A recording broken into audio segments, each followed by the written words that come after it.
relax, unwind, and step into the golden age of radio.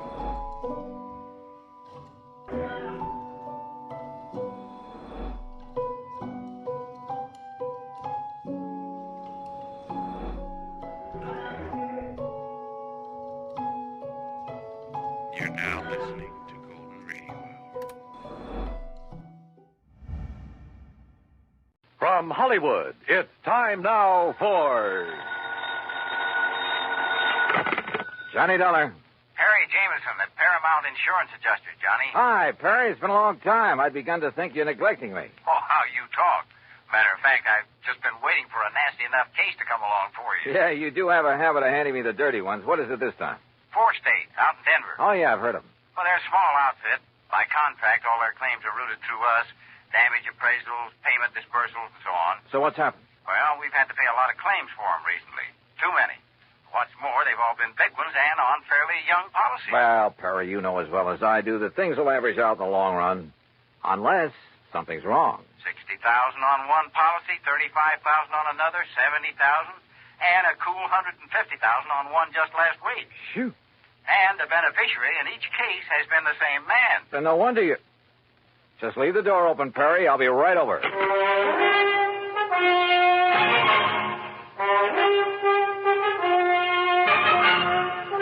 Bob Bailey in the exciting adventures of the man with the action-packed expense account. America's fabulous freelance insurance investigator. Yours truly, Johnny Dollar.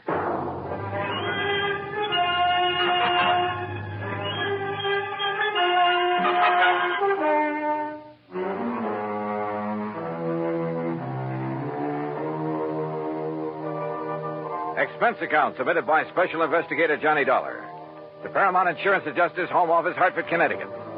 Following is an account of expenses incurred during my investigation of the Denver Disbursal Matter.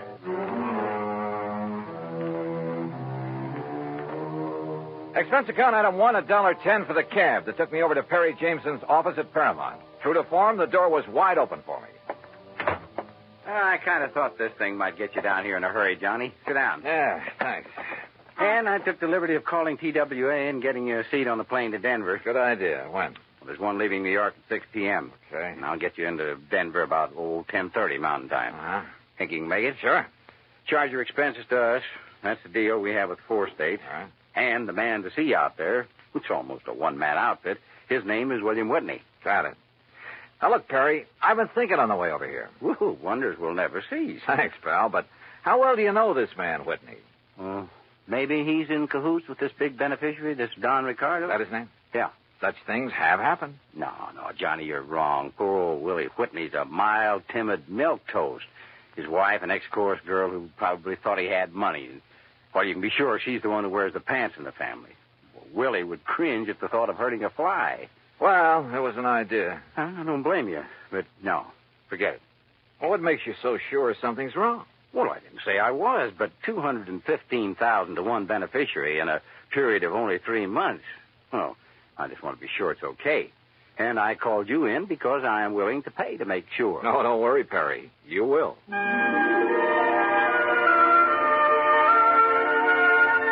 Expense account item 2, $141 even, plane fare and incidentals, Hartford to New York to Denver. Originally Indian country, the mile-high city is now a maze of oil refineries, steel companies, grain mills, chemical and manufacturing plants. A huge downtown shopping area and beautiful tree-studded residential sections. No wonder it's one of the big insurance centers. Item 3, $2 even for a cab into town where I park myself at the world-famous Brown Palace Hotel. Item 4, 10 cents, phone call to an old newspaper pal from back east who is now working on the Denver Post. Pete Packard. Johnny Dollar, Pete Packard. Okay, what's the story? Johnny Dollar, well, hey, how are you, Keith? Great. You gonna be here long? We gotta get together. Where you staying? The Brown Palace. Now, Pete. look, you want us to dig up a couple of dates? We'll go out on the town. Remember the last time we tied one on together? Oh, are you kidding? I had such a headache the next morning, it hasn't left me yet. Well, Hey, look, listen. Keith, I get away from the desk at 2 a.m. No, you look. Huh? I'm out here on a job, insurance investigation. Did you ever hear of a man named Don Ricardo? You know Don Ricardo? No. What do you know about him? Well, they say, now mind you, I don't know for sure, Keith, but don't forget I did a hitch on the Chicago Sun-Times a few years back. What's that got to do with Don Ricardo? It was back in the days of the Capone mob. Oh. And Don Ricardo, well, mind you, nobody was ever able to pin anything on him. Yeah, I see what you mean. Where does he live, Pete? 20 to 30 miles east, the other side of Golden, a little place called Millville. Uh-huh. Now, mind you, Keith, I don't want to really say anything against him. I mean, if I don't seem to be really telling you anything about him... Pete, I think you've told me plenty. Well, now listen, Keith. Thanks, and I'll be talking to you. It was late, and I was tired, but I went downstairs to the cocktail bar, and with the help of a big fat tip for a nightcap, got some more lowdown on Don Ricardo. The bartender talked plenty. Yeah, it seems Ricardo was living the life of Riley in the little town of Millville. Lovely home, expensive cars, threw a lot of big, gaudy parties. And always for people from out of town, mostly Chicago or Miami Beach. Yeah, the bartender talked plenty. Until he spotted a lean, well-dressed, rather too well-dressed man sitting alone at one of the tables watching him. A man who'd somehow forgotten to take off the light gray hat that shaded his features and slightly narrowed eyes. The bartender clammed up. I paid for my drink, that's item 5, and was conscious of being watched closely as I casually sauntered out and took the elevator up to my room. First thing in the morning, I looked up the address of 4th State. Instead of the striking new mile-high center as I'd expected, it was a dingy old office building on South Broadway. William Whitney looked a little old and dingy himself. Johnny Dollar, the special investigator? That's right, Mr. Whitney. Oh, well, sit down, won't you? All right, thanks. Just here on a visit?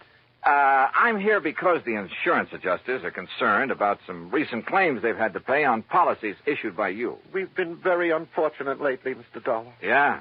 $215,000, unfortunate. On only 4 policies. Yes, and all paid to the same beneficiary by some odd coincidence. You sure it was coincidence? Who were the policyholders? By some old miners living over near Golden. Old miners insuring for those amounts? Yes, sir. They were all able to pay the premium. Give me their names. Yes, sir. Unless I'm cockeyed, there's something wrong with this whole thing, and I intend to find out what it is. The policies were issued in good faith, and the premiums paid. But I agree with you, sir, and I'm terribly concerned. I'm glad you're here, sir. It will not only save the company a lot of money, but it will take a great load off my mind. Here's the list. Yeah. Do you know the beneficiary, this Don Ricardo? Only through seeing him when I've given him the checks. Farno, Mulligan, R. Smith, and J. Smith. Did any of these insured have families? Well, I don't know. You see, the beneficiary in each case... Yeah, I know. Better let me see those policies. Whitney left me alone while I plowed through his files. Satisfied, at least, that the policies themselves were okay, I finally left him, hailed a taxi, and told the driver to head for the town of Golden. As we pulled away from the curb, a small black foreign car in the next block swung around and appeared to follow us. And I wondered. But then it cut off at an intersection, and I decided I was imagining things. Until we pulled up at one of the addresses Whitney had given me in Golden, a ramshackle, unpainted old frame house on the edge of town. I told the driver to wait for me and walk up to the front door.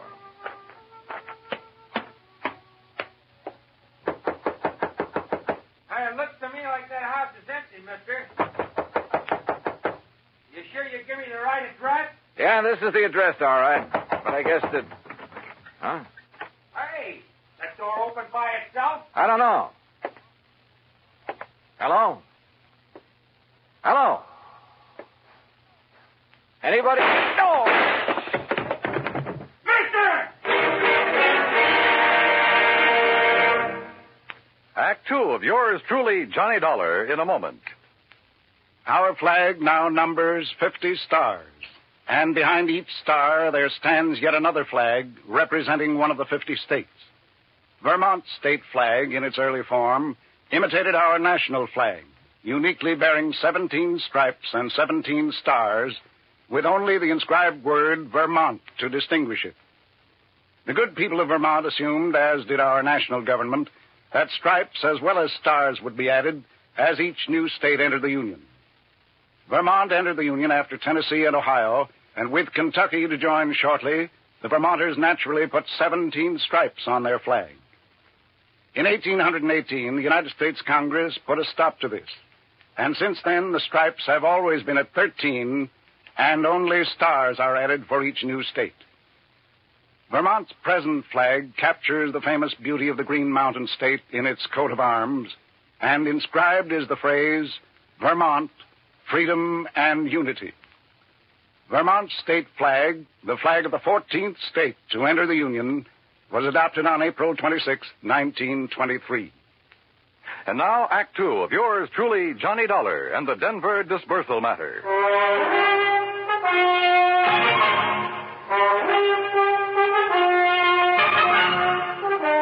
The old house at the edge of Golden, Colorado looked empty, but I knocked anyway. You sure you give me the right address, mister? Yeah, driver, this is the address, all right. But I guess that... Huh? Hey, that door open by itself? I don't know. Hello? Hello? Anybody? Oh! Mister! Mister. Go back. Get away from this open door. But you're hurt. Your neck, you're bleeding to death. Stay down. Barely nicked me. I'm all right. Holy cow. I thought you was a goner. Here, let me help you. You'll need help if you don't stay out of his line of fire. Well, who was it? You see anybody? Hey, listen. Yeah, that's a car pulling away from the back. Get a look at it. Well? I can't tell. That dusty side road back there. Looks like a little one, though. Foreign car? Too far away now. I can't tell. But it's black. All right, come on. We're getting back into your cab. Yeah, I'll get you to a doctor. No, I'm okay. You know where Millville is? Sure, a few miles east. It's an old mining... Come on. You know where Don Ricardo lives? For sure. You want to go there? Does he own a small black foreign car? Yeah, real expensive job. I've seen him in town. But, mister, Come on, because I'll lay odds he's the one who fired those shots. You mind if I drop you off a few blocks away from his place? The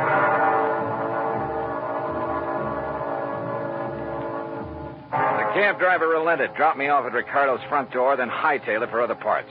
It was a nice home, very modern, seemingly out of place in what had once been a prosperous mining center, but was now a little more than a ghost town. Yes? Mr. Ricardo? That's right. Who are you? I think you know, but I'll tell you anyhow. I'm Johnny Dollar, insurance investigator. Oh, come in, Mr. Dollar. We can sit in the den. Would you like a drink? No, thanks. What happened to your neck there? It's been bleeding. We'll get to that later. I've been rather expecting someone like you to call in view of my good fortune in insurance money lately. Sit down. You sure you wouldn't like a drink? Tell me one thing. Yes. Who paid the premiums on those 4 policies that netted you a couple of $100,000? Why, the policyholders, of course. At least to the best of my knowledge. 4 old broken-down miners? They were still quite active, Mr. Dollar, hoping to find a new vein in some of the old workings in this region. Then maybe you grub-staked them, huh? Well, as a matter of fact, I did. And they promised me a share of whatever they might find. In return, they named me in their insurance policy. Oh, you must have given them plenty. More than a worked-out mine could ever yield. How do you mean? To afford the premiums on those hefty policies. Now, look, Dollar, it was all perfectly legal on the up and up. How old were they? Barno? Bono? About 68, I believe. Mulligan and Smith and the other Smith? About the same. So what? Oh, the company was crazy. How did they die, Ricardo? By some strange coincidence, the poor old fellows all went the same way. Accidents there in the mine they were working. Did the police investigate those accidents? I imagine so. Now, look, Ricardo, as you know very well, I was shot at a few minutes ago. Shot at? At a little isolated house on the edge of Golden. You were a lousy shot. Now, look here. Also, you should have known better than to park that little foreign job of yours in the driveway, at least without washing it down. What are you talking about? That kind of purplish dust it's covered with. Dust? Yeah, I'm talking about the side road back of that house where you tried to plug me. Well? Okay, Dollar. Maybe you're right about the whole thing. So what if I did try to knock you off? Oh, you admit it, huh? Yeah, why not? But since I didn't kill you then... Oh, no, you're not.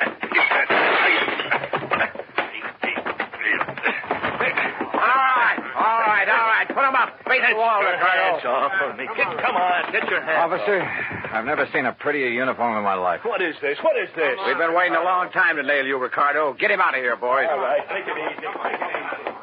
Pete! So help me, Keith, I knew if anybody would bring Ricardo out in the open, you would. You mean to say that... Yeah, I figured I'd bring these state police out here. Oh, Pete, you're a doll. Now, let you and me go out and tear the town apart, huh? Later. after I finish this job.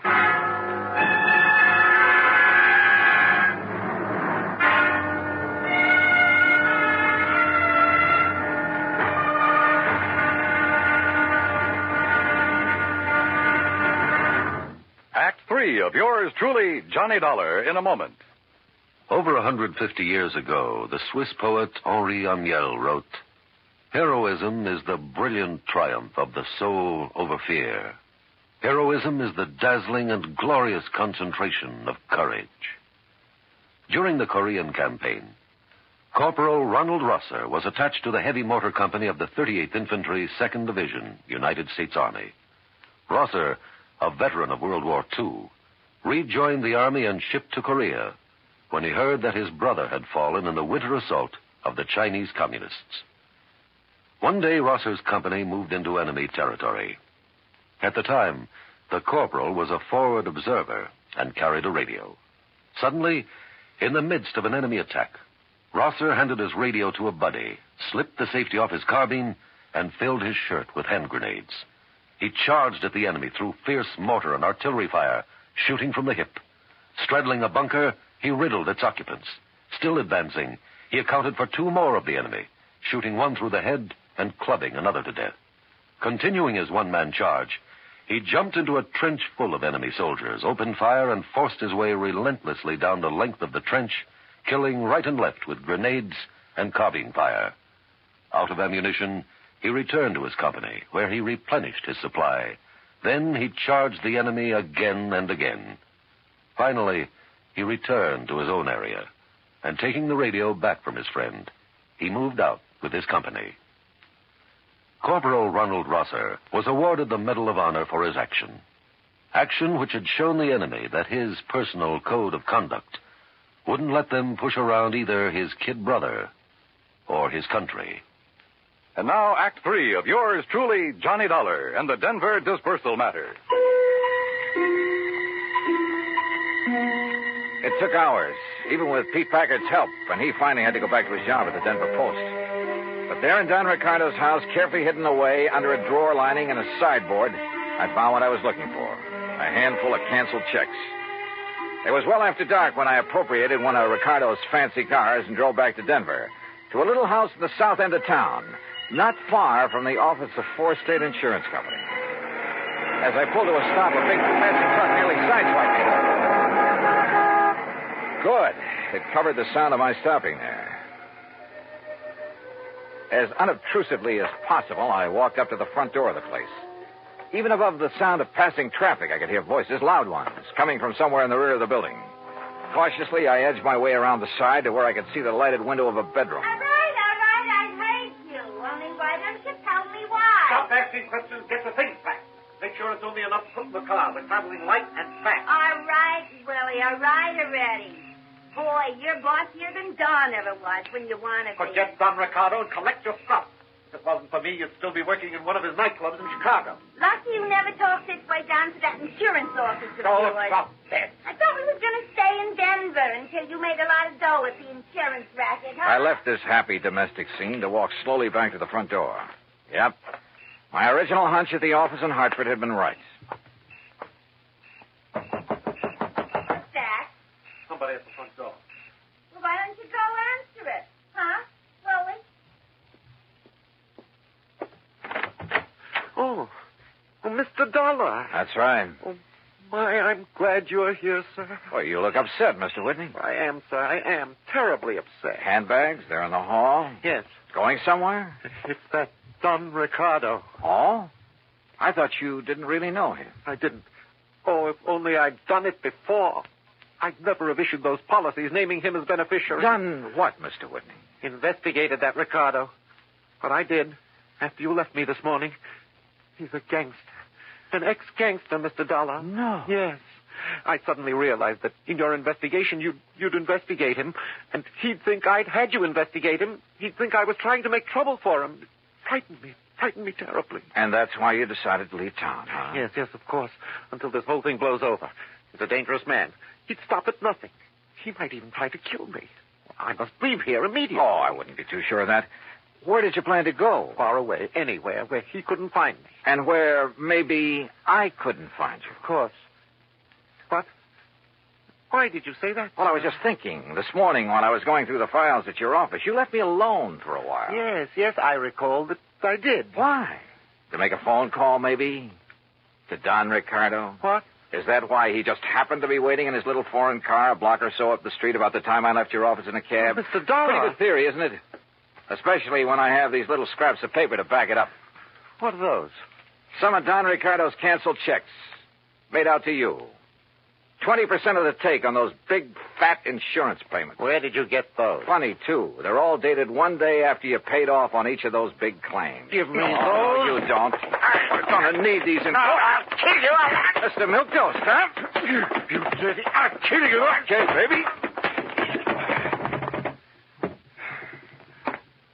All right. Okay, Willie, get up on your feet. Yes, sir. Anything you say, Mr. Dollar. But please, you must believe me. I'm cut an it. innocent That man. timid soul Poles of yours may have sold insurance to a handful of suckers, wouldn't he? But it hasn't sold me a thing.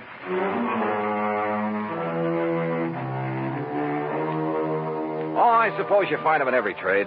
That still doesn't justify their even being alive, though. Fortunately, in the insurance business, they never get away with it for long. Even a team like Whitney and Ricardo. I wonder if they're sharing the same cell. Expense account, item 6, $10 to the doctor who sewed up my neck. Item 7, $84 for a night on the town with Pete Packard. Strangely enough, I still have a bit of a headache from it. Expense account total, including a little gift to that taxi driver, incidentals and transportation back to Hartford, $391.80. Yours truly, Johnny Dollar.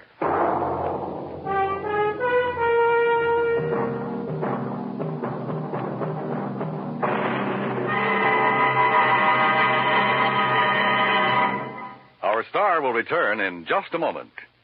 Our flag now numbers 50 stars, and behind each star there stands yet another flag representing one of the 50 states.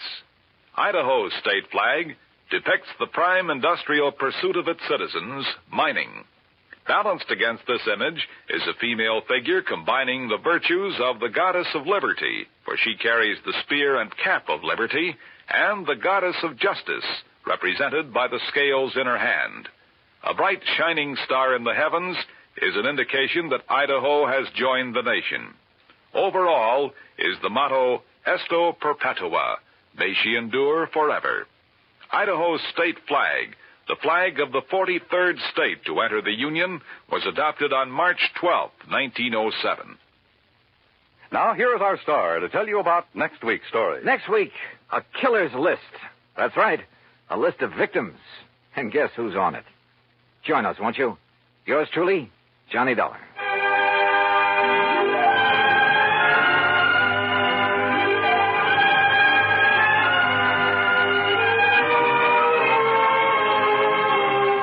Yours truly, Johnny Dollar, starring Bob Bailey, originates in Hollywood and is produced and directed by Jack Johnstone, who also wrote today's story. Heard in our cast were Virginia Gregg, Forrest Lewis, Barney Phillips, Edgar Beria, Frank Gerstle, and Peter Leeds. Be sure to join us next week, same time and station, for another exciting story of yours truly, Johnny Dollar. This is Dan Cubberly speaking.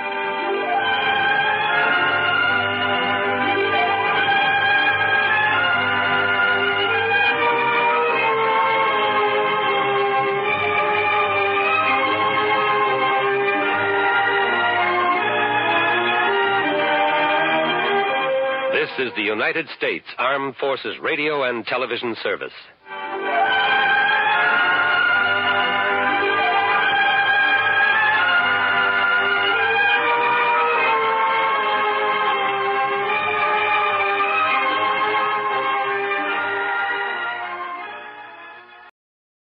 From Hollywood, it's time now for Johnny Dollar. Paul Brennan, Inter-Allied Insurance Company, Johnny. Oh, hi, Paul. How's the world doing by you? Oh, I got troubles. Oh, like what? Like Albert W. Winkler. Winkler? Who's he? Maybe you mean who was he? Well, which is it? Well, that's the trouble, Johnny. We don't know. Huh? Well, he's disappeared, and with him a hunk of emerald worth exactly 100,000 clams. Wow.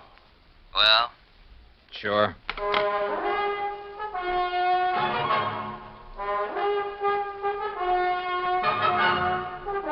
Bob Bailey in the exciting adventures of the man with the action-packed expense account. America's fabulous freelance insurance investigator. Yours truly, Johnny Dollar.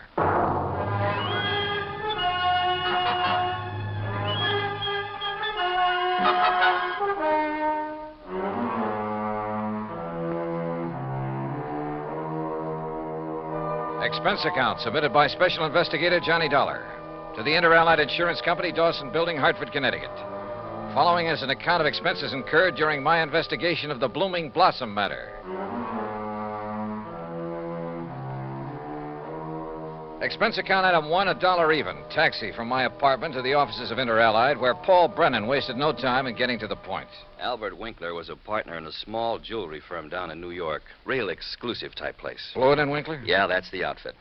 Well, a few days ago, they got hold of an emerald. It's called the Green Eye of Calcutta. And, Johnny, the darn thing's big enough to choke a horse. Okay, Paul, okay. I don't think you need to go any further. No, wait. They planned to put it on an exhibition at the big international jewelry show in Chicago next month, and Winkler took it home to work on it. Oof.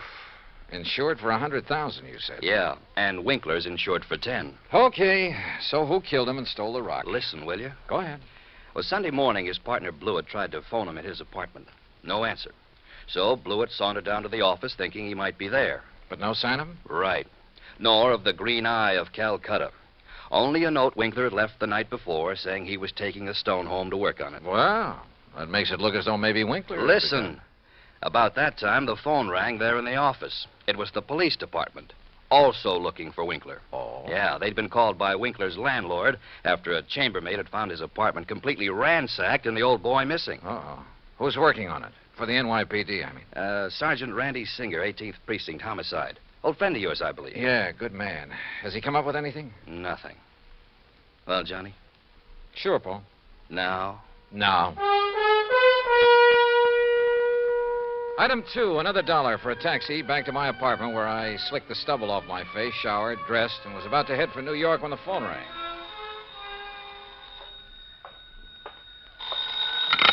Johnny Dollar. Johnny Dollar? That's right. Oh, good. Well, who's that? Oh, yes, of course, Mr. Dollar. Huh?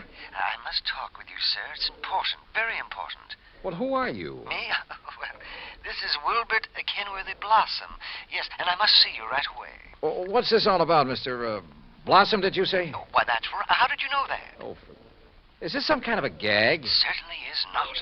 And to think that now I'll be working with you on a... Oh, it's wonderful, just wonderful. What are you talking about? Why, you, don't you see? I follow every single one of your cases, sir. Either in the newspapers or on the radio. Oh, I'm your biggest fan. Is that all you called to say, Mr. Blossom? It is not.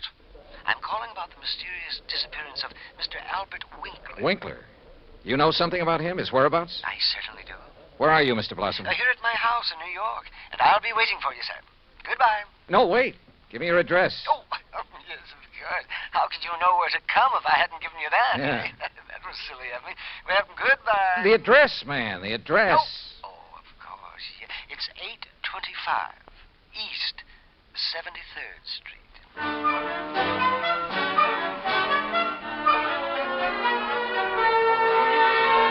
Item 3, $9.20, transportation and incidentals to New York City and 825 East 73rd Street. It turned out to be one of New York's famous old brownstone houses, well preserved and reeking of an era long past, when the city's wealthy and elite had built row on row of these monuments to a now forgotten financial aristocracy. Oh, come in, Mr. Dollar. Come in. I'm Wilbert Kenworthy Blossom, and I cannot tell you how thrilled I am to be working with you on this. I don't know how to describe it, but I'll try. The inside of Blossom's home was unbelievable. Ornate pre-Victorian furnishings, heavy velvet draperies, huge lamps and chandeliers, gilt-framed mirrors, even an ancient horsehair sofa. It was also filled with dusty piles of newspapers and magazines, hundreds of old books. Travel books, Mr. Dollar, and mysteries. Oh, I just love mysteries. One corner of the high-ceilinged living room was piled with old trunks and handbags, an old carpet bag even. Boxes of tools and utensils were stacked about. An ancient Victrola, beat-up sewing machine. You just never know when you might want to sew something, do you? Old guns and pistols, some of them museum pieces. A stringless tennis racket. A pair of rusty handcuffs locked to the base of a floor lamp without a shade. A broken bicycle pump. That's just in case I ever find a bicycle to go with it, you understand. Yes. Against one wall stood an old metal cabinet loaded with rusty surgical instruments and a worn-out catcher's mitt. Yet directly opposite was a corner shelf full of priceless porcelain figurines and rare pieces of china. Some of the old clocks and jewelry on the mantelpiece were collector's items. Fine original oil paintings lay among piles of old shoes. All in all, it looked as though the contents of half a dozen pawn shops had been dumped into it. At auction sales, Mr. Dollar. Oh, yes, sir. I just cannot resist an auction sale or a bargain. But what are you going to do with all this stuff? Oh, just keep it. I like it. I like a lot of things. Yeah, so I see. Including 12 gross of Spencer's superlative steel-tipped shoelaces, patented 1841. They were a bargain, Mr. Dollar. Just like all this fine artwork is, too. Yeah, sure. Some of my friends pamper me a bit, though. You know, send me things they pick up at sale. Yeah, now look, Mr. Blossom, you told me you know something about Albert W. Winkler. Oh, yes. Yes, indeed. Well? And think of that magnificent emerald. Gone. Disappeared. Yeah, but now you said... And that poor Intralite Insurance Company. Oh, my. That's how I knew you would be called on this case. But $100,000 and $10,000 on Mr. Winkler. Well, at least they're off the hook on him until he's proved dead. Aha. And that's where I come in. With proof. Proof? What proof? Have you seen Winkler? Mr. Dollar, I have. Well, where is he? You understand, of course, that I know Mr. Winkler very well because I've seen him at his office so many times. Yeah, okay, go on. Oh, go on. Yes, indeed. Such beautiful, beautiful jewelry he had there. And, of course, he was always trying to buy some of the things I But had. you say you've seen him. Where? Well, Saturday I'd planned with a couple of old friends to attend a railroad auction. That was the Canyon City and Metropolitan Railroad. Winkler was there at the auction sale? Yes. Did you speak to him? Oh, no. Well, why not? You said you knew him. Oh, I didn't go to the auction. I wasn't feeling very well that day. I had a little cough. It was kind of like that. Then how do you know he was there? My friends went, and at least they talked about going. Mr. Blossom. And I'm sure they did, too, because they sent me something from... And what do you suppose it was? I don't know. I don't care. Now, look here. You got me to... It was the very thing that has solved this whole case for you. What? And think of it. This dull, drab, dreary life of mine has suddenly become... Why, it's almost like a mystery story, isn't it? Adventure and... Look, Mr. Blossom, Think of would it. Think of it.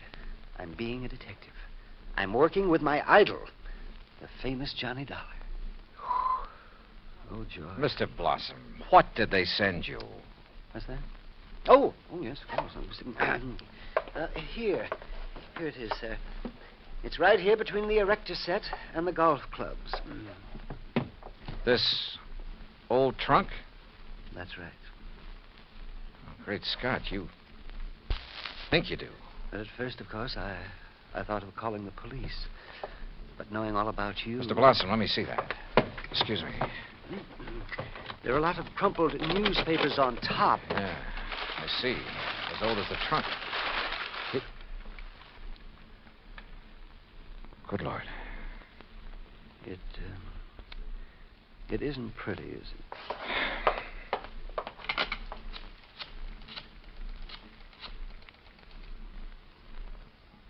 Sergeant Randy Singer, homicide. Randy, Johnny Dollar, get somebody over to 825 East 73rd Street right away, will you? Body of Albert Winkler. Randy got there in a matter of minutes. Got the same story from Blossom that I had, then called for the lab crew to come and take over.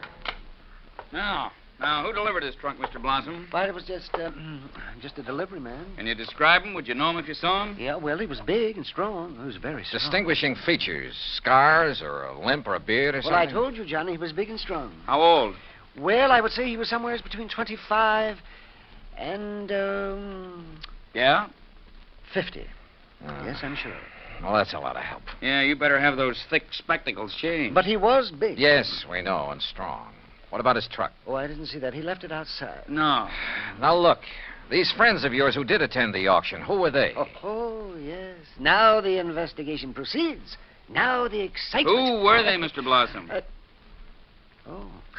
Well, there's Randolph Harrison And President...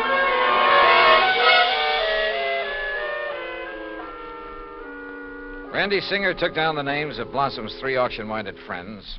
The lab crew arrived. Randy took off to dig up Blossom's friends, and I took a cab. That's item 480 cents. To the apartment of Elwood Blewett, Winkler's partner in the jewelry business. Blewett lived alone in a modest but tastefully furnished 5 or 6 rooms on East 52nd Street. Of course, Mr. Dollar. I'll be glad to help you all I can. Albert's death has been a terrible blow. Yes. Well, tell me this, please. Yes? Did Mr. Winkler make a habit of taking valuable pieces of jewelry to his residence? Yes, Albert often took pieces home with him to work on them, clean, polish, and so on. Wasn't that a rather dangerous practice? Frankly, I always thought so, but he felt there was far more chance of being robbed if he were alone at the office than at his flat, where he wouldn't be expected to have anything of great value. Well, who has seen the Green Eye of Calcutta besides you and Mr. Winkler? I'm not sure. Of course, almost anyone would have been able to recognize it. Because of the publicity and pictures when you brought it over here? Yes. Come to think of it, Blossom indicated he'd been much impressed with it. Wilbur Blossom? Yeah. You know him? He's been in the office many times. He and Albert were always bickering over pieces that either Bickering? of us had. Well, it was really something of a joke. Albert always wanted some of Blossom's heirloom pieces, and Blossom wanted some of the finer things we had. Did he ever buy? Never. He always wanted us to put them up at auction or at a bargain price. Hardly our way of doing things, needless to say. When did you last see Blossom? Why, last Friday. I was busy with an important client, and from the back room where Albert worked, I remember hearing Blossom insist that Albert show him the emerald. Oh, did he?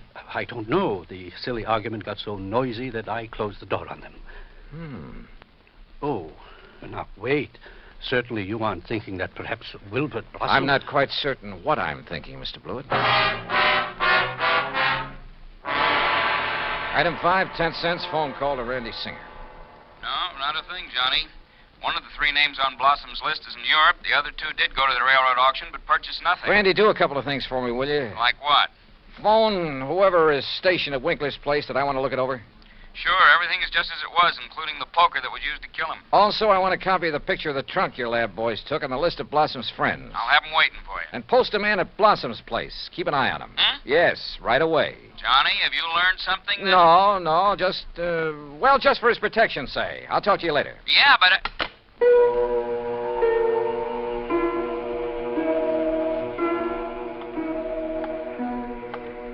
Blossom. Yeah, Blossom. Maybe I hadn't given enough thought to the strange little character. Or to why the trunk with Winkler's body had been at his place. But if he were involved, why call me in? Cover up? Possibility. But Wilbert Blossom kill a man? Yeah, maybe he could. Maybe he did. I'd better see him as soon as I get through with the inspection of Winkler's apartment. Mr. Dollar? Oh, hi, officer. Did Sergeant Singer call and tell you that... He's on the phone here in the Winkler apartment now. Wants to talk to you. Says it's very urgent, sir. Okay, thanks. Johnny Dollar. Johnny, how did you know? Huh? The man I sent to cover Blossom's house for you got there too late. What? Whoever got in and attacked the poor old coot got away. Attacked? Blossom? Yeah, really did a job on him. Johnny? Okay, Randy. Thanks.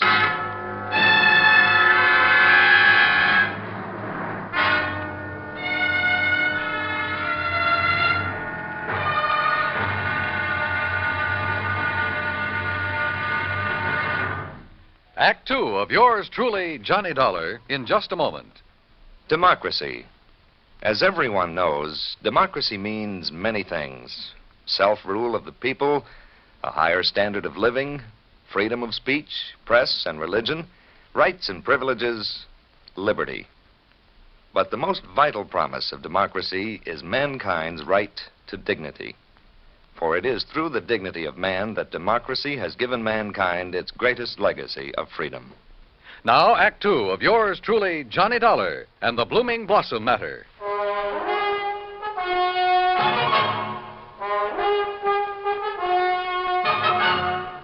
Expense account item 6, $2.25 for a fast taxi ride to 18th Precinct Police Headquarters. All right. As soon as I got your call, Johnny, I sent a uniformed man over to Blossom's house. From the way you talked, I thought maybe you suspected him. Yeah, Randy, I'm afraid I did. Boy, how wrong can you be? Anyhow, when he got there, he found the front door open and Blossom lying in the dark hallway. Where's Blossom now? The hospital, but he's okay, just bruised up a bit. They're letting him out. Fingerprints? Anything to go on? The lab's checking on the prints right now. Uh-huh. Let me know. Yeah. Anything else? Nope. So now let's find out who tried to put Blossom out of the way, and we'll have the guy who killed Winkler and stole the $100,000 worth of emerald, then shipped Winkler's body to Blossom. Oh, and by the way, here's the picture of the trunk you asked for and the 3 names Blossom gave me. Harrison, Norton, and Scatterday. What are you going to do with them? Randy, suppose the man who attacked Blossom is the one who did all the rest. You got a better suppose? Well, look, Randy, whoever wielded that poker on Winkler couldn't have been very strong. A really hefty wallop would have bent it out of shape. And the lab agrees with you. But, of course, it didn't take much of a blow to finish off old Winkler. He didn't weigh much over 100 pounds, you know. Yeah.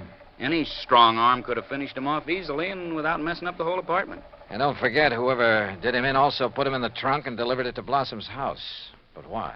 Yeah. Yeah, and where's the emerald? That's what you should be worried about. $100,000 worth of worry for your insurance company. Now, what are you going to do with that picture of the trunk and the list of Blossom's friends? Oh, yeah, sure. I'll see you later.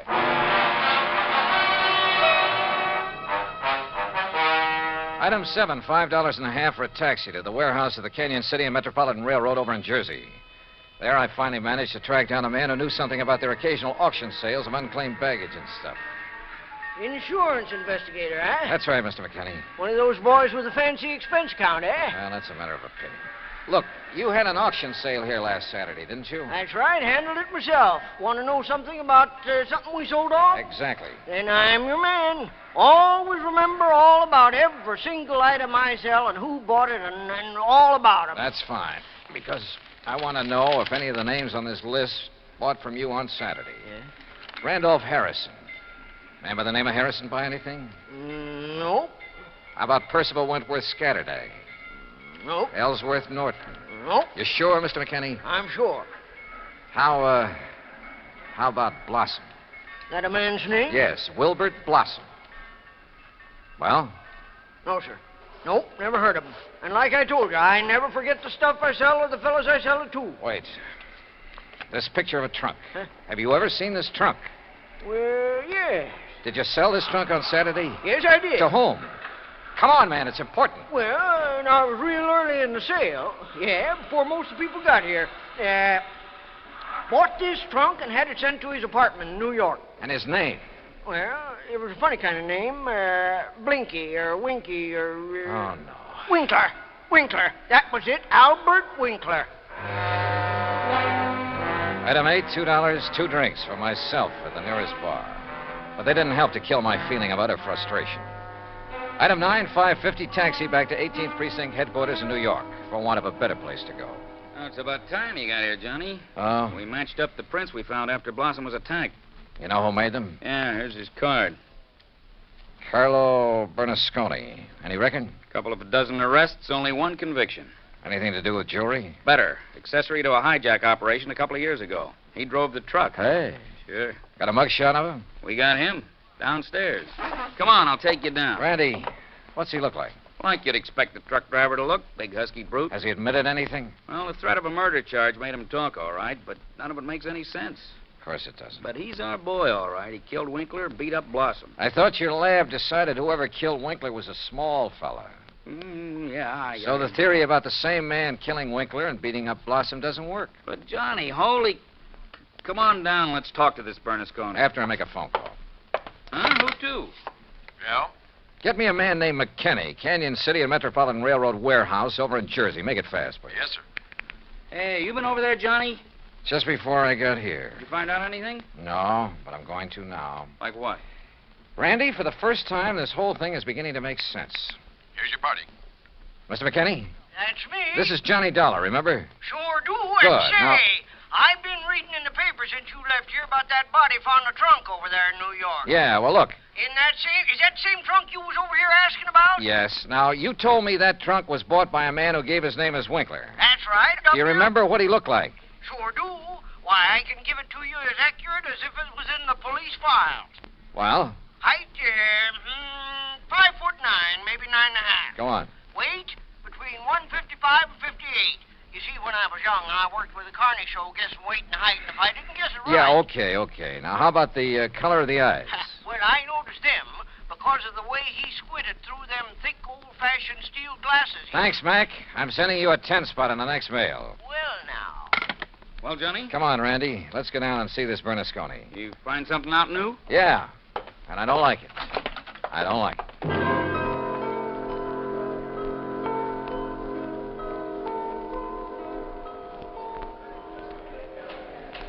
Now, look, Bernasconi, you're in plenty of trouble for the assault on Blossom. Maybe even more.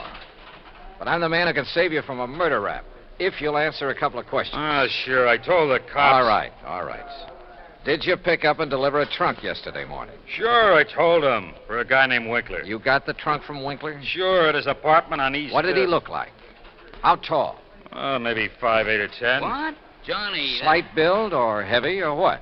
I'd say about medium. Maybe 150 pounds. Johnny... Now, look, mister... Now, wait a minute, you look. Did you deliver that trunk to a man named Blossom? Sure, at 825 East 73rd Street. What did he look like? Him I never seen. I knew it. He hollered from a window that the door was open and I should put the trunk in the living room. What a junk house. But you must have seen him later when you came back and assaulted him. It was night then. When he come to the door, I just slugged him and let him lay there. Then I went inside where the lights was on to look for... Well, look for the big rock I'd read about in the paper. But then I heard a prowl car coming, so I beat it. Trunk wasn't there anyway. Okay, Bernasconi. See you later, Randy. Now, just a minute. Hey, and what about me? You said it...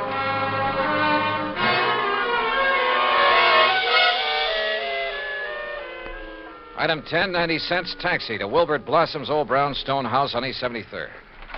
Come in, Johnny. Thanks, Mr. Blossom.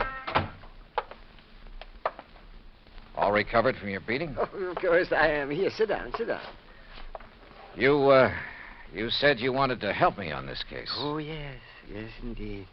Why, this chance to work with a man I consider the finest insurance investigator in the world. Yeah. That's why I called you when I got the trunk with Mr. Winkler's body in it. Mr. Blossom, why don't you tell All the my truth? drab, dull life, I've wanted to be a detective, an investigator.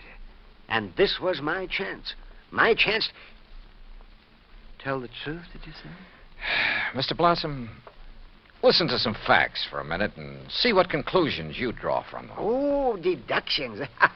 Like a detective. To begin with, this house of yours so full of, well, junk. I told you, Johnny, I like things. I like things. But it also has a lot of fine paintings, sculpture, china, jewelry. Oh, I like all sorts of things, especially if they're fine and rare. And bargains. Like the green eye of Calcutta? Oh, the most beautiful emerald in the world. And I would conclude that you'd do just about anything to have that stone. Yes, sir, Johnny. I'd reach the same conclusion. Okay.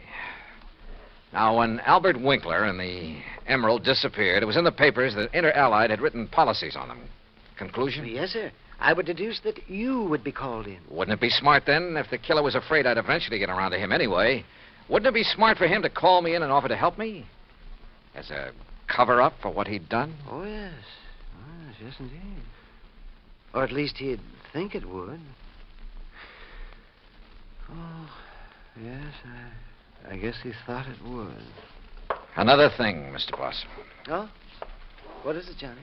The body was packed in the trunk with old newspapers. Like these you keep piled around. Oh, why, yes. And I would deduce... So obvious that both Randy Singer and I overlooked them completely. Oh, well, there's so many things piled around here. You couldn't be expected as... Johnny. Yeah? What really made you decide that... Well, I'd like to know.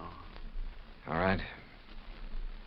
Albert Winkler was a frail little old man, about 4'11", not much over 100 pounds. Yes, he was. But the man who bought the trunk and had it sent to Winkler's apartment, who gave his name as Winkler, that man was about 5'9", 155 pounds. And he wore thick, old-fashioned steel-rimmed glasses. But, Johnny, I can't see without them. Then there's the truck driver. The man who ordered the trunk delivered to this house gave his name as Winkler, too. But Winkler was dead by then. Dead from a blow inflicted not by some big bruiser, but by somebody of, say, your build. Oh, that awful truck driver who thought the emerald would be in the trunk and came here to steal it and who beat me up. I suppose you want the emerald. Yeah.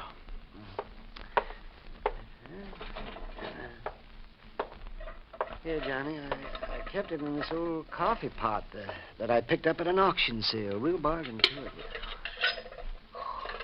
Oh, isn't it a beautiful stone? Oh, if only Mr. Winkler would have sold it to me. At a bargain, that is. Then none of this would have happened. Well, I guess we better go now, hadn't we? It's such a silly thing. Me trying to act like a detective. I guess I didn't even make a very good killer. Did I? Why? Just this overpowering passion to have things? Maybe. Or maybe it was just a reaction. A last desperate attempt to some way, anyway, break from a lifetime of lonely, dull, drab idleness. I don't know. But for some crazy reason, I feel sorry for the funny little old character who turned killer. Expense account total, including incidentals and fare back to Hartford, $61.55. Yours truly, Johnny Dollar.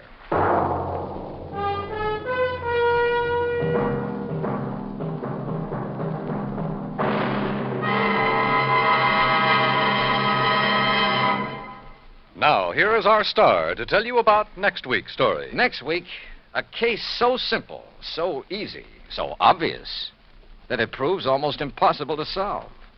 Join us, won't you? Yours truly, Johnny Dollar.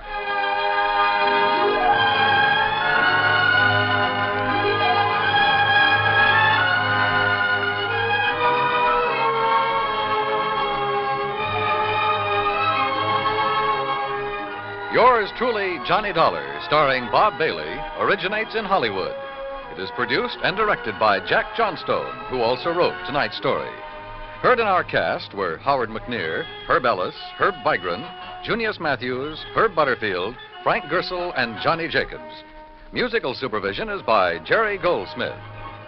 Be sure to join us next week, same time and station, for another exciting story of yours truly, Johnny Dollar. Dan Cubberly speaking. Johnny Dollar has come to you through the worldwide facilities of the United States Armed Forces Radio and Television Service.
Johnny Dollar. George Reed here, Floyd's of England. Hiya, George. Johnny, I just received a frantic call from Mr. Alvin Peabody Cartwright. Isn't he always? What? Isn't he always frantic? I guess you have a point there. Yeah, how is that eccentric, absent-minded, sweet old character? Well, frantic. You said that. But as you know, he's one of our most valuable clients. Yeah, because of those nice fat insurance premiums he pays every year. Exactly. So it's important that we never hesitate to serve him when he calls on us. So what goes? He wants you out on the West Coast immediately. Oh, why? Well, he didn't say, as usual. You know how he is about these things. Oh, yeah, I know. And the last time he called, it was about somebody who was trying to murder him. Exactly. But the time before that, it was just to give me a Christmas present. I know. Okay, George. His place in Beverly Hills? No, he's up in Santa Barbara at the home of a Mr. Rockland Rockwell. Rockwell. Also a client of ours, also extremely wealthy. Well, good. Maybe I can drag down a nice big fee on this one. Also, Johnny. Yeah? If this thing involves Mr. Rockwell rather than Cartwright, well, believe me, it may be plenty serious. Oh? Okay, George. I'll be in touch.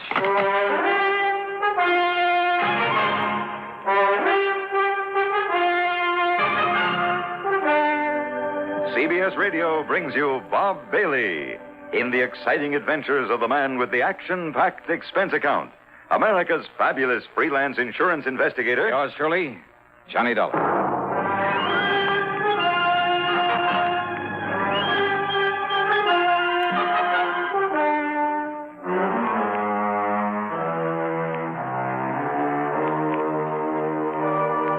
Expense account submitted by Special Investigator Johnny Dollar. The Floyds of England, North American Office, Hartford, Connecticut. Following is an account of expenses incurred during my investigation of the too much money matter.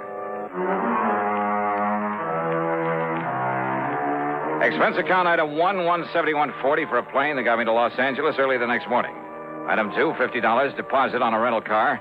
And the drive up the coast to Santa Barbara took me a little under 2 hours. A gas station attendant who gave me directions to the Rockwell place seemed quite impressed that I was going there.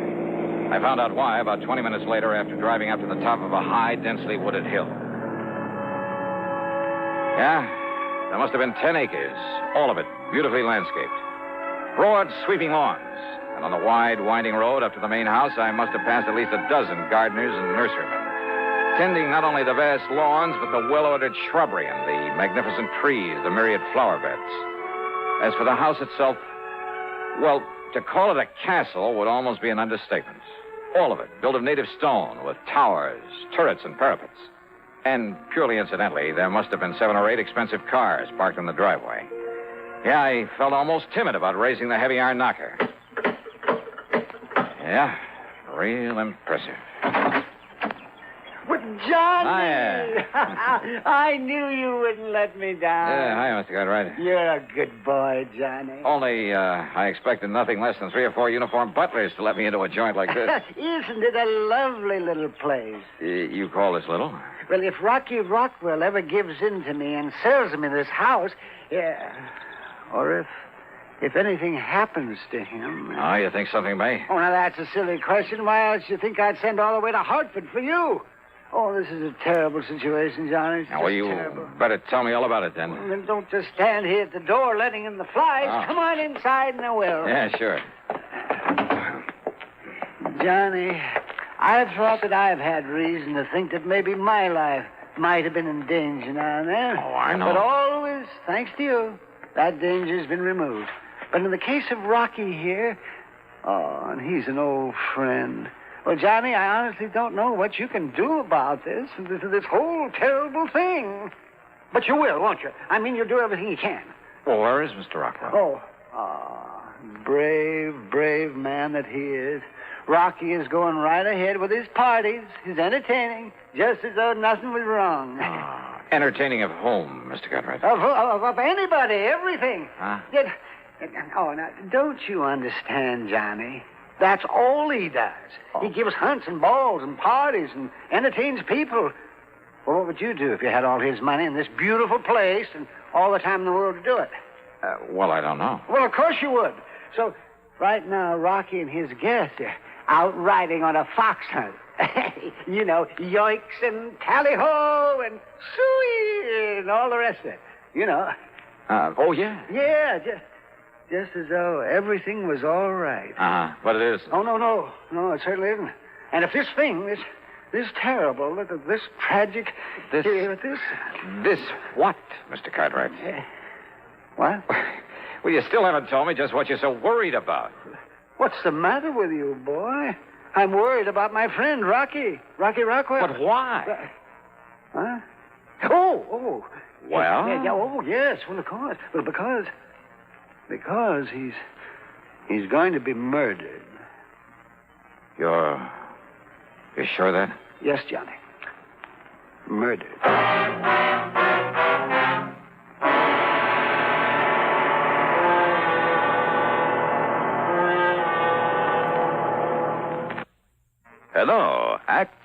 of yours truly, Johnny Dollar, and the Too Much Money Matter.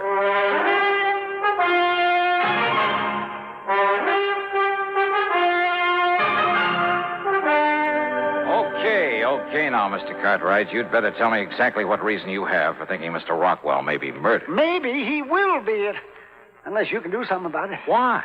Well, Johnny, I'd rather he told you about it after he and the rest come back from the fox hunt. Well, look, if this is such an emergency... Of course it is. Okay, then. First, I want to show you around this lovely little house. Huh? You know, to see what you think of it, in case Rocky does decide to sell it to me. Oh, now, wait, Mr. Cartwright. Heaven forbid, in case something happens to the poor man. But if it's so urgent that I get to work on this case, I told you shouldn't... it is, didn't I?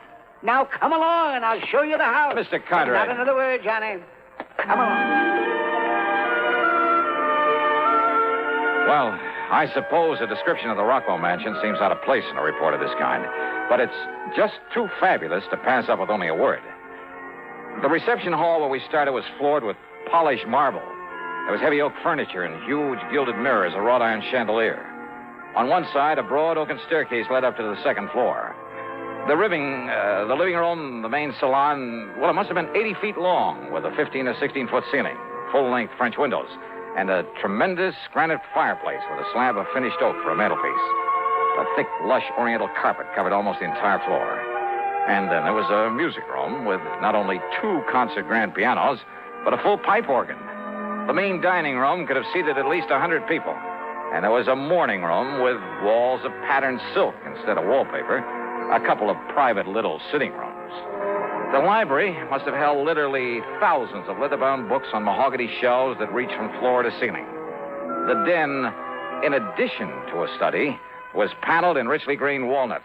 So was the billiard room in the huge basement. As for the bedrooms, I mean the 5- and 6-room suites on the second floor. Well, why go on? We ended up back in the den. Or maybe it was only one of the dens. Well, do you like it, Johnny? Wow. Well, now, what does that mean? After all, I may be able to buy it for only $2 or $3 million. Unless, as I said, Johnny. But why, Mr. Cartwright? Why do you think he's in danger? How should I know why? And why should I be bothered with trifles like that when they... Oh, look. Huh? Look. I see. Here they come. They're riding gaily over hill and dale. They're returning from the hunt. Oh, Mr. Rockwell's with him? Of course he is. So, Johnny, you stay right here. Well, now, look. And I'll go out and fetch him to come in and tell you everything. Well, Mr. Cartwright...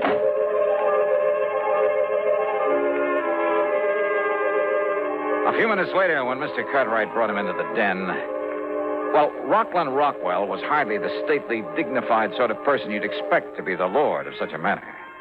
Instead, he was a gross, almost disgustingly fat, florid sort of man who wheezed as though he was about to draw his last breath. I wondered how he'd survived the rigors of a fox hunt, or more to the point, how he'd found a horse powerful enough to carry him over the jumps. He plumped into a chair and got right to the point. It's as simple as this, Dollar. Huh? Years ago, over in England, I pulled a real fast one on one of my competitors over there, a fellow named Ashley, Lord Jacob Hunter Ashley, Britisher. Oh, I see. Britisher. He did it so clever, yes, he never knew that I was behind it all. He thought that I was still his friend, especially when I gave him a couple of thousand of those British pounds to keep him and his wife and kid from starving. I put him out of business, ruined him.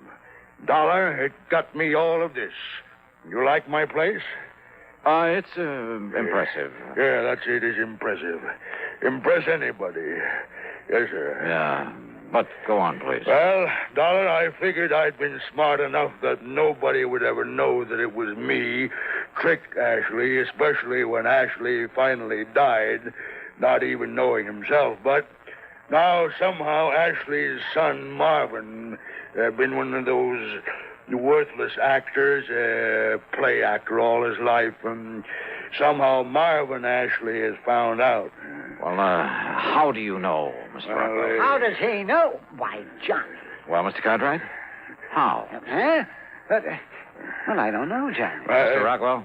A few months ago, Marvin wrote me from England and said he was coming here and to take bloody revenge for the poverty I inflicted upon his father and family. His exact words, Dollar. Exact words, huh? Words. Well, then he must have been quite a ham. Yes, and then a few days ago, a telephone call, that silly British accent, just like his father. Young Ashley. Yes, Marvin Ashley, to say that he was here in the States. I see. And I told him that I'm a changed man, Dollar. Well, I hope so, Rocky. Yes. I told him that I'd make it up to him and give him anything he wants. Told him it's been on my conscience, and it has, Dollar. Yeah, Dollar. I'm sure it has. But he told me that he's coming here, that he's going to kill me. Rocky, for what you did, I don't blame him. I know. Yes, well, if I'd have known such a thing about you... I know. But I'm sorry now. I'm sorry. Why? Because you're scared? I say I'm sorry. Isn't that enough? All right. Don't you see, Dollar? Unless you can somehow find him, he'll murder me. Murder me.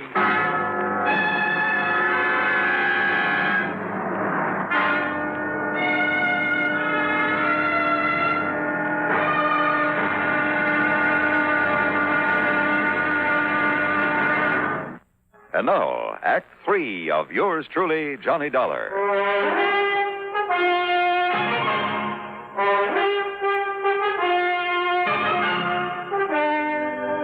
Rocky Rockwell, if I'd known this about you, and I thought you'd earned all your money honestly. Who are you to talk, Alvin? Did you earn yours honestly? Well, of course I did. I inherited Oh, it. now, look, All gentlemen. right, Dollar. Maybe I was wrong.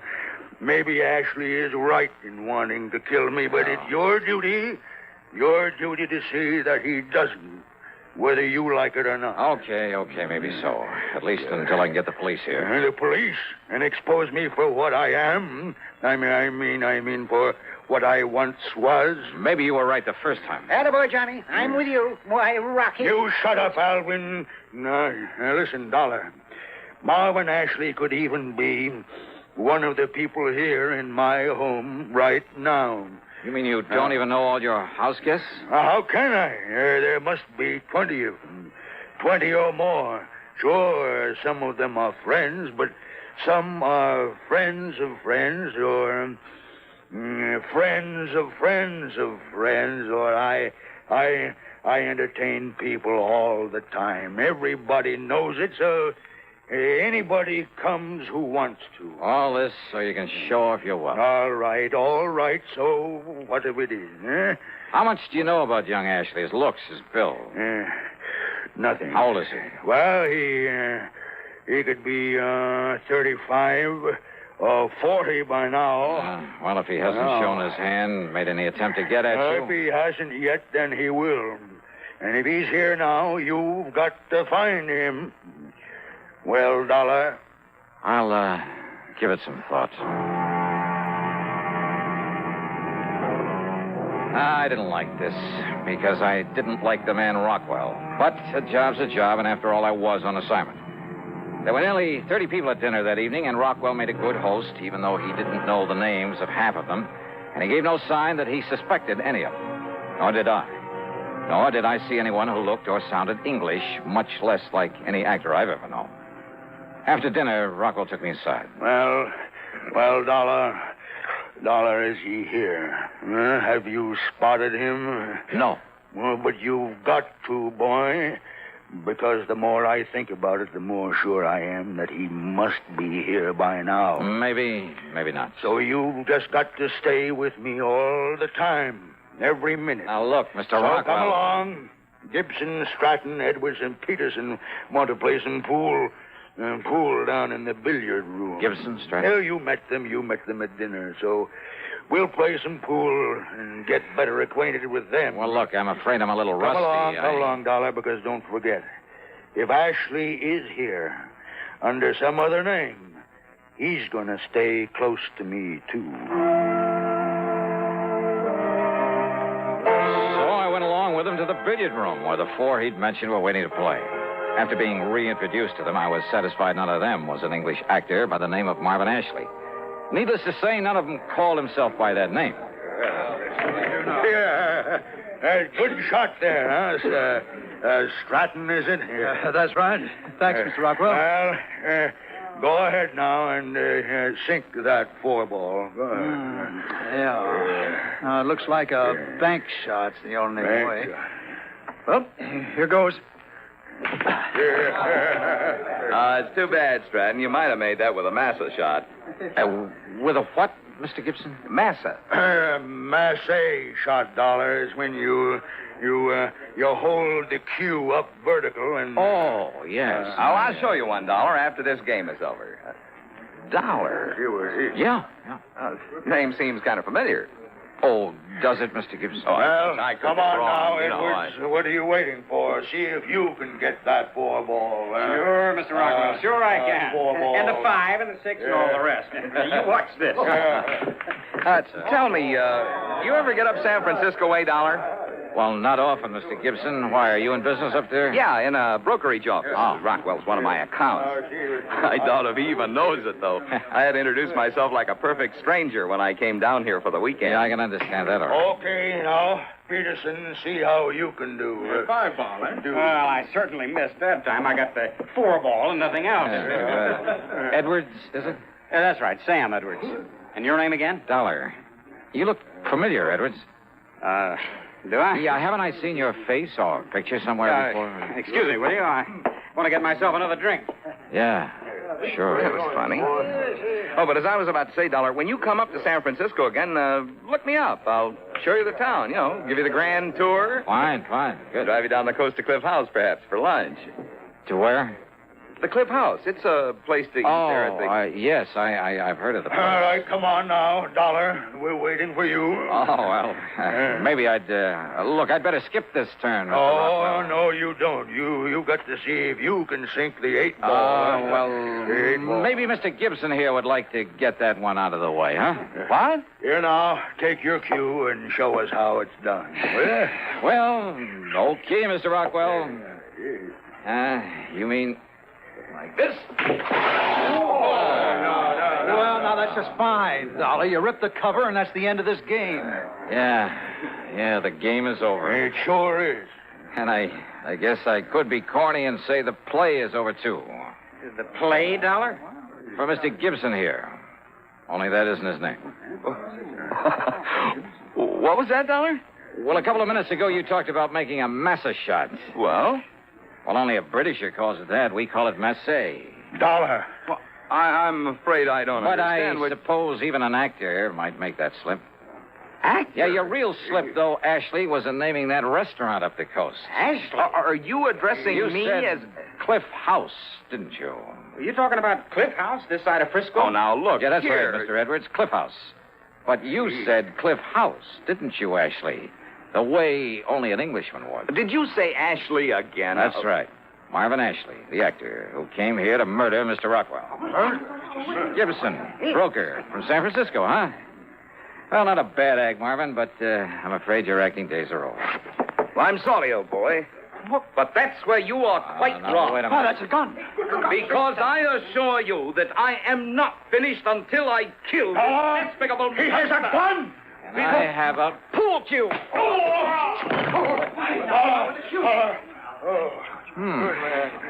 Not as rusty as I thought.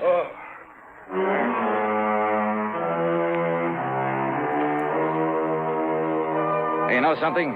Dear old Alvin P. Cartwright furnished the high-powered legal talent that got Ashley off with nothing more than deportation. And needless to say, Cartwright is really through with Rockwell, as who wouldn't be. Expense account total? Forget it. Alvin P. handed me a check big enough for 3 expense accounts. Yours truly, Johnny Dollar.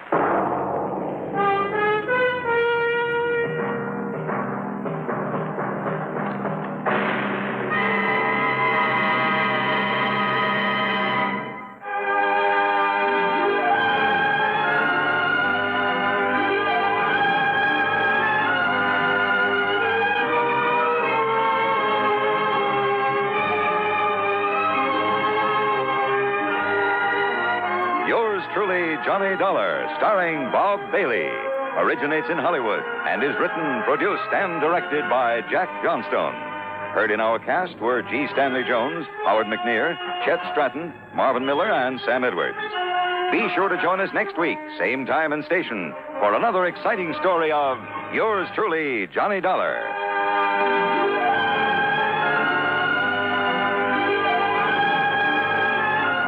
This is Hugh Douglas speaking. Johnny Dollar has come to you through the worldwide facilities of the United States Armed Forces Radio and Television Service.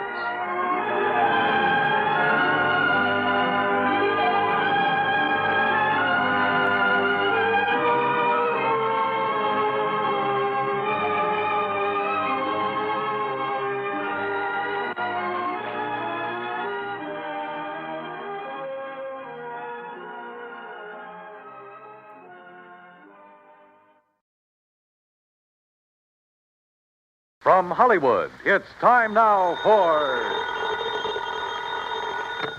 Johnny Dollar. This is Peter Hardy at Tri-Western Property and Casualty Insurance. Hi, how are things in the Golden West? You still in Reno? Sure am. Good boy. What goes, Pete? A little trouble with a big dairy farm out here, Johnny. Armenian Dairies. Okay, Pete, tell me all. A year and a half ago in a fire, Armenian lost one of his silos. You know, one of those big towers where they store and cure a lot of chopped up corn and stuff. Yeah, I know. Cost us $21,000. $21,000 for a silo? This time it's a compound silo, and the claim is for $56,000. Holy. But I don't want to pay it. I don't blame you. Sure, because, Johnny, I think it was arson.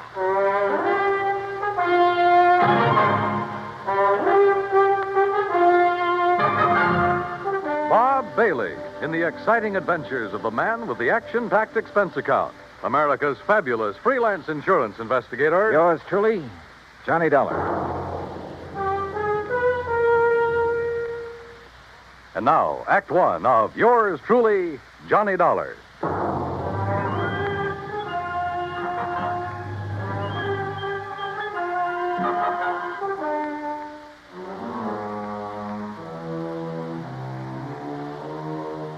Expense account submitted by Special Investigator Johnny Dollar to the Tri-Western Property and Casualty Insurance Company, Reno, Nevada office. Following is an account of expenses incurred during my investigation of the Doubtful dairy matter.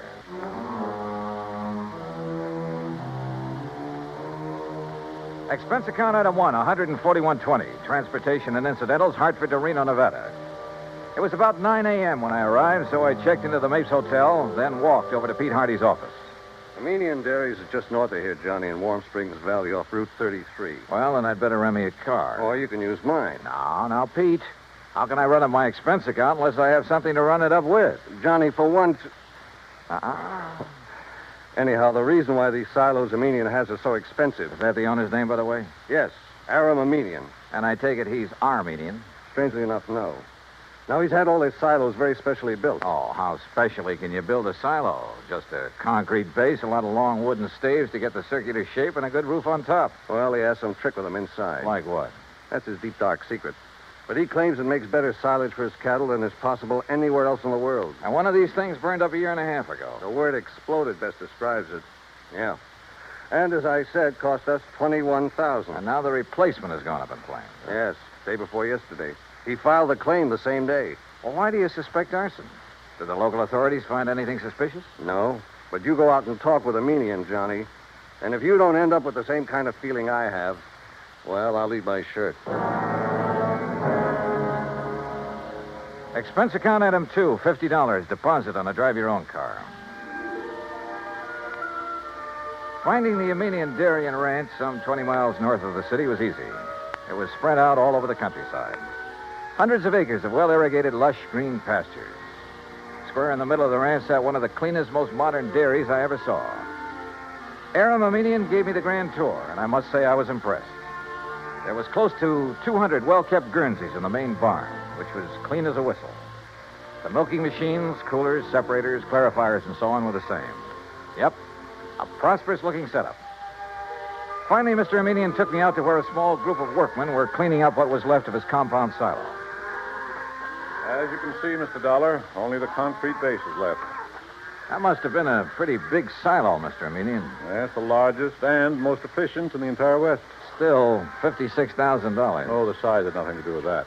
It was the inner construction, known only to Barnwell, the man who built it for me, and to myself, of course. Well, what was so special about it? Principally a method of venting. Venting? Yes. It increases the phosphorus and lactic acid content.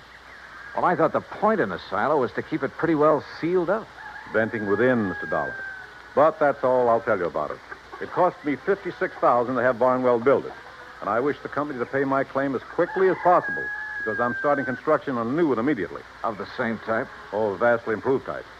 Oh, then it was to your advantage to lose the old one. Just what do you mean by that? Your loss came at just the right time, didn't it?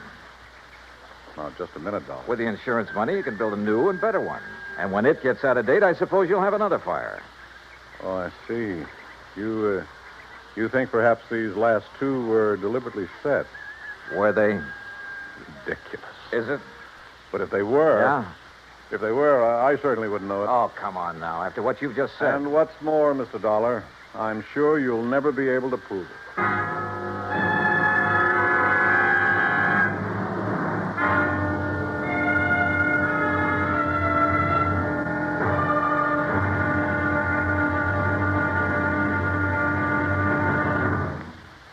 Act two of yours truly, Johnny Dollar, in a moment. We sometimes wonder, what is the life of a human being really worth? Not too much? Or maybe a great deal? Does it depend on whose life it is? Whatever the answer, one thing is certain. Fred Hargesheimer, since World War II, has felt that his life is worth quite a lot of gratitude. During the war in the Pacific, about June of 1943, Lieutenant Hargesheimer had his P-38 fighter plane shot out of the sky.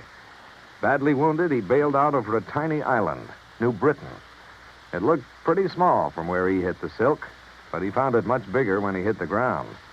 It was bigger, and in complete control of the enemy. But Hargesheimer was lucky. After a month of lonely hiding, he was found by a group of friendly natives from the village of Nantambu. They cared for him and successfully hid him from enemy patrols for the next 4 months at the risk of their own lives. Then Hargesheimer was able to make it back to civilization. For the next 17 years, Fred Hargesheimer thought about those wonderful people of Nantambu. 12,000 miles away in the United States of America, Hargesheimer put a great plan into effect. He made speeches, took up collections, sold jewelry belonging to his family, and worked out a way to bring a bit of civilization and happiness to the little village of Nantambu. Needless to say, the villagers gave him a spectacular welcome upon his return. Fred Hargesheimer showed his gratitude to the people who had saved his life. But life is worth little without freedom, the right of all men, everywhere. And now, Act two of yours truly, Johnny Dollar, and the Doubtful Dairy Matter. Why, what he said and the way he said it. Aramamenian was practically challenging me to find out how arson was involved in the destruction of his $56,000 secretly constructed compound silo. Expense account item 3 phone call from a gas station on Highway 33 to Reno Police Headquarters. But Lieutenant Brady of the arson squad assured me he'd failed to find anything indicating the fire was set. So dead end. Until I remembered a little trick that had worked for me before and might work again. Item 4, 27 cents for a loaf of white bread at a grocery store along the highway. Then I drove back to the Armenian ranch. If I'd known you were hungry, Mr. Dollar, I should have had something provided for you at the ranch house, in spite of your rather nasty attitude about this loss of mine. Food is the last thing I'm thinking of, Mr. Armenian. Well, then why this loaf of bread, if you're not... Whoop! Now, let's see. Oh, now, surely you're not going to eat the piece that dropped in the ashes. No. For now. Then get it out of your mouth, man. Well, mm-hmm. Whatever in the world are you doing, Mr. Dollar? Yeah, I knew it. You knew what? A sure test for kerosene, Mr. Armenian.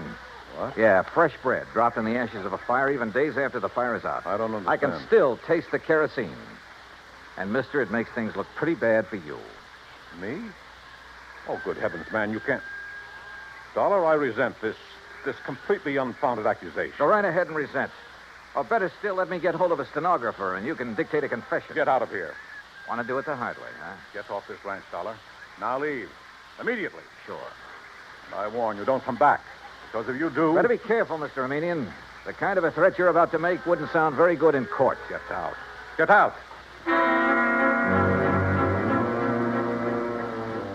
Out on the highway, I stopped at the mobile gas station again and made another phone call. Item 5, another 20 cents. It was to my old friend Herb Carlbert, cashier of Reno's Farm Trade National Bank. It was past closing time, but he promised to leave a door open for me. So I grabbed a sandwich and a Coke along the way. That's item 6, 80 cents, including tip. Then at the bank, Herb led me back to his private office. Well, sit down, Johnny. Tell me all about yourself. Yeah, later, Herb. We'll go out on the town and talk our heads off. Right now, I need some information. I hope you can tell me where to get it. Oh? Information about what? The Armenian Dairy. Or better still, Armenian himself. You know him? Oh, I certainly do. We're his bank. His happens to be one of the best accounts we have, especially in our investment department. You mean it's big? Plenty big. Like how much? Well, now, Johnny, I'll tell you this. If I had a quarter of his net worth, I'd have retired long ago. No big outstanding debts on his place? Anything like that? Not a penny. Aram's financial condition is as... Now, wait a minute. Yeah? That fire and explosion of his compound silo? Yeah, that's right. Herb, I've found evidence indicating arson. Well, certainly aren't accusing him. Who else? Oh, no, you're wrong. Oh, now look, Herb, he filed that claim so fast. It's the most natural thing in the world for him. It's the way he does everything, like paying his bills immediately on receipt. He works that way. You expect everybody else to. Well, he gave me the impression he wanted to collect quickly in order to have money for rebuilding. Of course. Rather than cash in some of his blue chip investments. Herb, somebody fired that silo. Well, it certainly wouldn't be Aram. You sound like you're in cahoots with him. What about his employees? From my impression of the man, They love him like a father. Every one of them. And if every employer was as generous as he is, there wouldn't be any labor troubles in this country. Well, the fact remains that somebody somehow stood to profit by destroying that silo, and the one before it. Well, I can't imagine who. Even his competitors like and respect the man. Or so they say. No, they do. He's helped them stay on their feet during hard times, developed new ideas and methods, then passed them on to them. Oh, the fact remains... Look, Johnny, I've had a rough day. How about a nice, cool, casual drink? Then we'll have dinner and take in the town. Item 7, 2130, for drinks and a good dinner back at the Mapes. But I didn't enjoy either. Because Herb in his defense of Armenian was no help at all. Except perhaps for giving me a list of all the people he could think of who did business with him. I decided to check them all first thing in the morning. Finally, about midnight, having lost our share at a couple of nearby gambling clubs, we parted. Herb drove away to his home on the outskirts of town. I went back to the Mapes. Take Mr. and Mrs. Kenworthy to room 314, boy. Yes, sir. What can... Oh, Mr. Dollar. Just my key, please. Certainly, sir. Here you are, sir. And I hope you enjoy a pleasant night's rest. Thanks. Oh, by the way, there was a gentleman here looking for you early this evening. Hung around quite a while. Said he'd be back. Well, who was he? He didn't give his name, sir, nor did he wish to leave a message. Mr. Armenian? Mr. Armenian the dairyman? Oh, no, sir. I'm quite sure. Okay, thanks. Yes, sir. Good night. Good night, sir. Oh, Mr. Dollar. Yeah? There he is. There. Huh? Going out the door, the dark brown coat. You're sure? Yes, sir. The same man. I wonder. Yeah, so do I. But if he knows you, sir, and saw you, sir... By the time I got out the front door, the man in the brown coat was halfway down the block and walking fast. Faster and faster, as a matter of fact, as I gained on him. He turned the corner, and by this time, both of us were running. Hey! Hey! Were you looking for me? By the end of 3 or 4 blocks, it was a real foot race. Then suddenly he turned into an alley, and like a darn fool, I plunged into the darkness of it after him. Hey! Hey! Right here. Oh, no, you...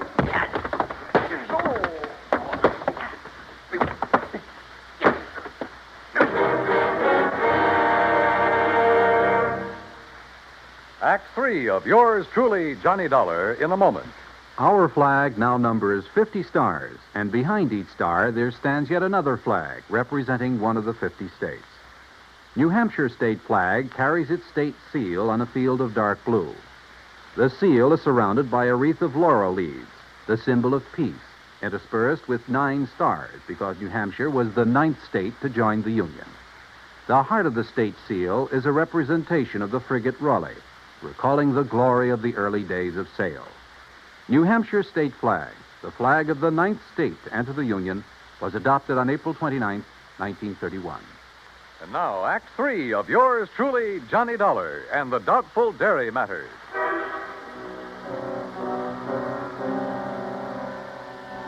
If it hadn't been for a big interstate moving van that drove into the alley where I'd been waylaid, well, I have a strong hunch I wasn't supposed to have lived through that beating. The truck driver, who absolutely refused a tip, incidentally, half walked, half carried me back to the Mapes. And the desk clerk had a doctor in my room within a few minutes. Terrible thing, Mr. Dollar. You're being attacked like this. And of course, I'll have to make a report of it to the police. Oh, do anything you like, Doctor. Just get me patched up, will you? And you, easy now. You have no idea who could have done this to you. Believe me, I intend to find out. Judging by this swollen hand of yours, you got in some good licks, though, and whoever... What's the matter? Well, this is a very unusual ring you're wearing. Oh, some kids in the YMCA gave it to me a couple of years ago. I helped them with the softball team. Oh, yes, of course. That's the Y insignia. Yeah, one of them made it. And the 3 raised points stand for spirit, body, and mind. Yeah, that's right. Well, now, if you just... Oh, wait, what's that for? Make sure you get plenty of rest. Oh, no, now, wait, Doc. I'm the doctor. Roll up your sleeve, please. Here, I'll do it. Look, if this shot leaves me groggy in the morning... You'll wake up feeling fine. There you are. Incidentally, that ring... Listen, before you notify the police... Ooh, hey, this shot works pretty fast. Yep. As I started to say, if that ring of yours didn't leave a mark on whomever you defended yourself against out there in the alley, I'll be very much surprised. In a few seconds, I was out like a light. But then a whole set of weird dreams began to plague my somewhat battered mind. And questions about who would attack me and why. Only the why was only too obvious to keep me from finding an arsonist who... Yeah, who probably bore the mark of my ring on his kisser. I thought of the names Herb had given me and his insistence that none of them could be guilty. Wait a minute. There was one name he hadn't mentioned, but Armenian had. Of one man who stood to gain a lot by the destruction of the silos. Or maybe it was just a crazy hunch, part of the wild dreams that came from the beating I'd taken. In any event... In the morning, as soon as the bank was open, I was in Herb Carlbert's office again. Well, yes, he has an account here, too, Johnny. At least he did before. How about loans? Has this man we're talking about taken out any loans? Well, yes, but, Johnny, you know I can't... Yeah, I know. The fact remains he's pretty hard up for dough, isn't he? Well, I didn't say that. Although, of course, if that's the conclusion you choose to draw... Tell me this. He owes the bank money now, doesn't he? Yeah. All right. Did he also owe the bank a lot of money about a year and a half ago? Johnny. Yeah. Well? Johnny, you're right. But who would have suspected? And when you consider that Aram Armenian is the one man who has given him money for all the work he's... I can't believe it. Herb, it started out as a pure hunch, but right now I'd bet my... Where can I find him? Well, if Aram plans to go ahead with new construction, he's probably over... Sure, out there at the dairy. You want to come along? Well, maybe I'd better after the way Aram threatened you. I guess I owe him an apology for the way I tore into him. Let's go. Johnny. Yeah? What if we're wrong? What if this man we think is the arsonist... Will you agree that the firebug is the same man who attacked me in the alley? Well, I suppose so. Then we'll soon know. Because believe me, he's a marked man.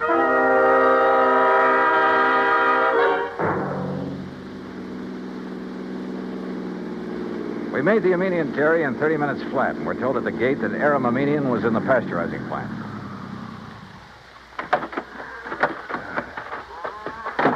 Maybe you better let me talk to Aram first, Johnny. It's not Aram that I'm interested in, Herb, and you know it. Oh, just a minute. Huh? What's the matter? Hold it a second, will you, while I tie my shoelace? Yeah, sure. I've been thinking, Johnny, on the way out, you know, we could really be terribly, terribly wrong. Herbert, old man. Aram, we're just looking for you.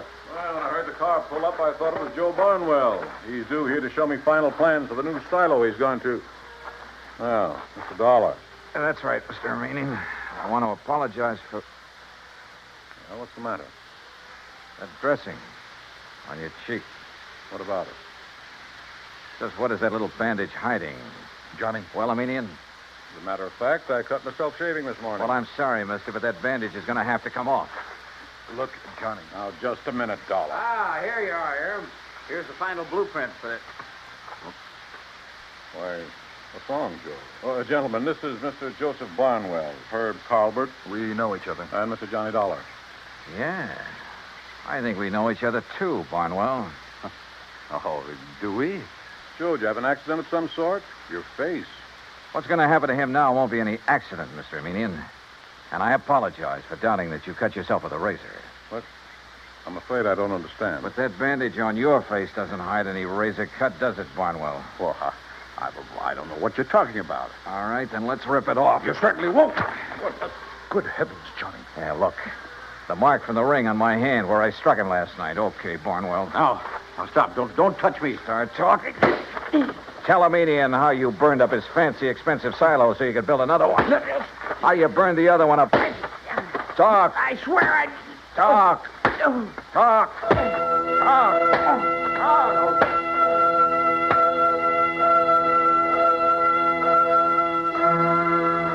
Yeah, he talked all right, plenty. About a racket so old I hadn't heard of it in years. The crooked builder who burned out his own clients to get himself more work.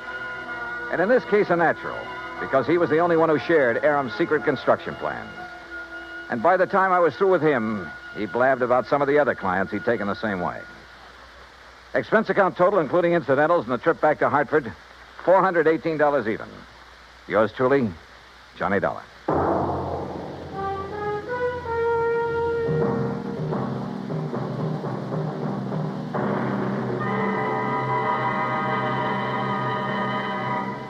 Our star, Bob Bailey, will return in just a moment to give you a hint about what's in store for you on next week's program. Meantime, listen carefully. There is a biblical verse which promises life is going to be better for everybody in the world when mercy and truth are met together and righteousness and peace have kissed each other. When the people of the United States of America express that thought, it is not in idleness, but in deeds.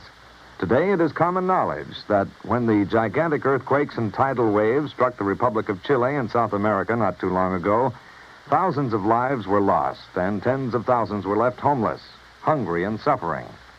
Immediate aid in the form of food, medicine, clothing, supplies, and professional and technical help were flown to Chile by the United States Air Force in a Mercy airlift. When the work was done and the suffering people made happier and more comfortable, American servicemen received such grateful thanks from the people of Chile that they felt increased pride in being able to wear the uniform of the United States of America. This same pride has come to other Americans in uniform when mercy and truth have come together to follow the wake of disaster in other parts of the world. After the earthquake in Agadir, Morocco, after 2 devastating cyclones swept across the Bay of Bengal into East Pakistan, after a typhoon rocked and battered Japan. As mercy and truth got together, so did peace and righteousness to form a pact for freedom, the right of all men everywhere. And now, here is our star to tell you about next week's intriguing story on yours truly, Johnny Dollar. Next week, well, I get into cattle country again. And a Hereford steer solves the case for me. So join us, won't you?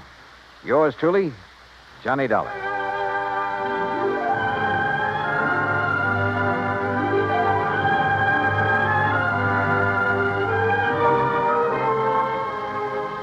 Yours truly, Johnny Dollar, starring Bob Bailey, originates in Hollywood. It is produced and directed by Jack Johnstone, who also wrote tonight's story. Heard in our cast were Paul Duboff, Will Wright, John Daner, Harry Bartell, Parley Bear, and Forrest Lewis. Be sure to join us next week, same time and station, for another exciting story of yours truly, Johnny Dollar.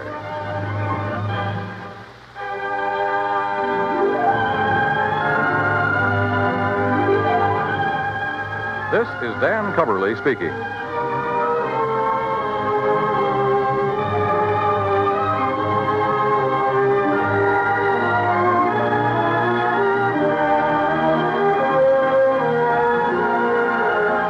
This is the United States Armed Forces Radio and Television Service.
Johnny Dollar. Betty Lewis. Huh? Oh, hi, honey. Marry me? Well, what's that? I said, will you marry me? Oh, just round up a preacher and I'll meet you at the church. Serious, Johnny? Oh, I wish you were, you rascal. Well, with you, Betty, I sometimes wish I could. No, wait a minute. Catch me still half asleep this way. Betty, why did I say you do it up at the crack of dawn? What are you talking about? It's almost 8 o'clock. Exactly what I said, the crack of dawn. You're just spoiled, Johnny, and, well, I don't know whether to forgive you this time or not. Uh-oh, now what have I done? My housewarming party. Oh, no. Oh, yes. It took me 3 months of hard work to get my new little house fixed up out here. No visitors, no fun, no nothing Betty. to work. And then when I do invite you and you accept... Betty, honest, listen. This is crazy business of mine. Better be good, Johnny. Well, I was out in Eugene, Oregon, and there was no way... Eugene, Oregon? Yeah, one of those last-minute things, insurance investigation. There was no way I could get out of it. Honest? Honest. I only got back late last night. But I'll make it up to you. I swear I will. Well... let's see. Today is, What? Betty. Hello, Betty. What's the matter, Johnny? You're asking me, those gunshots. And if I suddenly groaned and dropped the telephone, would you come running out here? Are you kidding it? What? Only I cannot tell a lie. That was just some hot rod kid with a cut-down convertible. Oh, Backfire, huh? Yes. Every morning at exactly 8 o'clock. You could set your watch by it. Are you sure that's all it was? Well, if you don't believe it, why don't you come over here and see for yourself?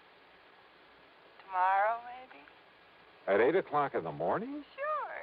And, honey, I'll cook you the greatest breakfast you ever had. Yeah, but... Maybe even convince you that married life isn't such a bad idea after all. On the strength of a platter of ham and eggs? Tomorrow. Johnny. Hey, look, why don't we go somewhere tonight? I'll take you out to dinner and... No. If you're really sorry about missing the party, if you really do want to see me... Well, sure I do. All right, then. Tomorrow morning for breakfast. Betty. Bye, honey. So, why not?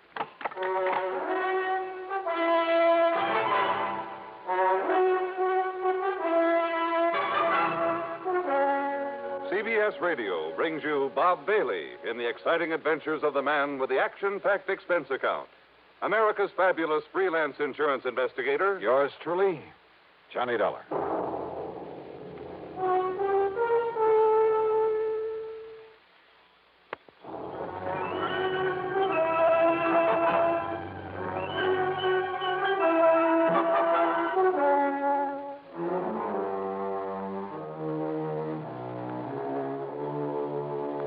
Expense account submitted by Special Investigator Johnny Dollar to the Universal Adjustment Bureau, Hartford, Connecticut. Attention, Mr. Pat McCracken. Following is an account of expenses incurred during my investigation of the Backfire that Backfired matter. I know, Pat, you haven't assigned me to a case. I also know I hadn't the least idea that having breakfast with my best gal was to be only the beginning of an insurance investigation. That before it was over, I'd be lucky to get out of the whole mess alive. But believe me, that's the way it worked out. So if there's any question about your company paying this expense account, well, just read on. Okay, then. Expense account item 1, the following morning, that is, $4.25 for a tank full of gas for my car. By the unearthly hour of 7:40 a.m., I was on my way to far out beyond the edge of town to 11325 East Maple Drive and the newly acquired domicile of my date for breakfast, Betty Lewis. Now, I'm not used to this early morning stuff and was kind of surprised to find so much of the world wide awake. It was warm and pleasant, too early for the scorching summer sun. Front lawns of the rather nice homes in this section glistened with dew. The fields and trees were filled with millions of birds, all singing their heads off, with squirrels chattering away. Yep, real pleasant. Something I'd have to try again sometime. Betty's place, which I hadn't seen before, turned out to be a very cute one-story affair, coral roof and shutters to match. It was set comfortably in between a couple of somewhat larger homes. As for Betty, who stood there at the front door waiting for me, well, I don't know how she does it, but that ever-loving doll, even at this hour, looked as smart and attractive as any man could want. I just can't believe it. And it's still a full 6 minutes before 8 o'clock. Hi, honey. Mwah. Yeah, so early in the morning? You mind? I do not. Come here, gal. Oh, Johnny. Gee, but this morning air does for you. Come in, huh? Said the spider to the fly? Oh, sure. I make no bones about it. Your neighbors used to seeing this sort of thing? Oh, sure. I've been having strange men in for breakfast every day. Uh-huh. You know, just so the neighbors wouldn't be shocked when I finally dragged you into my trap. How do you like it, Johnny? Oh, yeah. Hey, looks real nice, Betty.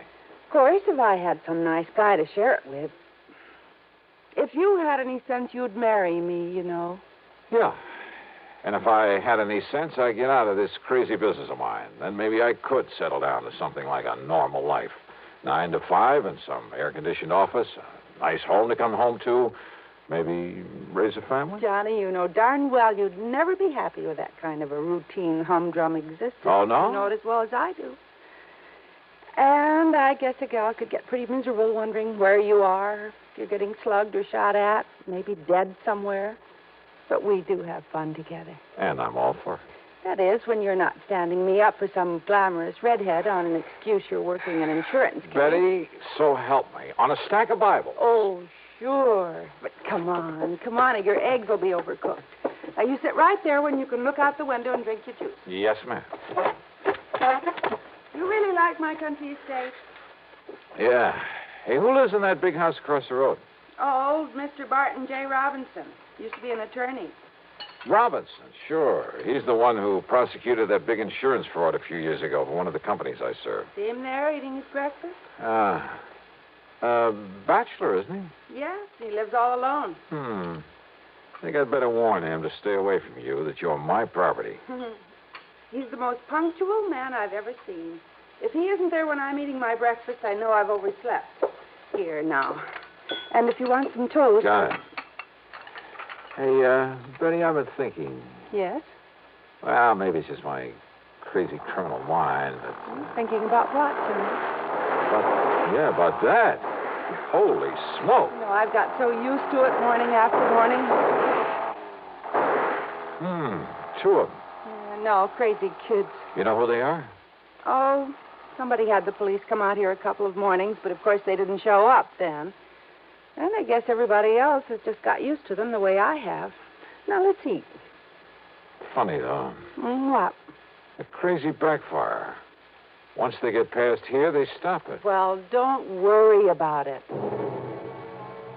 But I should have. I should have worried plenty about it.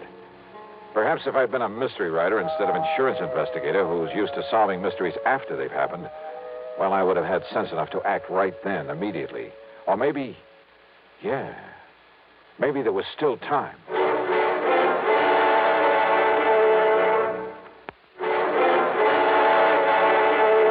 And you have no idea who those two are. The ones who go barreling by in that hot rod every morning? Nobody could seem to find out, Johnny. And as I said... Yeah, everybody's got used to the noise of that backfiring. But listen, Betty... Why don't you eat your breakfast, honey? You call them kids, but they aren't. Honey, please. I thought we were just going to have breakfast and talk and sort of make up for lost time. Yeah, I'm sorry for them. But now look. Honestly, do you have to dream up a lot of mystery and intrigue about even the most normal things that happen? They cut the backfiring just as soon as they got around that curve. 3CFU 160. What? The license on that car. Oh, Johnny. Hey, listen, honey, let me use your phone. Didn't I see one right here in the living room? Oh, yeah. But why? And, Johnny, your breakfast will get cold. Be right back.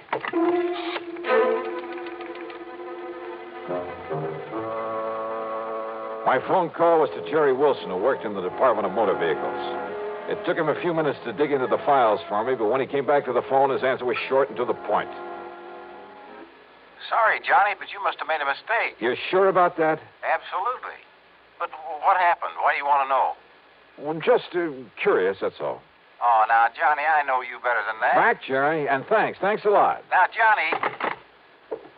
Oh, sorry, buddy. Oh, I guess you're right, Johnny. About driving a wife crazy, I mean. I was right about that car. What?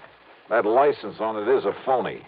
There ain't no such number here in Connecticut. All right, so a couple of kids didn't have enough money to buy a license. I tell you, they aren't kids. Now that I've had a chance to think about it, I'd swear there was something familiar about the looks of the one beside the driver. Oh, sure. Some nasty criminal you've tangled with and... Oh, Johnny, listen. This isn't why I asked you out here, to cook up some deep mystery. Hey, Betty, this lawyer, this Barton Robinson, who lives in the big house across the road. I don't care about him, Johnny. I care about you. You say that every morning at the same time he's there beside that window eating his breakfast? The same time that car comes roaring by? Yes. When he's here, that is. He was away for 5 or 6 weeks. Until when? He must have come back last night. This morning's the first time in 5 or 6. Uh-huh. And when did this, those hot rodders start coming around? Oh, well, I guess it was about a week after Mr. Robinson went away. Casing the joint, huh? What? Johnny, for heaven's Betty, listen to me. You probably won't forgive me for this. Johnny. Now, listen. Sometimes when I'm working on a case... You're not, dear. Well, sometimes when I run out of leads, all I have to work on is a hunch. 3 months I've been But waiting. strangely enough, the hunches usually pay I off. wasn't going to tell you until So later. maybe my hunch is right this But time. I called the office and told them I wouldn't Because be in. I got a real big fat one I about thought that you car. and I could go somewhere, drive out in the country, Oh, I'm maybe. sorry, honey. I really am like sorry. I said, kind of make up for lost But time. I got to get on this thing, and right now. Oh, Johnny, how can you do this Look, to I'll me? pick you up tonight. We'll have dinner, taking a show, make a night of it, anything you want. I know that walking out on you this way's a dirty trick, and if you want to, you can just tell me to... Please, honey, tonight for sure. Oh, sure, Johnny. You know what a pushover I am. Thanks, hon. See you later. I set out to find that car, who owned it, and why the big backfire racket in that particular spot day after day. There was a purpose there, I was sure of it. Not just a couple of kids out on a tear. Besides, they weren't kids. I'd seen that for myself. Because of the way the car had taken the curve down the road, it left a very clear set of tire marks. So I started a careful inspection of driveways, even asked the people who lived along there what they knew about that car. And it took me most of the day. Expense account item 2, by the way, is $1.25 for a late afternoon lunch at a roadside tavern. It was there I finally got some information. You want another bottle of beer, huh, Charlie? Okay. I got one already. Now, as I was saying, mister, I think I know the very car you mean. Yeah? At a 1941, tied down with straight pipes. Must have been a convertible before they throwed the top away. Makes a lot of noise. You know who owns it? Where I can find it? Well, I think I seen it take the cutoff one morning. Cutoff? Yeah, when I was on my way to work here. What cutoff? About a mile up the road to cut off over to Barley Swamp. Good. Thanks a lot. Here's for the food. Well, you interested in buying that old crate? Something like that.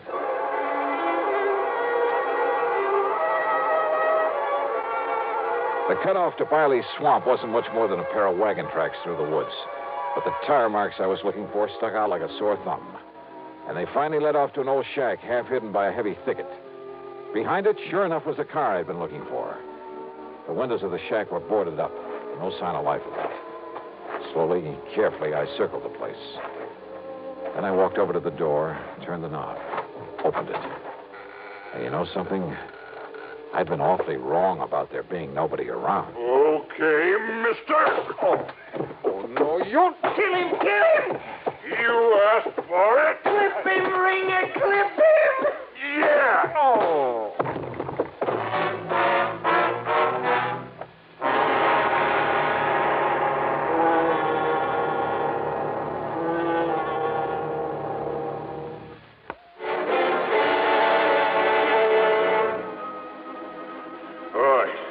All right, get some water, Gil. Bring him to. We'll find out what he's doing around here. Let me go through his pockets, Ringer, see who he is. Yeah, go ahead. The one called Ringer was too big for me. So rather than take any more of it for the moment, I lay there and let them go through my pockets. And of course, they took my gun. When the little one, Gil, started pouring water not only on but into me, well, I had to come to or choke to death. Oh, give him the whole bucket. Yeah, sure. Johnny Dollar, huh? Insurance stick. No, don't try getting up on your feet. You think I could if I wanted to? Yeah, you really clipped him, Ringer. Shut up. So the coppers have been after me since I got out of their clink, huh? But they couldn't find me, so they had to send you out. Is that it, Dollar? What do you think? I think you're going to be awful sorry. And awful dead. You think you or anybody else could keep me from knocking off that fancy mouthpiece after sending me up the way he did? Well, nobody's smart enough. You're gonna knock him off, Ringer, huh? You're gonna kill him? After we get that lawyer. Well, why not now, huh? Anything goes wrong, I might need Dollar for a hostage. Oh, sure. Only what's a hostage? Only nothing is gonna go wrong. I'm too smart for that. Yeah, I guess you are at that, Ringer. That business of driving by his house every day, the Backfire. That's right, so nobody worries about it no more. And the Backfire will cover the shots when you murder Lawyer Robbins. That's right. Nobody will even notice. And all it takes is one good shot through his window. Just a little hole in that window nobody will notice unless they go up and look at it. An elaborate scheme like that just to show how smart you are? No, because knowing I'm on the loose again, he has that house locked up like a bank vault. Not even Gil and me could get in without setting off an alarm.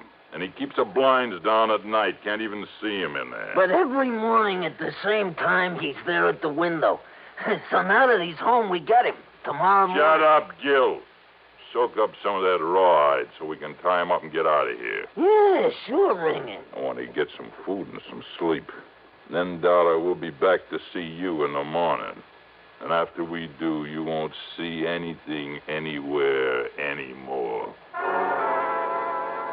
Wet rawhide that shrinks when it dries, cuts into ankles and wrists like a steel band. By the time they finally left in their hot rod, the pain was excruciating. Sure, I could roll around a bit, maybe even out the door. What good was that? There was nobody ever came around this neck of the woods. So I lay there straining against the bonds, hoping they wouldn't cut off the circulation completely as the rawhide slowly, inexorably... Wait. It was raining hard. I rolled myself painfully out the door into a puddle in front of it.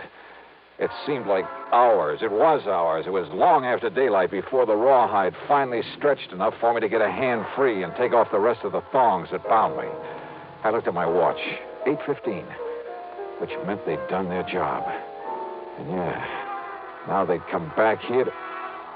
Then I heard it. The hot rod coming down the soggy wagon road. Quickly, I ducked back into the shack, waited behind the door.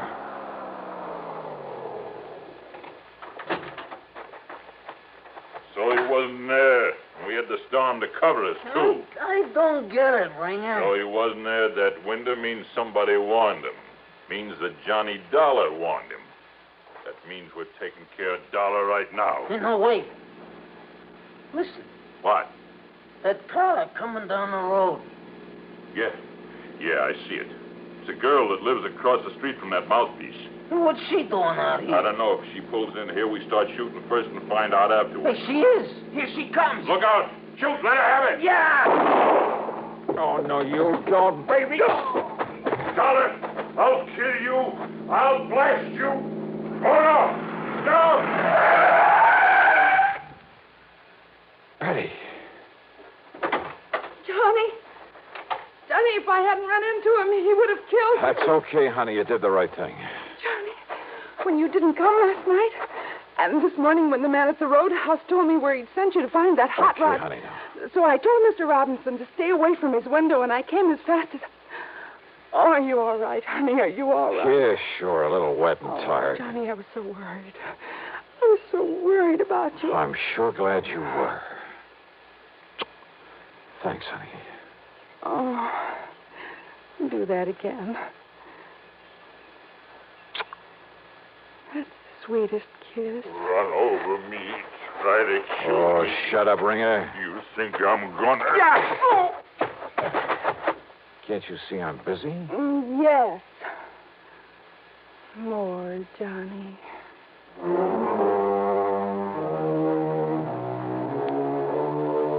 It was Betty Lewis who really saved the life of that insurance attorney.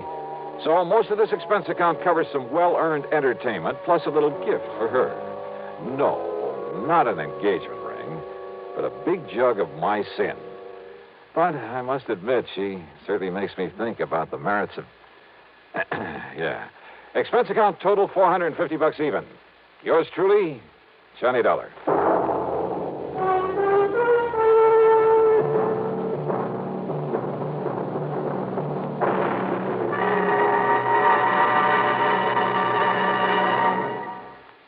Now, here is our star to tell you about next week's story. Next week? Well, next week, the funniest combination of names I ever saw. And, brother, what trouble they cause. Join us, won't you? Yours truly, Johnny Dollar.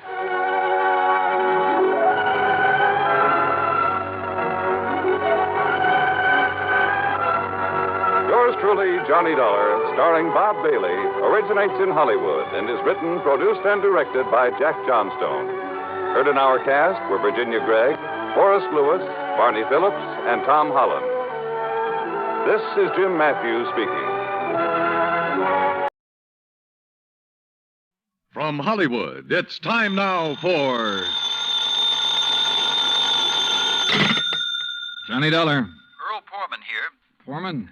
Tri-State Life and Casualty. I'm the branch office manager down here. Oh, sorry, Mr. Foreman, but the answer is no. Well, this is an arson case, Dollar, and we're already having to make one payoff on I'm it. sorry, but it'll have to wait. I'm going to get as far away from this New England winter as I can. Well, for that, I don't blame you, but there's no reason you shouldn't come Look, down. I've had a rough year of it. I'm tired and I'm cold. And unless I can get down to where the warm, balmy breezes waft in... Dollar, I have got to have you on this case. There's a lot at stake. Now, my office is down here No, sir, I'm sorry. You down see... here in Sarasota. I just can't do it, Mr. Foreman. I've already made a plane reservation for Sarasota, Florida. And this is one time I'm going to... Where did you say your branch office is? Sarasota, Florida.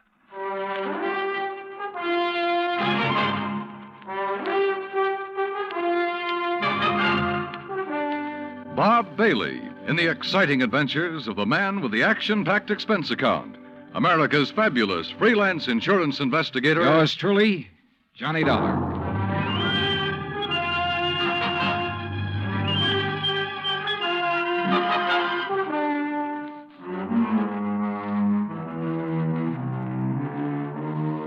Expense account submitted by Special Investigator Johnny Dollar to the Tri-State Life and Casualty Insurance Company, Home Office, Hartford, Connecticut. Following is an account of expenses incurred during my investigation of the burning Carr matter. Expense account item 1, which I'd thought I was going to have to absorb myself. $129, transportation and incidentals to Sarasota, Florida. It was nearly 5 p.m. when I got there, so instead of checking into a hotel, I taxied, that's item 2, $1 even. I taxied to Earl Poorman's office in the Conroy building. He turned out to be a tall, lanky, easygoing fellow with clear blue eyes and a ready smile. Sit in an office and talk business this time of day? You're in Florida now, Johnny. Well, I thought from your call this was a pretty urgent matter, Mr. Poorman. It is. Arson, you said. Yeah, probably, but here's no reason we can't go out to my little shack on the quay and be comfortable while we talk about it. Besides, Michael wants you for dinner. Mike? My wife, Gertrude. Oh. Come on, my jalopy's right out at the curb. Come on, Johnny. Poor man was a misnomer for this man because his jalopy turned out to be a spanking new Cadillac, complete with air conditioning and all the fixings. And the shack, anything but. It was on St. Armand's Key across Sarasota Bay from the mainland, a beautiful 2-story concrete and stucco job. The big yard backed on a quiet bayou, and there, tied up at a private dock, was a 24-foot lap-strake speedboat, ideal for fishing the Gulf of Mexico. After all, as long as you're down here on expense account. Yeah, but it's charged to your company, remember? Oh. Hey, there she is at the door. Huh? The big, fat, overbearing broad I'm married to. This was another switch. For Earl's wife, standing in the doorway, was the cutest little trick I'd seen in a long time. Petite, pretty, and blonde, and with eyes that you noticed right away because they were almost green. Eyes that suddenly narrowed as she looked at me. And I wondered why. Johnny? Dollar, did you say? That's right. Insurance investigator down here to look into those fires. Oh. Any objections? No. No, of course not. Just set your bags here in the hall, Johnny. All right, thanks. And wouldn't you like a drink after your long trip? Yeah, and you can get me one, too. Scotch, Johnny? Martin's VVO. Oh, great. Well, soda, please. Sit down, sit down. Thanks. I take it Mike isn't too interested in the insurance business, huh? You know, she used to be a singer, dancer. Oh, well, this is a little different. But now, tell me all. Well, actually, I guess we ought to wait until Arnold Carr gets back. Carr? Carr Brothers, Lumber Enterprises. Arnold runs the business, and his brother Edward... Well, Ed just shares the profits. Real black sheep of the family, from what I've been able to learn. Oh? Anyway, they have yards all over the state. There's one here in Sarasota, one up the coast a ways at Fort Pierce, and still another at Arcadia. That's about 40 miles inland, just east of here. And there was one up in Orlando. Was? Completely destroyed by fire a couple of weeks ago. And a $120,000 claim has been filed. $100,000? Wow. And that's where Arnold Carr has been, in Orlando, trying to clear things up. Here's your drink. Oh, thanks. Here, Earl. Yeah. Well, to the gods and goddesses and us. But shouldn't I be up in Orlando then? Arnold's on his way back here now. He lives here. He just went up there to arrange for clearing off and selling the property. You mean he's planning to just pocket the money? If Tri-State pays off, I mean. Looks like it. But I take it you suspect arson. Yes, Earl suspects arson, Johnny, and so does Arnold Carr. At least he says he does, but they have no reason. No? How about the other fires? Or attempted fires? Oh, where? At Arcadia, for one, but they got it out in time. At least that's the way Arnold Carr reported it. The way he Let tells me tell it, Mike. Oh. There was another at the yard here in Sarasota. Arnold himself discovered it one night when he was just driving around. But nothing to indicate it was attempted arson. No, Well, and the authorities up in Orlando found no indication of it there. Mike, you know as well as I do that a lumberyard fire will obliterate signs of arson better than any other kind of fire in the world. Yeah, but she has a point, though, Earl. Unless there's some evidence of arson. Of course. Yeah, why send for me? Well, mostly because... Actually, because Arnold Carr suspects it. But he's given you no real reason. None at all. I think he has a real reason, but he just won't tell us. Wait till you see him. He's going to call when he gets in. We'll run over to his place on Longboat Key. What about his brother? Edward, did you say? I've never met him.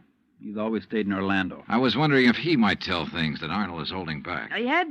Edward Carr wouldn't know anything. You can never be too sure.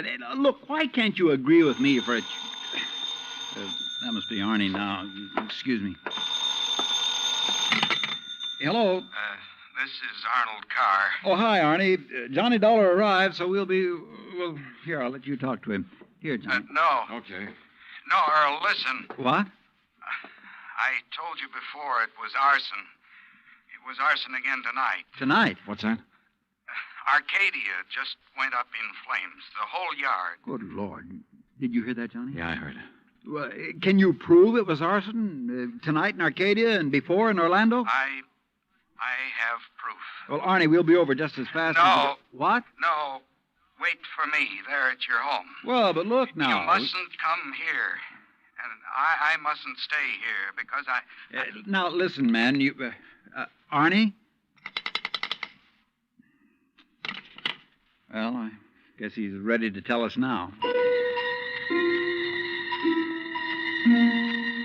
A suspicion began to grow in my mind. A suspicion that Mike apparently shared with me. That Arnold Carr himself might be responsible for the fires. After all, he was the only one who had seemed to know about the two unsuccessful attempts. He himself had planted the idea of arson. He'd lost no time in filing claim for the Orlando burnout. But Earl said I was wrong. Arnold was too honest a man. Earl had also said we were only 15 minutes from Carr's home. So when half an hour passed, we called him back. Got a busy signal. After the fourth try, the three of us took off in Earl's cab. As we pulled into Carr's driveway, we could see him through the picture window, sitting at his desk, telephone in hand, apparently engrossed in a call. Then, as we walked up to the door, I noticed something else. Arnold Carr looked enough like me to be my brother. Maybe that explained Mike's reaction when she first saw me. Hey, Arnie. Can't you see? He's on the phone in there. Well, the least he can do is hear his own doorbell. Earl, wait. Good Lord. What's the matter? Through the window. Oh, no. Earl? Stand back. Earl, for heaven's sake, what is it? Couldn't you see from out there? No, what's wrong? Oh, Well, Johnny? Right through the forehead, Earl. Looks like a .38. Before I could stop him, Earl took the phone out of the dead man's hand and called headquarters. Mike turned pale and slumped into a chair. And I gave the place a quick rundown, checked doors, windows, etc. A few minutes later, an officious young sergeant named Larkin arrived and took over. 38 caliber straight through the middle of the forehead. Were all three of you here when it happened? Mr. Foreman, Mrs. Foreman, and who are you? The answer to your first question, Sergeant, no, none of us was here. And this is Johnny Dollar, insurance investigator. You insurance guys work pretty fast. You related to Mr. Carr? No, why? Look a little like him.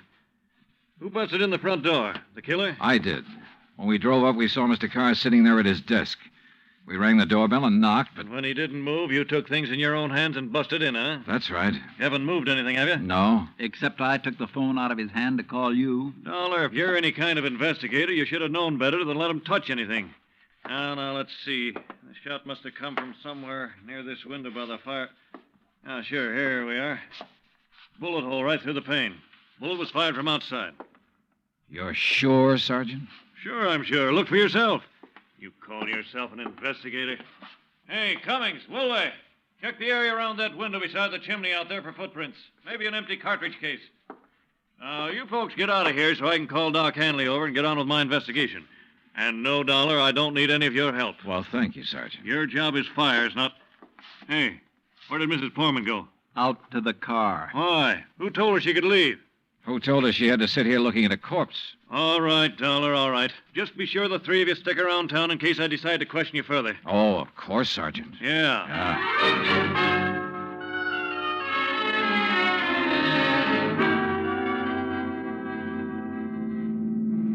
Not shot by somebody standing outside? What do you mean, Johnny? Oh, I spotted that bullet hole in the window, too. So? I also noticed there were no particles of glass on the inside sill. But there were some on the outside. Yeah. The shot that made that hole was fired from inside that room to make it look as though it had come from outside. Then somebody was in there with Arnold Carr. Yeah. Either somebody he let in or who had normal access to the house.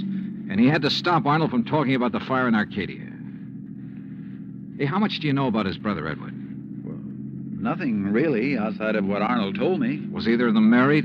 Family of any sort? Arnie wasn't. But Arnold's death means Edward will own the business then. Well, yes. And he lives up in Orlando, scene of the first big fire. Yes, very good heavens. Johnny, you don't think his own brother... Where can I rent a car?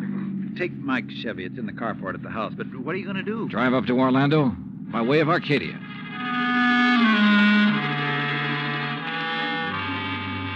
When I got to Arcadia, only a few people were standing around the remains of the fire. One hose company was still working on it, and a couple of police were poking about in the embers. Walking toward it, I almost stumbled over a little old man sitting alone in the darkness beside a palm tree, hunched over, his head in his hands, sobbing.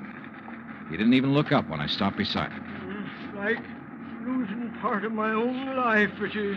You lost someone in the fire, sir? No, son. Only part of my life. I helped build up that yard. Me and Mr. Arnie. Arnold Carr. All along, he's been worried about it. And last week, when him and me smelled smoke and come over here and put out the barrel of trash that was smoldering, he knew. Knew what? That somebody was trying to burn him out? That's why he stopped by tonight on his way home. That's why we drove over here, him and me. And I brought my gun just in case. Yeah. Well, we got here too late. It was already blazing. And when he seen the automobile pulling away... What auto? Yes, Frank, he said to me. I knowed he was the one trying to burn me out, he said. Who, old-timer? Who do you mean? He didn't say. Then he called the fire department. That car that pulled away, what was it? Just a auto, big white Buick. But he tied it in with whoever set the fire. All he said was, I knowed he was the one. Do you know who it was he meant? Well, he told me even if I did know, I should never tell. Even the police. Well, who do you think it was? Break my word to Mr. Arnie? Never, son. All right, look, old man, I'm sorry to have to tell you this. Mr. Arnie's dead. What? But he can't be. He was... You. Huh? Maybe you thought in the darkness I would know you. But I do know you. Oh, now, just a minute, old-timer. If Mr. Arnie's dead, it's because you killed him. What? Just like you set the fires. No, I'm not who you think I am. And I'll kill you. That's what I'll do. Put down that gun. I'll kill you.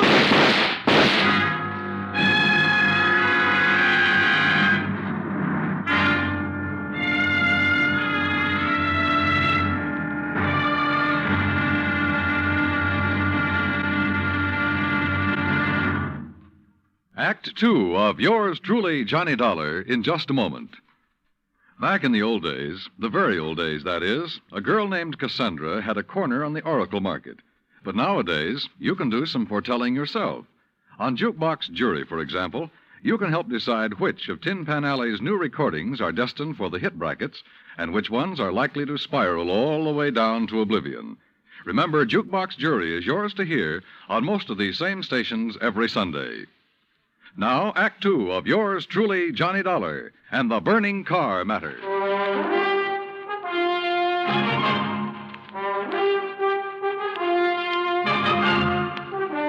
Expense account, item 3, $5.15, gas for the borrowed Chevy to keep me going to Orlando. Either the old man's eyesight was bad or he was just a lousy shot. Either way, it was okay by me. I hated to slap him down, but there was no point hanging around Arcadia trying to explain things to the local authorities. So after making sure I hadn't really hurt him, I appropriated his gun and took off fast. He'd thought I was someone else. Even I had noticed a family-type resemblance to myself in Arnold Carr. Sergeant Larkin had asked me if I was related to him. And now the old man at the fire had apparently thought I was the one who... Oh, well, I'm afraid I made the rest of the trip to Orlando in somewhat less than legal time. And at police headquarters, I barged into the office of Lieutenant Cal Hudson without bothering to be announced. So early in the morning? Sit down while I finish up a report, Mr. Carr. Thanks. I was trying to reach you, but we got no answer to the phone at your house. Well, that's very interesting, Lieutenant. I'm afraid I have the painful duty of notifying you that your brother Arnold down in Sarasota last night... Why did you say very interesting, Mr. Carr? Or had you already learned... Well, I'll be doggone. Yeah. You're not the first one. Who are you? Johnny Dollar, insurance investigator. I can't believe it. Dollar, you look enough like Edward Carr to be his twin. You even sound a lot like him. I take it you haven't located Edward yet? Well, no. Lieutenant, I think Edward Carr is the firebug we're after. And the killer. Wait a minute. Briefly as possible, I told him of Arnold Carr's phone call to Earl Poorman. His emotional upset just before he was killed. I told him Arnold had been murdered by someone inside the house, someone close to him. And that everything indicated that someone could very well be Edward Carr. That's still all just theory, Dollar, without any proof. Well, I will admit that Edward is a pretty worthless playboy living off the profits of the lumberyard. In any event, the lieutenant promised to put out an APB on Edward Carr. That was at breakfast for the two of us, item 4, $3.25. Before I left him, he gave me Ed Carr's address, 1726 Allen Place. As I expected, there was no answer to the doorbell at 1726, so I tried visiting up the street. It quickly became clear that Ed Carr wasn't very popular in this otherwise quiet, well-ordered neighborhood. Those big, noisy parties at all hours of the night, cars parked up and down the street, blocking respectable people's driveways. Yes, ma'am. You know, well... once in a while you expect a person to have callers and such. Me, I have the Ladies' Bridge Club every third Wednesday, for instance. Well, that's nice. But these are all ladies, not like some of the trash that man and his friends have, dancing and drinking and carrying on at all hours. Yes, you mentioned cars, Mrs. You Harper. know, people like Mrs. Hereford Robbins. She's awfully nice. And Janet Osterworthy. Now, she's a widow. Well... And, you know, she could have her pick of anybody she liked. But does she ever look at another man? No, sir. And then there's Mrs. Harper. Yes? You mentioned cars. Do you know what kind Mr. Carr drove? Why, yes. It was a big white one. And the make? Well, no. My husband, when he was alive, always drove a Maxwell, and I guess that's the only kind I ever got to know by name. But Mr. Carr's is white. Only I guess that isn't much help to you, is it? All the white cars here in Florida, I mean. Look. Now, even that blonde hussy who's around him all the time drives a white car. Oh, I really shouldn't use a word like that, though, should I? But it fits. Wait a minute. What blonde, Mrs. Harper? Mr. Dollar, I don't pay any attention to people like that. Why, you'd think she owned that house of his, the way she keeps popping in and out all hours as if she belonged there. Mrs. Harper. And drives all the way up from Sarasota, too. Do you know who she is? I do not. I refuse to pay any attention to people like... And the way she dresses, too, like a newly rich chorus girl with all her fancy clothes and furs and things. How do you know she comes from Sarasota? By the license on her car, of course. Every city has its own number. You know that very well. And hers is 12WW something. And you don't know her name? Of course not. flaunting all those expensive furs as though she'd bought and paid for them herself. And if there's anything I hate to see, it's a little shrimp loaded down with furs. Now, a tall person like me... And well, her thanks. Eyes, if there's anyone I don't trust, it's a person with green eyes. Well, Thank you, Mrs. Harper. Her description of Carr's girlfriend stopped me in my tracks. That description could fit Mike Poorman to the letter. Petite, blonde, green eyes, and she came from Sarasota. And then I remembered Mike's reaction when she first saw me. Her dismissal of Edward as a possible suspect. There was obvious friction between Earl and Mike, too. I figured it was just normal in a couple who'd been married for a while. But now... Item 5, a $1.30 phone call from the nearest booth I could find to Earl Poorman at his office in Sarasota. No, she isn't, Johnny. Why? Well, do you know where Mike is? When I woke up this morning, I could hear her talking to her girlfriend, Betty, on the phone downstairs. Betty? Betty lives here in Sarasota. They used to be on the stage together, sister act, you know. Yeah, well, Well, then when I went down for breakfast, she was gone. Took my car, too. I had to come here to the office in a taxi. Yeah, well, okay, Earl. Thanks a lot. Hey, now, wait a minute. How are you doing? You found out anything I ought to know about this arson and murder business? No, Earl, nothing that you need to worry about. Liar. I sat down at a corner drugstore. That's item 5, 80 cents, over a sandwich and a Coke to try to think things out. But I'm afraid I didn't like anything that I thought. Finally, I drove over to Allen Place again. I parked a couple of blocks away and walked to 1726. I rang the front doorbell, knocked a couple of times. Then I slipped around to the back door, finagled a lock on it with a little celluloid pocket calendar, finally got it open. I left it open for the sake of a quick exit if such became necessary. But I guess that was a mistake. For a couple of minutes later, as I rounded the corner from the den into the living room, I felt the barrel of a gun poked into my back. Out of town, huh? Now, wait a minute. Don't move, Eddie boy. Trying to stall off pay me the $5,000 by saying you're going to be out of town, huh? Okay, so you think I'm Edward Carr? You kidding? Don't you know what happens when somebody tries to stall me? This. I don't know exactly how long I was out, but when I came to, it was dark. Except for the glow from a streetlight outside. And what roused me was the sound of footsteps, feminine steps, cautiously entering the back door. Then, briefly, silhouetted against a window, I saw a trim, petite figure that was all too familiar coming toward me. Then she saw me, too. Oh, darling, you're hurt. What happened? What do you think? Who did this? Who struck you? You don't know? Yes, of course. It was Tony. Because you didn't pay him soon enough for the Arcadia job. Here, Eddie, let me help you. No, just let me rest for a minute. I thought that was Tony I passed on the road in from Sarasota. Why'd you come over from Sarasota? To see you. I knew you'd be here. Oh, why? Why? So the police could surprise you with the news of your poor dear brother's death. But why did you come to the house? Because I hoped you'd come here, I guess. Eddie, you should have waited until I could raise the money to pay off Tony. You mean for killing Arnold, too? Of course. No. Are you trying to say you didn't kill Arnold? But I saw you from outside in the Buick. You'd swear to that, wouldn't you? I don't know what you... Eddie, you sound like you don't trust me. We're in this thing together. Yeah, you sure of that? What are you talking about? Whose idea was it to knock off Arnold? But you had to. When he saw you at Arcadia, he knew that you were having the yards burned up. That's the way you figured it from the beginning, wasn't it? Now, look, baby. First burn up the lumber yards and collect the insurance on them. Then convince me that you and I should have it all by putting Arnold out of the way. But you had to kill Arnold. I don't understand you, Eddie. Yeah. And I wish I didn't understand you, Mike. Mike? Come on. Let's turn on a light. No. No, if somebody sees us. Eddie, you...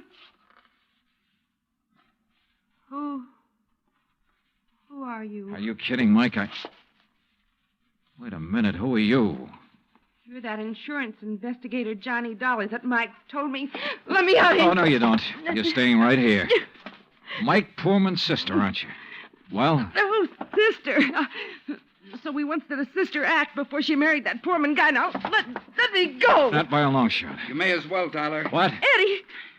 Don't move, Dollar. Get his gun, Betty. Get it. Yeah, sure. Here, Ed. Good. Ed Carr, huh? That's right. You know, we do look alike, you and me. Yeah, sure. Enough for Betty here to have told me all I need to know. Don't believe him, Eddie. He's lying. I heard, No, baby. Eddie, I thought it was you. Don't you see? Sure. Why'd you come up here anyway? Because Mike told me that Dollar was coming up here. You been shooting off your mouth to her, too? She knew about us. She thought you might have something to do with the fire. She was my friend. She was trying to get me out of this whole mess, and I wish I'd listened to her. Well, it's too late now, baby. Eddie, what are you going to do? Now I gotta get rid of both of No! you. And figure some way to shut up Tony's mouth. Ed, please! You know you'd never get away with it, Carr. Oh, no, I'll call him. That's what I'll do. Yeah, Betty, and he'll come here to get his money. Then I'll call the police, see? Tell him to come right away. Tell him I found out about you having Tony start the fire. What? That's right, that you had him burn up the yard so there'd be even more money for you to bleed from me, like all the dough you got from me already. You're crazy, Ed. I'll tell the police to meet me here. And when they come in, it'll just be in time to see me kill Tony in self-defense. After getting here too late to save you, I'll tell them. You're out of your mind. They'll check that gun of yours so fast. And that'll prove it. Because the only shot out of my gun will be the one that gets Tony. This gun of yours is the one that's going to knock you two off. And they'll think it's Tony's. Oh, Eddie, please, you're drunk or you're crazy. Crazy to save my own life, to keep you and Tony and Dollar from putting a noose around my neck? If you think that harebrained scheme of yours will ever work, you're off your rocker. It's got to work, because it's my only chance, so it's going to work now.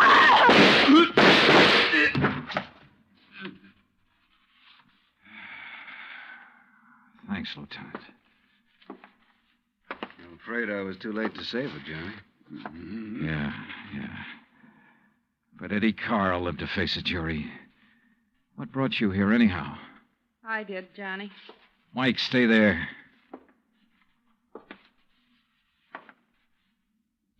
Stay right here, Mike. I know. I don't want to see it. She was my friend. Where's Earl? I came alone. When I talked to Betty this morning, I knew your suspicions about Ed were right because, you see, I knew Betty and Ed were going together. Earl didn't know.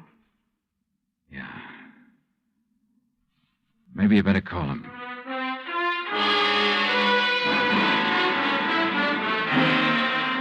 Expense account item 6, $9.80, gas and incidentals for the drive for the two of us back to Sarasota. Remarks? Betty, of course, has already paid for her part in the deal, and I guess it's pretty obvious what'll happen to Ed Carr and Tony Ricardo. The insurance money in the Carr estates will be distributed according to Florida law. Further remarks? The apparent friction between Earl and Mike was only part of a normal married life. They're a pretty nice pair. Oh, and I thoroughly enjoyed 3 days of fishing in the Gulf, thanks to Earl. Expense account total, including all the incidentals I could think of, $385.26. Yours truly, Johnny Dollar.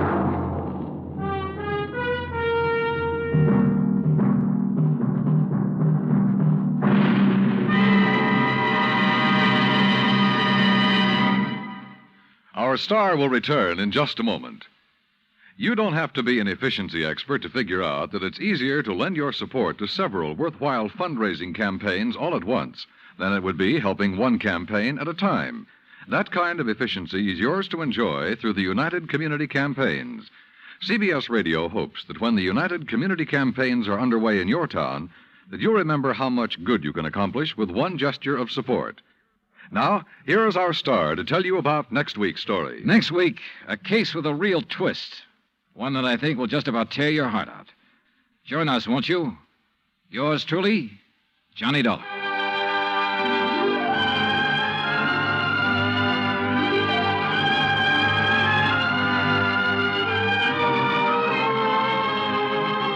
Yours truly, Johnny Dollar, starring Bob Bailey, originates in Hollywood.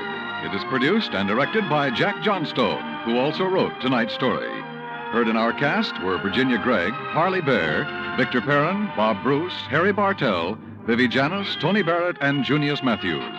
Musical supervision is by Amerigo Marino. Be sure to join us next week, same time and station, for another exciting story of yours truly, Johnny Dollar. Dan Cubberly speaking.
I try to make a living as an insurance investigator, if that's what you mean. Well, what I have in mind does not exactly come under the heading of insurance investigation. Oh, then if you'd like me to recommend somebody to you. But then again, it might. What?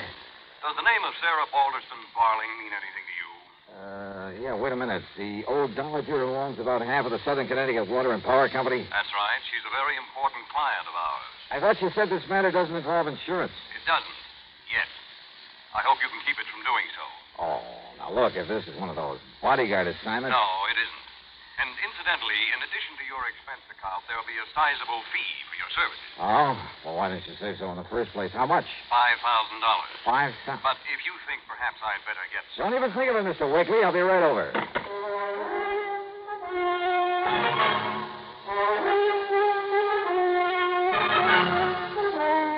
Bob Bailey in the exciting adventures of the man with the action-packed expense account.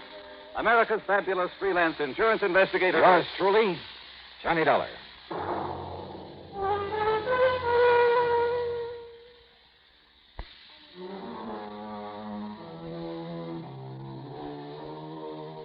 Expense account submitted by Special Investigator Johnny Dollar to Eastern Liability and Trust Company, Home Office, Hartford, Connecticut.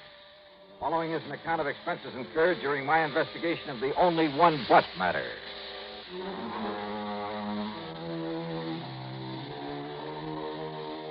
With a $5,000 extra fee dangling in front of my face, expense account item 1, naturally, was $1.10 for a cab to Fred Wakely's office in the Gregson building downtown on the square.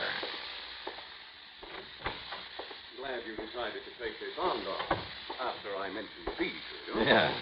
Sit down, please. Yeah, thanks. Even money, huh? Well, I suppose I can't exactly blame you. Mr. Wakely, if I ever reach the point where I can turn up my nose at $5,000... I mentioned Mrs. Sarah Balderston Barling. Yeah. And as I understand it, she's one of the wealthiest people we have. Well, it's really her daughter that we're concerned about, that she is concerned about. Oh, I don't know. Name is Truda Lynn Barling. Truda? She celebrated her 21st birthday about a month ago. Oh, yeah, I remember. That big brawl the old lady threw for her must have made the headlines all over the Eastern brawl, as you call it, was engineered by Truda Lynn herself. Yeah, and as I recall now, the police had to put on a couple of dozen extra men to keep things under control. Champagne flowed like the water. cost of that party, including damage to the hotel where it took place, must have run to $30,000 or $40,000. Then this Truda Lynn must be quite a gal. It was typical of many such incidents in the life of Truda Lynn Barling. Young, wealthy, completely spoiled, and completely rebellious against her mother's recent attempts at discipline. Well, to put it mildly, she's been quite a problem. Life at home with her mother has been one continuous battle. There's been about as much love between them these past few months.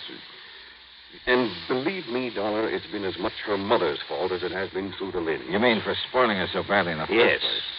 You see, her mother's only interest in life has been in adding to the fortune her husband left her. Well, what has happened, Fred? 5 days ago, Truda Lynn simply packed up and left for parts unknown. Oh? And I'm certain it was more than mere coincidence that young Harvey Howard also left. Who's Harvey Howard? Harvey is a worthless young playboy who's been trying for some time to marry her, and very obviously only to get his hands on her money. Also... Yeah? Also, Lucy Taylor left town about that same time. Who is she? One of Truda Lynn's playmates. A young social climber who's been practically living off her for the past 2 years. Over Mrs. Barling's strenuous objections, of course. So the three of them have just cut loose to run off and have a fling, huh? Any idea where they might have gone? You've got to find the girl. Somehow bring her back here. Yeah, well, now, Mr. Wakely, if she's 21. Otherwise, my company stands a good chance of losing the literally millions of dollars worth of insurance policies of her mother's. Yeah, but look, even for a $5,000 fee. We'll make it 10. And must I remind you that it's hardly your place to question the reasons for an assignment given you by one of the companies you agreed to serve? 10,000, huh? Yes. Okay, I'll see what I can do.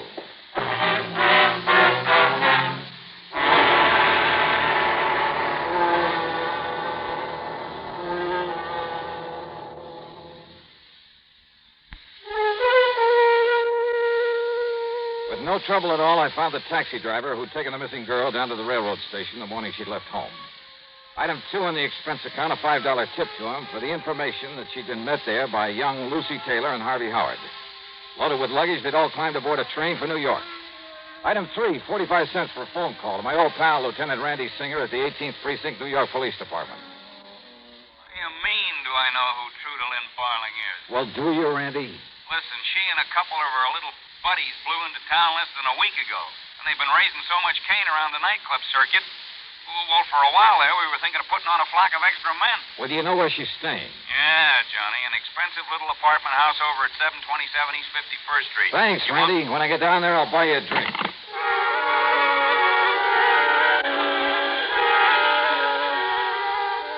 Item 4, $8.75 for a quick lunch, then a train down to New York. Item 5, $1.50 for a cab to 727 East 51st. A real fancy place, and the doorman wore enough gold braid to sink a battleship. I showed him my credentials, and he had the elevator boy take me up to the single apartment on the whole 7th floor. Straight ahead, sir. Okay, thanks. I see the door's open like it usually is, but maybe you better ring, sir. Yeah, sure.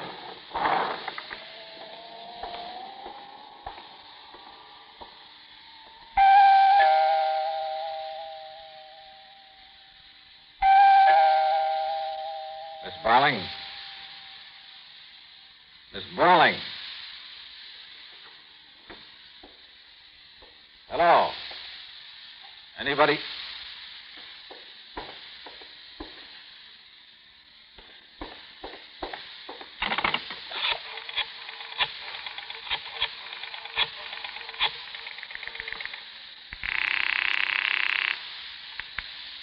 Freeze, Hank. Sergeant Walker. Give me Lieutenant Randy Singer in homicide.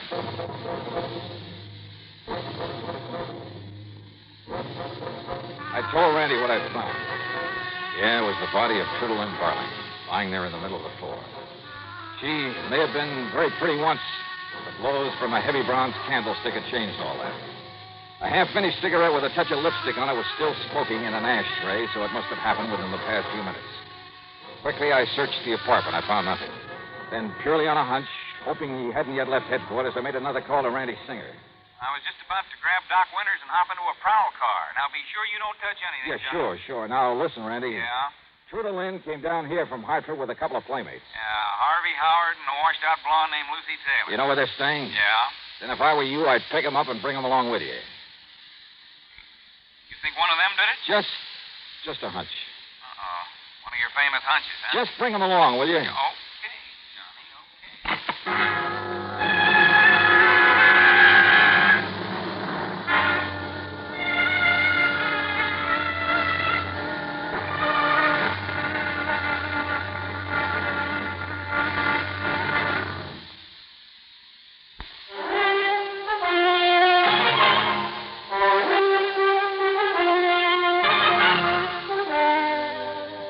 After another careful look around the apartment of the murdered girl, I questioned the elevator operator and doorman.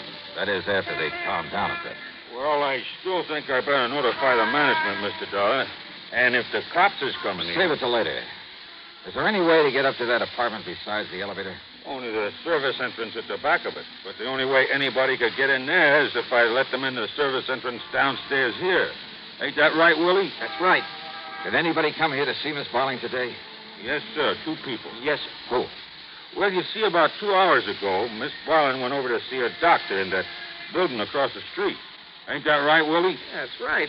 Dr. Thorson. Been seeing him a couple of times every day. I see. Ain't that right, Willie? That's right. Then she come back here not more than a half hour ago. Said she was going to pack up her stuff and leave. Yeah, ain't that? Yeah, go on. Well, then her friend Miss Taylor come around to see her. When? Only a little while before you come. Ain't that right, Willie? Yeah, that's right. Not more than maybe 10 or 15 minutes before you come.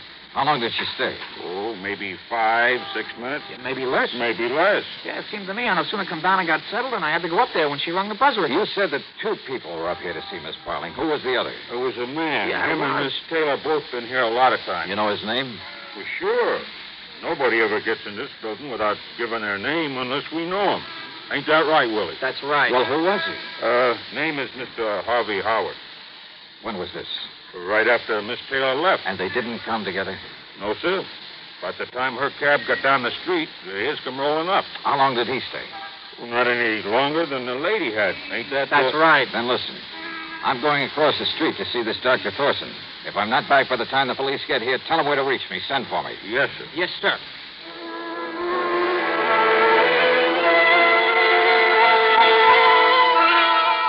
Yes, Mr. Dollar from the first day that she moved into the apartment across the street. Sometimes a couple of times a day. Well, what was the matter with her, Doctor? Well, physically, she had what might best be described as a mild incipient peptic ulcer. I see. And with all her nightclub drinking and smoking. Strangely enough, despite Miss Barling's party-going proclivities, habits, she was quite the hypochondriac. Oh? Of course, all her tearing around late hours during the first 3 days and nights here in the city did her no good. Only the first few days? Yes. Hypochondriac, you said? Yes. And as is often the case, Mr. Dollar, to someone like that, the doctor suddenly finds himself a close confidant, even on rather short acquaintance. Go on, Doctor. Well, in spite of telling me it was only to say goodbye and thanks, I think her visit today was more than anything else to boost her morale, self-confidence. Why? She'd suffered a considerable change of heart since running away from her mother. Well, that's so. Apparently, this was the first chance she'd ever had to really be by herself, think things out for herself. And she was getting ready to telephone and renounce the two leeches, is the best word I can think of. The two who came down here with her? Yes, she was going to telephone them, tell them that she was through with them.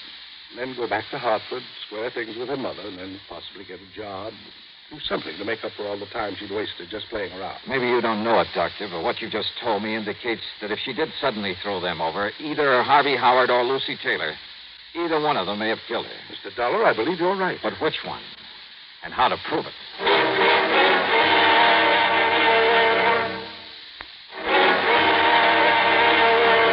Oh, great. I thought you were going to send over for me when the police got here. Well, I was, Mr. Dollar. Ain't that right, Willie? That's right. But this lieutenant said not to bother. That's right, Johnny. Hiya, boy. Did you get hold of the Taylor girl and Harvey Howard? Yeah, they're inside, locked up in a couple of bedrooms. Okay. You two can go on back downstairs now. Yes, sir. Yes, sir. Well, have you found out anything? Well, as for your hunch that this Taylor broad or this fishy-eyed Howard did it, well, it's probably a pretty good one, Johnny, but I'd like to see some proof. Yeah, I thought you were bringing over a medical. Well, the doc and one of the boys from the lab just left. Meat wagon will be along in a little while to take this to the morgue. Did they find anything? Any prints? Well, whoever did it must have worn gloves. Where'd you find these two kids? Well, it's Miss Taylor. Hey, she's quite a dish, Johnny. Oh? Yeah, the kind you'd expect to pick up at the back door of a cheap stripper joint. Why a girl with money like Truda Lynn Barling would ever let somebody like that get their hooks Where did into you her? find it? In her hotel room at the Lex, packing up and getting ready to leave. To go back to Hartford, she said. And Harvey Howard? In his room there at the Lex, also packing to leave. They're the only ones known to have been up here today. Yeah, I checked it out real good with that dumb doorman and the elevator boy. And I'm sure that nobody could have gotten up here without their knowing about it. So we've got to show up to one of these two that murdered Truda Lynn. Prove they both did it. When they came up here separately? Oh? I didn't know that. Yeah, let's talk to them. Yeah. Just unlock that door beside you. Right. Oh, no police? All right, well, I'd like to come see on. you prove I killed Maybe Truda I will, Lynn. Harvey. You think you are keeping me cooped up like this? Why don't you do something with the body of poor Truda Lynn lying there? Your, dearest friend, huh? Yes, of course you... Who are you? This is Johnny Dollar, you two. He's a special investigator. Oh? Well, go ahead and investigate, Mr. Dollar. Just keep me out of it. All right, Harvey. Aren't you going to serve cocktails? It's cocktail time, I you know. said all right. Lucy, you came up here to see Miss Barling a little while ago. That's right. Why? I've been seeing her every day since we all came down here to New York. Anything wrong with that? You were pretty mad at her for bringing you down here and then suddenly telling you she was going to leave and go back to Hartford, weren't you? What? Or do you want to pretend she didn't call you and tell you that? All right. Maybe she did. But I thought that if I could see her and talk to her, I could sort of straighten things out, you know. Only when I got here, she wouldn't let me in. She didn't let you in? Just slammed the door in my face, so I left. Did she, Lucy? Then why is it I found the door ajar when I got here? So maybe she opened it again after You weren't here? Of course. She telephoned to me, told me the same thing. The door was ajar. Yes. So you came on in? No. No, of course not. It wouldn't have been possible. Oh, no. I rang the bell and knocked, but I got no answer. And I decided she'd already left, so I went back to my hotel and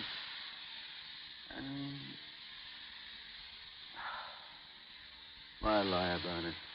Yeah. Why, Harvey? Well, Harvey. I did come in. I found her body lying here. I knew I'd be suspected of killing her. The only thing I could think of was getting away. That's a lie. You came in here and killed her. No. You found her sitting here in the chair, and you sneaked up No. on her and... You know something? I think she's right. Got a pair of gloves on you, Harvey? Why, yes. I always carry gloves. Even in the summer? Of course. So you put them on to avoid leaving fingerprints. Miss Barling was sitting here in the chair, her back to the door, quietly smoking a cigarette. Yeah, I found the ashes, and the ashtray was still warm. No, please, listen. Wait a minute. Huh, Johnny? Brother, how stupid can I get? Well, what do you mean by that? Lucy, you swear you didn't come in here? Yeah, I'd be struck down if I did. Maybe you will. I told you. Truda Lynn slammed the door in my face when I came here to talk to her. She wouldn't let me in. Okay. Randy, that cigarette. Yeah, what about it? It was still burning when I got here. It had lipstick on it. And you didn't save it, Johnny? No, but it turns out I didn't need to. Don't you see? What the lieutenant said was true. She was sitting right here with her back to the door. That lipstick was yours, Lucy. The cigarette was yours. I tell you, I swear I didn't come in here. Not Miss Barling's, Johnny? Suffering from an ulcer, seeing a doctor a couple of times a day about it. Smoking. No, you're right. She didn't smoke. Yeah. Want to let the lieutenant have your gloves, Lucy? No, why? And, Randy, you want to bet the lab will find microscopic traces of bronze on them from that candlestick she used to kill Truda Lynn? All right, Miss Taylor. Hand them over.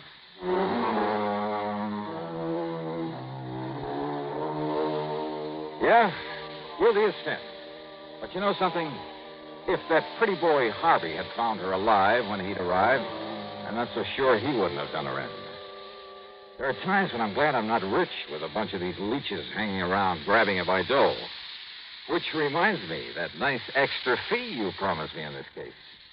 Expense account total, including transportation back to Hartford, $25.55. Yours truly, $20.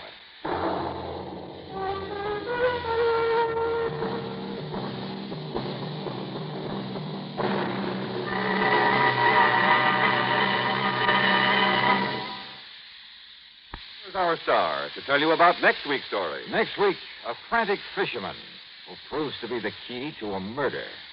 Join us, won't you? Yours truly, Johnny Dollar.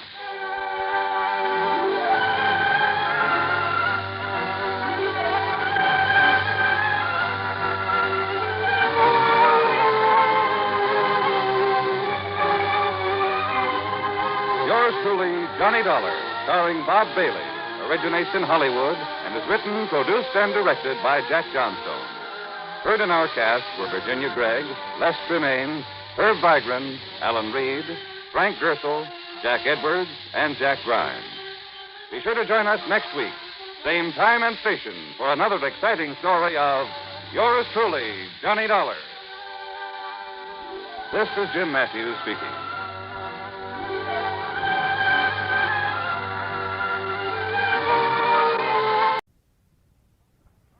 From Hollywood, it's time now for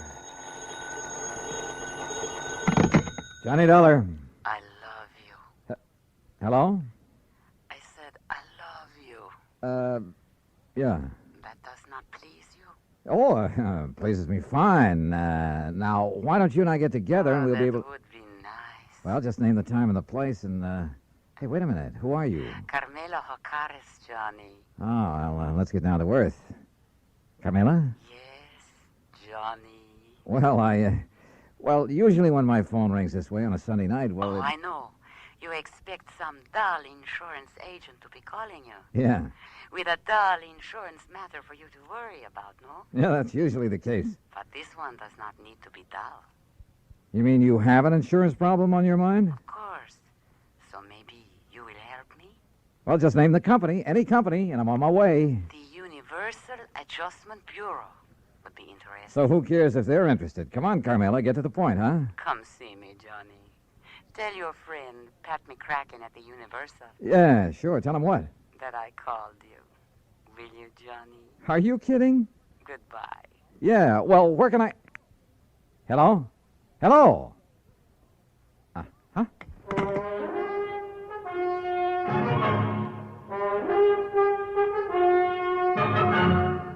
Bob Bailey in the exciting adventures of the man with the action-packed expense account, America's fabulous freelance insurance investigator. Yours truly, Johnny Dollar.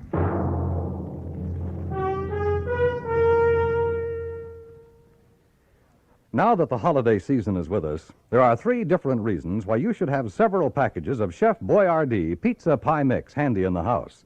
The reasons are friends who drop in for lunch, friends who drop in for supper, and friends who come over just to say hello. Because pizza is perfect to serve friends and family any time of the day. And when you use Chef Boyardee Pizza Pie Mix, it's so easy. You see, everything you need is right there in the one Chef Boyardee pizza package that you keep on your cupboard shelf. Needs no refrigeration. You get the flour that turns into crispy golden crust. Chef's own pizza sauce, made according to the very same recipe Chef Boyardee brought with him from Italy. And even mellow Italian-style cheese, already grated to become a delicious, bubbling topping. Serve everybody pizza this holiday season. They'll love it. And you'll find pizza is so easy to make when you use Chef Boyardee Pizza Pie Mix. Get several packages. And now, Act One of yours truly, Johnny Dollar.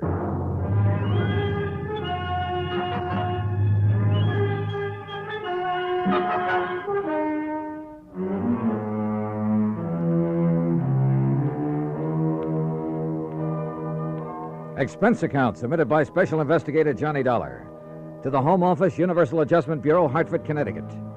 Following is an account of expenses incurred during my investigation of the Latin Lovely matter. Expense account items 1, 2, 3, 4, and 5, 50 cents for phone calls early Monday morning trying to reach Pat McCracken. Item 6, $1, taxi fare to the offices of Universal Adjustment. Oh, hi, Johnny. Top of the morning to you. Yeah, where the Sam Hill have you been all morning, Pat? All morning? You kidding? Look, the clock on this desk says exactly 9:02. For me, that's the crack of dawn. Now, what's bothering you? Carmela.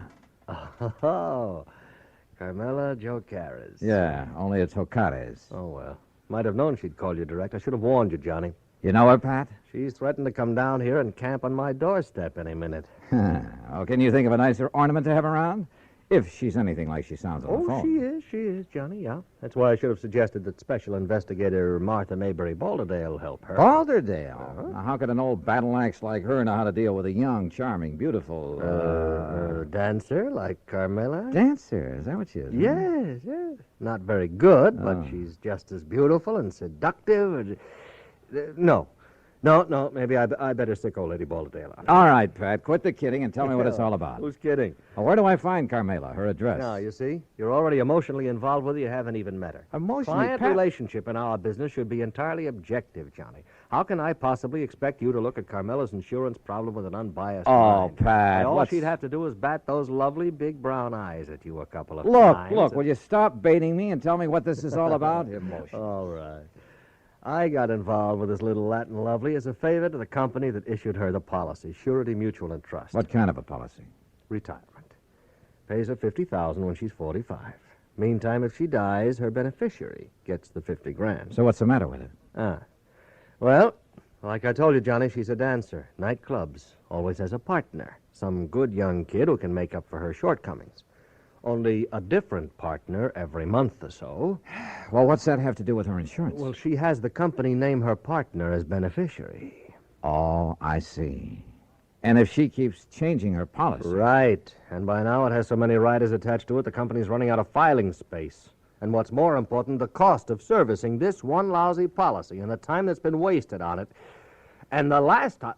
Well, she's been so insistent you'd think she was planning to die tomorrow. Well, maybe she is. Why doesn't the company just stall on making some of these changes? Well, they've tried that. So what happened? She's on the phone every day, 2 or 3 times a day. Nobody has any peace. That's why they finally turned to me in desperation. And you said you'd have me talk to her. I did not. She asked for you. Why? How'd she even know about me? Oh, newspapers, some of the radio programs about the cases you've handled. Johnny, you're her idol. You're her dream boy. Oh, yeah, sure. But what to do about this? Well, you get her to settle with one beneficiary. Get her married, something like that, so her policy will stay set for a while. Yeah, married, even if you have to... Oh, yeah. You? Huh? Yeah. Oh, no, you don't. Not me. No. It's a great idea. Johnny, her address is 624 East 47th Street, New York. Now, you look, But just remember one thing. Universal Adjustment Bureau will not pay for your defense in a breach of promise suit, John. It's all the way or nothing. Oh, yeah, sure. Call me up sometime when you have a case for me. sucker. Me, that is. Because of item 7, 1940, plane fare and incidentals to New York City, taxi from the airport to 624 East 47th Street, a nice modern apartment building complete with a uniformed doorman. Miss O'Carra's? That's right. Can I have your name, sir? Johnny Dollar. Oh, yes, of course. So, if you'll just give me her apartment number... And may I see your credentials, please? My credentials? Oh, sure. Why not? Here, take a good look. Well, seems all right. Thank you, sir. Now, look, she's expecting me. I know, sir. Then what's all this fuss about? Hey, will you step into the lobby, please? Oh, sure. Now, what's the number of her apartment? One moment, please.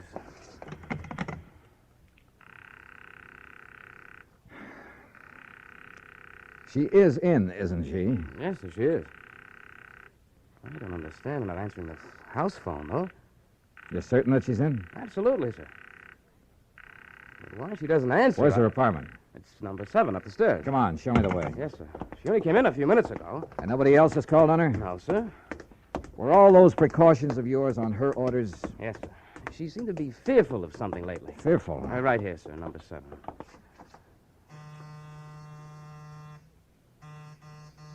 That's funny. Miss Ocades. Miss Ocades. Camila. Listen. Now what? That sound inside. Well, there must be somebody You in got a there. passkey? Well, yes, sir. Come on, give it to me quick. But unless you have some authority, Mr. Dollar... I have all I need.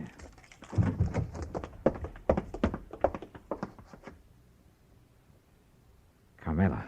Mr. Dollar. She's been killed. No, she's alive, all right. But that's about all.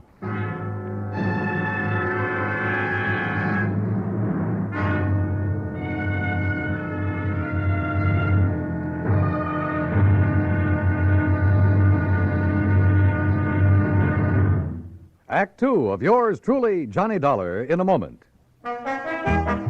There is a difference, a great big difference in Vicks medicated cough drops. There is a difference, a great big difference. Get relief with every single drop. Yes, there is a big difference in Vicks medicated cough drops. The medication makes the difference. Only Vicks cough drops are medicated with the exclusive throat-soothing ingredients of Vicks Vapor Rub. 2 delicious flavors, Vicks Regular and new Wild Cherry. Next time your throat feels raw and irritated from coughs due to colds, remember... There is a difference, a great big difference in Vicks medicated cough drops. The medication makes the difference. Yes, the medication makes the difference. And for a stuffy nose, just one whiff with a Vicks inhaler, and that miserable feeling of a stuffy nose goes in seconds. Use it anywhere, anytime. Vicks Inhaler. And now, Act Two of yours truly, Johnny Dollar, and the Latin Lovely Matter. Carmela Ocades, beautiful Latin American dancer who kept changing the beneficiary of her insurance policy to the point where the company was going crazy, who demanded another change, this time almost desperately. We'd found her unconscious on the floor of her apartment. Bill, the doorman, discovered how her assailant had got in. Through the service entrance into the kitchen, Mr. Dollar. He must have run away when he heard us at the door. Any brandy, anything like that around here, Bill? He has a little bar there in the corner. Okay, I see it. Do you know a doctor you can call? I have a list on my desk in the lobby. Well, then go on down and call him. Isn't this a matter for the police, sir? I'll worry about that. You get a doctor up here. Yes, sir. Camila.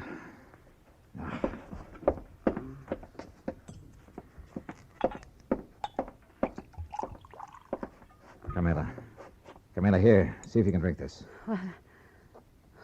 Oh, Johnny. That's right. Come on now, drink this. That's good. A little more now. Come on. Oh, no. No.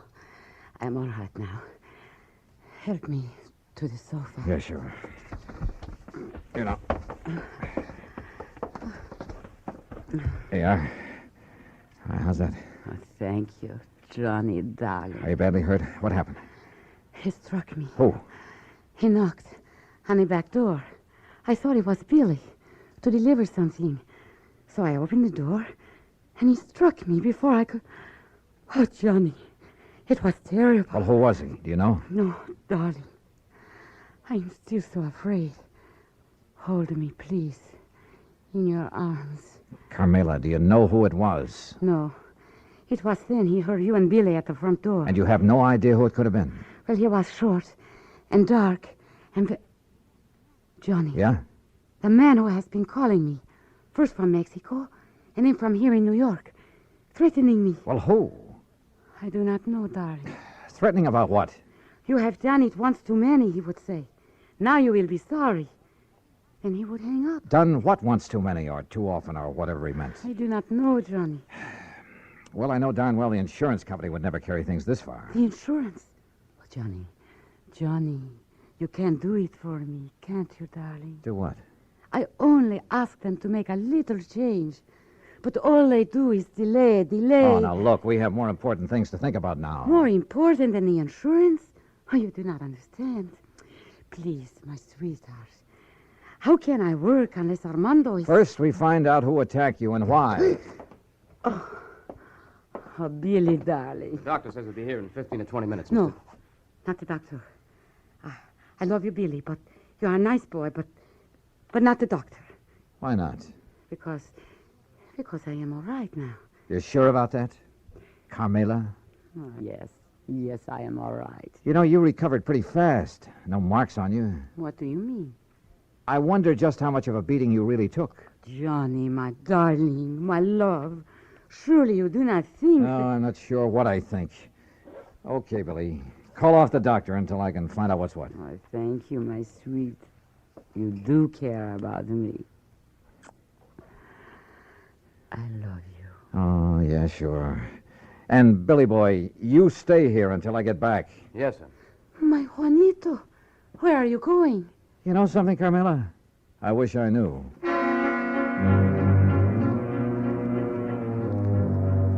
I know where I was going, all right, to 18th Precinct Police Headquarters and my old friend Randy Singer. If anybody could get me a rundown on Carmela and any of her contacts, he could. If Carmela's attacker left any fingerprints, his boys would find them. Cutting through the alley beside the apartment building, headquarters would only be a couple of blocks away. But that alley was a mistake. I didn't see the man step out of the doorway behind me. But I did feel that old familiar poke in the small of my back. No. Keep walking, senor. To the next doorway. All right, now look. If you'll take that gun out of my back. Walk. What is this, a holdup? Now, in here. Well? I am Federico, Senor Dollar. Bully for you. So what? I could hear you from the back stairway of her apartment. So you would help her, eh? Carmela? Maybe? No. You will not, because I will kill you first.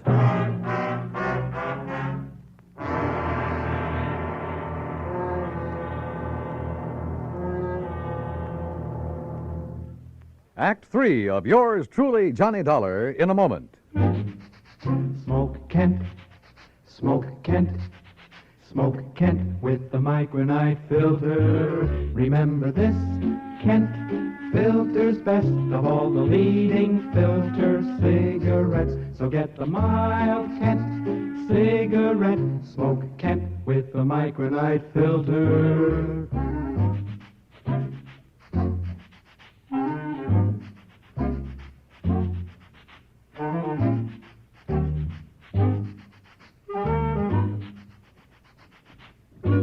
Remember this, Kent filters best of all the leading filter cigarettes. So get the mild Kent cigarette. Smoke Kent, Smoke Kent, Smoke Kent. What a wonderful feeling.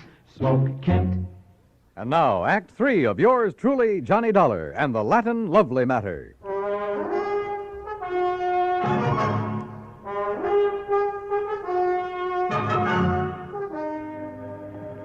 I will kill you. Do you mind telling me why? I will kill you before I let you help that woman ruin my son. Your son? You are from the company for the insurance, are you not? Yeah, that's right. To make her the change in the policy, to change what you call the benefit, The beneficiary, yes.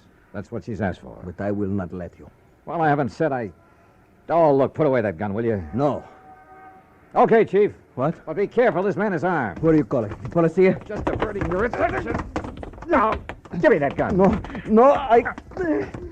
All right. Now we're on even terms. Just who are you and what's this all about? I'm Federico Gomez, the father of Armando. And who's Armando? Armando, my son. He would be the next fly in the web of the spider. The what? That woman, Carmela Jocares. It is my boy, my fine son, that she would make her victim like all the others. Like all what others? Look, Mr. Gomez. He is a dancer, my son. A fine dancer, the toast of all Mexico. And she would do with him what she did with the rest. Charm them, make love to them, bring them here to this city to dance with her. Unless I stop her. Well, I fail to see anything particularly... And like the others, my son would fall in love with her with all his heart, with all his soul, with all his mind. Yeah, I'm sure, And but... she... Oh, of course, she would prove her love for him with all the big insurance benefit. You mean that naming those lads in her insurance policy? Oh, now wait a minute. You do not know what 50,000 of your American dollars can mean to a young man fresh in his, what you call, career. Mr. Gomez. Is it not true? Well, yeah, it's a lot of dough to hold up in front of a young fellow, but there's a big difference between that much cash and just a promise of insurance money. The eyes of a young man are easily blinded by this beautiful woman, amigo. She has blinded so many. They have danced with her and given her their money because they loved her. All right. But when she got their money, she was through with them. When they begged her to marry them, she spit on them. She turned them out. Pedro Fernandez, you know of him? No, I'm afraid I don't. Because of this woman, he killed himself. So it was with Jimenez, the son of my friend. But she will not do this to my son. And you honestly think the mere fact of a big insurance policy? Was it not true with Jimenez, with Pedro, with Angel, with all the rest? These were young men, amigo, like my son. Unwise to the world, unwise to a woman like this. Suicide? I will do anything to keep her from using that insurance to ruin my son. Senor. The more I live in this world, the more amazed I am at some of the things that happen in it. Things that are implausible, impossible, but that sometimes do happen. I can only beg of you. Humbly. All right, look, Mr. Gomez, I'm keeping this gun. By rights, I ought to have you locked up for poking it in my back for your attack on Carmela. But Where are you staying? At the Hotel de Glen Arms. I want you to go back there. Stay there until you hear from me. You will help me, senor. If you'll do as I say. Gracias, senor. Gracias. The scene with Carmela back in her apartment was not a pretty one. She not only admitted to having used the insurance, among other things, to further her shaky career at the expense of those young and better dancers, but was quite proud of the broken hearts and broken minds she may have left behind. Until I tore into her, and believe me, I did. Murder? Oh, no, Juanito. Now, you look. No. If you didn't murder those two young kids, well, you might as well have plunged in the knife yourself. I don't know what laws, what legal action may be dragged in to make you pay for what you've done, but there are moral laws, too, laws of decency. But I did I'll tell you this, know. Carmela, that from now on, the police of this town and of anywhere else you may go, believe me, they'll be gunning for you. And if anything like this ever happens again... No, Johnny. Johnny, please. You must believe me. I did not think. I was thinking only about myself. I did not realize... Well, it's high time you did. Your insurance? Oh, baby, that's going to be canceled. Unless you can think of someone far away from your career to leave your money to, someone you can't hurt. Oh, Johnny, I promised. Don't you see? Never before has anyone made me realize what I was doing. I have only had to think of myself. By the time I left her, she was sobbing her heart out, promising that she'd spend the rest of her life making up for the things she'd done. And who knows, maybe... Well, who knows? Expense account total, including incidentals and transportation back to Hartford. Johnny Dollar. Pat McCracken, Johnny. Oh, hi, Pat. Well, I just got around to finishing up my report and expense account on that Carmela Jocares thing last You week. can just forget the expense account part of it. Like a what? Oh, for the life of me, I don't know how you did it. What are you talking about? The company just sent me a copy of the rider, Johnny, the last and final rider on her policy. Oh? Naming the new beneficiary, and absolutely, irrevocably, can never be changed again. Whom did she name, Pat? Some old childhood... Are you kidding? You! What? You sly dog. Hello? Hello? Well, I'll be... Yours truly, Juanito Peso.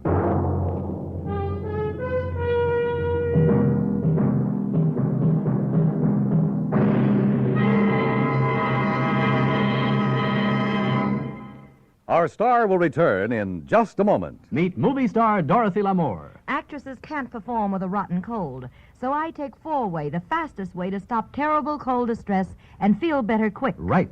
Of all leading cold tablets tested, 4-Way's the fastest-acting brand. In minutes, Amazing 4-Way starts to relieve aches, pains, headache, reduce fever, calm upset stomach, overcome irregularity. When you catch cold, remember my advice.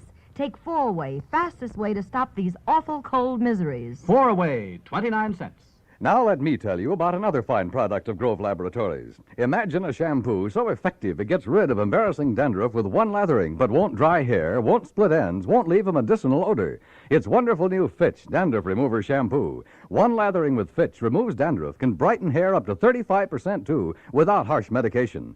Only Fitch guarantees to do all this with one safe, easy lathering or money back. Contains no strong medication, so it's gentle enough for every shampoo. And then dandruff need never be a problem again. Fitch Dandruff Remover Shampoo, only 59 cents.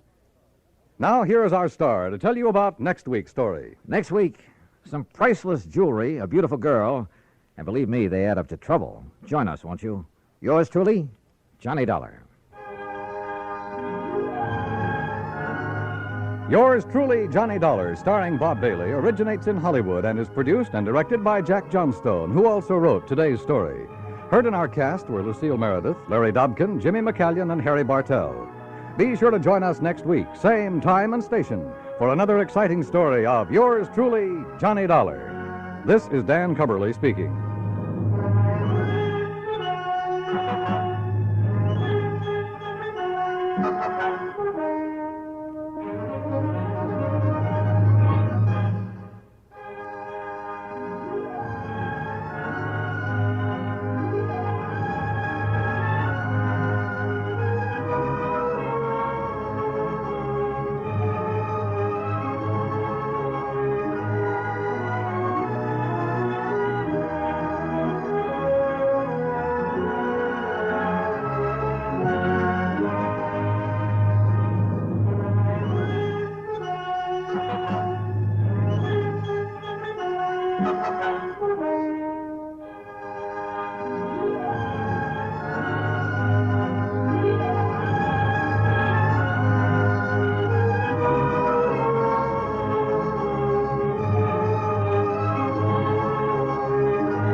Johnny Dollar. Now, why don't you get married? Huh? To me.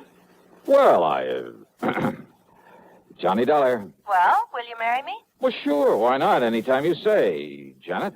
Janet? Janet who? Oh, sorry. I meant Carol. Oh, you did? Mariana? No. Gladys? No. Janie? Now, stop that. Well, let's try Hildy. Marilyn? How about... No.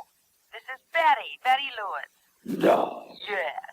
And you listen, What? You knew it all the time, didn't you? Yes, dear. Just leading me on again, like you have been for all these umpteen years. But you listen to me, Johnny Dollar. Yes, dear. If it weren't for that crazy business of yours, jumping around all over the country, getting slugged and shot at, enough to drive a loving wife to drink. Yes, dear. Why, Johnny, I'd trick you into a date with a preacher. What was that? Yes, dear. Yes, dear. Yes, dear. It sounds like we're already tired old married folks. Well, you wouldn't like that. Of course I wouldn't. Oh? That is, I mean, well, you know what I mean, you rascal. Oh, sure I do. You drive you to drink every time I have to be away or tangle with a killer. And if you'd just stop being so darned insistent about my popping the question, why, well, who knows? Maybe I'd, well... Yes? If I did stop trying so hard to land you, you'd what, Johnny? I decline to answer on the grounds it might tend to incriminate Oh, you. honey, you're such a big, heartless dope. Sure am. And I'm such a shameless hussy for admitting the way I feel. But if you ever do decide to become a normal human being, get into some safe, sane, honest business that only Johnny. Yes, sweet.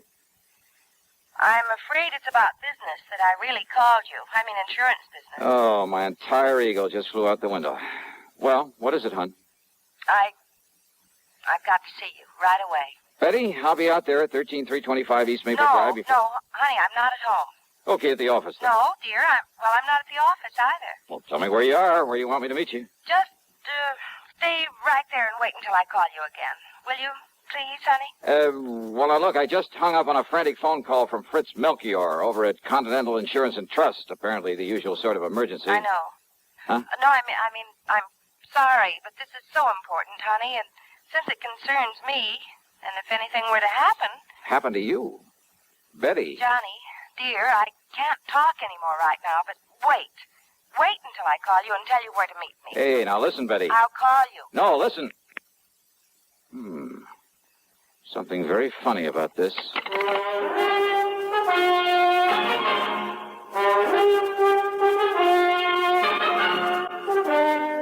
CBS Radio brings you Bob Bailey in the exciting adventures of the man with the action-packed expense account, America's fabulous freelance insurance investigator. Yours truly, Johnny Dollar.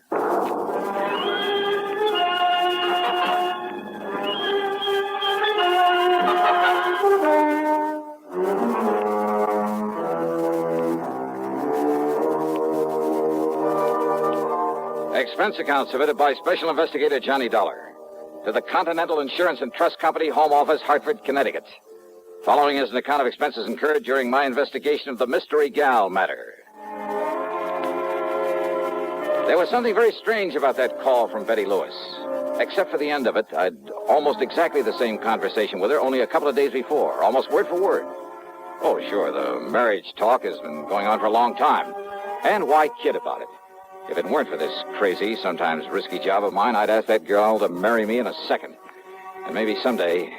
But she knows all that. She knows why it just doesn't make sense right now for either of us to think about it. We've agreed to that. So why bring it up again at a time when she actually had some important matter involving insurance on her mind? Important enough to stall me on whatever it was that Melchior at Continental Insurance and Trust wanted me for. I waited for her to call me back. Yeah, I waited over an hour, and then finally, though she told me she wasn't home or at the office, I called her house. No answer. I called her office, then to see if they knew where she might be. Much to my surprise, the switchboard operator told me she was right there, had been there all day. Betty Lewis? Yeah, hi, hon. Listen, I thought you were going to call me back. Johnny, hi, dear. Well? Fancy hearing from you at this... What was that about calling you back? And I thought you weren't in the office. Oh, whatever made you think a thing like that, Johnny? Are you kidding? Are you? You said you weren't when I talked to you about an hour ago. Oh, gee. I might have known this would happen sooner or later. So many girls on the string, you can't even keep track of. Betty. You talk to one, probably even propose to her, and then you lose track of which one it was. Are you trying to tell me you didn't call me on the phone an hour and a half ago? You trying to tell me... About some insurance matter, some emergency? Johnny, you're kidding. You had to see me right away, that you'd call me back about where to meet you? You're serious, aren't you, hon? I'm dead serious. So let's cut out all this nonsense and... But I didn't call you. You're sure of that? Well, sure I am. The last time I talked to you was day before... What's this all about, dear? Honey, I'm sorry, I gotta hang up. Johnny, is something wrong? Yeah, I'm afraid so. I'll call you later. What, dear? What is it? I wish to heaven I knew.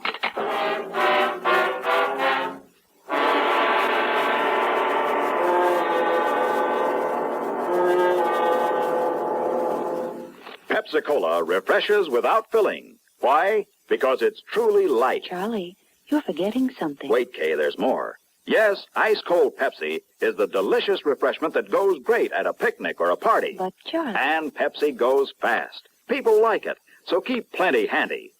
There. Oh, you did fine, except for one thing. Well, I mentioned lightness and how Pepsi refreshes and how fast it goes. You left out Pepsi sociability. You know the Be Sociable song. But, Kay, I can't sing. I can. Listen.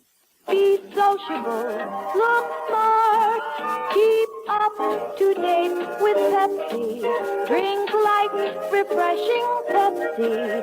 Stay young and fair and debonair. Be sociable, have a Pepsi. Well, at least I can say this. Pick up an extra carton of Pepsi today. Please do. And now, Act Two of yours truly, Johnny Dollar and the Mystery Gal matter. Expense account item 1, $1.15 for a taxi to Fred Melchior's office at Continental Insurance and Trust.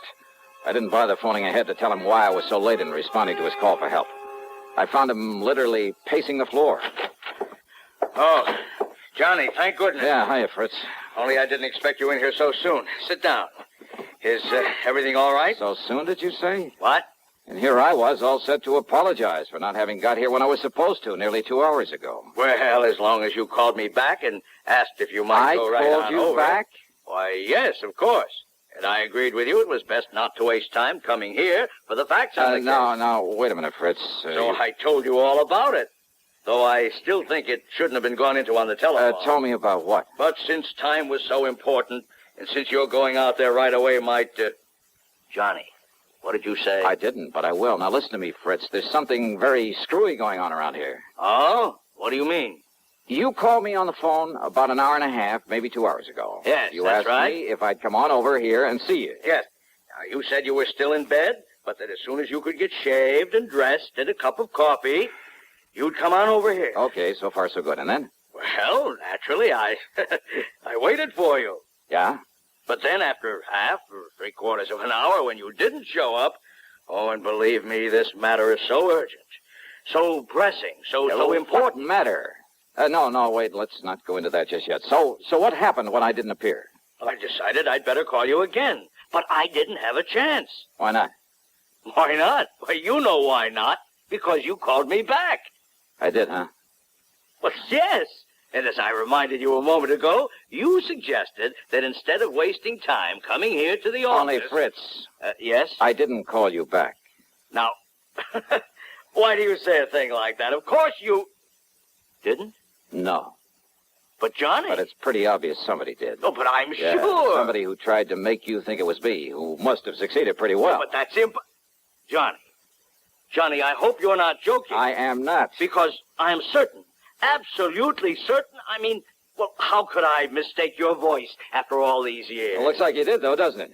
Well, then, who was it that called me and told me it was you and asked me for all the details on this case that I want you to handle for us? Brother, I wish I knew. And then when I told him where to go and whom to see, he agreed to get on it right away. And I, thinking it was you, oh, no.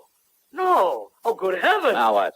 Well, this all means that you haven't been out there to see him. Our client, I mean, out on East Maple Drive. Who, Fritz? Oh, good heavens, Johnny. Oh, if we're too late. Well, come on. We've got to get out there and see him. Yes, right away. Yeah, sure, anything you say. But first, would you mind telling me who this client is and what's bothering him? No time, Johnny. No time. No. You just come along, and I'll tell you all about it on the way.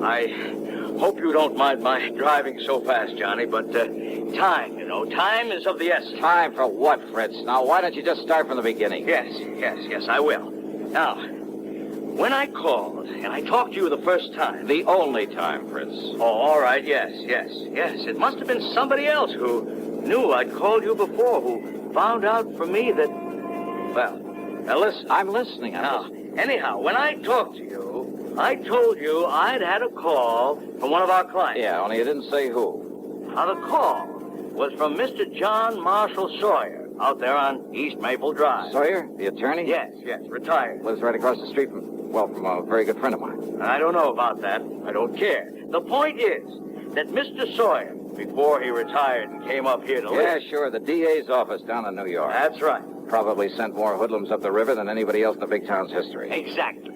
Including Andy Rinaldi. Andy the actor. That's right. Confidence man and suspected killer. Yeah, I had a hand in that case myself. I know. Andy the actor was a character right out of the old pulp magazine. Yes. And he was so clever at disguise, it's no wonder the police took so long to catch up with him. Yes. Now, hey, Johnny, one time he did such a perfect imitation of some big financier, looks, voice, everything, that one of the big banks handed him nearly $250,000 in cash and... Wait a minute. You thought that I had called you back? Yes, Johnny, yes. And Andy Rinaldi got out of prison only a few days ago. So that's who it was. So Mr. Sawyer thinks he may come here and try to get even with him. Andy disappeared, contrary to all the parole regulations and so on. But being such an actor, such a master of disguise, well, I suppose he figures he can make it just as difficult for the authorities to track him down as he did some years ago. And he's probably right. Oh, a con like that ought to be kept in the clink forever. Oh, of course, he's been reported here and there. Half a dozen innocent people have been picked up all over. Why, as far west as Los Angeles. He's too smart to travel far. The longer the trail, usually, the easier it is to pick up. The point is, Mr. Sawyer was awakened last night by somebody prowling around outside his home, apparently just casing it. Well, it could have been a common burglar. He thinks it must have been Andy the actor. Did he notify the police? No, he wants you on the job. You know Andy, and you're on to some of his tricks. Well, maybe some of them. What's more, Andy may have reason to feel the same way about you as he does about Mr. Sawyer. That phone call to you pretending to be me. Somehow he must have found out you'd call me. But how, Johnny? But that girl who called me. Girl? Who? A perfect imitation of Betty Lewis. I'm afraid I don't understand. Hey, Fritz, you better step on it. You say a girl called you? Yeah, to stall me off. It had to be. To maybe keep me away just long enough for him to get out here. Come on, faster, Fritz. Anything you say, but listen, Johnny. The point is that if Andy comes around again The point tonight... is that he may have decided not to wait until tonight. What? Come on, let me take the wheel, Fritz. We got to make time. We made time, all right. But all along the way, I kept reminding myself that if those phony calls had been meant to delay me, they couldn't have hoped to keep me away for long. In other words, Andy the actor was ready to take care of Mr. Sawyer right now. I hoped and prayed we wouldn't be too late. Sawyer was an old man, hardly a match for a killer. All right, now. Now, here we are. And now, look, Johnny. The front door of his house is wide open. Now, that isn't right. Come on, Fritz. Don't waste time talking about it. Oh, no. We're too late. Fritz, flat against the wall. Stay flat against the wall. No. Look. What? The body. Fallen there in the doorway. Yeah. Yeah.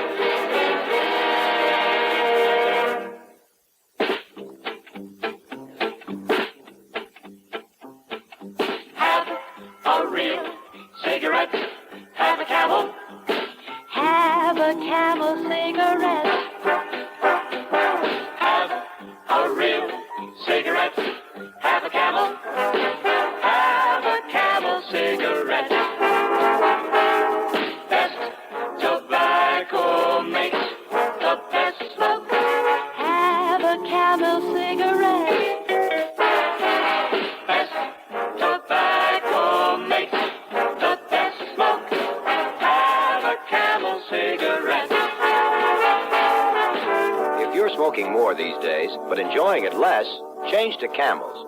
The Camel blend of caustic tobaccos has never been equaled for real smoking satisfaction. Have a real cigarette. Have a Camel. Start to really enjoy smoking again. Now, Act 3 of yours truly, Johnny Dollar. It was not the body of Mr. Sawyer lying there in the doorway of his home. But then it was Sawyer who slowly stepped out onto the porch where Fritz and I were still flat against the wall. He stood there quietly for a brief moment, then handed the still-smoking .38 to me. Here, Johnny. Yeah. Thanks, Mr. Sawyer. Only one shot? The first one you heard was from his gun. I'm sorry about this, about killing a man, but I'm afraid he gave me no choice. It's Andy the actor, all right, Johnny. Yeah. Look, here, these false sideburns, the mustache. Is he still alive, Fritz? Yes, he's still alive. Thank you. Then you better call an ambulance and the police. Yes, sure. Well, Mr. Sawyer? Hey, and you know something? You may have saved my life, too.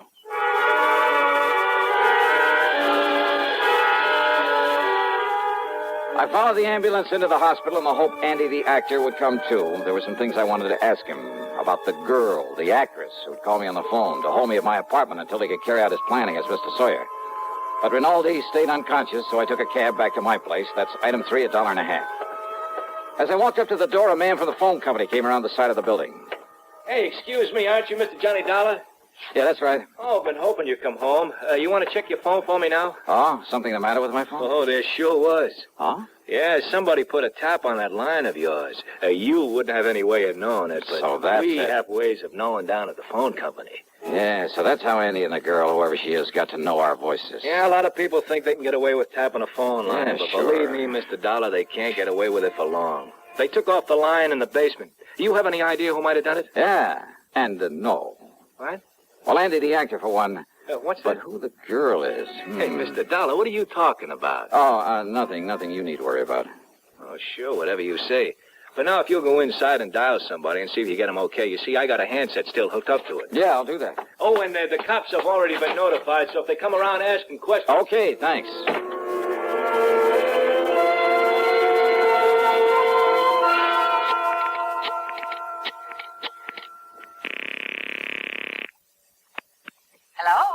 Okay, fella, you can get off this line. It's all right now. Yeah, sure. What? Is that you, Johnny? Yeah, Betty. Oh, thank goodness. Now listen, tell me one thing. No, you listen, Johnny. Can you come out here to my house right away? Betty, listen to me.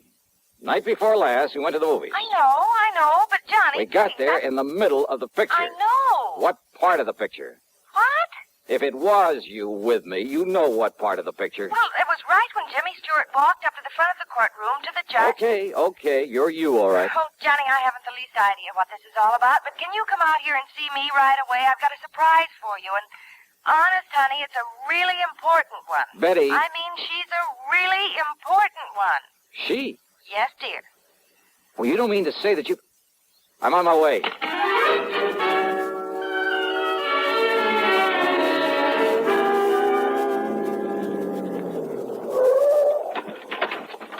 Hi, dear. Come on, into the house. Now listen, Betty, if this is some kind of a Oh, gag... honest engine, honey, cross my heart, but listen. Yeah? I came home from the office early. Uh-huh. I had to walk the last couple of blocks because I ran out of gas. Yeah?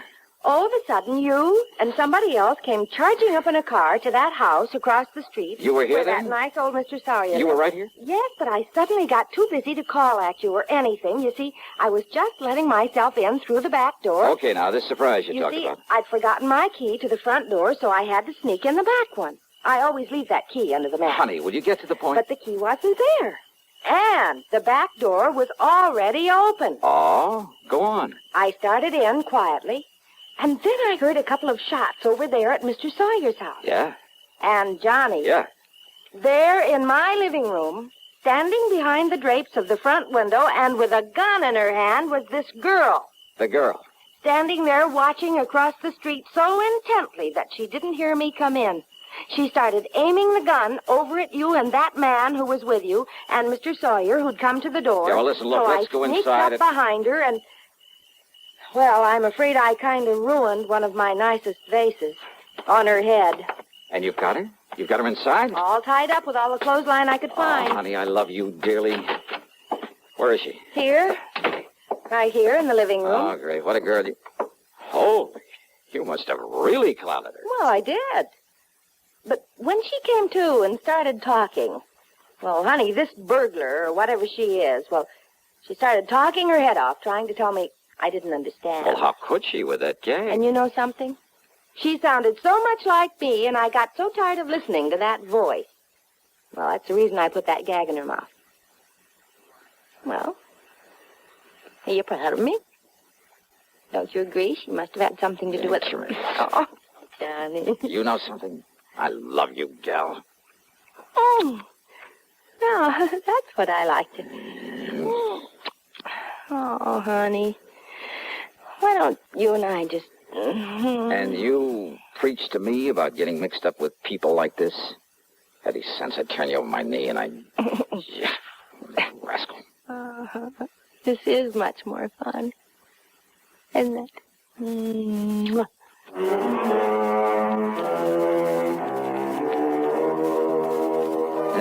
What a gal. And maybe someday... Yeah. Expense account total including... That's funny. Something or someone seems to have somehow diverted my attention for the moment from anything as trivial as an expense account. Trivial? Yours truly, Johnny Dollar.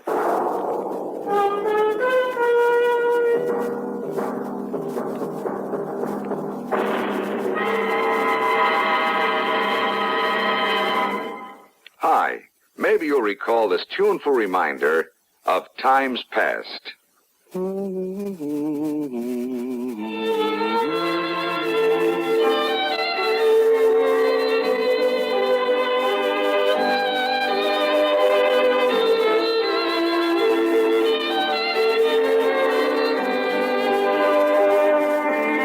This is Dennis James with something else worth remembering. It's this. You're so right to stay regular with Kellogg's All Brand. See, it's the normal, natural way to useful regularity. The whole brand content of Kellogg's All Brand supplies your system with all the bulk-forming food that you need every day. There's only one All Brand. It's Kellogg's All Brand. So relieve irregularity from lack of bulk, as millions do, with a bowl full of Kellogg's All Brand each morning. ALL-BRAN. It's Kellogg's All Brand. Now, here's our star to tell you about next week's program. Next week, I'll tell you about the biggest deception that was ever pulled. By me. So join us, won't you? Yours truly, Johnny Dollar.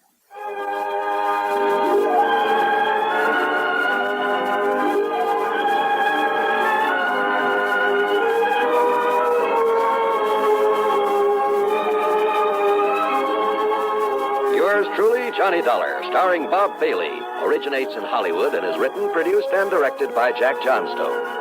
Heard in our cast were Virginia Gregg, Jerry Hausner, Harley Bear, and Peter Leeds.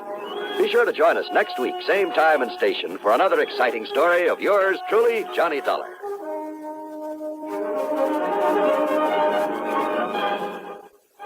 This is John Wall speaking. Suspense is next on the CBS Radio Network. You know, Dooley, I've been reading up on hypnosis. Come here and let me try it on you. I'm an officer of the law and don't approve of making a man divulge his secrets. However, I'll stand by in case there's criminology involved. I just want to clear up some of his problems, Officer Suggs. But I haven't got any problems. I'm the soul of contentment. Maybe that's your trouble. You're too contented. Lie down, Dooley. You're going to sleep. I feel so good. He's under my influence. Now, little tyke, get up. Go straight to the beer of your choice. Astounding. He's heading for Utica Club. 'Cause Utica Club will still take the trouble to age beer the natural way. Utica Club, you see. He's got no problem. He's a happy, well-adjusted beer mug. Brewed by the West End Brewing Company of Utica, New York. Radio 59, WROW Albany.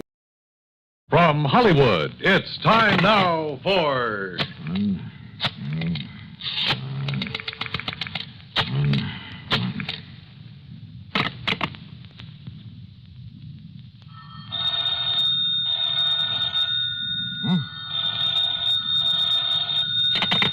Johnny Dollar. Betty Lewis.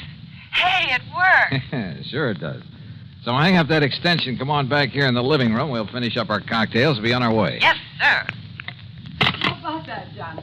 Where'd you learn that trick of making your own phone ring? And the extension, too. From the man who put the extension to my apartment. Yeah, it's kind of a line check. You dial that number and hang up. Then if both phones ring, you know the extension is okay. Oh, what do you know? Yeah, there's another line check number that you can dial. I forgot what it is, and all you get is a busy signal. It could be an awfully cute gag sometime, you know, on somebody who didn't know about these numbers. Yeah. Oh, let's finish our cocktails and go... Oh? Well, I'm sure you didn't make it ring this time. I kind of left your number with my call service. Oh, no, so Johnny. Maybe I'd better take it. Huh? Now, listen. If that's some insurance company, well, you can just tell them they'll have to wait until tomorrow. Sure. This is the third time in a week that we've tried to have dinner together. First, it was that Curly Waters who tried to kill you. Oh, no. Take it easy. Maybe this call's for you, one of your faithful boyfriends. Oh, well, then maybe I'd better answer it. No, just leave it to me. I'll scare him off. Johnny Dollar. Burton Wells at Masters Insurance and Trust. Oh? I've got to see you, Johnny, here at the office, right away. Well, look, I have a date, Bert, so can't whatever's bothering you wait until some other time? Listen. Huh? You have a date, huh? Yeah, that's right. We're just about to go out for dinner. No. Johnny, unless you get over here right away, you may find you have another date. What? A date with death. Well? Okay, Bert.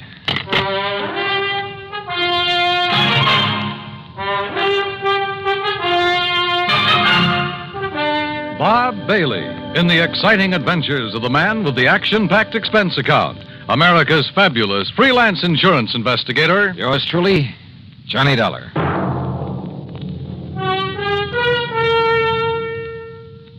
And now, Act One of yours truly, Johnny Dollar.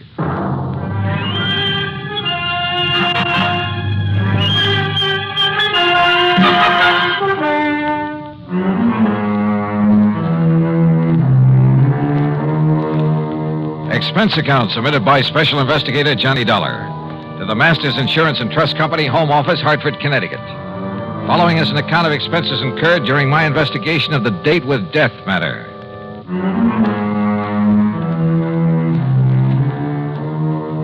I told my date, Betty Lewis, to stay there in her apartment until I called her. Then I spent item one, $1.20 for a cab to Masters Insurance and Trust. Bert Wells was all alone in his office. Come in, Johnny. Sit down. Yeah, sure, Bert. Now, what's all the excitement? Curly Waters. Oh, I kind of had a hunch that was it. Lieutenant Howard Daly's on his way over from police headquarters. What's happened? 2 years ago, you had Curly sent up to the pen. Yeah, that's right, for the Maley's department store job he pulled. Then, just a few days ago... He swore that he'd get you for that he'd kill you, didn't he? So what happened? When he escaped and came here to Hartford a few days ago... I know all about that from reading your report. Thanks to some quick thinking on your part, the police nabbed him instead, plus the loot from the department store robbery. You know who deserves the real credit for that? The girl I had a date with tonight, until you spoiled things with your phone call. Johnny, as you know, either you or the police wounded Curly Waters, which is why he was taken to the hospital and placed under guard instead of being locked up. So? Well, Mr. Wells, I see you managed to locate him. Yes, Lieutenant. You okay, Dollar? Any reason why I shouldn't be, Howie? Has Mr. Wells told you what's happened? No, but I think I can guess. Curly Waters escaped from the hospital. Yes. I had 3 good men there watching over him, but he managed to get by them. How? With help. One of his old cronies. Gimpy Taylor? Yes. Gimpy created a disturbance out in the hall, and when they went after him, Curly crashed out through the window. When they went back in after him, Gimpy took it on the lam. 3 good men, did you say? Well, the odds were all with Curly and Gimpy. When the boys went out in the hall after Gimpy again, it was full of interns and nurses and stretchers with patients on them. If they'd fired a shot, they might have killed somebody. Well, what goes? Do you want me to go out and look for him? No, sir. Don't you see, Johnny? The reason I called you is because of the threat against your life. Of course. And, Johnny, I'm going to provide you with a bodyguard 24 hours a day until Curly is picked up. No, wait a minute. Listen, Howie. You listen. He almost got to you just a few days ago. Don't you forget that. And one way or another. The lieutenant's right, Johnny. You said yourself that if it wasn't for your girlfriend, this Betty Lewis... Uh-oh. Bert, let me use your... Here.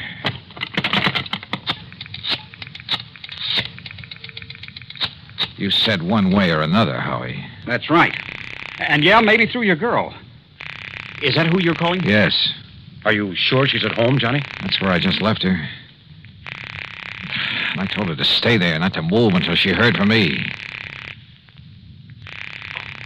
Johnny. Oh, if Curly Waters ever... Come on, Betty. Pick it up.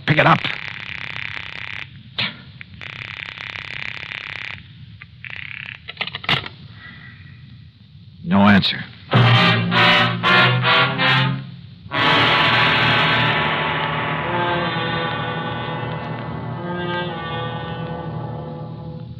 Act 2 of yours truly, Johnny Dollar, in a moment. And now, Act 2 of yours truly, Johnny Dollar, and the Date with Death Matter.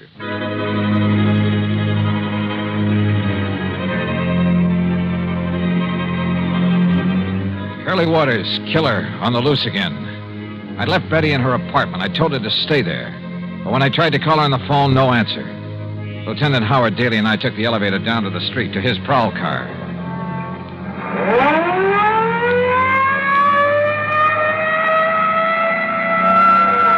Next turn left, Howie. Take the next left. No. We'll make it the one after that. But it's one way, the wrong way. Yeah, but it'll give us a shortcut. After a couple of blocks. Hang on, Johnny. Hold. Now, it's the third building in the block.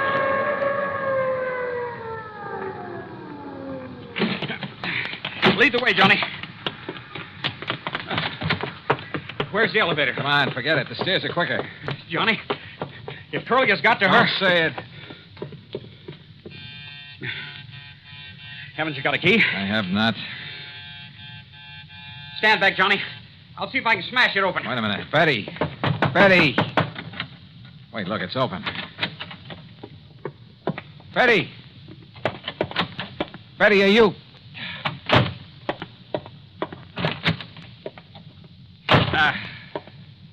I'm afraid she's gone, Johnny. Just gone. We went over the apartment with a fine-tooth comb, hoping to find some clue as to where she'd gone. Yeah, and how she'd gone. Curly was a desperate man, likely to do anything. Betty had left in a hurry, we were sure of that, because the closet in the foyer was left open, the coat hanger lying on the floor, and because of the way she'd left the front door unlocked.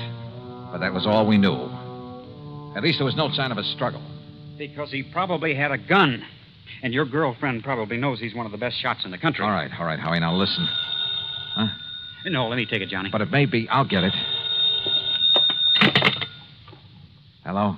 Lieutenant Howard Daly there? Who's calling? Riley down at headquarters. Who'd you think? Oh, it's Riley. Thanks.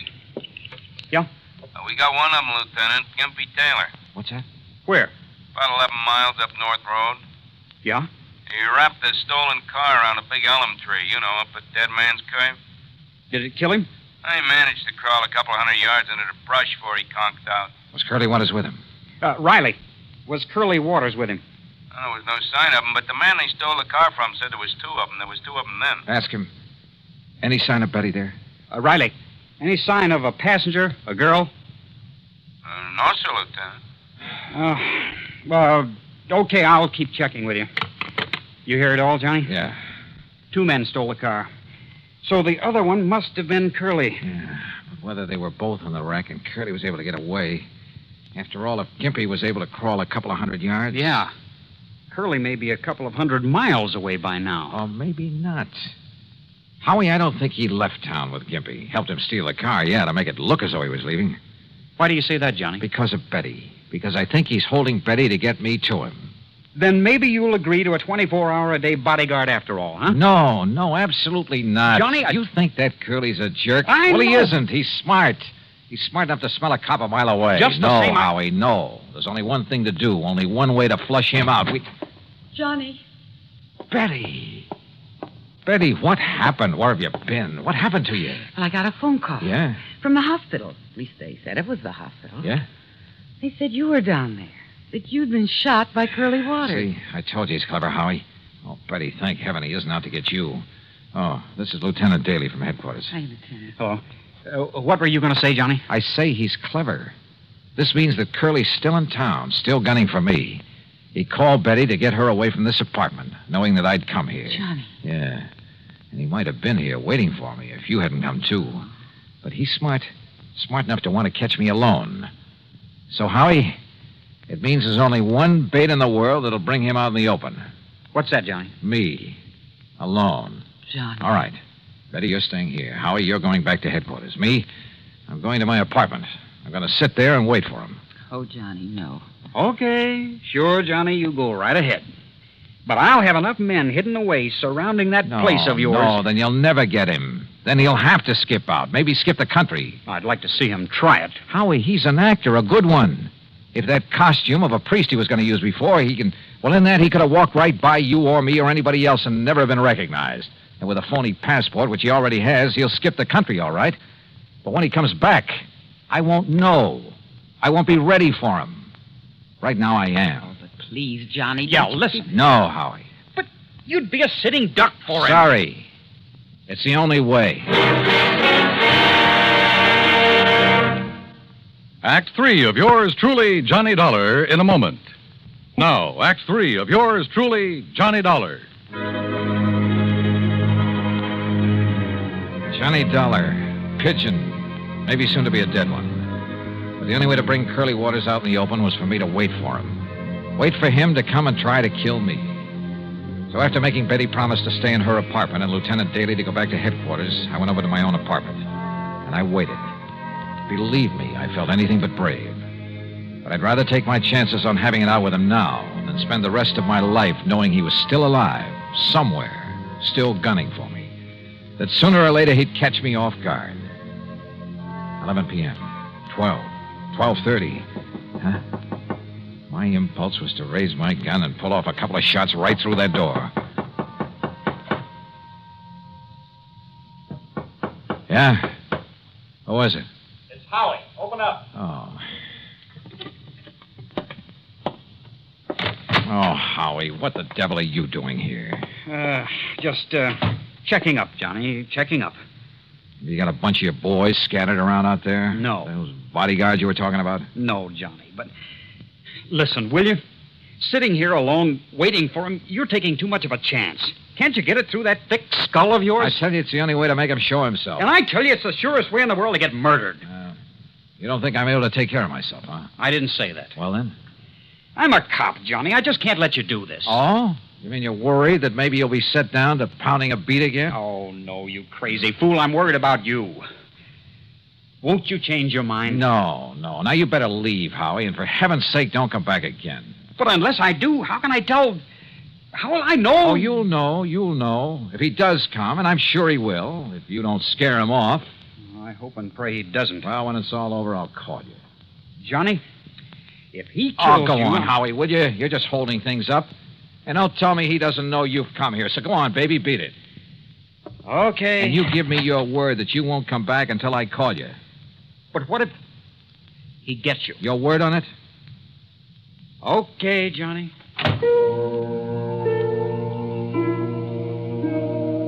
I went back into my little kitchen and brewed a pot of coffee, a big one. Fatigue was a possibility I hadn't thought of until right now. But maybe Curly Waters had. Yeah, he probably thought of a lot of things, a lot of tricks. Because at least one thing was sure, after what happened a few days ago, he knew that somehow he'd have to get me off guard. I hoped and prayed that Howie would keep his word, would keep his men away from the whole area.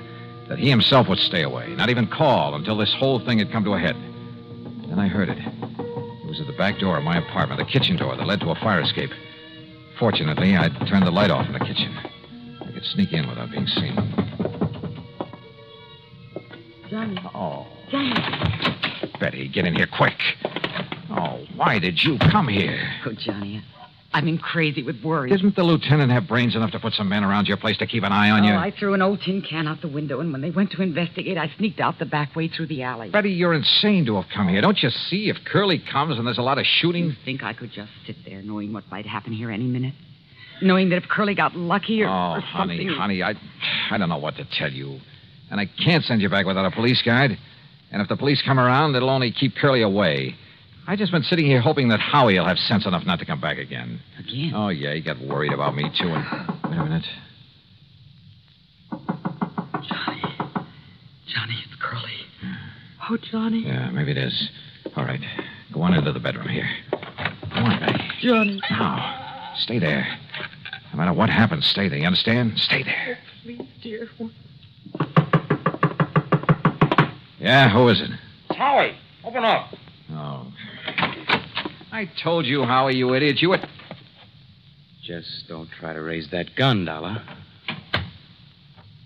Curly. Drop it. Drop it, Dollar. Now, over there. Sit in that chair.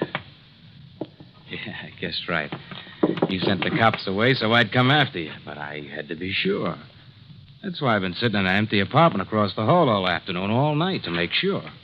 That's how I knew what the lieutenant's voice sounded like. Real clever boy, Curly. All right. I'm not going to waste any time. That dumb lieutenant might try coming back again, and I'd have to kill him, too. So, Dollar, I'm not even giving you time to pray. You're pretty sure there aren't any cops planted around here, aren't you? I'm not only sure, but Gimpy Taylor's wife has spotted where she can see him if they try to come around. Yeah? Just what do you think she could do about it? One shot into the alley across the street, and they'd forget all about you. Dumb cops. All right, tell me, Curly. Forget it. Goodbye, Dollar. No, don't answer. Not a word, Dollar. Not a word. Curly. Just hang it up slowly. Curly, listen. What? Who is that? Or should I? Curly, listen to me. Hand me that phone. And don't move. Move? With that gun on me here. Curly? Yeah? Who is it? Myrtle, Gimpy's wife. Myrtle. Now listen, Dollar isn't alone. He what? In the bedroom, waiting for you. Listen, is the door to that bedroom open? No, it isn't. What goes, Curly? Quiet. Now listen to me. If the door of that bedroom starts to open, don't wait. Start shooting. Hey, Dollar, hold his phone. Keep the line open. And don't move out of that chair. Mind telling me why? Quiet.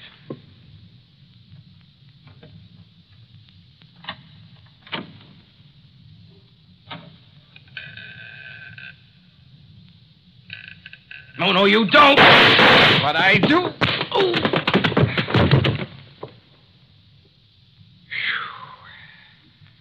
Okay, Betty. And thank heaven you remember the number to dial and make those phones ring. And how about the way I disguised my voice for him? Do you realize what a chance you were taking if he hadn't turned to fire when you kicked open that door? If I'd missed him when I threw that phone at him? It worked. That's all that counts. And look, one of his bullets nicked you right here on the arm. Nicked me? Oh, blood. Oh, hold me, Johnny. Oh, sure. Sure.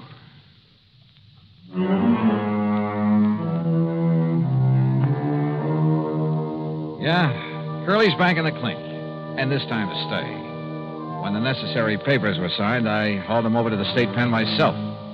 So, expense account total, including transportation, $47 even. Ready? Ready, Lewis? Well, I'll tell you this. If I were the marrying kind, believe me. Yours truly, Johnny Dollar.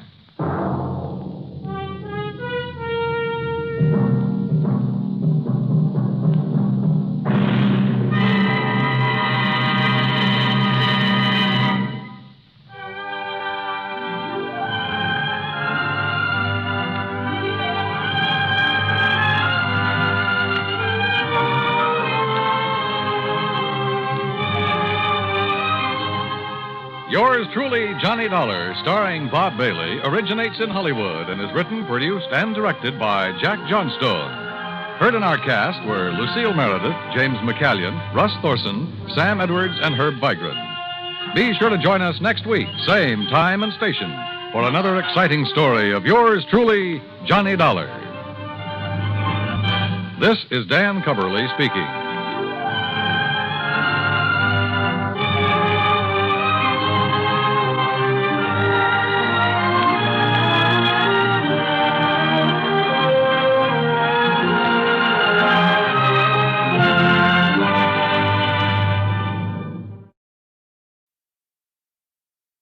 From Hollywood, it's time now for... Johnny Dollar. The bases are loaded and there's nobody out. What? And you're pitching, Johnny boy. Bert McGraw. Yep, right as rhubarb. What's in your mind, Bert? You and a job you didn't finish. A job I didn't... What are you talking about? The Mason-Dixon matter, remember? Well, sure. Ruth Dixon's body was found on Newport Beach. But you didn't find out who killed her, Johnny. I figured that was a job for the police. They want to talk to you about that. And so do we. Oh? Yeah, Ruth Dixon was insured with our company. For how much? $1,000. 1,000? You don't expect me to go back to Newport for the commission I'll make off that, do you? Nope. But if you'll go, we'll foot the bill. Oh, how come? Tell you when you get here. Interested? Yeah. Now.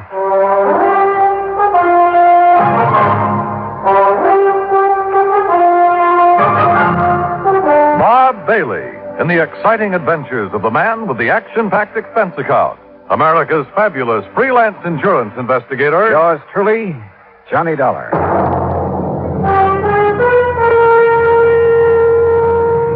And now, Act One of Yours Truly, Johnny Dollar.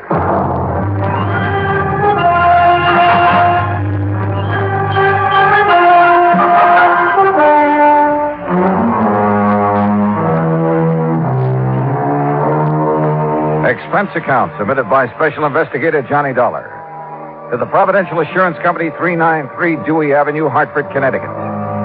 The following is an account of expenses incurred during my investigation of the Dixon murder matter. Expense account item 1, $1.20 taxi from my apartment to the Providential building. Along the way, I did some thinking. A week ago, a girl's body had been found on Newport Beach. The Masons and the Dixons had each identified it as the body of their missing daughter. I managed to locate the Mason girl. That meant that Ruth Dixon was the girl on the beach. Who had killed Ruth? Well, I didn't figure that was my job. But evidently the brass at Providential did. Why? Well, I hope Bert McGraw would tell me. Oh, Johnny, come in. Morning, Bert. About this Dixon matter. I suppose you're wondering why I was so anxious for you to go back to Newport. Well, I am kind of curious, Bert. Well, I told you, Ruth Dixon was insured with our company. But for only $1,000, you'd save money by paying it off and forgetting it. Maybe. But it isn't that easy. Oh, why not? Because of the Newport police, for one thing. Well, what have they got to do with her insurance? Well, not a thing. But they have got plenty to do with our company and its representatives. And last week, you were one of them. So? So, the Newport police, Captain Lewis of Homicide to be exact, called here this morning. Who's Lewis? Miller was the man I worked with. Lewis took over because Miller didn't follow up on you. And he's very unhappy with you, Johnny. I can't imagine why. No? Well, Captain Lewis says you left Newport without giving his office all the information you had on the Mason girl. The Mason girl? What's she got to do with the Dixon investigation? Well, how should I know? Darla Mason didn't even know Ruth Dixon. Lewis says different. But that's beside the point.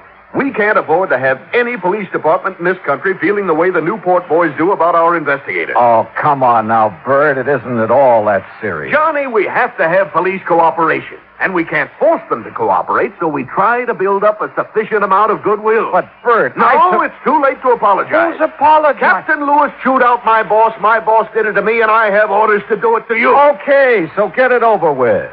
Well, I'm almost through. Except that no matter what it costs us, it's going to be worth it to have goodwill restored. You understand? Sure. And whatever you do in Newport, please keep Captain Lewis informed. If you stumble onto something that might lead to the Dixon girl's killer, tell Lewis about it. Okay, Bert, whatever you say. No hard feelings, Johnny. No, everything's just fine. Oh, good boy. Glad to see you understand. For an expense account like the one you're going to get, I can understand the theory of relativity.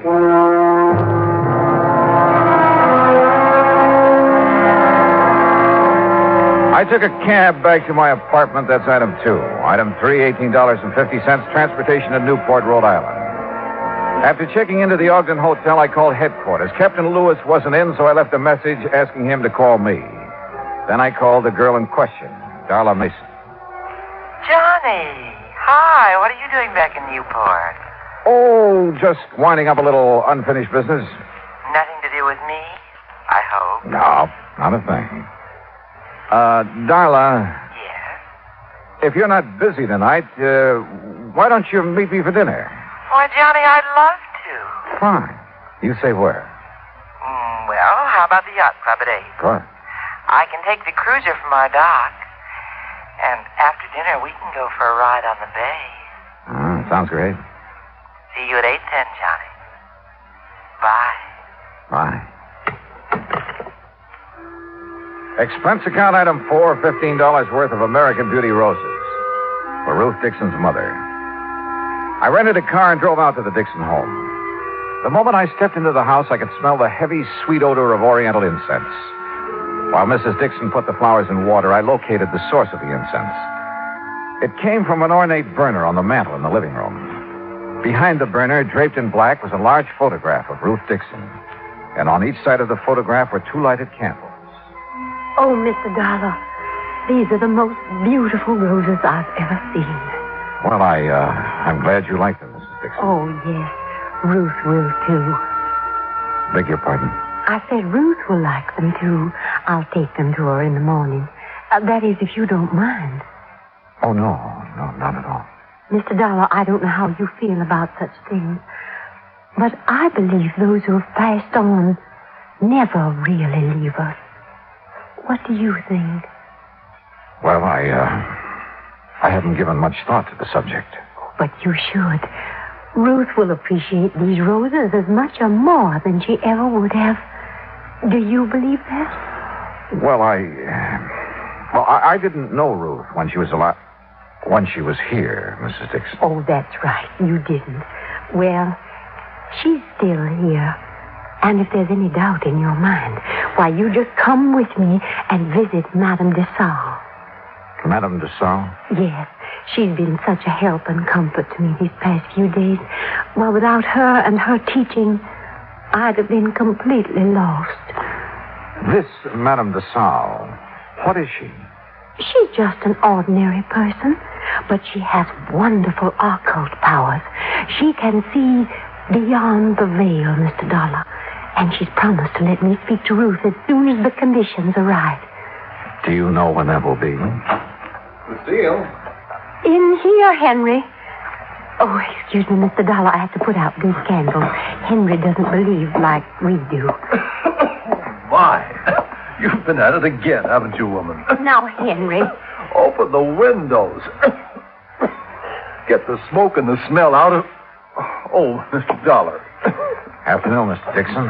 What are you doing back in Newport? He's trying to find the man that caused our girl to pass on? Oh, she didn't pass on, Lucille. She died. Henry, really? Well, anyway, I wish you luck, Mr. Dollar. I have a hunch I'm going to need it, Mr. Dixon. Mr. Dollar, wouldn't you like to stay to dinner? We aren't having anything fancy, just leftovers and boiled cabbage head. Oh, my. Now what? Why, I just remembered why I burned that incense. And it wasn't what you thought, Henry Dixon. It was on account of the cabbage. It covers the smell. That's not the truth, and you know it. Oh, now, Henry. Look at that mantle, Mr. Dollar. She's made a regular shrine out of it. Looks like a heathen altar. Henry.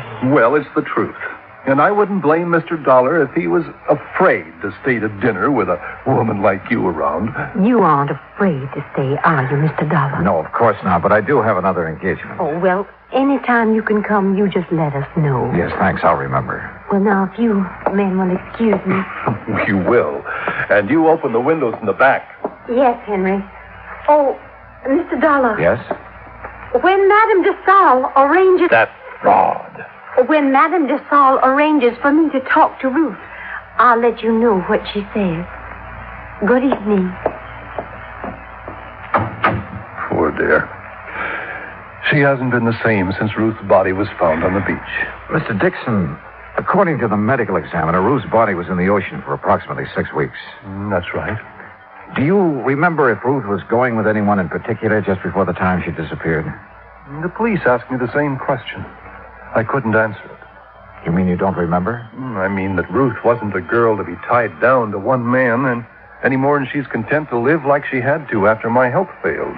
Did she date very often? Well, you know, she worked as a hostess at the yacht club. Yes, sir. She met a lot of rich young men there. And if you ask me, she dated too much. Of course, her mother took Ruth's side, said she had to if she was ever going to get herself a husband. But she went with no one in particular. No. She never settled down enough. What about her friends, Mr. Dixon? Was there someone she might have confided in? She didn't have any girlfriends. Liked men a lot better. But, Oh, there was somebody. Well, I expect you could say he was her friend. Too old to have been a boyfriend. Besides, he doesn't have enough money. Who is he? His name's Sam Hood. He runs a small craft repair shop down by Viking Beach.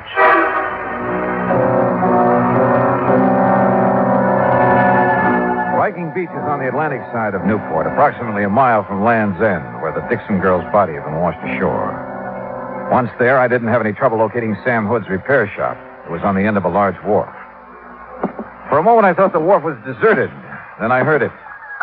Below the wharf, sitting low on the water, was an old converted PT boat, and standing on deck, tinkering with the controls, was a heavy-set man wearing thick glasses and greasy dungarees. I was about to call him when he looked up. Afternoon. Hi. Can I help you? Yeah, I hope so. I'm looking for Sam Hood. He ain't here. Gone on his vacation. Oh, fine. Can I do anything for you? I'm his brother, Leroy. Well, yeah, Leroy, maybe you can. You want me to come up, or you going to come down? I'll come down, but how do I do it? Stairs over to your left there. Oh, sure. You're a stranger around here, ain't you? Yep, that's right. Well, I'm always glad to meet up with a stranger. This is such a little bitty place. Most everybody along the waterfront's heard everybody else's stories so many times till they're sick of it. What'd you say your name was? It's Dollar. Johnny Dollar. Well, welcome aboard the Connemore, Mr. Dollar. Connemore? That's an odd name for a boat. Sure is, ain't it? But I found it in a book. Sure fits her. And me, too. What's your line, Mr. Dollar? I'm an insurance investigator. Well, now, that must be mighty interesting work. Yeah, sometimes. You chew tobacco? No, thanks. Oh. Well, I got a brand new plug of brown mule here. Ain't had it out of the wrapper. So if you want some... No, thanks, Roy. You sure missing something? Yeah. Yeah. Ooh. Man, my tooth. You want to take a look around? Go ahead. Of course, the Connemore ain't no fancy yacht. Excuse me, what did you say? I said the Connemore ain't no fancy yacht, but she's all mine and Sam's, and I'm proud of her. Oh. Where did you say your brother was, Leroy? Sam? Oh, he's visiting our folks down in Augusta. I would have gone, too, but somebody had to stay in mind the store. Yeah. You know when he'll be back? Not for sure. But anything Sam knows about, so do I. We got real runny mouths in our family. Tell me, Leroy, did you know a girl named Ruth Dixon? No more than just to tip my hat to. But Sam did. Yes, sir. That gal and Sam, they used to sit up there on the wharf looking out toward Gooseberry Island, and they talk. You know what about? Nope. Get off that railing, you whitewash brother! See ya! Leroy, you told me a moment ago Sam couldn't keep a secret. Well, he said she was full of dreams. Man, you asked me, she wasn't nothing but another two-timing, just like all of them. Oh, that's not a very good opinion of her, Leroy. I can't help it. Sam was crazy for her, but she didn't even let on like she knew it. How did your brother take the news of her death? Oh, just awful. That why he left town? Yep. Does Sam own a .38 revolver, Leroy? Oh, sure. Most everybody who has a boat owns something like that. But, hey, wait a minute. You getting ideas? No, just asking questions. Oh. Well, Sam couldn't have killed her. I know it. What makes you so sure? Well, 'cause he's my brother. And how he was so broke up when he heard about Ruth. Why would you suppose anybody'd want to put a bullet in a pretty gal like that? I don't know, Leroy. I don't know. I asked him a few more questions, watched him chase the seagulls off the railing once more, then left.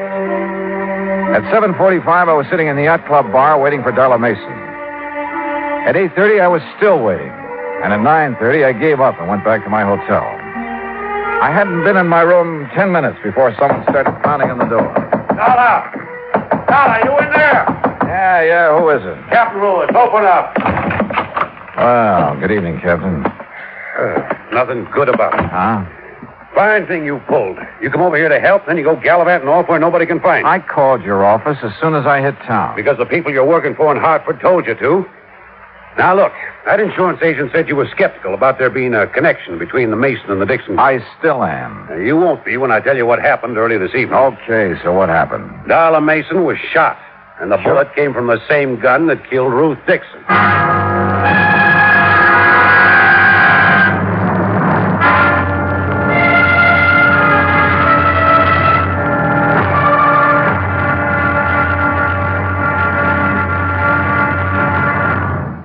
Act two of yours truly, Johnny Dollar, in a moment. It is a very well-known fact that symbols are important to men everywhere. Whether they be symbols of country, religion, or honor, they're a cherished part of the culture and tradition of all peoples. As in almost all countries of the world, the people of Spain are very religious. And in the Spanish town of Vendrell, the people were having difficulty with a symbol. A 300-pound angel sitting on top of a 150-foot church steeple. The angel had been there since 1784 and needed repairs to keep it from falling down on the heads of the parishioners. But 150 feet is a long way up, and 300 pounds are a lot of weight to bring down.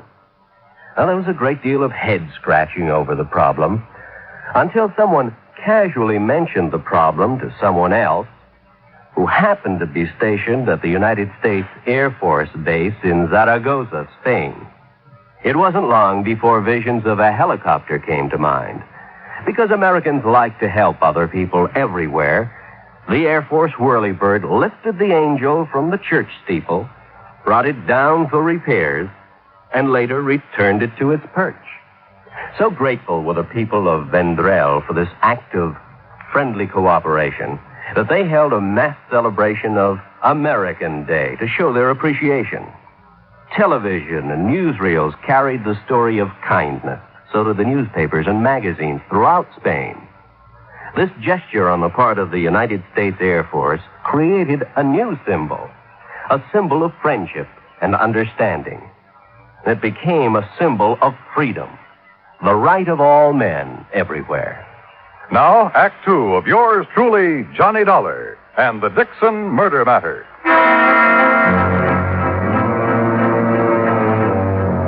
Expense account item 620 cents for 2 cups of coffee at the Eat Right Cafe near my hotel, where Captain Lewis proceeded to give me the details surrounding the shooting of Darla Mason. She had been on her way down to the Mason boathouse, where she'd planned to take the cruiser across the bay to the yacht club. As she neared the boathouse, someone had fired at her, and the bullets that wounded her came from the same gun that killed Ruth Dixon. So there was a connection between the Mason and Dixon girls. And if you want more proof, I have it. Like what? Well, they both spent a good deal of their time at the yacht club. Yeah, but for slightly different reasons. Ruth worked there before she was killed. But she must have known Darla Mason. No, that's no good, Captain. You go to the district attorney with that kind of evidence, and he'll throw you out of his office. He'll want proof they knew each other, and how well. Yeah, I suppose. What about Darla? When can we see her? Well, the doctors tell us we can. She still hasn't regained consciousness. Hey, Captain, do you know where the Masons have the work done on their cruiser? Yeah, and that's another thing. That's Sam Hood's place. Have you questioned him? Never had a chance to. According to his brother, he's away on some sort of vacation down Georgia. Left the day the Dixon girl's body was identified. Are you sure he's still in Georgia? Well, I can ask the Augusta police to check up on him. If he is, have them tell him about Darla being shot up and find out if he knew her. Okay. Well, you ready? Yeah. No one was seen prowling around the Mason place tonight, huh? Well, nobody else was down at the boathouse. Thanks, Johnny. Sure, Captain. And stop being so formal. My name's Pete. Okay, Pete. Well, I guess we've done all we can for a while. I'm not so sure. No, what do you mean? I'm not sure about that either. But I have an idea. Or maybe I ought to call it a hunch. About what? Well, I'd like to sleep on it first, if it's all the same to you. Have I anything to say in the matter? Nope, not a bit. It was late and I was tired, so I did the obvious thing and went to bed.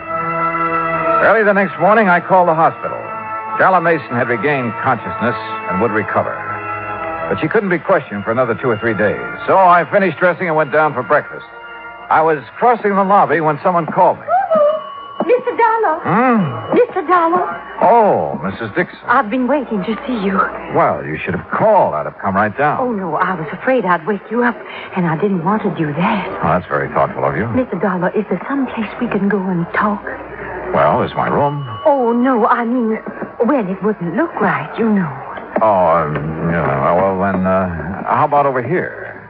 Looks like a nice, quiet corner. Yes, this will do nicely. Mr. Dollar, remember I told you about Madame Desalles? Yes, I remember. Would you like to sit down? Oh, no, I'm too excited to sit. Excited? About what? Well, I've been trying to tell you about Madame Desalles and what happened last night. What did happen? The conditions were right. I beg your pardon? The conditions. They were right. Remember, I told you Madame was going to let me speak to Ruth when the conditions were right. Well, they were last night. Oh. Well, aren't you interested in what Ruth had to say? Oh, yes, I am, Mrs. Dixon. She told me who killed her, Mr. Dollar. What? Yes, sir. Just as plain, I heard it from Ruth, and there's no doubt about it. It was her voice, all right. Mrs. Dixon, exactly what did Ruth say about the person who murdered her? Oh, Ruth described her to a T. Her? She said it was a woman. Young, dark hair, brown eyes, and a big red scar on the back of her left hand. I see. You seem disappointed, Mr. Dollar. I guess I was doing a little wishful thinking, Mrs. Dixon. Well, wishful thinking or not, Ruth told me who it was that killed her. Oh, her name, too? Well, she didn't know her name. But that big red scar. Now, you find a woman who has a thing like that on the back of her left hand, and you'll have the guilty party. Yes, well, I'll look for someone like that today, Mrs. Dixon. Now, come on, I'll buy you some breakfast.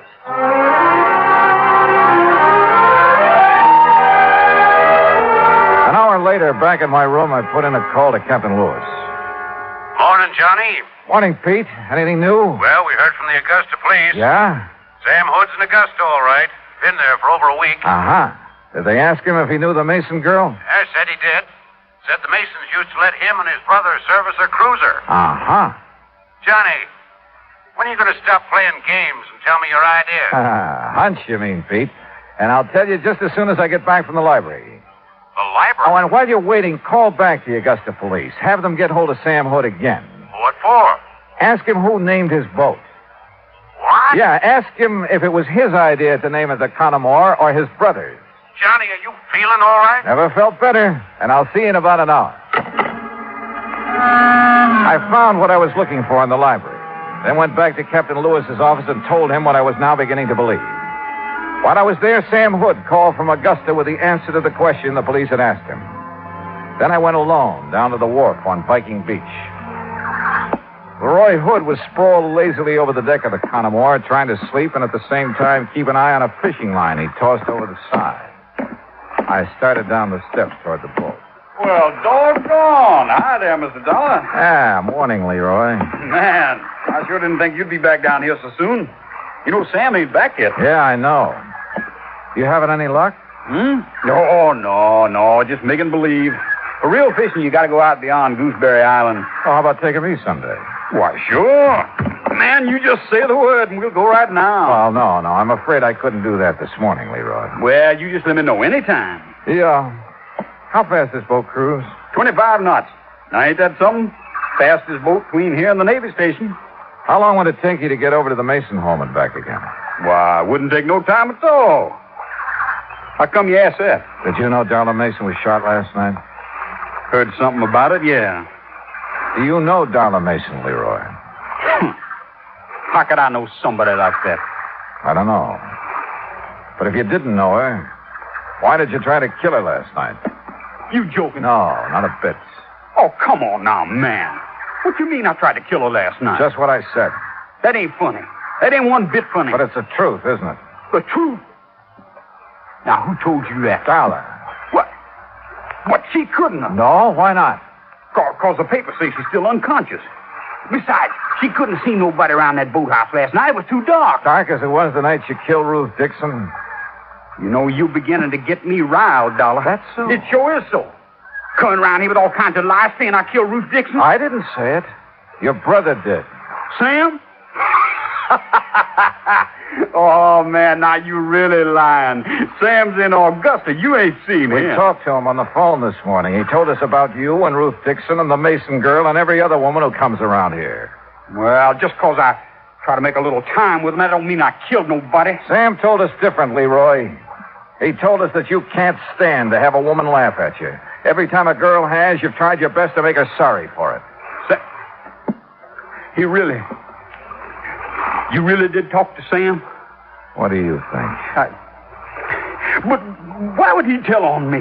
Why? He never has before. He didn't want to, Leroy. That's why he left here when he did. He needed time to think. Decide what to do about his brother. About you. What you gonna do about it? What I have to do. Take you in. No. Nobody's taking me anywhere I don't want to go. And anybody cries, they're gonna be sorry. Leroy, come out of there. I'm coming. You look out, dog. You look out. You don't try stopping me. Leroy, come back. No!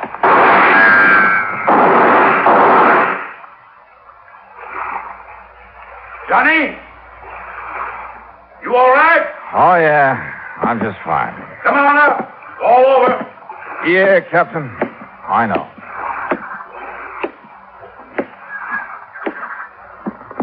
Tell me something. If I can. What put you onto him in the first place? Two things. You see, he liked the girls, wanted to be a lady killer, but they'd only laugh at him, and he couldn't stand that. I see. But the big thing is, what he named this boat, Connemore. I don't get it.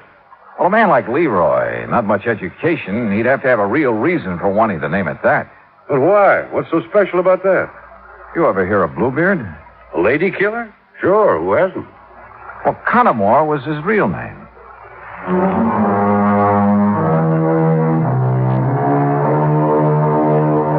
I saw Mrs. Dixon late that same afternoon. I'm afraid she was a bit disillusioned, having been so sure that the person who had killed her daughter was a woman. But there was one funny thing. On the back of Leroy's left hand was a long red scar. Expense account total, including car rental, hotel bill, and transportation back to Hartford, $968.20. Yours truly, Johnny Dollar.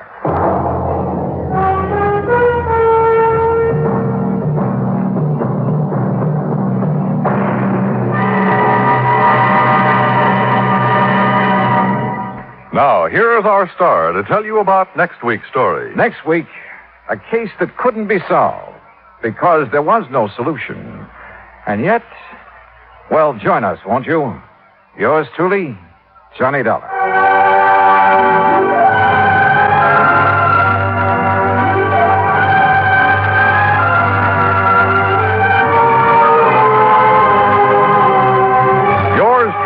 Johnny Dollar, starring Bob Bailey, originates in Hollywood.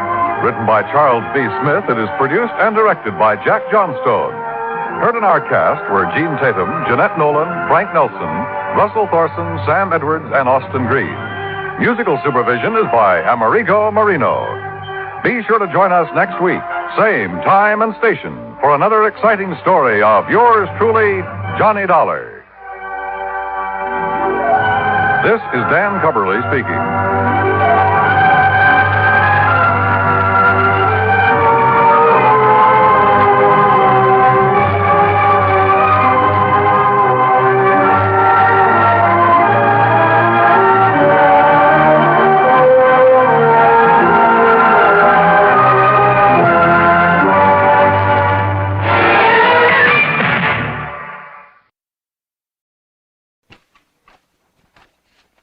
Slate 107B. This is Johnny Dollar for broadcast Sunday, May 10, 1959.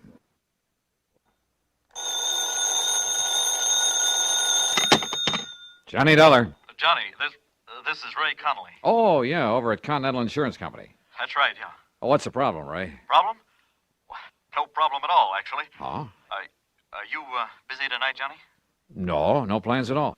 Well, you see, my wife's out of town for a few days, and, Johnny, well, I wonder if you'd have dinner with me tonight. Can you do that? Why, sure, why not? Good. Just name the time and place, and I'll meet you there. Well, I happen to have a nice, thick fillet of prime beef in my refrigerator at home, and if you like steak... Sure do. Well, why don't you run over to my place at, say, 6:30?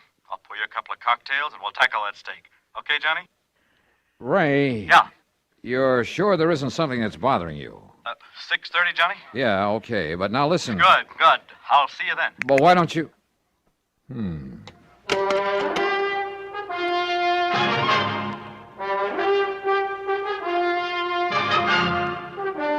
Bob Bailey in the exciting adventures of the man with the action-packed expense account. America's fabulous freelance insurance investigator. Yours truly, Johnny Dollar.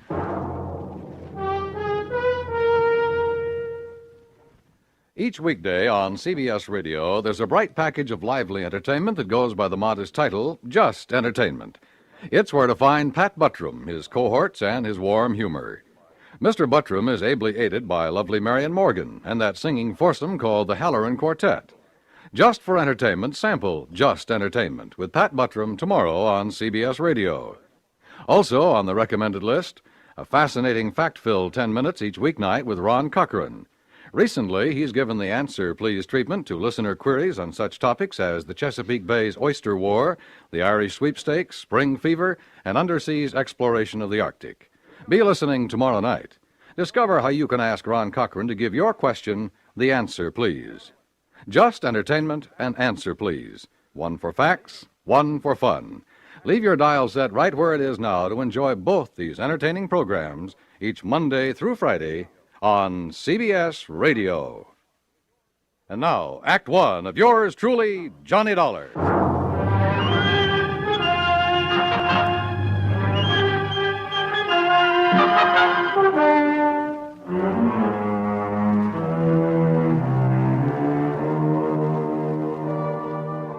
Expense account submitted by Special Investigator Johnny Dollar to the Continental Insurance Company, Home Office, Hartford, Connecticut.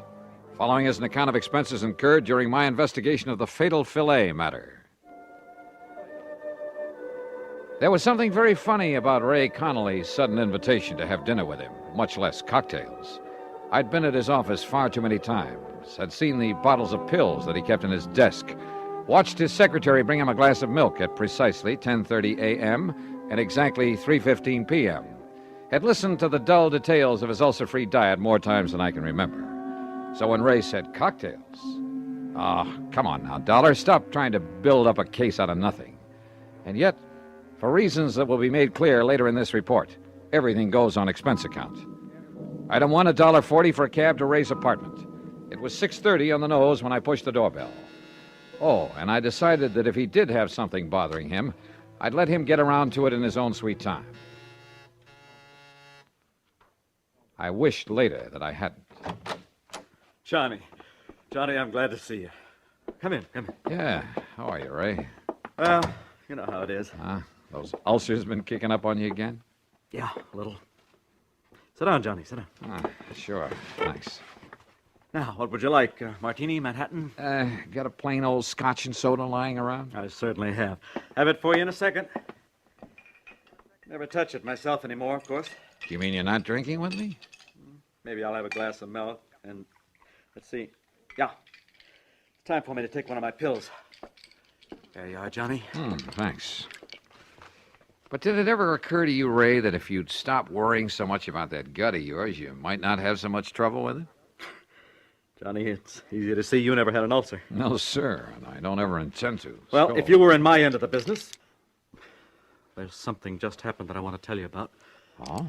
Yeah, later. Incidentally, the steak we're having is the most beautiful thing you ever saw. Well, come on, I'll show it to you while I get a glass of milk. Okay.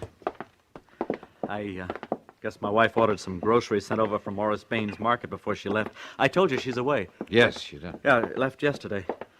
Well, the steak was delivered last night, along with some other things. There. How about that? It looks like you could cut that with a fork. Prime beef. Excuse me, I'll get my glass of milk. Sure. Hey, how do you like your steak, by the way? Only one way, blood rare.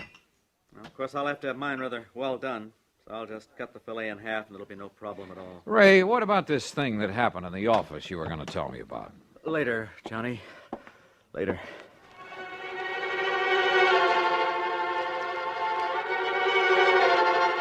Again, looking back, I wished that I'd pressed the point, but I didn't. Instead, I had another drink, watched him sip his glass of milk, listened to him complain some more about his pet ulcer, and then, finally, we sat down to dinner. There we are. Isn't that the most beautiful steak you ever Oh, saw? no. Huh? Ray, didn't you hear me? What? Oh, dear. Yeah. Oh, dear. I'm terribly embarrassed. Well, brother, you ought to be. That looks like a piece of shoe leather. When you said blood rare, and I forgot all about it. Ray, you are a dog. You're sure you can't eat it this way? I'd rather chew up an old boot. Hey, listen now. Something's bugging you. Now, what is it? Nothing, Johnny. Look, I'll go out and buy another one for you, huh? And let yours sit here and get cold? No. Oh, Johnny, I'm terribly sorry. That's okay. Go ahead, Ray. Tear into it. I'll go out in the kitchen and see if I can find the makings of a sandwich.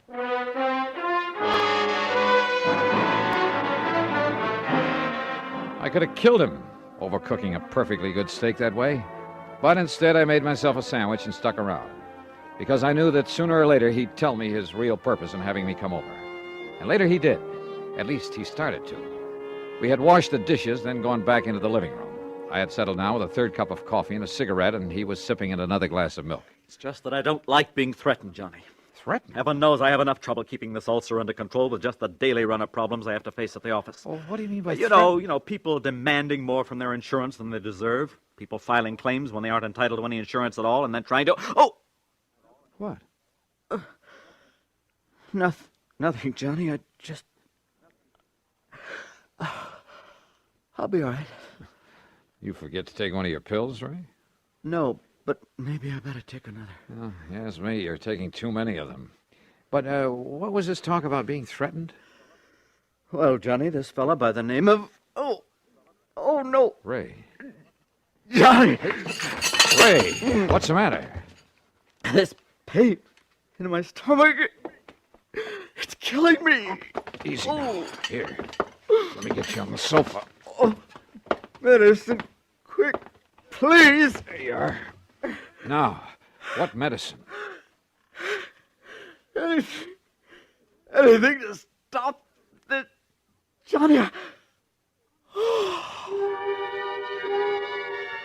I grabbed the telephone and called Dr. Ramsey. But because of a traffic tie-up, it was nearly half an hour before he got there. Meantime, Ray lay on the sofa getting paler and paler until he was white as a sheet. The doctor, completely familiar with Ray's ulcer problem, did what he could. But after 45 minutes, realized things were getting beyond his control, so he called an ambulance.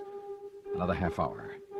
And yeah, by the time they got him to the hospital, in spite of injections and oxygen along the way, Ray Connolly was dead. Act two of yours truly, Johnny Dollar, in a moment. Tibet in the news. Who's an expert on Tibetan affairs? Who was the personal guest of the Dalai Lama in happier times at the top of the world? Why, Lowell Thomas, of course. Ask us another part of the world, and there's every chance the answer again would be Lowell Thomas. The roving raconteur has been just about everywhere, seen just about everything.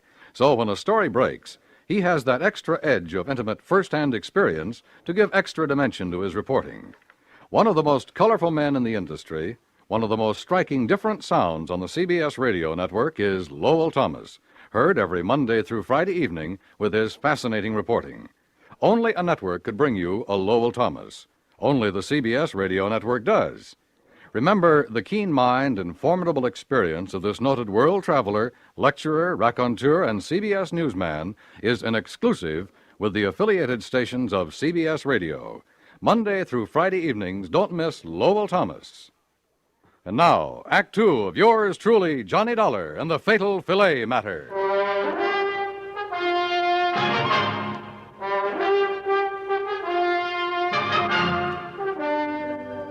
Yes, Mr. Dollar, I knew that Connolly's ulcer condition was serious. I've been treating him for a couple of years, but I certainly never believed this could happen. What it means is that he bled to death. Is that it, Doctor? Yes, internal hemorrhage. But of such intensity, I don't understand it. And yet, well, let's face it, Dollar, this sort of thing has happened before. Has happened before? Yes. Doctor, you may be right about that. Well, of course I am. But not in the way you think. I went back to Ray's apartment, let myself in with a key I'd filched out of his pocket, then went over every inch of the place. And I came up with nothing. Nothing, that is, until I went into the kitchen. There I saw for the second time the bag of groceries that his wife had had delivered from Baines Market, from which Ray had taken only one thing, so far as I knew: the steak he'd eaten that night. Yeah, and he had eaten every bit of it. I dumped them out on the table, made a list of them. Then I noticed something else on the table. It was a cheap gold-plated cufflink with the initials XD on it. Early the next morning, I talked with Morris Bain, proprietor of the food market. Insurance investigator? That's right, Mr. Bain. Well, no, Joe, just call me Morris. That's what my customers do. Okay, Morris. Well, of course. I'll be glad to cooperate, Mr. Dollar, every which way I possibly can. Good. Now, The all I want to second know... shelf on the left, Julius, right over the salad dressing. I gotta keep canned snails. I gotta keep for some of my special customers. But how people can eat those, I don't know. Oh, good morning, Mrs. Beckham. It's a lovely morning, isn't it? Now, Morris... Oh, yeah, you wanted information. Yes. Oh, Mrs. Vandersloot, how are you, huh? How's your nice little doggy this fight? No, get him out of here before he does. No, get outside. Out. Oh, what's your problem with dogs in the store? Yeah, I'm sure. But now, do you have a customer by the name of Connolly? Mrs. Connolly? Sure, lovely woman. She was in here only the other... Oh, how do you do, Miss Keena? How's my little sweetheart today, huh? We got a special on those fancy canned chestnuts with the light syrup listen that to you me. like. Mrs. Connolly was in here when? The day before yesterday. Oh, how's her husband, Mr. Dollar? Is he still suffering from those terrible ulcers? No, not anymore. Oh, it's a miracle. Hardly. The point is, she ordered some stuff from you. Yeah, that's right. We delivered it, too, day before yesterday. What? What did she order? Well, right here in the office, Mr. Dollar. I'll tell you exactly what went over there, but exactly. Good. You wanted breakfast cereals, madam, right there in the second aisle. Yeah, you're welcome. Now, right here in this pile of bills is the one for whatever the... here we are. Mrs. Ray Connolly. Good. Let me compare with the list I have. Sure. Julius, take care of Mrs. Freeband there by the cheese. Such a time I have with her help. And such an exclusive clientele, you have no idea. Well, did you find what you're looking for? Yeah, everything checks, except for one thing, the steak you delivered. Steak? That's right, a prime filet, but it's not on the list. We don't sell meat. What? No, of course not. Sadie, Sadie, double check the Hathaway order. Somebody made a mistake last week. Wait a minute. That's a good girl. You're sure your delivery boy didn't take a steak to the Conleys? How could he? Oh, fine. No, But we thanks don't anyway, need to Morris. sell. No, it's a pleasure anytime. Be seeing you. Yes, sure. Sadie, did you deliver the Broomfield order, Xavier? So, do it right now away. we try a different tack. Item 2 or 3, whatever it is, a dime for phone call to Dr. Ransom. I suggested he take whatever steps were necessary to make a complete examination of the stomach of the now deceased Ray Connolly. Item 4, 85 cents for a cab to the office of Continental Insurance. Ray's secretary had obviously been crying. Just can't believe it, Mr. Dollar. Yeah, I know, Gracie. Now listen. Did any of the people who've come here to see him ever threaten him? Threaten him? That's right. Well, lots of people have threatened lots of things when they didn't feel their claims were met properly, but he was the fairest, the most honest man. When, Mr. Dollar? Somebody in here yesterday, maybe? Well, yes, there was a man in here yesterday who was very angry about something. Oh? I could hear him pounding the desk in there and swearing. Who was he? I don't know. He must have come back with Mr. Conley after lunch, and I didn't see him leave, but look, he lost a cufflink. A cufflink? Let me... XD. What? Gracie, this is the man I'm looking for. Can you find me a policy with this man's name on it? Just from these initials with all the policies on file? Probably a beneficiary whose claim was settled or refused. You say the man, Mr. Dollar. Yeah, Gracie. The man who murdered your boss.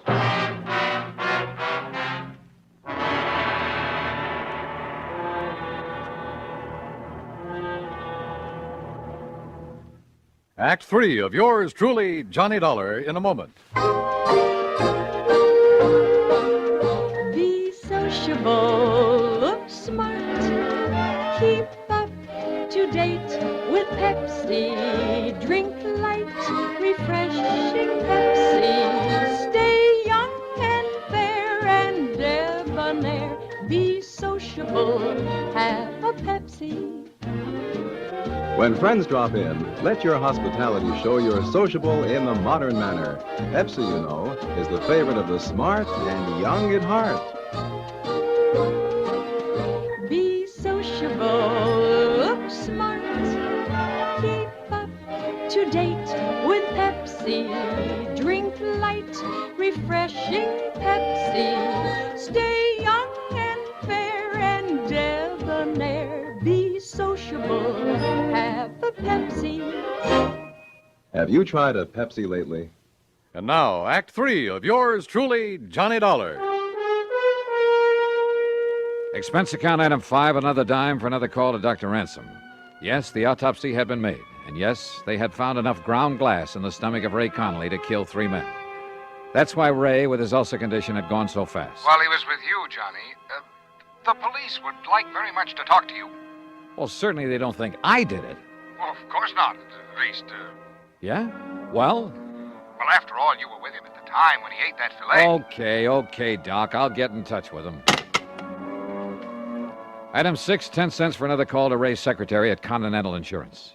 Yes, Mr. Dollar, I have. Nice going, Grace. What's his name? Xavier Donato. The folder was still at Mr. Conley's desk. Donato. And the address? 13425 Sunset. Sunset. Got it. And listen, the reason he was angry with Mr. Conley... Yeah? He was named as beneficiary of his father's life insurance policy. Yeah? But his father just committed suicide. You see what I mean? Yeah.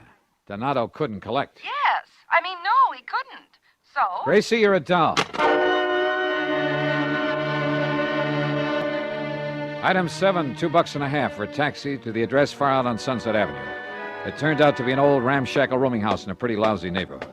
Sure, look for yourself, but I tell you, he ain't here anymore. When did he leave? Yesterday morning, bag and baggage.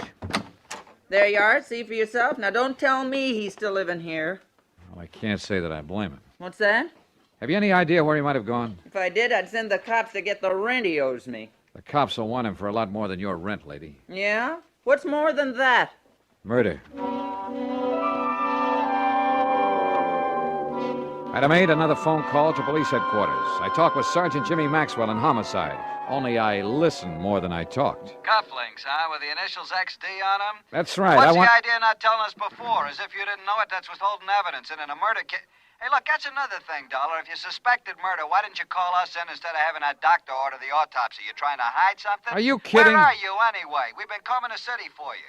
As if you didn't know it, you got a little explaining to do Hey, down look. here. And listen, who do those initials XD stand for? Well, if you let me get a word in edgewise, I might tell you. Well, The D stands for Donato, the X for Xavier. Xavier. What kind of a name is that? Xavier, if you want to say it that way. Oh, boy, that's a rare one. You got his address? He just left the place where he was living, so he's probably 1,000 miles away. But Xavier? Huh? Of course, and right under my nose. What? Johnny?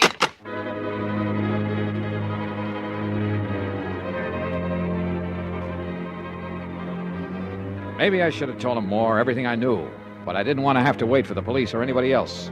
Ray had been a friend of mine, and to bring his killer to justice was all I cared about. As for that name, Xavier, of course I'd heard it, only a few hours before. And for some stupid reason, it had never occurred to me that it began with the letter X. Item 9, $1.50 for another taxi. This time to the... Yeah, you guessed it. Excuse me, please. Junior, Pardon me, will you how many please, times madam? do I gotta tell you? You pack the vegetables on top. Morris. The can goes in the bottom, huh? Morris, come over here. Mr. Dollar. Back so soon already? Now listen, when I left you early this morning, Yeah? just as I was leaving, I heard you call somebody by the name of Xavier. Yeah, you mean that slowpoke, huh? That dumb, stupid. All right, is he lazy- still here? What's his last name? His last name? Yeah, what is it? Well, his last name, it's... Sadie, how many times I gotta tell you when a customer's got a complaint? Well, this one has. What? No, Xavier. listen, Mr. Dollar. Xavier. Xavier Donato. Looking for me, mister? You're Xavier Donato? Yeah. What do you want? I just want to show you a couple of cufflinks. Here. Are these yours? Yeah, mine. Then don't try to pull a gun. Me? I got no gun, mister. I found one of these in Ray Connolly's office. Sure. I got mad. I slam bang on the desk at him. I found the other one at his apartment, where you delivered that steak to him. That steak full of ground glass. Where'd you get that steak? Wilson's Prime Market along the way to his place. Then you put in the glass and took it up to him. Yeah. That was pretty good, huh? Say, you from the cops? You expecting the cops? I don't know. But you didn't run. You didn't leave town. Sure. Because I'm smart. You leave town, they know you done it. They chase you, they catch you. And honest, I didn't know it was going to kill him. You know it now. But I had to get even. You know, because he wouldn't give me that insurance because my old man killed himself. So did my grandpop and his old man. Just because they didn't get something they want. You mean they all committed suicide? Sure. Because it was all, you know, off in the head. But not me. You understand? Because I'm smart. Somebody does something against me, like that insurance, well, I get even with them. You understand? I don't go kill myself. I get even with them. And you think they're going to find out? No. You think they're ever going to catch me? What do you think? Oh. You did, didn't you? Yeah. Gee. I guess you're even smarter than I am, mister. Yeah. Come on, Xavier.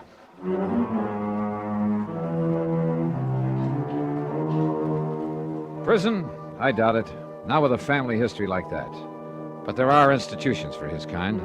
I'm sure he'll spend the rest of his life in one of them. And maybe, by studying his case, the doctors, the psychologists can learn more about helping such people before they go off the deep end. Expense account? Forget it. Ray Conley was my friend. Yours truly, Johnny Dollar.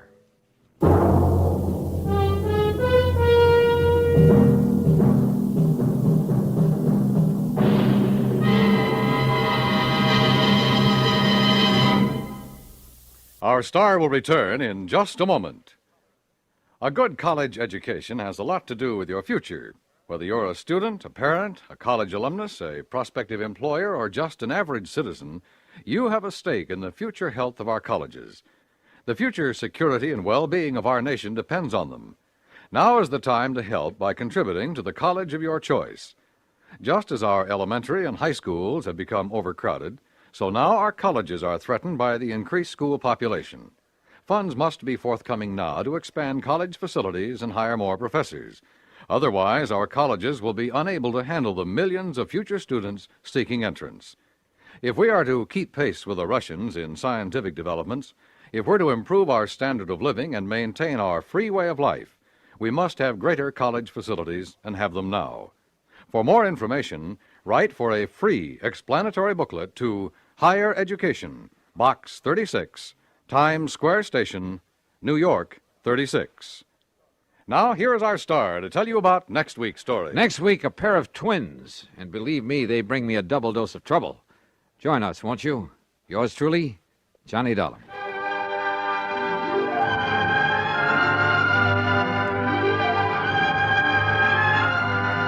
Yours truly, Johnny Dollar, starring Bob Bailey, originates in Hollywood and is written, produced, and directed by Jack Johnstone.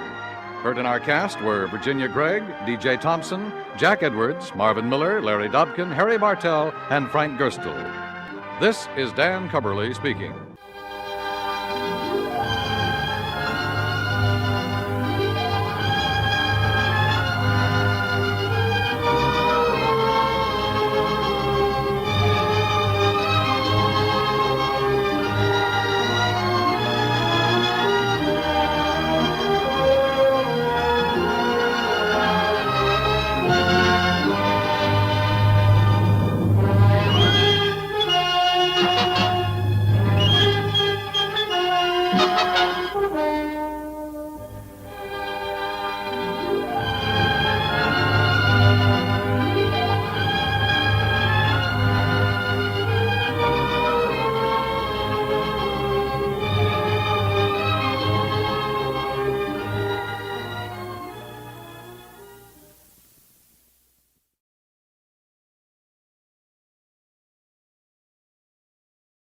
From Hollywood, it's time now for Johnny Dollar. Hillary Fuchs, Johnny. How's your time these days? Time to live, time to die, you know. What's up? A claim on a $100,000 policy. I want it investigated. 100,000? What kind of policy? Straight life. You sound worried. I am. I think we're going to be taken this time, Johnny.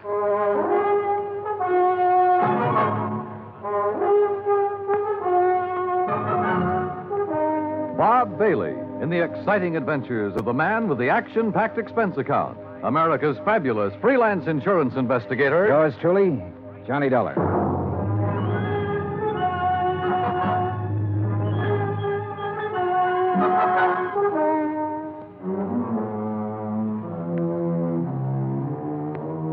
Expense account submitted by Special Investigator Johnny Dollar to Continental Insurance and Trust Company, 657 North Spear Boulevard, Hartford, Connecticut. The following is an account of expenses incurred during my investigation of the Desalles matter. I'd heard of Dave Desalles. I guess everybody in this country's heard of him at one time or another.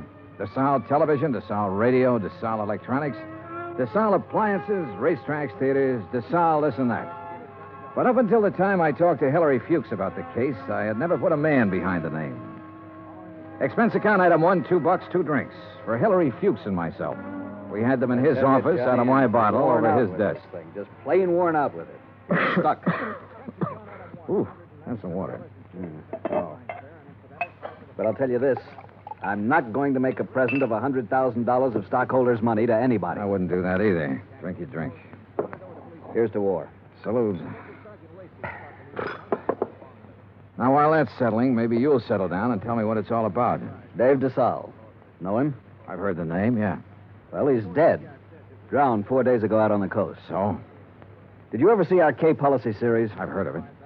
Well, the premium's about triple a normal life policy. It's designed only for people with big money. Sure.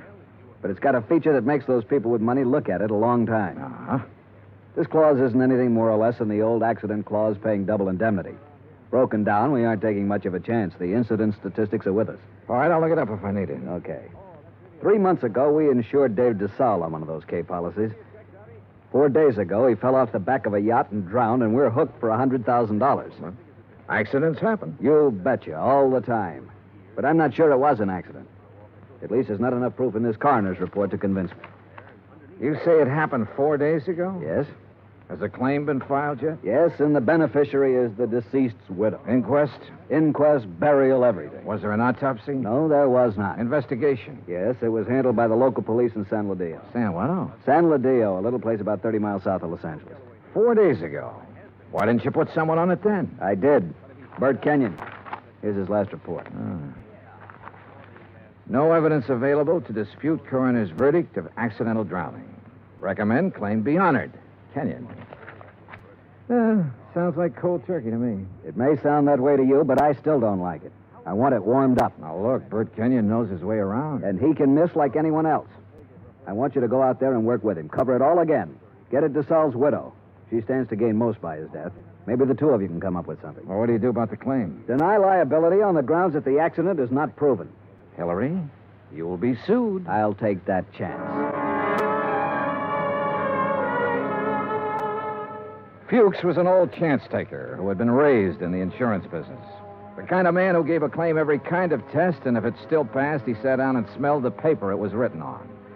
And if he didn't like that, he'd take his chance. Expense account item 2, $138, plane fare to Los Angeles. Item 3, $3. A telegram to Bert Kenyon advising him of my arrival, which turned out to be at 1 o'clock in the morning, 10 minutes ahead of a fog that blanked out the whole area at the airport. Johnny! Johnny Dollar! What? Oh, hey, Bert. How are you? Johnny, good to see you. Yeah, good to see you. Come on, I got a car. Well, have you got a cigarette? I ran out 2 hours ago. Sure, man. Here you go. Good to see you. Good to see you, boy. The last time I saw Bert Kenyon was July, a year ago, in Dayton, Ohio. He was there working on an arson claim for the National Underwriters. Before that, I'd run into him in Denver, Portland, and Chicago. And we'd worked together for 2 weeks in New Orleans on the San Antonio case. He sent me a Christmas card every year. I sent him one. We were as close and as far apart as two friends can be. When I saw him this time, he looked tired and thinner. And he lit one cigarette after the other. You'll like San Ladillo, Johnny. Yeah? How's the hotel? Oh, old Spanish job. Big rooms, fireplaces, smells kind of damp all the time. You get used to it. Are you tired? Yeah. Well, tell me about the claim, Bert. Nothing to tell. Routine so far. Oh, Fuchs was pretty worried about it. He doesn't like the coroner's report. You know, Fuchs, worry. That's what he gets paid for. Oh, that's what we get paid for, too. Okay. On the face of it, I'd question the claim right away. Just on the 3 months period alone, I'd question it. You still think it was an accident? I think we should pay up and shut up. I'd like to have met this Desalles guy, Johnny. Stocks and bonds and pretty blondes. He sure had 'em all. Wait till you meet Mrs. Desalles. Wait till you see the layup. Boy. And Fuchs worrying about a $100,000 claim. Do you know how much Desalles' widow is worth? $8 million. $100,000 means about that much to her. Not that much. Peanuts. You want to hear something funny? Real funny? Go on. Desalles bought that policy one day at the racetrack at Del Mar. Yeah, because an insurance broker gave him a tip on a horse. Yeah. I can just see Fuchs worrying about his $100,000 and finding out about that part. How did you find out about it? Mrs. Desalles, she told me the story. What about her? Now, what about her? She's the beneficiary. Well, I told you, $100,000 doesn't mean a thing to her. Why would she kill him for $100,000? Why not?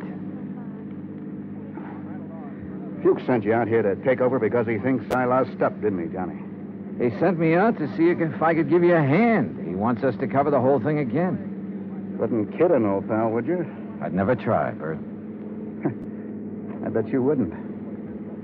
I just bet you wouldn't. In another 10 minutes, we were in San Ladillo, a sprawling little town built around a natural harbor. The houses looked expensive, the boats even more expensive. Kenyon pointed out one house on a hill, a 3-story affair with an acre or so of lawns around it. He explained it was the Desalles home. I checked into the San Ladillo Hotel and got a good night's sleep. Next morning, Bert Kenyon and I went over to the statements of everyone who had been on the yacht the night Desalles went overboard. Then we went out and interviewed everybody again, including Mrs. Desalles. This is getting awfully dull. You understand we have to do this. All right. Dave and I were having drinks with a few friends. He said he felt like getting a little air. He went up on deck. A few minutes later, someone was looking for him. Mr. Burke. It might have been. Well, that's what's on your statement. All right. Mr. Burke. We couldn't find Dave, and then I remembered he was on deck. We went up there and saw his hat floating on the water. We looked around. We didn't see him. I sent one of the crew to call for help. They fished him out an hour or so later. You were never on deck until then? No, I wasn't. Who were they? You said they fished him out. Police. Someone. I don't know. There were a lot of men. They tried to give him artificial respiration. Well, what did you do? I watched. What else was there to do? Hard thing to watch, Mrs. Desalles. Your husband just drowned. Yes. Yes, it was. Is that all? Yeah. That's all.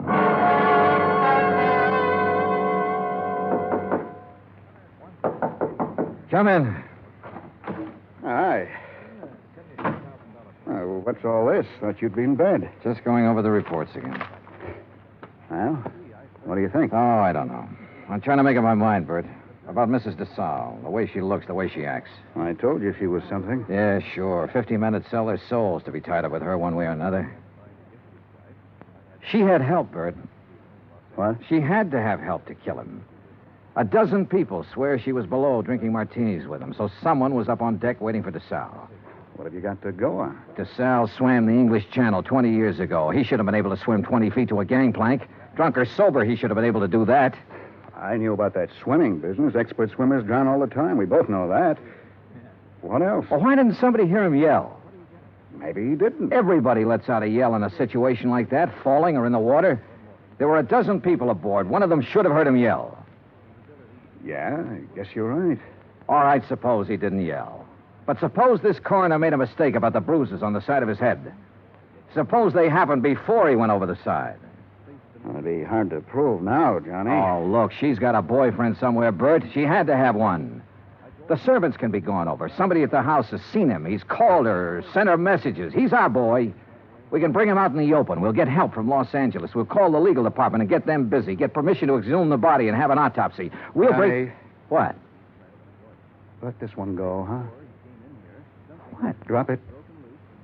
It's just lousy enough to get by, Fuchs. We got a good case, Bert. I know. I've known it all along, Johnny. A sellout? Mrs. Desalles offered me the whole 100,000. The whole 100,000, Johnny, to let it get by. Who helped you do it? I don't know. I wasn't interested anymore when she came up with the offer. Look, what does Desalles mean to you and me? Nothing. He had a whole life, the best it could give him. We can't bring him back. I'll split the 100,000 with you, Johnny. We'd have a little chance for some things, too. Johnny?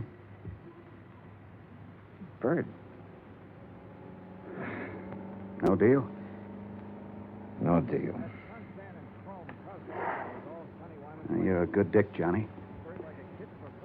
Stand up. Oh, put that thing away. I've been looking a long time for a mark like this. Now you've lost it up, and I have to beat it. Turn around. Bert. So long, Johnny.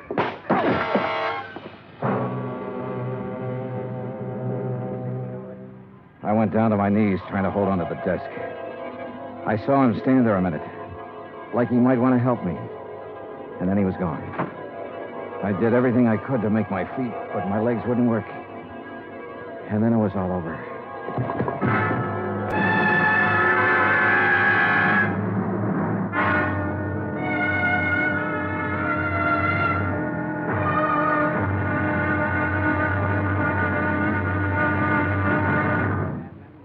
Act two of yours truly, Johnny Dollar, in just a moment. Democracy. What does it mean? The word itself is of Greek origin. Demos meaning the people, and kratos meaning authority. Thus, in a democracy, the people have the authority to rule themselves. But where does the authority come from? The authority comes from the people themselves. They put it in their Constitution, and the Constitution can't be changed by anyone except the people. That puts the supreme power of the government of a democratic country right in the hands of the people, and the people elect their representatives to run the government. In that manner, democracy gives everyone equal representation in the government. Democracy provides mankind with its greatest legacy of freedom. Now, Act Two of yours truly, Johnny Dollar, and the Desalles Matter.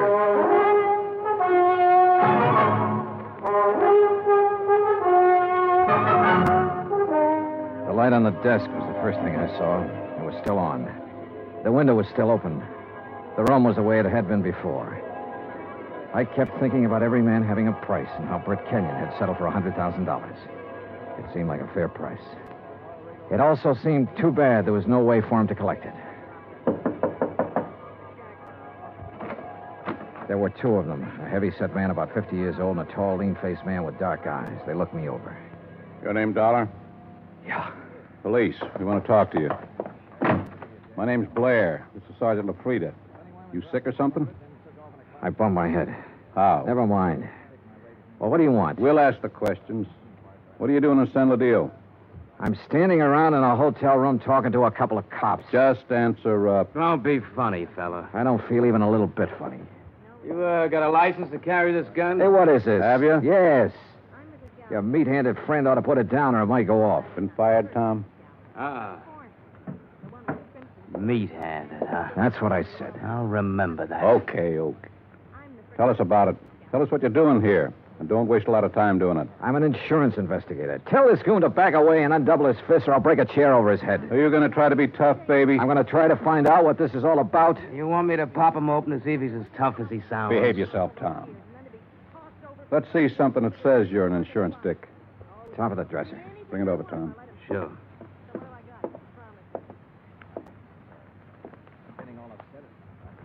Here. Okay. Now tell us what you're doing in town. The Desalles case. Now you tell me You know what Bert Kenyon? I know him. I've been working with him. Well, he's been around town 4 or 5 days. We haven't seen you. I only got here this morning. You could prove all that, could you? Oh, sure. With a plane ticket, with a hotel clerk downstairs, with a bellhop who brought up my luggage, with a dozen people or more I've talked to today. And tonight? What about tonight? Right here. You could prove that, too? Try the clerk downstairs. Ask Kenyon. Where is Kenyon? I don't know. You ought to know. Why don't you sit down, Tom? Okay. Now, when did you see Kenyon last? A couple of hours ago. Now, tell us what you talked about, and don't forget anything. We talked about the Desalles case. Kenyon have something new on it? No. Don't hold out on me, boy. This is police business.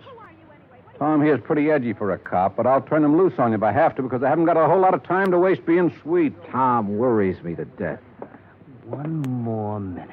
Just one more minute is all I'm going to take off this guy. Oh, shut up. I'll ask you again, Dollar. What's new on the Desalles case? What did Kenyon tell you? The way we look at it, you came out here because something new popped up that might take 2 guys to handle it. Look at it any way you want to. Blair, you going to take this stuff? Never mind. Okay. Get your hat and coat, Dollar. We're going to see a fella. Not unless I know why. And I mean that. Dollar, your buddy's been killed. What? Kenyon. Somebody shot him up an hour ago.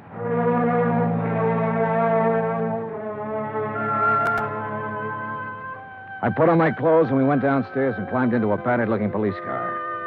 Tom LaFrida drove. I sat with Blair in the back seat. No one said anything. A half a mile out of San Ladillo, we turned onto the main highway and drove to a spot about 2 miles away, all-night filling station. There were a couple of highway patrol cars there, an ambulance, and men in dark suits who looked the way policemen always look. Wait here. Keep an eye on him, Tom. Sure. Be just a minute. He's a soft old gink. I suppose you're hard. I know how to handle pinballs like you. Before we're through, you and me, we'll have it out. Okay, Dollar. Get out. Yeah, sure. Tom, put the spotlight on him. Okay. Good. Now, Posey. Posey, take a good look at this man. You ever seen him before? No. Look good. Take your time, boy. No, man I saw was shorter by this much. He wasn't as husky. Okay. You go on back of your place there and get some sleep, boy. That all? There'll be more by morning. Go along now. Sure. Night. What was all that? Tom, get out. You stick Sure. around here with Dick and Wally. Okay. You're the boss. You get in the front, Dollar.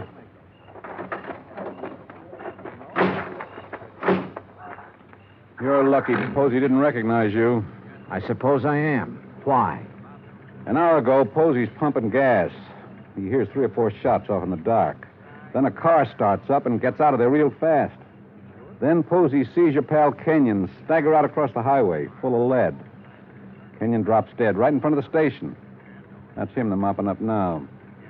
We had half an idea you might have been the man beaten in the car. That's a dumb idea. Yeah, he was shot close up, like it was somebody we were just standing talking to, an old friend.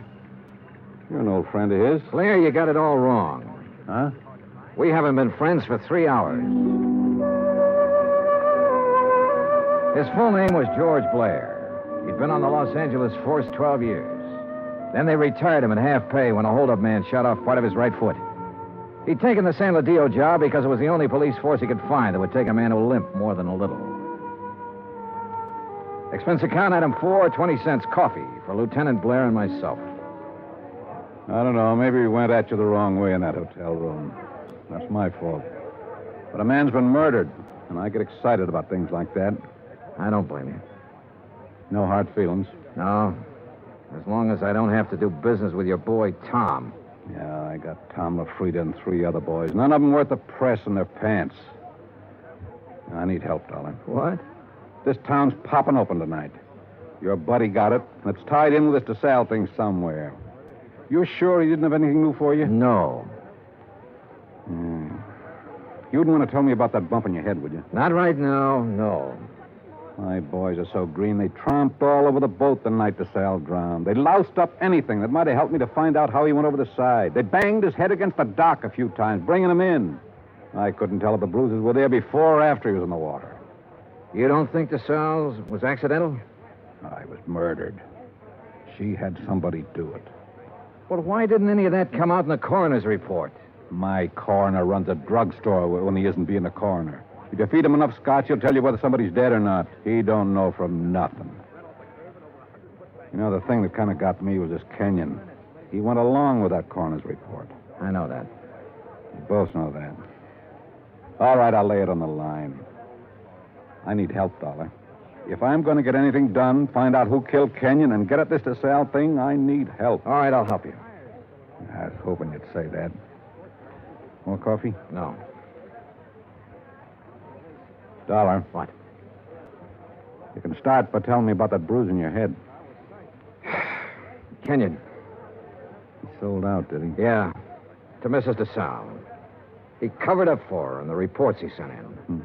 A man back in Hartford got suspicious and sent me out to make a recheck. Yeah, I guess something like that.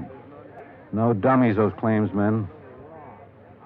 Look, who'd he say was in on it? He didn't say. I don't think he really knew. At least not any more than you and me. No wonder you didn't want to talk up that kind of news. Kind of hurts, doesn't it? Like having a bad cop around. You should know. I know. Well, how do you feel? Mister, I feel lousy. A friend of mine's been shot. What's more, he died a bum. Well, I'm talking about dropping in on people while the smoke's still hanging around. Mrs. Desalles? Yeah. Let's go. It was about 6:45 in the morning when we left the diner. By 7:30, we were winding up the driveway to the Desalles mansion overlooking the ocean. Blair mumbled things about the fog lifting and what a nice day it would be. I smoked cigarettes and looked and watched the contented smile he kept on his face. Well, what do you know? Tommy LaFrida's car. Well, what does that mean? Well, let's find out. Tom was off duty at 6 o'clock, as far as I know. I told you it was going to be a nice day. Yeah, you did it then.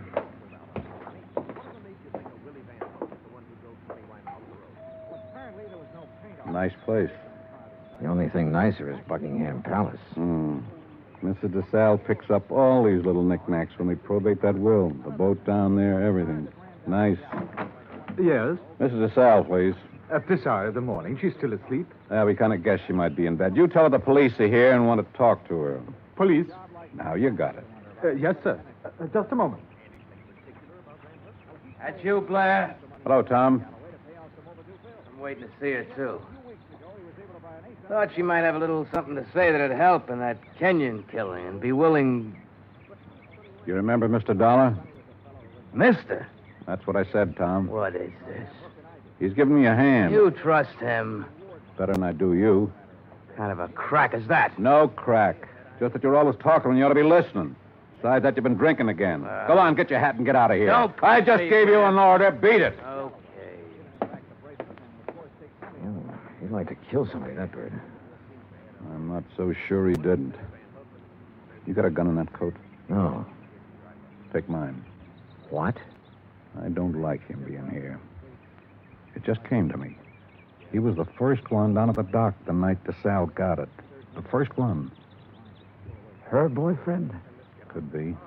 I can't awaken Mrs. Desalles. You'll have to come later. Well, we'll handle that part. Which room is hers? But you can't come in here. Which like this. room? Top of the stairs, the first door. Oh, you run along and buy yourself a cup of coffee. Come on, Dollar. You can't go up there at this hour of the morning and break in on her. Mrs. Desalles. No. Hey, get the light switch. Yeah. Come near me, please. Don't come near me, please. Please. Oh, please, I won't tell. I won't tell anyone. Mrs. Desalles, I just... Beaten up. Good Lord. Please. Oh, please don't. Look, Mrs. Desalles, we aren't going to hurt you. Tell us who did this to you. Tell us why. Tom LaFrida? Was it Tom? Tom helped you get rid of your husband, is that right? We know that's right. Now, what about Kenyon? Tom killed him. LaFrida killed him. Why?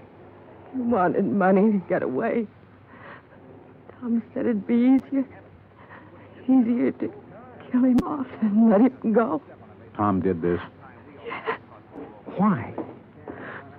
He said people would be around to see me. Not to talk about anything. Not to talk about anything. This is George Blair. Get an ambulance over to the Desalles place, fast. He said he loved me. He never loved anything in his life.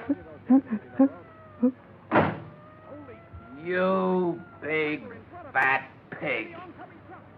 Turn around and get it. I'll warn you, Tom. Dollar's got my gun. He's next. You look at mine. You all right? Okay, his went in the ceiling. You? Okay. He's gone. What made him, Dollar? What made him? All these knickknacks. And her.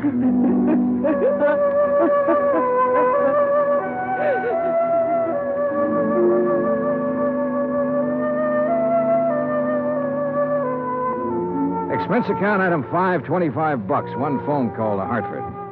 I told Hilary Fuchs the whole story, and he promised to send out the necessary legal aid. Item 6, $10. Flowers for Bert Kenyon. Item 7, $2. One drink. To one good cop with a bad foot.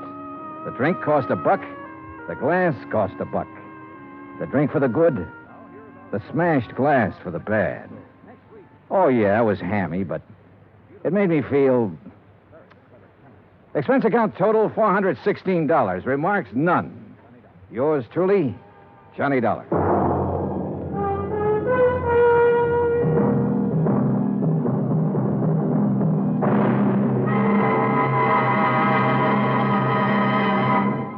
Now, here is our star to tell you about next week's story. Next week, one of the sweetest old characters I ever met.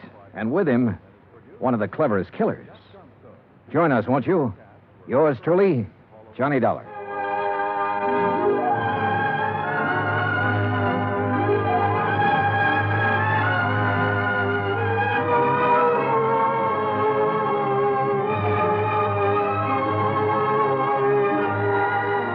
Yours truly, Johnny Dollar, starring Bob Bailey, originates in Hollywood.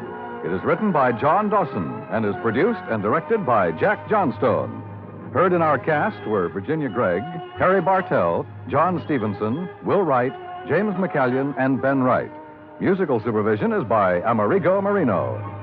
Be sure to join us next week, same time and station, for another exciting story of yours truly, Johnny Dollar. Dan Cubberly speaking.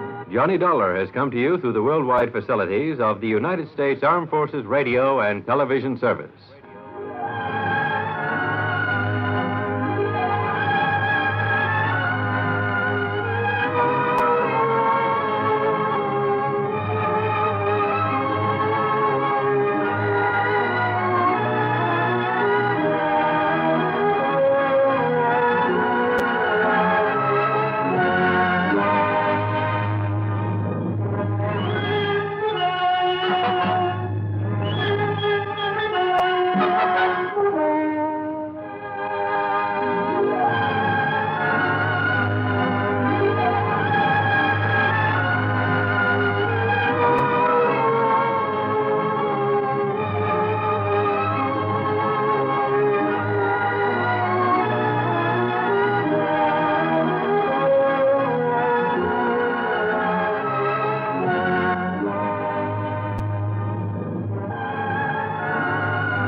From Hollywood, it's time now for... Johnny Dollar. Johnny, this is Vincent Price. I'm calling from Hollywood. Oh, sure. My name's Shirley Temple. Now, who is it and what? Really, Vincent Price? Do I sound like Mickey Rooney? Well, no. But now, tell me, Mr. Price. Now, look, the name is Vincent.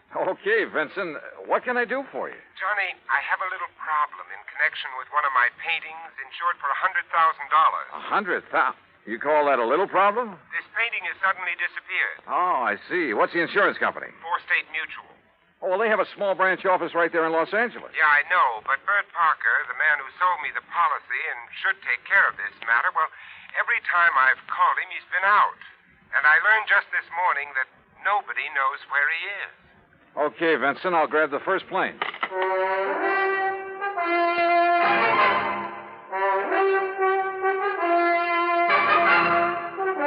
Bob Bailey in the exciting adventures of the man with the action-packed expense account. America's fabulous freelance insurance investigator. Yours truly, Johnny Dollar. And now, Act One of yours truly, Johnny Dollar.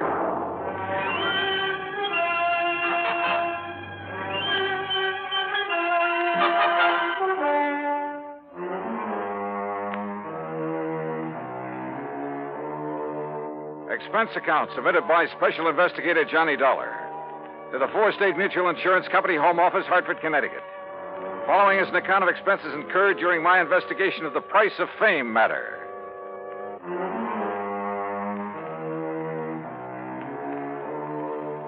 Expense account item 1, $178.50, plane fare and incidentals, Hartford to Los Angeles. By the time the big silver Constellation made its landing at the international airport, it finally dawned on me that I hadn't arranged with Vincent Price about where and how and what time I'd meet him. But as I picked up my luggage, I discovered a hungry-looking crowd of autograph hounds milling about the tall, gracious man I was looking at. Oh, sure. I'm glad to. Look, but just one at a time, will you please? I can't very well. All right, there you are. Now I have to meet a friend. Gee, just one more, please. Huh, Mr. Price? All right, if you insist. Here.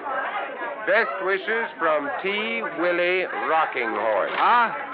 How are you, Johnny? Oh, great, but I didn't expect... Johnny who? You mean to say you folks don't recognize Johnny Dollar? Oh, no, wait a minute.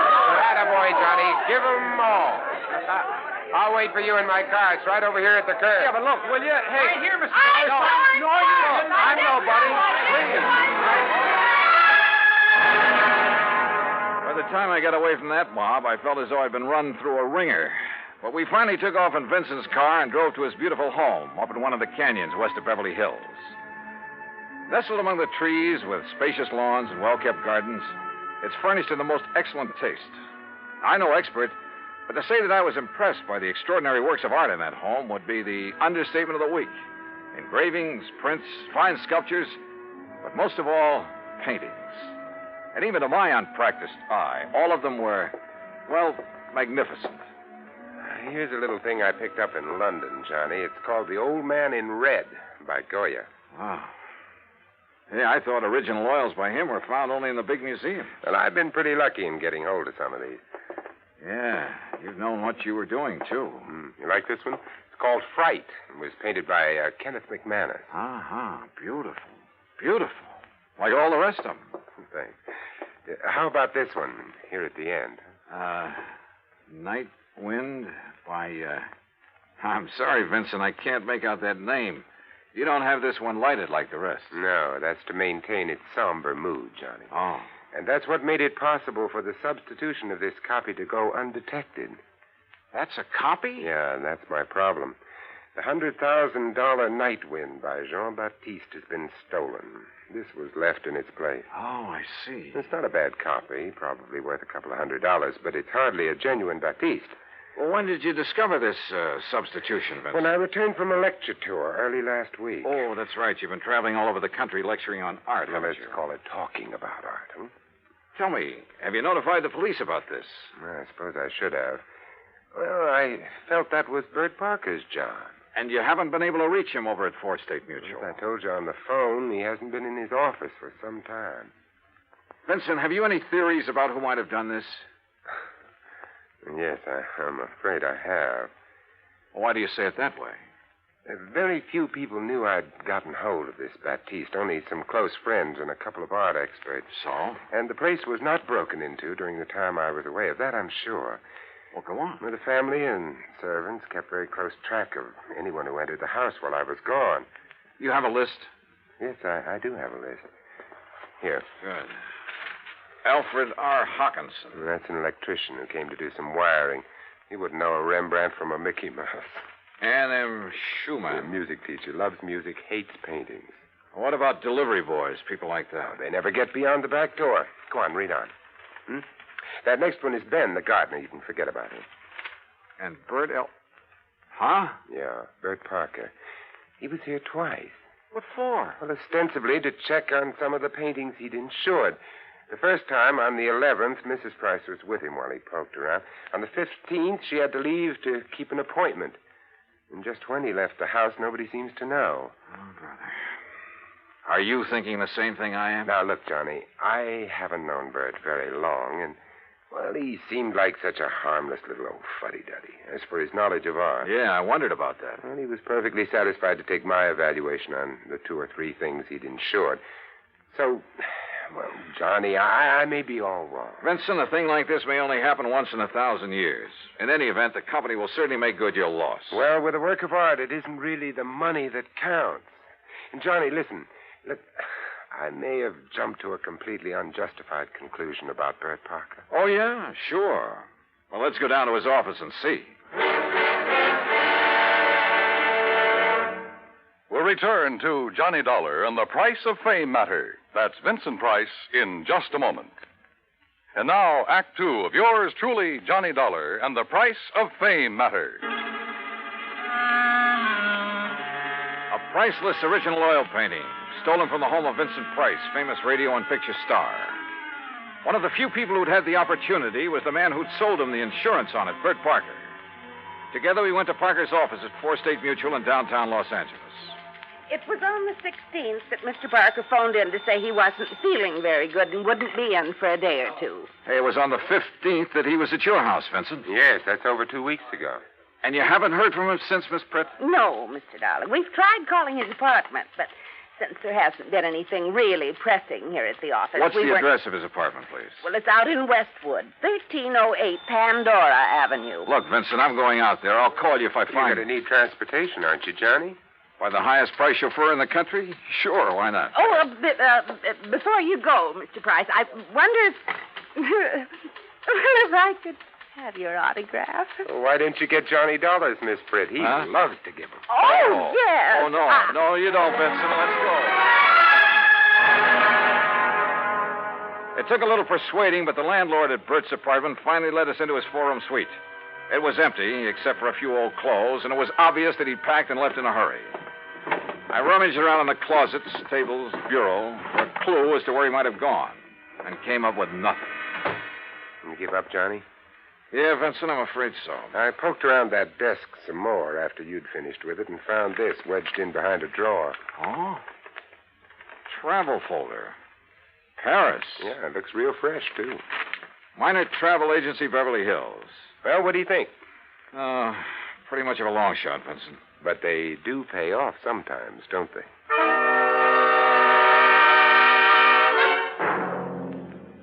Planned a trip for myself, yes, sir. First class all the way. What was the departure date, Mr. Miner? 16th, first class, straight to Paris. Oh, brother. Paris is a pretty big place. Did you make any arrangements for him for after he got there? Only for when he arrived. Reservation at the Louvois. What? The hotel, Louvois. The Louvois, perhaps. That's what I said. First class, too. Said he wanted something not too far from the Montmartre. Montmartre, if you don't mind. That's what I said, yes. Now, can I fix you gentlemen up with some plane reservations, too? Well, suppose you give me the same flight he took, and I'll stop at the same hotel when I get there. Hey, wait a minute, Johnny. You're not going to leave me out of this. Well, look, I'm still playing a long shot, Vincent, a very long one. What's the difference? Also, I don't know if my expense account will get by the home office. Expense account, forget it. I'm having a ball. Mr. Miner, start making those reservations. Expense account item 2, $984 for the plane to Paris. Well, it turned out to be the most interesting flight I've ever made because of the company of Vincent Price. An amazing conversationalist, he could talk about anything, including art. And he has a tremendous sense of humor. So, as he put it, we had a ball from the time we took off in L.A. till the time we set down in Le Bourget. Item 3, 5:20 American, taxi into the Hotel Louvois, where the manager was, somewhat helpful. Mais oui. The Monsieur Parker leave us but only 2 days ago, after some slight misunderstanding about l'audition, the deal. Yeah, you mean he was running out of money? Monsieur, I did not say that. But that's what you meant, isn't it? You know where he spent his time around here? But of course, his business, he say, took him constantly to Montmartre. Where in Montmartre? Who is to know? Oh, that's like saying somewhere in Brooklyn. Brooklyn? Perhaps you know my cousin. Johnny, He was... Johnny, I just got an idea. Shoot. Works of art, even very good ones, are sometimes sold in rather unorthodox ways. They go through some rather strange hands. They're not always sold over the counter, so to speak, by reputable dealers. You know what I mean? Yeah, but how to contact the kind of people who might... You got any ideas? Why don't you just go on up to our suite and sit tight for a while, I'll see what I can dig up. You are keeping something from me, Vincent. Mm-hmm. But, Johnny, there are some things even funk keeps from Wagnalls. I'll see you later.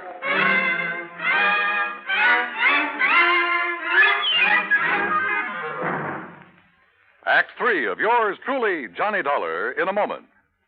And now, Act 3 of yours truly, Johnny Dollar, and the Price of Fame Matter. All of gay, romantic Paris just outside the door, and time on my hands. So what did I do? Took Vincent Price's advice, went back to my room at the Hotel Louvois, and waited. 2, 3, 4 hours. Finally, shortly after 8 p.m., Vincent came in bearing a couple of packages. Sorry to have made you wait, Johnny, but I think I'm on the trail of something. Looks to me like you've been on a shopping spree. Props, Johnny, for you. Have you found out where Bert Parker is? No, but I think you will. Here, try this on. Huh? What's this all about? A 10-gallon hat? Yeah, I had to guess at your size. Where in Paris did you find this? Try it on. Oh, what do you... Holy... What am I supposed to be, a refugee from Texas? Exactly. You made it in oil wells. Your name is Matthew. Huh? You're over here to see the sights, all the wild nightlife you've heard about, the Folie Bergère, Rue Blondel, Place Pigalle. Here, try on this shirt. Oh, brother. Look, I don't know what this is all about, but hadn't we better get something to eat? Try it on. If you don't take me to one of the world-famous restaurants in this town... Maybe tomorrow. Huh? Yeah, that's good. That shirt's going to be all right. What do you mean, tomorrow? Here, now, stick this genuine simulated imitation diamond-type stick pin in the front. Wait a minute, I'll do it for you. Yeah, what the Sam... There you are, and with this big hunk of glass on your finger. There, now, look at you. Oh, you look. I'm hungry. Well, maybe you'll even get food where you're going. Now, where do you think I'm going in this rig? To a little joint on the Rue Blondel called the Bal Macabre. Now, what am I supposed to do there, if I go there? Sit around. Look prosperous. And see what happens. Oh, Vincent. Remember, you made it in oil. Millions. Yeah, but Vincent... Also, you're interested in art, and your name is Matthew. Look, will you... On your way, Johnny.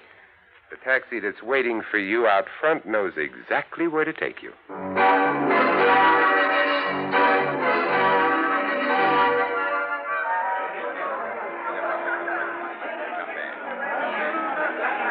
Bal Macabre was really a joint. It was dirty, and the people packed like sardines in it were dirty, too. Characters who made a business of being characters. And everybody screamed at everybody else. Except, that is, for the wormy little man who sidled up to the postage stamp-sized table on which my glass and a bottle of wine were balanced. Pardon. You are Mr. Matthews, are you not? That's right. From Texas? No? Oh, yes, sir, partner. The great and glorious state of Texas. Sit down and pour yourself a glass of this here red ale. Who are you? They call me La Chagrin. What's that mean? Well, they're what you call the gray cat. Hey, that's cuter than the name of my old friend Coyote Bill. Well, do you enjoy the Paris nightlife? You know something? I'm getting fed up with it. Yeah, I think I'll just buy me a couple of nice pictures and go on back home. What kind of pictures, monsieur? Well, good ones. Oil pictures. Like that Mona Lisa I've seen at the Louvre. You know, good ones, I mean. Or like a Jean-Baptiste, perhaps? You mean you know where a man could get a hold of a genuine one of them? Well, for a price, of course. Well, listen, I got money and I'll spend it. Well, I offered them $500,000 for that Mona Lisa, but they turned me down. But if I could get a hold of a genuine Baptiste, well, partner, you just name the price. Oh, well, I'll make no promises, mon ami. But I do have a friend. And for a slight consideration... Name your price and take me to it. I will be waiting for you at the corner with the taxi. That is what you call okay? Okay. I shall be waiting. I'll be there, partner. You bet I will. And I'd certainly like to know how Vincent set this up.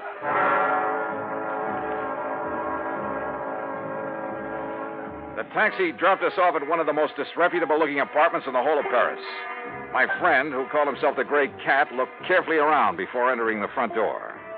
Then we climbed 4 flights of a dark, musty stairway. No, remember, my friend, you are not to pay the price he asks at first.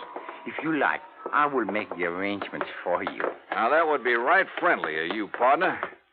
But how would you come out on this? Well, all I ask, monsieur, is 10% of what you pay. And maybe a little extra from him for bringing me up here? Oh, monsieur. Oh, now, don't give me that, partner. I've been around. I'm wise to how you fellas operate.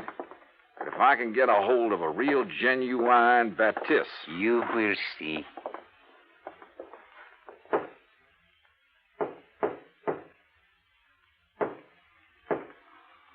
Yes? Who is it? I have brought a friend, Monsieur Matthews from Texas. Yes? Yes, he would like to buy The Night Wind by Baptiste. That is, if it's genuine. Genuine? Of course it's genuine. There, on the table. Can't you see for yourself that it's the original? Oh, no. Well, Bert Parker. Johnny Dollar. That's right. Insurance investigator. Investigate you? Oh, I've just remembered somebody is waiting for me. That's right, I am. Mr. Price. Oh, no. Well, pardon, Monsieur Price, but I must go. Without your fee for taking care of Mr. Dollar? Listen, both of you, please. I'll give you back the painting. I'll do anything you ask. Oh, drop dead. Oh, dear. Dear. Well, Vincent, there it is. Yep. And it looks like the company has saved a cool $100,000. I have a confession to make about that, Johnny. Yeah, like how you happen to know the way to the painting through that squirmy little fellow who brought me here. Oh, well, that's how I got hold of the Baptiste in the first place. It's a lovely thing, isn't it? Yeah, it certainly is. And, Johnny, it is worth $100,000. Oh, I'm sure. But the truth of the matter is I paid only $300 for it. You paid? Oh, no. It's a fact. Well, you've got it back, thanks to your own efforts. Thanks to your being the front man. If I'd tried to get it back myself, these people would have run like scared rats. Oh, sure. Just tell me one thing, will you? Why aren't you an insurance investigator? Well, you know, it's every man to his own. Well, after all, why aren't you an actor? Let's get out of here.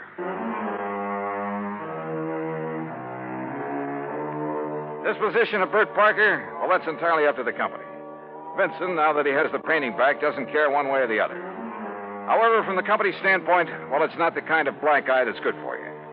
Expense account total, including incidentals and transportation back to the States, $2,341. Remarks? Well, to Vincent Price, my eternal thanks. Not only for the help on this case, but most of all because it's given me a chance to really know him. Yours truly, Johnny Dollar.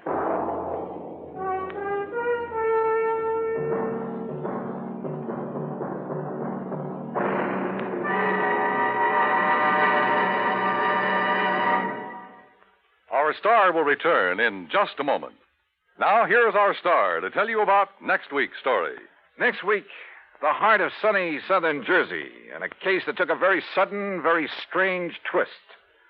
Join us, won't you? Yours truly, Johnny Dollar.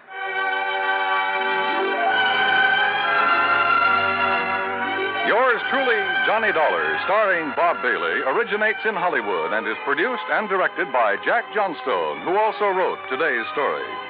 Heard in our cast were Virginia Gregg, Junius Matthews, Tony Barrett, Forrest Lewis, Howard McNear, and of course our special guest, Vincent Price.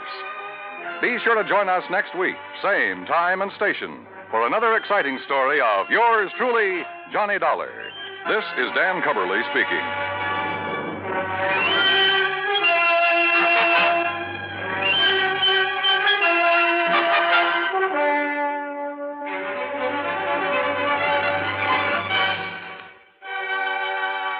This is the United States Armed Forces Radio and Television Service.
From Hollywood, it's time now for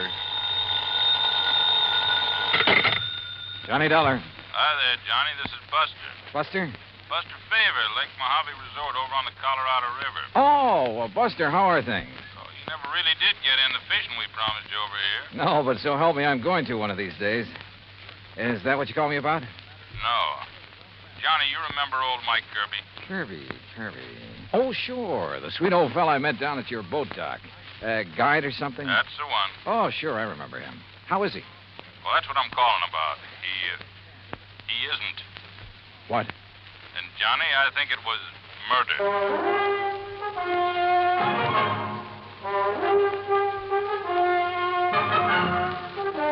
Bob Bailey in the exciting adventures of the man with the action-packed expense account.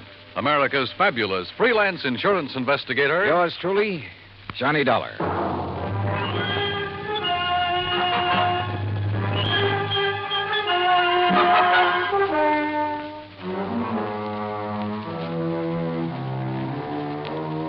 Expense account submitted by Special Investigator Johnny Dollar to the Tri-State Life and Casualty Insurance Company, Home Office, Hartford, Connecticut. Following is an account of expenses incurred during my investigation of the Kirbey will matter. As soon as I hung up on Buster, I lost no time in making the necessary plane reservation to Las Vegas and picking up a handful of American Express traveler's checks. That's item one on the expense account, a total of $320. Then I packed a bag, was about to take off when the phone rang again. Johnny Dollar. Oh, Johnny, I'm glad I caught you in. It's Danny Newcomb at Tri-State Life and Casualty. Oh, hi, Danny. Johnny, I need you badly, and I need you fast. Now, there's only a $5,000 policy involved. Danny, the circumstances are such I'm sorry, Dan, but I can't handle it. I'm about to catch a plane out of here. No, Johnny, now listen. There may be a killing involved in this case, so we don't dare waste any time. And what's No, more, you listen. There may be a killing involved in what I'm going out What's more, the death of our client occurred at one of your old stamping grounds. Sorry, at Dan. the Lake Mojave Resort. Danny, I told you. What? Yeah, that's right. Mike Kirbey? Yeah. Okay, Danny, I'm on my way.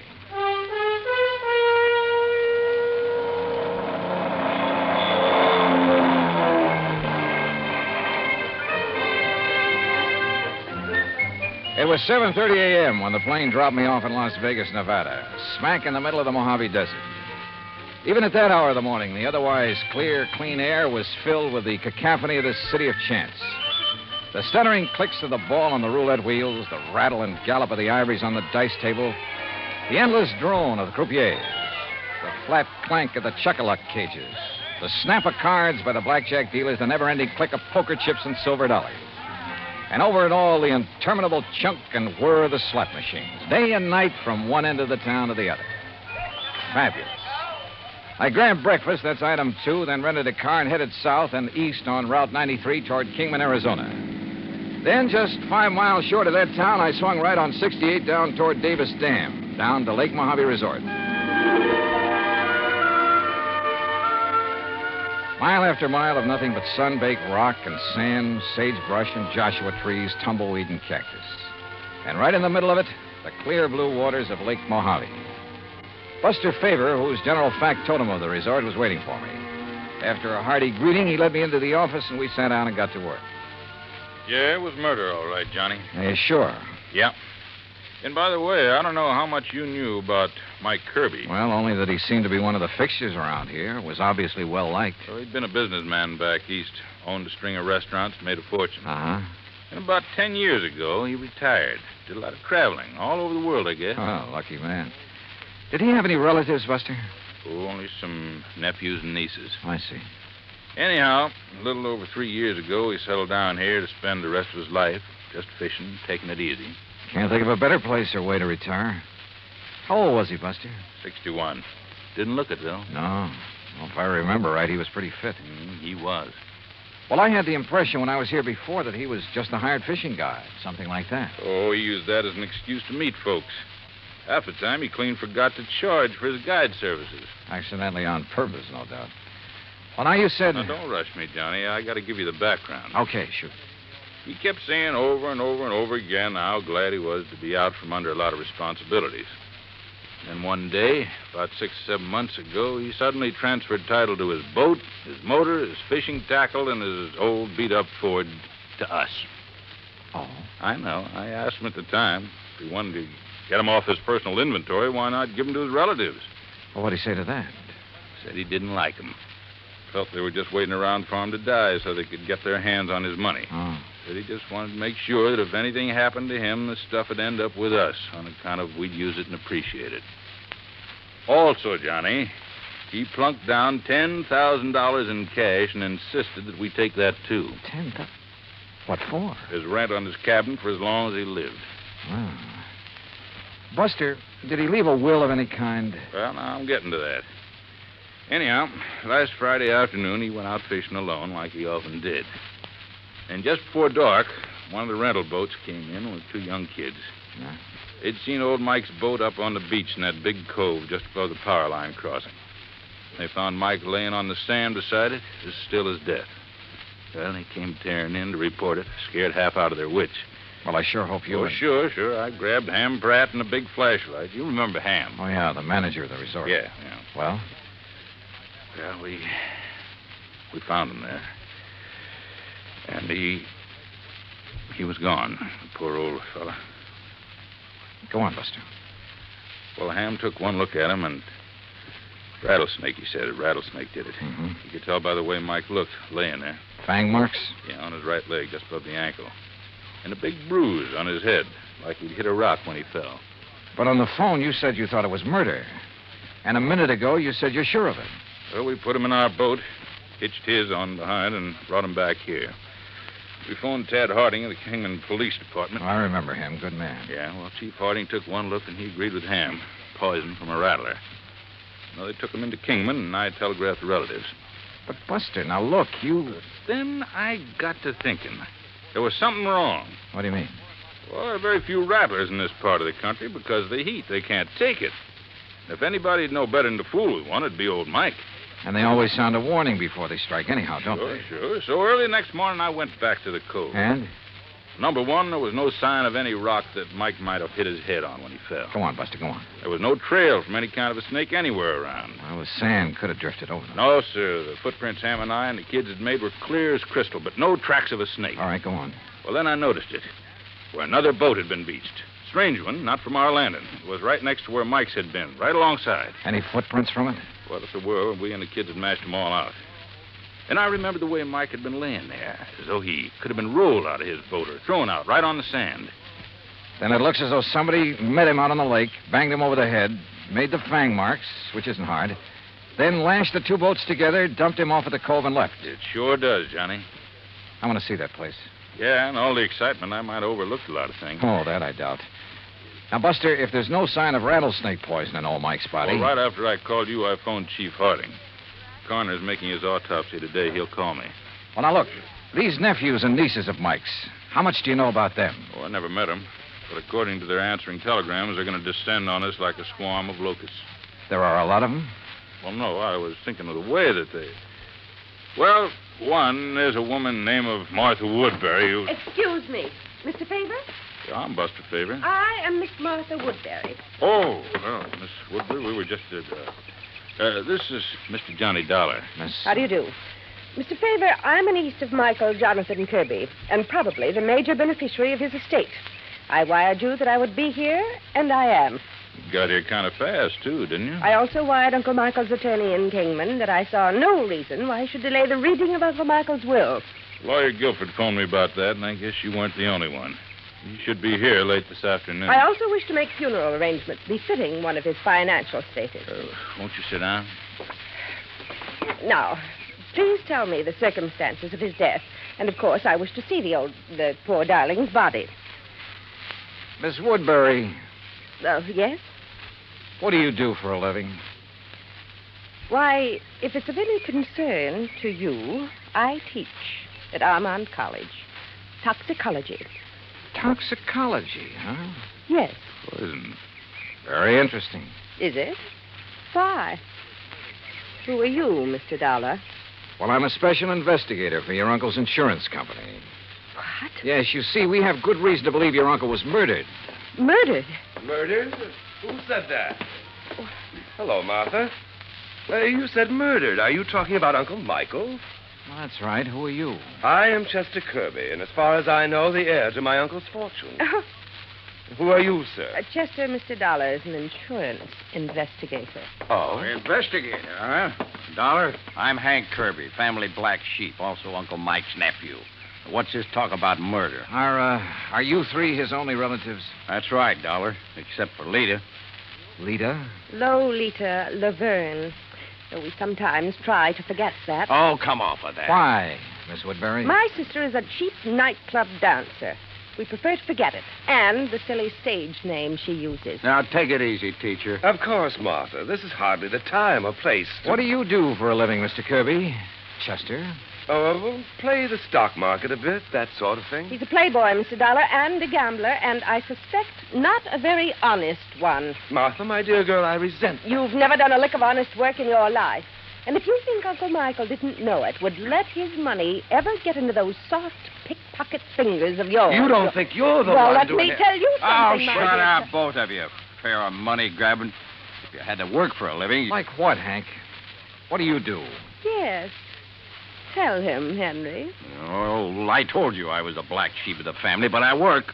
You know, odd job. I'll tell you, Mr. Dollar. He's a roustabout. Circuses, carnivals, that disgusting sort of thing.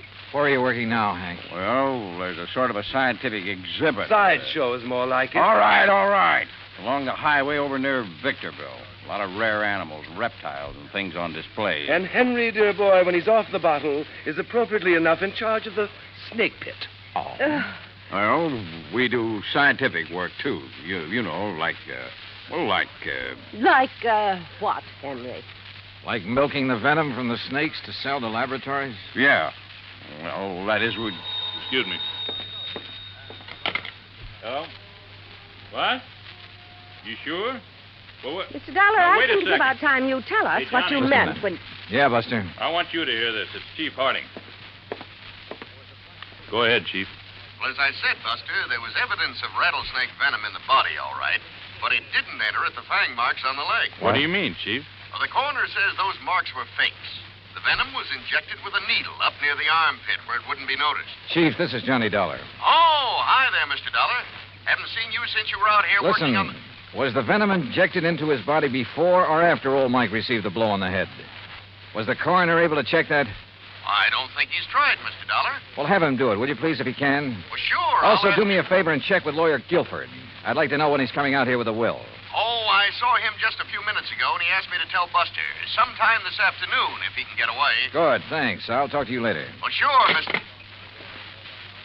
As I started to say, Mr. Look, Dollar, Miss Woodbury, there is nothing that you or any of us can do until we get the complete report from the coroner. Well, you can at least tell us what you meant. And when what you meant... about dear Uncle Michael's will, Mr. Dollar? That will have to wait for the attorney. He expects to be here sometime later today. Now, wait a minute. You said murdered. Incidentally, I suppose the will shouldn't be read until Lolita, or whatever her name is, gets here. According to her telegram, she ought to get here today. Well, she'd better. What I want you to do is arrange for quarters here. And all of you stay here. If you won't do it of your own free will, I'll have Chief Harding of the Kingman Police Department take whatever... No. Such a humiliation is entirely unnecessary. There's nothing to keep me from sticking around. I want to hear that will, too. Of course. Don't we all? Okay, then. Sit tight. For my money, any one of them could have done it. A toxicologist, a man whose business was handling poisonous reptiles, and a cheap tin horn gambler, and the nightclub dancer who hadn't appeared yet. Yeah, any one of them to latch onto the old man's fortune. I avoided telling the three present about the circumstances of their uncle's death in the hope one of them would slip, would give himself away by saying something to show that he or she already knew. As soon as they were ensconced in their rooms, Buster and I hopped into his outboard and headed up the lake. Remember the last time we rode up here looking for evidence, Johnny? Yeah, I sure do. That was the Midas touch mine. Yeah. And the pretty little lady owned a high-power rifle with a scope sight. Just about here, she started taking pot shots at us from the shore. Well, that's one thing we won't have to worry about this trip. Now, right around this point is where I found Mike's boat on the beach. And like I told you, I may have overlooked some clue that you'll spot in a second.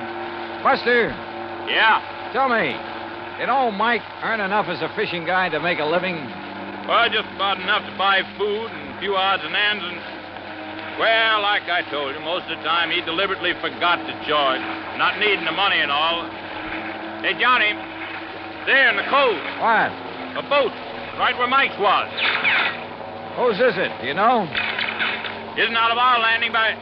Hey, that puff of smoke from behind the bush way up on the sand dune. Swing us around. That's somebody with a gun. And look, we're taking in water, those holes in the bottom. Grab that can, start bailing. Hey, that guy can shoot. Pull us around, Buster. We're like a pair of sitting ducks out here. Right.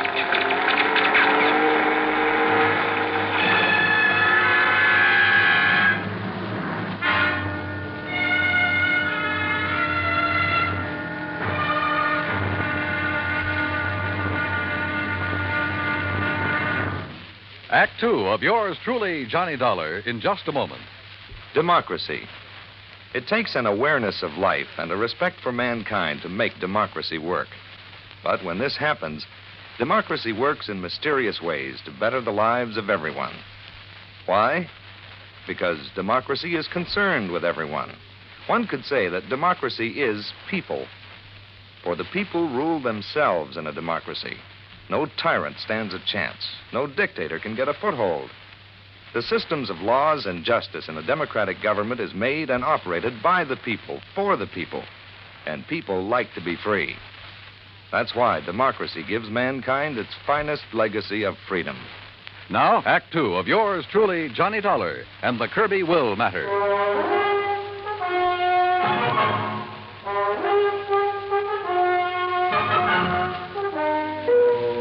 Whoever had been shooting at us from the shore there on Lake Mojave had a good eye.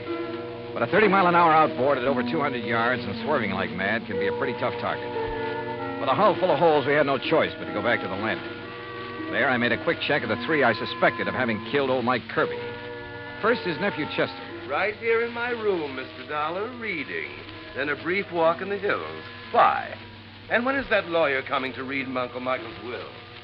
Then the niece, Martha Woodbury. Gathering a few desert plants, as you must know. Hardly racing about on the lake armed with a gun, as you seem to suspect. Why don't you question Henry? If anyone should know how to handle a gun, he should. So I questioned Hank Kirbey. Fishing, that's what. I saw no reason to just sit around waiting for that lawyer to arrive. I was fishing in that first big cove on the right. On the Arizona side. That's right. And I saw you and Buster tearing back here. That's when I come back to see what was up. Now, what is up? Mr. Kirbey? Yeah, Buster? On the payphone, the phone booth next to the cafe. Yeah? Kingman operator just called. Yeah? She still hadn't been able to reach your party on whatever that call was you made. Oh, yeah, thanks. What call, Hank? Well, I've been trying to locate Lita to find out why she hasn't got down here. Maybe she doesn't care about the will. Where is she, Hank? It was to a dive up in Las Vegas that I sent the telegram, Johnny. Yeah, that's where she's been working. Is that where you called earlier, Hank? Earlier? Yeah, didn't I see you in that phone booth when Buster and I pulled out? Oh, yeah, sure. Trying to get Lita then, too. Yeah. Yeah, it reminds me, Johnny. Lawyer Guilford just phoned me from Kingman. He'll be over here in about an hour. Then the will gets read, huh? Perhaps we ought to wait for Lita. What do you think, Hank? She'll be here. Well, did you talk to her? Is she on her way? Yeah, she's on her way. All right.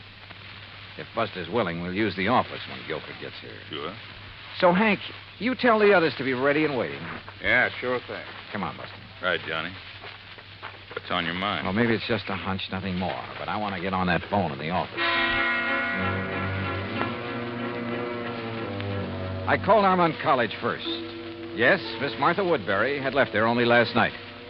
So she couldn't have been here when Mike Kirbey was killed. A call to Chester's Hangout, a private gambling club in Reno, indicated the same thing.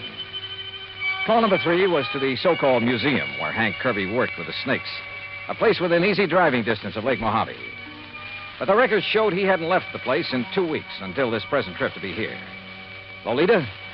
Well, the manager of the club in Las Vegas said she hadn't missed a show. Daytimes? Well, who knew? But she was there every night. Then I suddenly remembered something about the geography of Lake Mojave. Yeah, Johnny. Cottonwood Landing is only about 25 miles north on the west, the Nevada side of the lake. Could that boat we saw in the cove? Sure. That's where it came from. I knew there was something familiar about it. Hey, what are you going to do, Johnny? Kingman. Operator, get me Cottonwood Landing, please. It's one of their rental boats, Johnny. Yes, sir, I'm sure of it. Any number? Any identification on it? All that I didn't see. Anyhow, they rent so many to fishermen every day. Uh-huh. Hey, here comes Lawyer Guilford driving up. Good. Cottonwood. Hello, this is Johnny Dollar, Special Investigator. Yes, sir. What? I want to know if you rented a boat today to a girl named Lolita Laverne. Laverne? I'll meet him, Johnny, and I'll bring them all in here. Okay. No, sir. Nobody by that name rented today. Well, what about Friday? Friday afternoon? Friday? Yeah, that's right. Well, the only women we rented to on Friday was old lady Newberry, down from Canada for a couple of days. No, this is a young girl. Well, the other was a Miss Hancock. Hancock? Lucy Hancock. Okay. Thanks very much. I've never seen Johnny, this is Lawyer Guilford. Lawyer, Mr. Johnny Dollar. It's a pleasure, Mr. Dollar. How are you, sir? Now, if you'll all please sit down. All right. I'm a little pressed for time, so I'll waste none in getting to the reading of Michael Kirbey's will. Good. Well, you don't think we ought to wait for Lita to get here? It won't be necessary. Now, I possess a full accounting of the net value of Mr. Kirbey's estate. Excellent. It may surprise you, by the way. Fine. This will confirms that valuation. It is dated, by the way, just 5 months ago. You must have made it out right after. Oh, look, let's get to the will. Now, let's read it. Yes, come Please, on. Please. His real property consisted only of his clothes, then the outboard motorboat, and an old car which he transferred to the Lake Mojave resort, together with a sum of money to provide for his living here. How much? Only $10,000. Oh, well, good. Some years ago, he turned all other of his real property, including some rather important real estate and business holdings, into cash. Well, where is all the cash deposited now? Yes. Surely you aren't considering adding bank robbery to your rather questionable career, Henry. Martha, that is quite uncalled for. Now, why don't we proceed with the will? Yeah. There is one asset specifically set aside that perhaps I should mention since it concerns Mr. Dollar. He is the beneficiary? Oh, no. I refer to the insurance policy for $5,000. Well, don't worry about a piddling amount like that. Let's have the will, man. The insurance policy is to cover burial expenses and nothing else. All of it is to be used. Okay. Let's have the rest of the will. Yes. And to leave all out. Very well.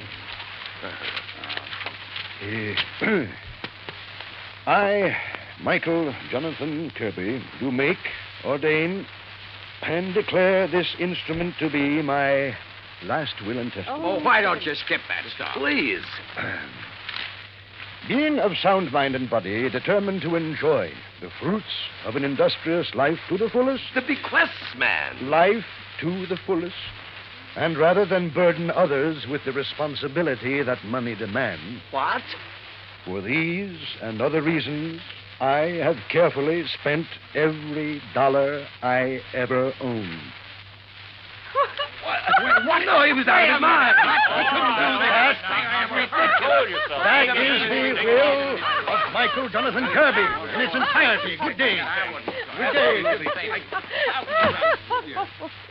What fools we've made of ourselves. What fools. And it's no less than we deserve. I only wish that Lucy had been here. Wait a minute. Lucy? Yes, Lucy. Her real name, her proper name, not Lolita Laverne. It's Lucy Hancock Woodbury. But as I told you before... Now listen, all of you. You're to stay right here. Stay in your rooms. Oh? What's the point? Now we know the contents of that stupid will. Yeah. Buster, By what right, call Chief Harding? Tell him to stand by in case these people get itchy feet. Right. What little I've done so far in this case was based on nothing but hunches. So when 10, then 11 p.m. came and Lolita, Lucy Hancock Woodbury, hadn't arrived, I acted on another hunch. Sure, Johnny. My room is right next door to the office, so if this leader arrives and signs in, I'll let you know right away. No, Buster, no. Huh? Just sign her into a room after you've done a little tampering with the register. What do you mean? Chester is in number 6, isn't he? That's right. All right. Change that on the register to number 8. That's this one, your room. That's right. And be sure that Lita sees the register. I don't understand. You don't have to, Buster. Let's just hope she gets here. Buster left. And with my door ajar, I turned off the light and lay on the bed and waited. It must have been after midnight when I heard the car pull in. Heard Buster admit someone to a room a couple of doors down the line and then go back to his own. Then, silence. Then the quiet click of feminine footsteps approaching my door. Quickly, in the darkness, I lit a cigarette, held the glowing end away from my face.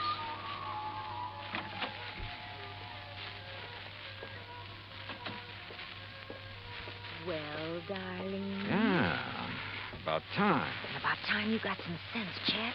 No, don't turn on the light. The others asleep. Their rooms are dark. Uh-huh. Listen, dear cousin, have you lost your mind? Hmm? Shooting at that boat from over the ridge between the two coves. What were they? Police? Detectives? You should have known you couldn't have hit them that far away, Chet. You should have waited till they got on shore looking for me. Well. Did they fall for the rattlesnake bite we made on the old man? Uh-huh. Well, they'll never find the needle I used. It's at the bottom of the lake. And look, if the cops question you, I hope you had sense enough to remind them what Martha and Hank do for a living. No chance. And what about the will? Would you be surprised? What? Say that again, Chet. Say anything. You sound like somebody else. Yeah, like Johnny Dollar. Let's have some light. Dollar? That's right, special investigator. Oh, no. Let me out of here! Now, where do you think you're going? No, let me go of me! Come on now.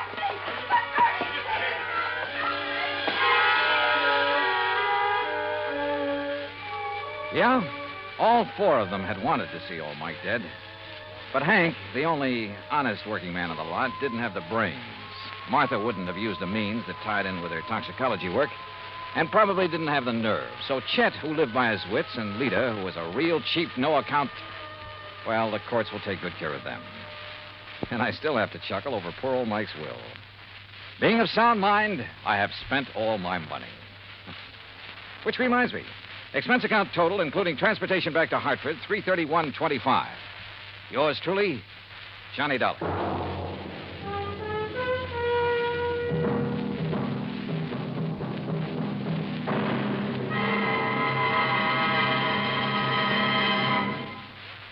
Now, here is our star to tell you about next week's story. Next week, the most complicated case in years comes up with the simplest, most obvious solution.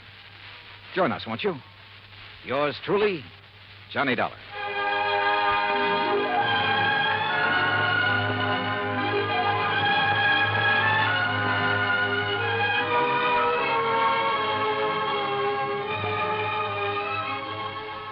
Yours Truly, Johnny Dollar, starring Bob Bailey, originates in Hollywood. It is produced and directed by Jack Johnstone, who also wrote tonight's story.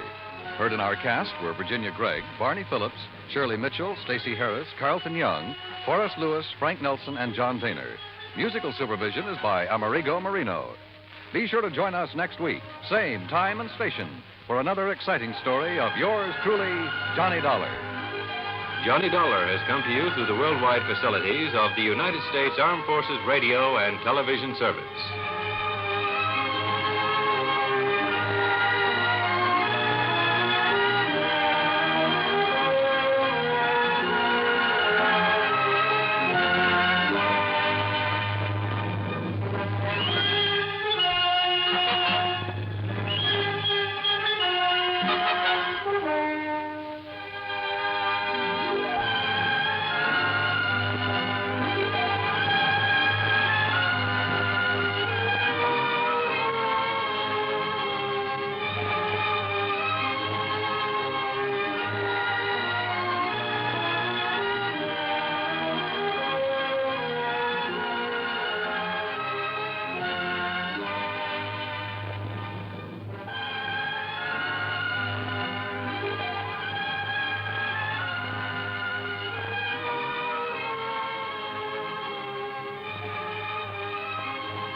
Johnny Dollar. Johnny, you better come flying out here just about as fast as you can. Who's that? Johnny, this is Red. Yeah, Red who? Well, you know, your favorite fishing guide. Red Barrett? That's right. Lake Mojave Resort out in Arizona? Yes, sir. Well, Red, you old scalawag. How are you, and how's the fishing? Just great. That is, if you know where the good holes are. And believe me, you do. Now, that's really a fact, Johnny. I really do.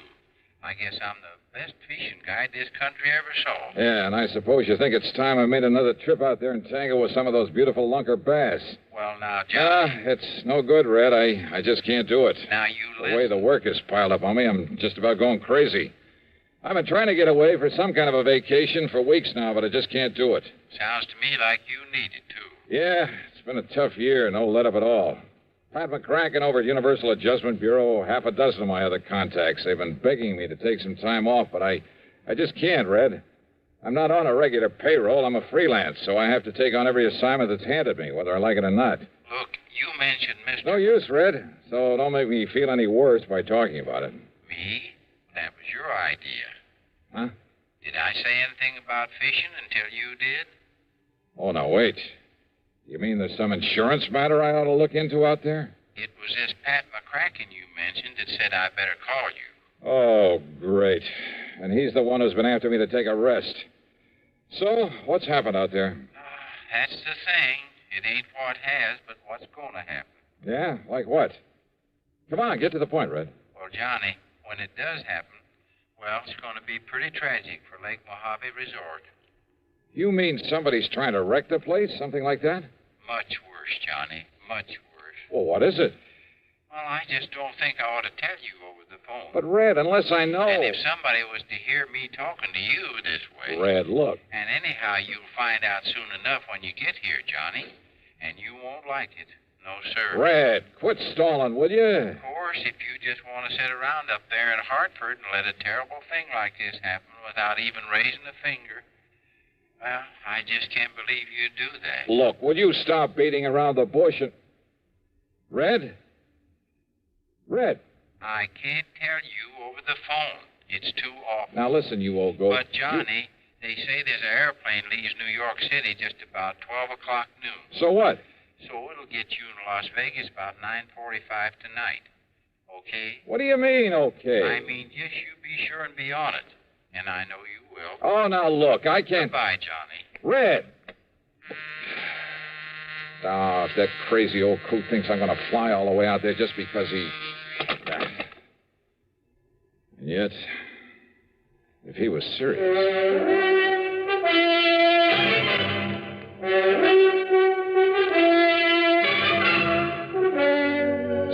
CBS Radio brings you Bob Bailey in the exciting adventures of the man with the action-packed expense account, America's fabulous freelance insurance investigator. Yours truly, Johnny Dollar.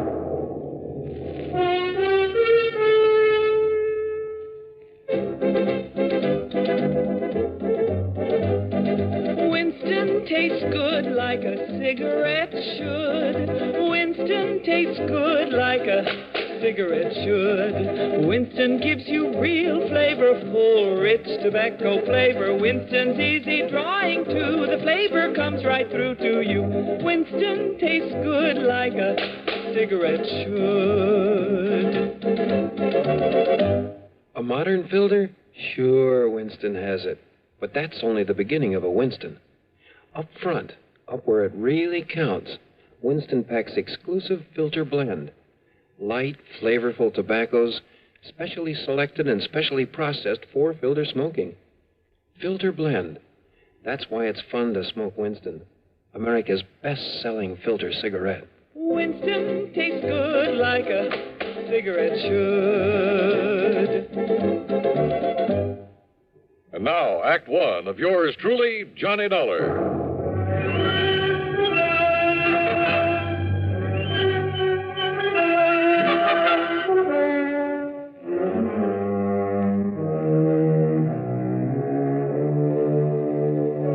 Expense account submitted by Special Investigator Johnny Dollar to the Universal Adjustment Bureau, Hartford, Connecticut. Attention, Mr. Pat McCracken. Following is an account of expenses incurred during my investigation of the Red Mystery Matter. That crazy phone call from Red Barrett. I know that wild old character pretty well. I'm fully aware of his faculty for stretching the truth, making a couple of mountains out of a molehill or two. And once or twice before, I'd wound up making the trip across the country just to wet a fishing line with him. And yet, those other times I'd fallen for his gag, I'd run headlong into serious insurance matters. Trouble with a capital T. And if he really meant what he said about something terrible impending at Lake Mojave Resort, well, there was one way to find out. Expense account item 1, $153, plane fare, Hartford to New York to Las Vegas, Nevada.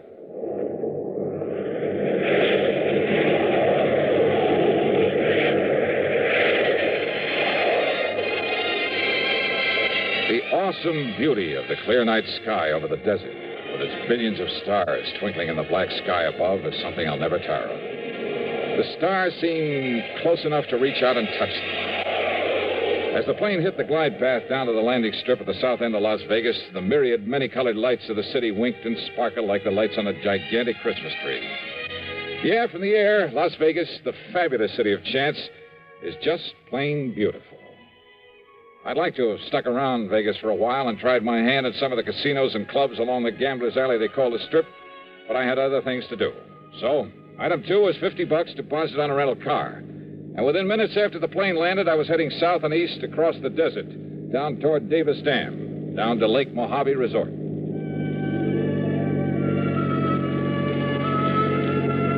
The desert, mile after mile of nothing but sand and sagebrush and Joshua trees, of tumbleweed and cactus, of high plateaus and broad windswept mesas. Here and there, the skeleton of some animal was perished in the remorseless, terrible summer sun. And then suddenly in the middle of it, the life-giving waters of Lake Mojave. At the south end of the lake, just above Davis Dam, is the resort, with its clean, comfortable motel, a good restaurant, tackle shop, and dock.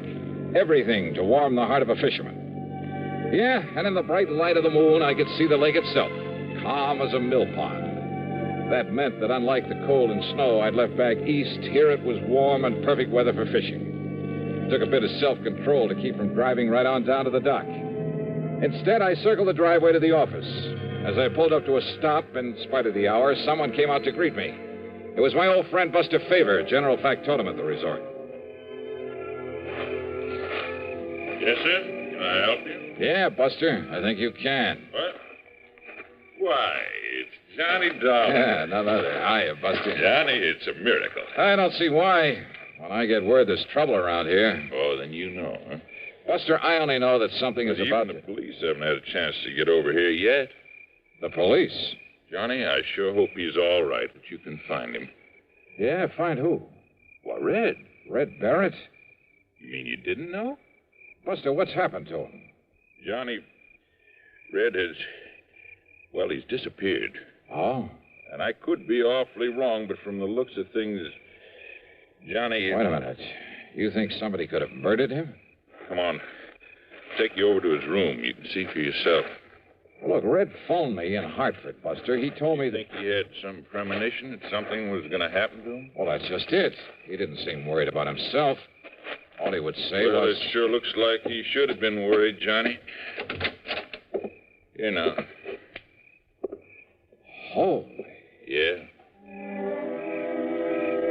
The room, a housekeeping unit, was a shambles. Clothing pulled out of the drawers and closet, as though somebody had ransacked the place looking for something. That stuff's all part of the uniform that he was wearing while he was working, Johnny. How much personal clothing and stuff he had, I don't exactly know.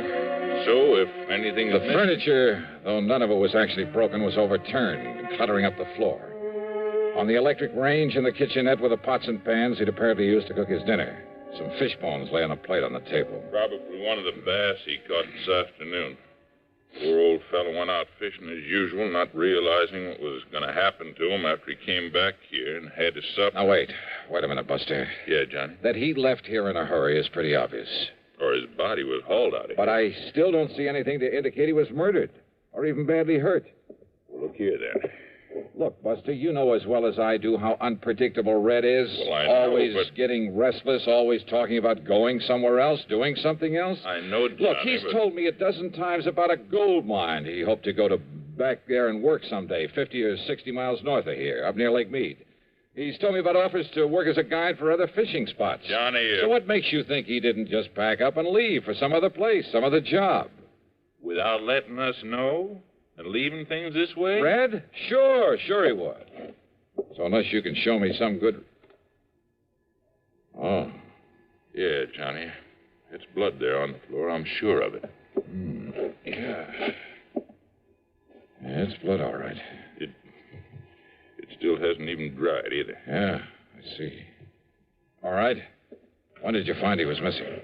When Ham Pratt... Well, do you remember Ham? The manager of this place, sure. Well, after supper, Ham came over here to talk to him, and, well, this is what he found. Do you know of any enemies he may have had? Red?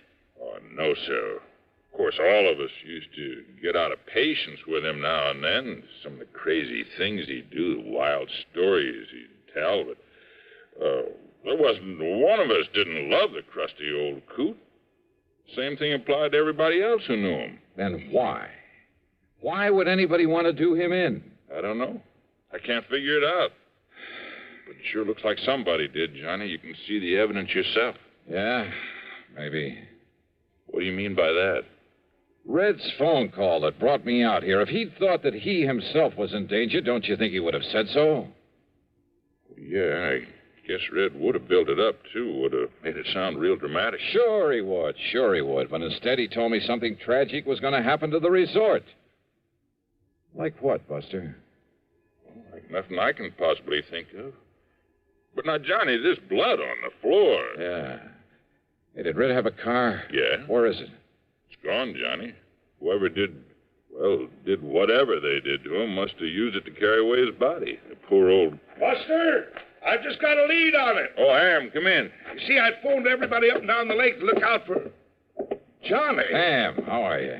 Buster's told you about Red? Yeah, and in spite of this so-called evidence around here, I still Johnny simply doesn't believe that Red was murdered. But there's blood on the floor, the way things were left around. Or, Johnny, have you some reason for thinking he wasn't? First, I want some definite reason why he was. But look... Now, Johnny... If you want the truth, I think you've both gone overboard about this. Are you kidding? Give me a reason. A reason for killing him, for anybody killing him. Just one good reason. Well, now, Johnny... Johnny, there's blood on the floor. Yeah. Yeah, this. What is it, Johnny? Johnny? You, haven't called in the police yet? Oh, I was just about to when you arrived. Don't you think I'd better call them then right away? Well, yeah, Johnny, why don't you do that? No. I've done something better, Johnny. I spread the word up and down the lake, all the way up the Colorado River by telephone. And listen, it's paid off. And that's what I came in here to tell you about. Well? I just got word that a car, same description as Red Barrett's, that it was seen pulling off Highway 93 about 33 miles this side of Boulder City. Oops. What, Johnny? You want me to find poor old Red, huh? Well, of course, if the poor old fella's still alive. Then maybe I will. And when I do, I have a sneaking suspicion I may have a score to settle with you two. Now, just a minute, Johnny. If you mean to imply that either of us did him... I didn't say that. Well, Johnny, what do you mean? You don't know, Buster? Well, if you think you can find Red, and if I can be of any help to you... No. That's exactly what I don't want. Well, now, Johnny... Just let me work out this little mystery myself. Well, of course. No help, no interference from either of you. Johnny, this isn't like you. I don't understand. You don't, huh? I swear it. Yeah? We'll see.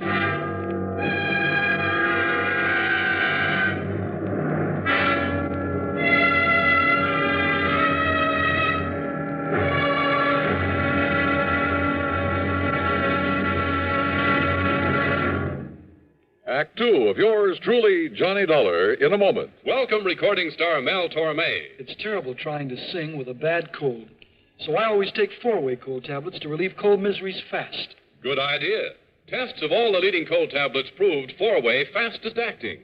4-way starts in minutes to relieve muscular pains, headache, reduce fever, calm upset stomach, also overcomes irregularity. When you catch cold, try my way. Take 4-way cold tablets. The fast way to relieve cold distress and feel better quickly. 4-way, only 29 cents. Now, here's a word about another fine product of Grove Laboratories. To get rid of embarrassing dandruff in 3 minutes, change to Fitch Dandruff Remover Shampoo. 3 minutes with Fitch regularly is guaranteed to keep unsightly dandruff away forever. Apply Fitch before wetting hair, rub in 1 minute. Add water, lather 1 minute. Then rinse 1 minute. Every trace of dandruff goes down the drain. 3 minutes with Fitch and embarrassing dandruff's gone. At the same time, Fitch can brighten hair up to 35%. Get Fitch Dandruff Remover Shampoo today. And now, Act Two of yours truly, Johnny Dollar and the Red Mystery Matter. Suddenly, things had begun to add up. Yeah, from right in the beginning, when Red had mentioned over the phone that he'd talked with Pat McCracken at Universal Adjustment Bureau. Had Red called Pat, or vice versa? And there was the lamp there in Red's room, apparently knocked to the floor in a struggle. But not even the bulb was broken. The clothes that were left, only the uniforms he'd worn while at work. Was that supposed to mean that the only personal things he had were those he was wearing when he disappeared? Hardly. Then there was that spot of blood on the floor. A fish scale, a single scale in the middle of it. I had no microscope to examine that blood, probably wouldn't have known how to use it anyway. But I had a sneaking suspicion there was something very, very... Yeah.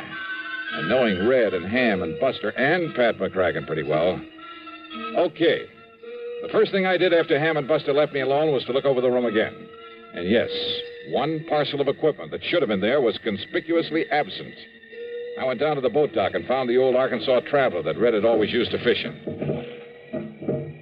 It was empty. Absolutely empty of the stuff I knew he always kept in it.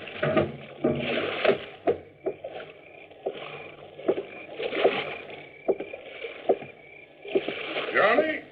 Wow. What are you doing up and around this time of night, Ham? Oh, just sort of checking up on things. Yeah? Or checking up on me?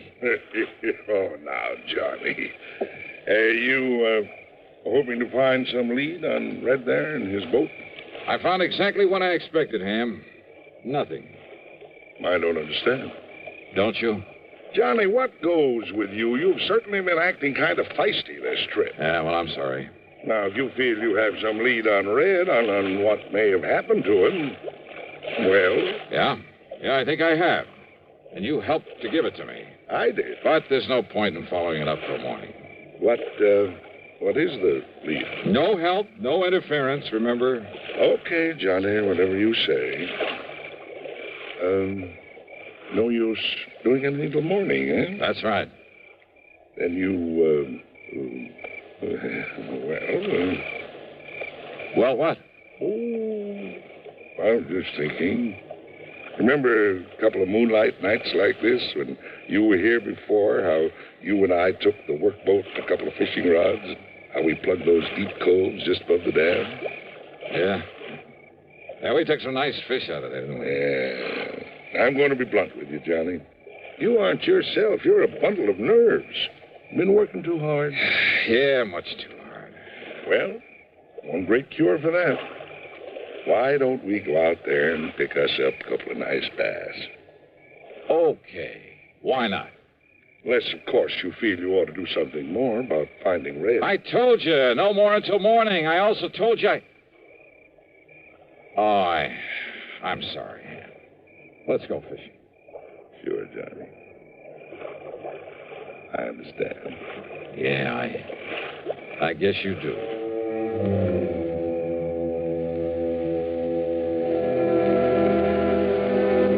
Maybe I had been a little feisty, as Ham had put it. And he was right about the fishing out there in the smooth black water with the bright moonlight overhead.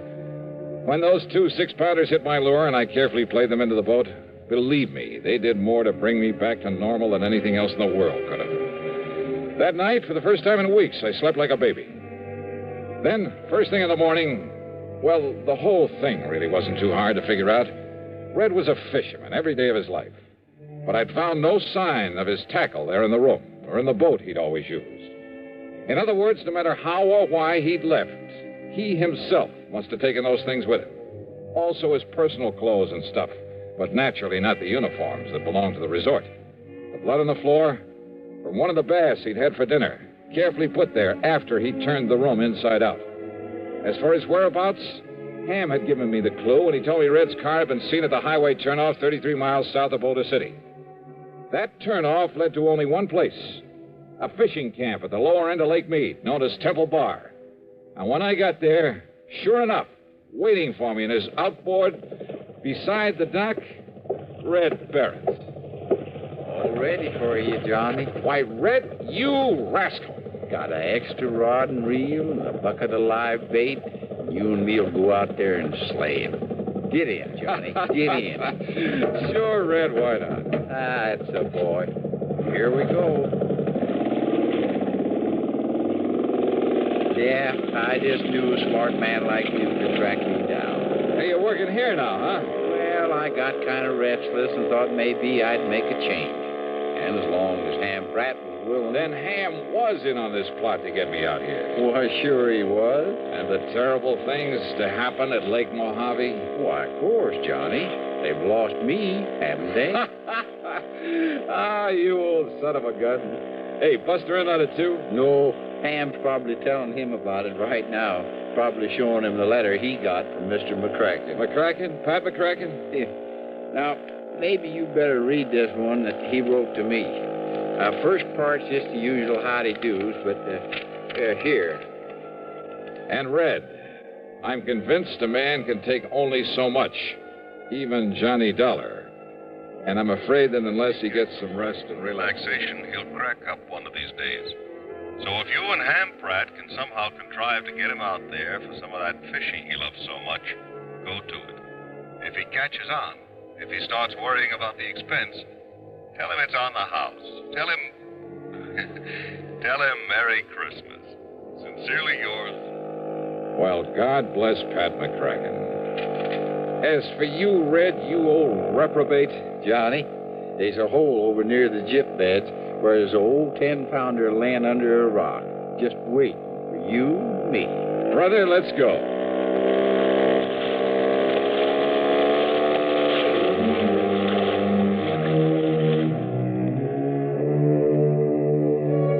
A very wise man once said that the time a man spends in fishing is never deducted from his lifespan. And you know something? I, for one, am convinced that he was right. So, well, Merry Christmas to you all, too. All of you. Yours truly, Johnny Dollar.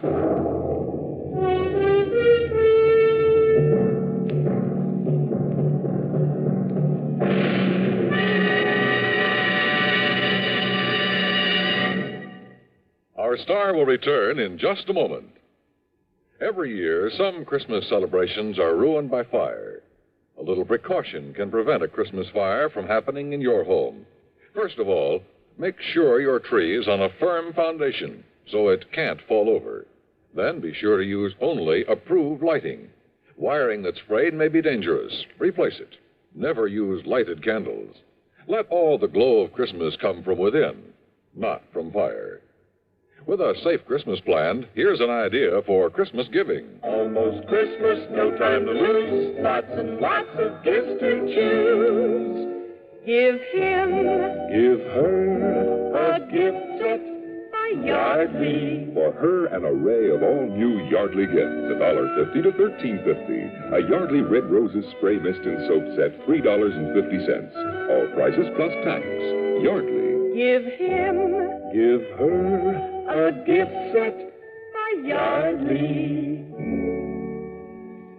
Now, here is our star to tell you about next week's story. Next week, a man, a girl, and a gangster. That's right. They add up to trouble.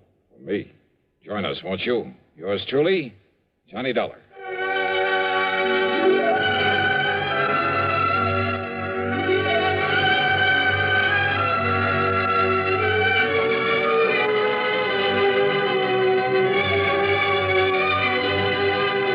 Yours truly, Johnny Dollar, starring Bob Bailey, originates in Hollywood and is written, produced, and directed by Jack Johnstone. Heard in our cast were Forrest Lewis, Barney Phillips, Alan Reed Sr., and Lawrence Dobkin. Be sure to join us next week, same time and station, for another exciting story of yours truly, Johnny Dollar. This is Dan Coverly speaking. Now stay tuned for Suspense, which follows next on the CBS Radio Network. From Hollywood, it's time now for Johnny Dollar. George Reed here. Oh, hello, Georgie. How's Floyd's of England doing these days? If payments keep on the way they started this morning, the company will go broke. What's that mean? One of our old clients, quite a character, by the way. Oh, now wait, George. For just once, give me a case involving some nice, ordinary, normal person. No, Johnny. First, it was that old fuss-budget Jediah Gillis. Yes, but Then now... big bad Michael Meany, who thought he owned half the state of Louisiana. Well, yes, I know, but compared to them, Durango, Laramie, Dalhart is as normal as they come. Durango what? Except for one thing, of course. The payment of his insurance premium this morning. What was the matter with him? $4,500, Johnny, and $100 bills. They're still here on my desk. $100 bills? You call this character normal? Listen, will you? Every one of these bills is counterfeit. Oh. I'll be right over.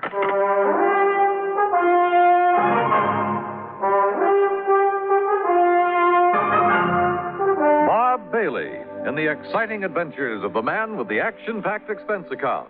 America's fabulous freelance insurance investigator. Yours truly, Johnny Dollar.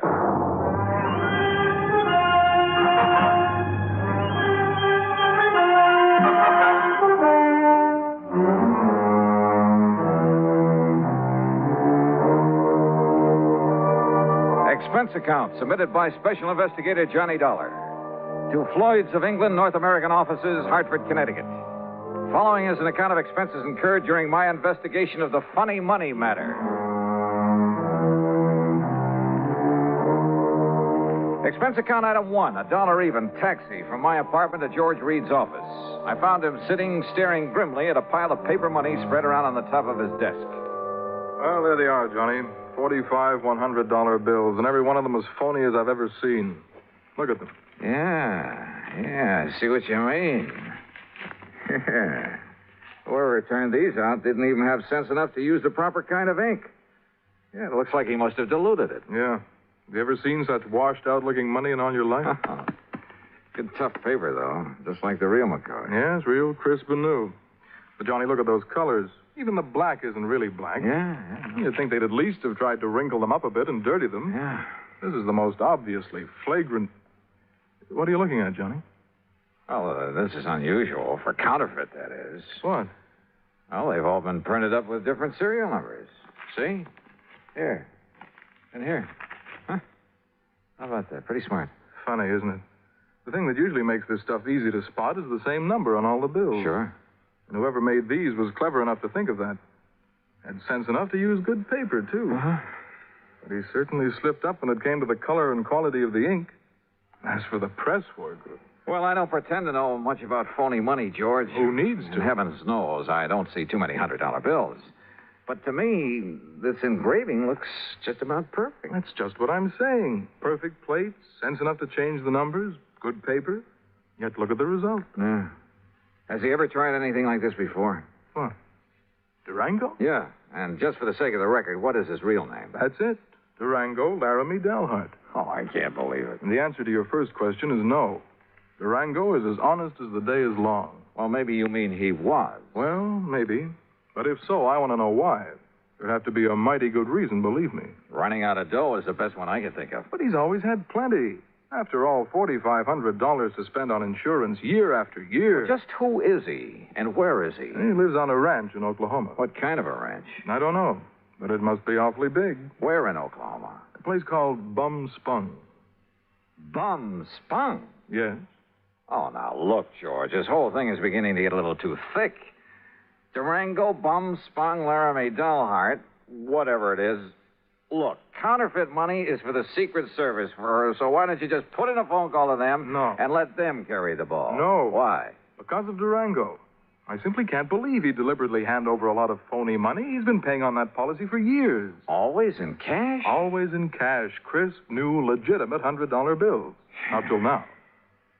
Were you here when he left these? No.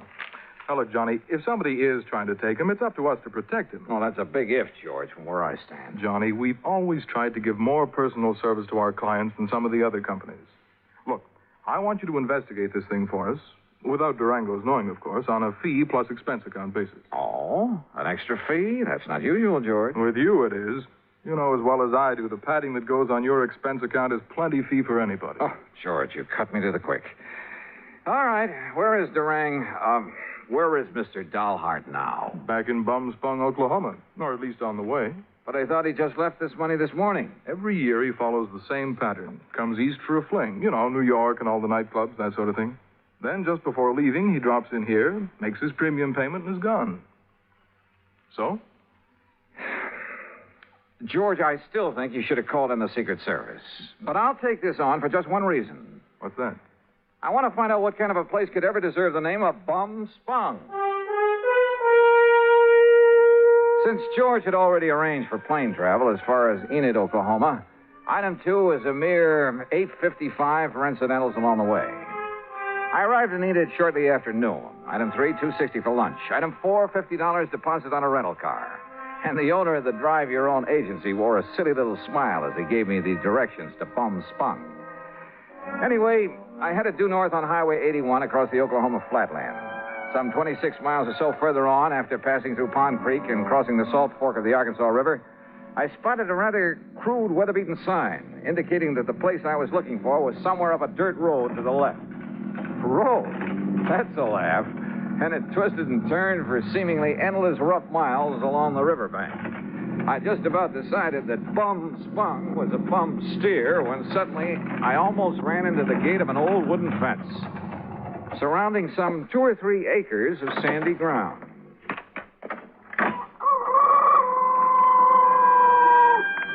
And there they were.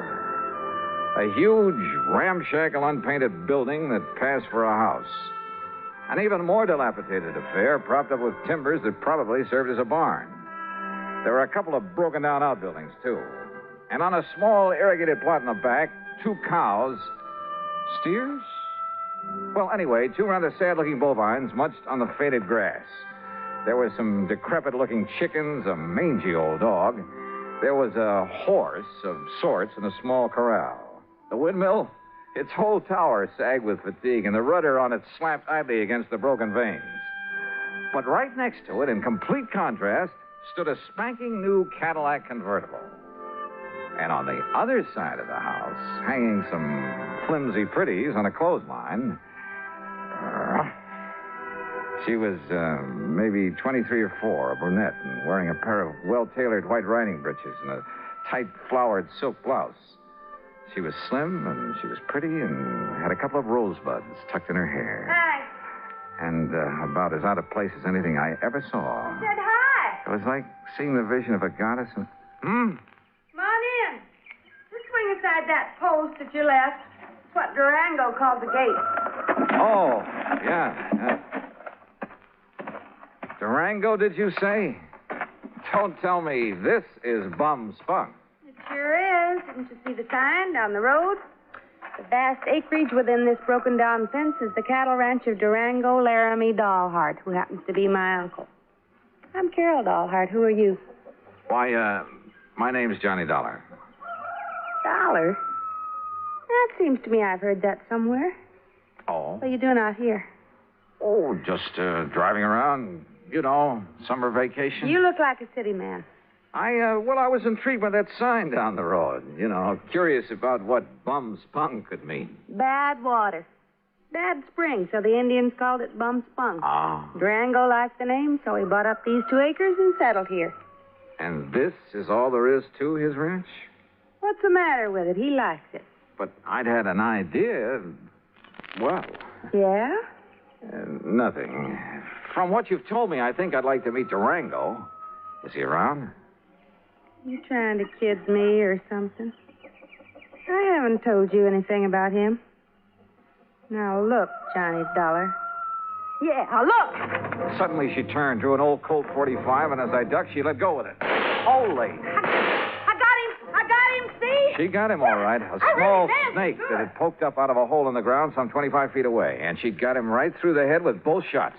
Oh, God darn rattlesnake? Rattlesnakes? That looks to me like a poor old gopher snake. What's left of him. So what's the difference? Could have been a rattlesnake. Hey, you were plenty fast with that gun. Yeah, gotta be. Or old Durango wouldn't have me on the place. It's no use for anybody that... Hand me a couple of those clothespins, will you? I gotta get these things hung up. Yeah, sure. Here.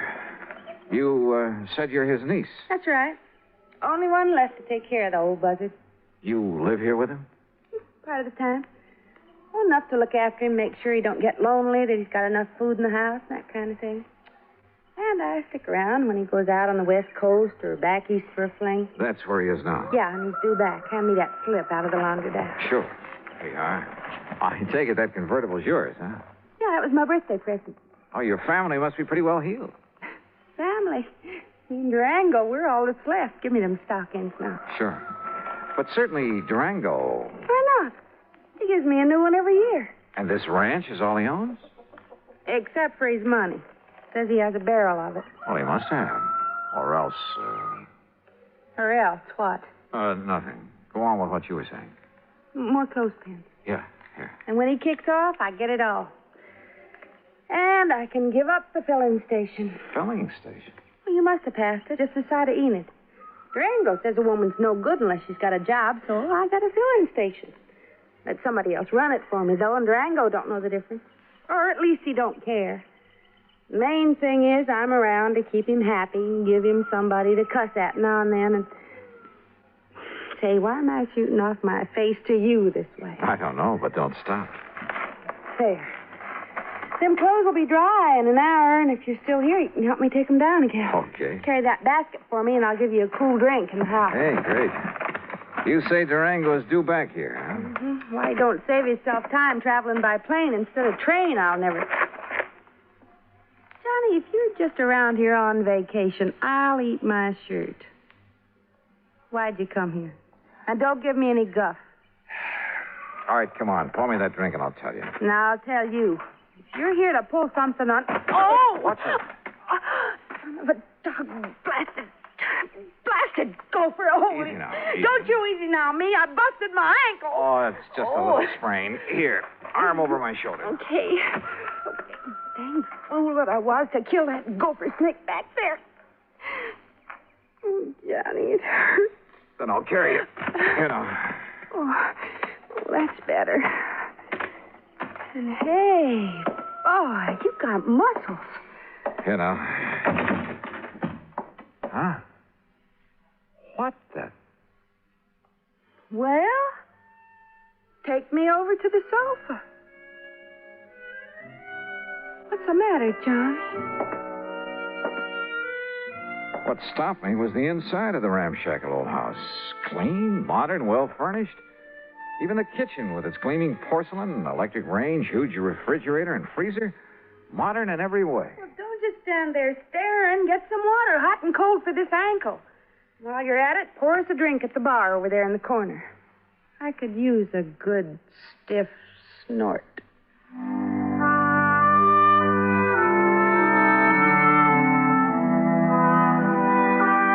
I did what I could to reduce the swelling in her ankle. But by the time I'd taped it up and she was snoozing comfortably on the sofa, it was getting dark. So I hied myself into the well-stocked kitchen to see what I could scratch up to eat. And I'll be honest about it, with this mighty attractive patient on my hands, I'd completely forgotten about my mission in these parts, the investigation of one Durango Laramie dollheart. I wasn't allowed to forget it long, though. As I opened and was about to reach into the ample freezer... Stop right there, you. Huh? There's only one way to deal with a thieving, stealing, dirty varmint like you. Now, wait a minute. Put that thing down. And that, partner, is this way. Holy, no. Hey, no, you're out of your... No!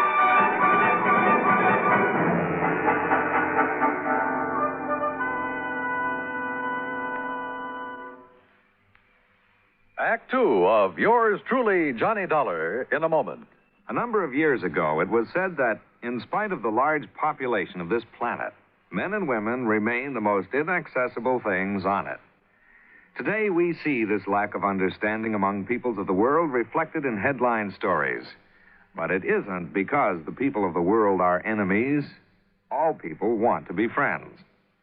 Long before the termination of World War II, Reverend Eugene Wood, a Methodist minister from Oceanside, California, went into a Scottsdale, Arizona camp where German prisoners of war were interned and offered his services to the imprisoned men. Among other things, Reverend Wood taught the men English, and he taught them about the United States of America. During the following years, after the men had been repatriated to their native Germany, nearly half of the internees corresponded frequently with Reverend Wood. Those men expressed a unique understanding of the people and the country of the United States of America. This great feeling of friendship and understanding prompted the minister to make a pilgrimage to Europe to seek out the men he had befriended in the prisoner of war camp in Arizona. This gesture on Reverend Wood's part gained him a fantastic welcome everywhere he went. In all the places he visited, he spread the gospel of love and friendship and had it returned to him. There were no enemies, only men with the love of freedom, the right of all men, everywhere. And now, Act Two of yours truly, Johnny Dollar, and the Funny Money Matter.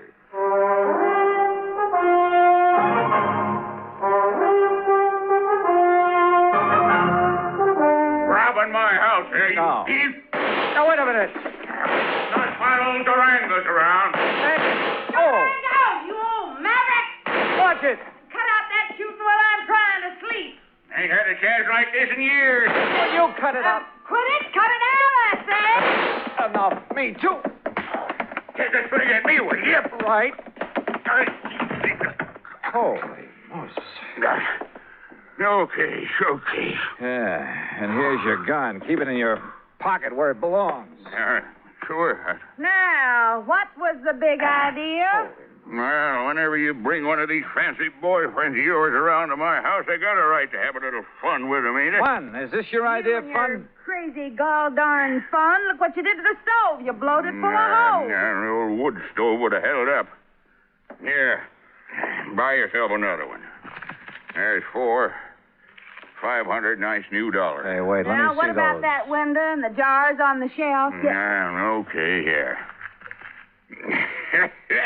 You should have saw him when I started throwing that lid all around him. Sure. Here, Johnny, let me wipe off some of that jam that fell on your head. Johnny? Johnny who? Johnny Dollar. And I take it you're Durango Laramie Dollheart. Nah, sure am. Fastest shot in the country, too. My pa learned how in Durango, my ma learned how in Laramie, and I'm better than both of them was. Only thing is, I get no chance to show off no more. Durango, you crazy idiot. What's the idea of shooting? No harm, man, no harm. Yeah, take a slug of this. You forget all about it. I'll get a glass. Glass, a man drinks out of the bottle. Go ahead, Johnny. Oh, well, thanks. Bad enough a he-man has to live around all this feminine fripsy and lace curtains and rugs all over the floor and You know stuff. dad blame well you like the way I fixed up this old dumpy ears Durango. Yeah. Now, wait a minute. Look, you two. Yeah, you know dang well a man gets tired just sitting around, no matter how pretty it is. Why else do you suppose I got to get away every now and then to San Francisco or New York or some of them places where they got some noise and excitement? Is that right, Johnny Dollar? Just leave him out of this. Why? What's he doing here, anyhow? Well? Well, Durango, I'll tell you why. Because he's just driving around on his vacation and he happened to get to the end of the road and I made him come in. That's why. Thanks, Carol. You got any objections? Now, I'll say this. He's got a lot more get-up and guts than most of the boys you bring around here. That larrup on the chin he give me is... Yeah, well, I'm sorry about that, Durango. Sorry for what? Because you didn't act like some of them lily-livered kids she brings around and run for home? No, sir, boy, you're all right. You're... Carol, what the Sam Hill you got on your foot? Well, it's high time you noticed. Well, what happened to it? I like to have busted my ankle and I go for a hole, and if it hadn't been for Johnny, I'd still be laying out in the yard howling with pain. Yeah. Me, I'd seen that happen. I thought she'd broke her leg. I'd liable to took her out and shot her. But Johnny boy, you done a real good job on my little ticket. Here, honey. I have to get back on the sofa. No, now, let Johnny. He's a lot gentler. And besides, well, I kind of like him. You hear that, Johnny? You better look out when a pretty girl starts talking to you like that. You're sure fixing to get lassoed and thrown. Well, I can think of a lot worse things. Durango, you just shut up and fix us up some victuals. We're hungry. Yeah, sure. No sooner than I get back here and some woman starts giving me orders. Take it easy now, Carol. Oh, I don't need help. I'm feeling fine now. I just wanted to talk to you. Hey, you should have stayed on that sofa. What, missed all the fun? Fun? You too? You know. Oh, thanks. Hey, sit beside me, Johnny. Well, sure. Why not? Now, none of that mush stuff. That isn't what I meant. Oh, I can't say as I'd mind it with you, Johnny. Well, now, if that isn't an Hey, invitation, you kids, some nice steaks, a couple of chops, maybe some pancakes and beans to fill you up. Be all right? Just make it good and take your time. Or shall I do it? Yeah, woman, I can cook better than you any time. Well? Johnny, before you start that... What's the matter with some lights in there, you kids? It's getting dark. Oh. Just mind your own affairs. And I warn you, Johnny, you better watch out for yourself. Yeah, I'll risk it, Durango. You don't, want the light, do you, Carol? You know what I want? What? I don't know why you come out here to bum-spun. Can't I wait? Dollar, I bet you got somewhere else to go, and it's going to be pretty late by the time we met. Or I might as well bunk here tonight. Got plenty of room. What do you say? Johnny? Sure, Durango. Thanks a lot. No, Carol. You haven't answered my question, John. Tomorrow. I'll tell you tomorrow when we can be alone. Aren't we alone now? Oh, not as much as I wish we were. You're a mighty cute guy, Johnny. Oh, you don't know me, Carol. I'm really just an old wolf. Oh, I don't believe that. I don't. Ooh. Just one of the roses fell out of my hair. There it is. With buds of roses in her hair and kisses on her mouth. What's that? Pretty. Just a line from an old poem. I have the roses in my hair. What about the rest? Once you find out. You kids want to belt out of the jug while you're waiting? Oh, why don't you tend to your cooking? Johnny? That Durango, he certainly puts together a meal in a hurry. Too much of a hurry. And the meal itself, enough for an army. And to see him pack it away, you'd think he'd been out on the range for years. Yes, sir. Nothing like coming home to give you an appetite. Here, scoop yourself up some more beans, Johnny. I still hadn't made any progress in my investigation and encouraged him to talk about himself. He did, willingly. And how much of it was true was something else again. Said he left his father's little farm in Colorado to hunt for gold. Said he found it, too, a lot of it. Claimed he'd used that money exploring for oil, wildcatting. That everything he touched had turned to money. That he'd made and banked so much he could never spend it all. That's why he'd go on those flings to San Francisco and New York, just to get rid of it. Then come back here to this little plot of ground and rest up for the next excursion to the big city. His only regret was he was too old to make the new West like the old West. Yes, sir. If I was 20 years younger, I'd ride a horse into Dodge City and show all them law and order. I'd show them just exactly how it was in the old days, like I read about in them magazines. But if all this were true, why the counterfeit money? Those phony, washed-out $100 bills I'd seen on George Reed's desk. The bed in the guest room was as comfortable as my own, but I couldn't get to sleep.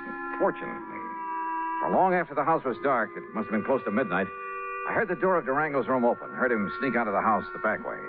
Quickly, as quietly as I could, I slipped on trousers and shoes, took along my gun, and went after him. From the back porch, I could see that there was a light on in one of the small outbuildings.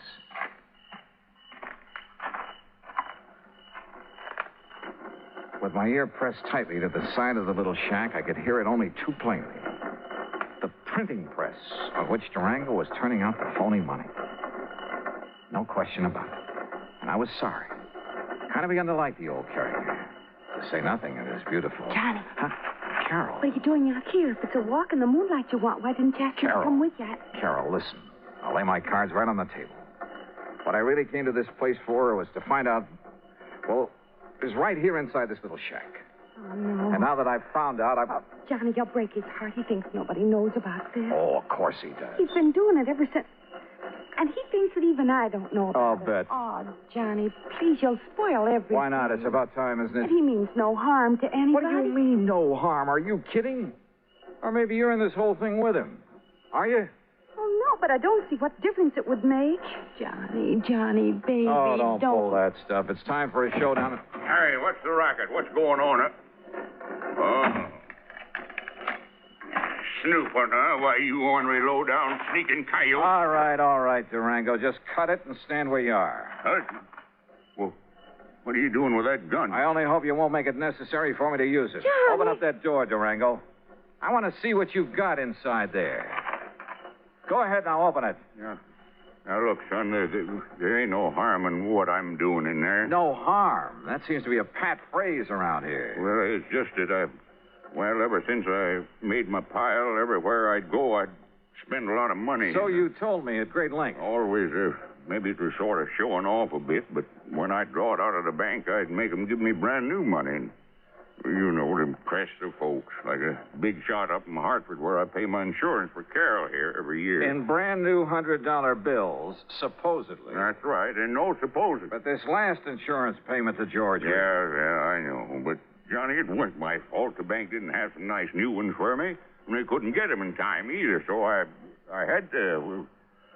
Well, this was the next best. Oh, that's a likely Johnny, story. please. Open that door. Oh, God, I kept hoping nobody'd find Come on, open it. Okay. There you are.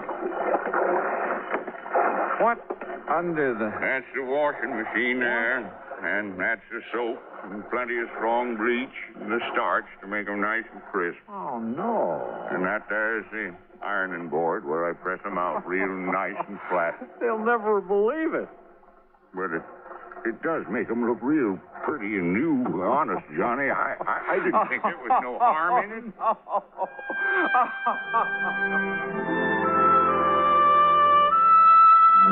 Well, there you have it, George. Full report on the funny money that turned out to be only cleaned up a bit. And the next time, call in the Secret Service, will you? No, I didn't mean that. Just don't question the charges on this account for the extra week I've spent out here. If you could see this pretty little Carol. Oh, that Carol. And if I ever get enough money, so help me, I think I'll retire to Bum-Spung, Oklahoma. Expense account total, including incidentals, and the trip back to Hartford, $171.25. Yours truly, Johnny Dollar.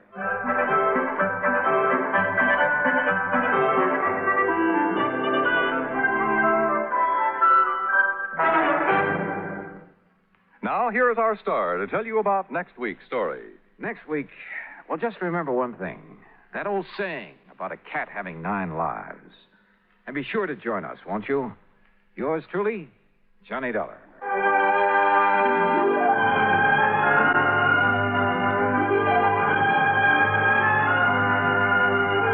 Yours truly, Johnny Dollar, starring Bob Bailey, originates in Hollywood.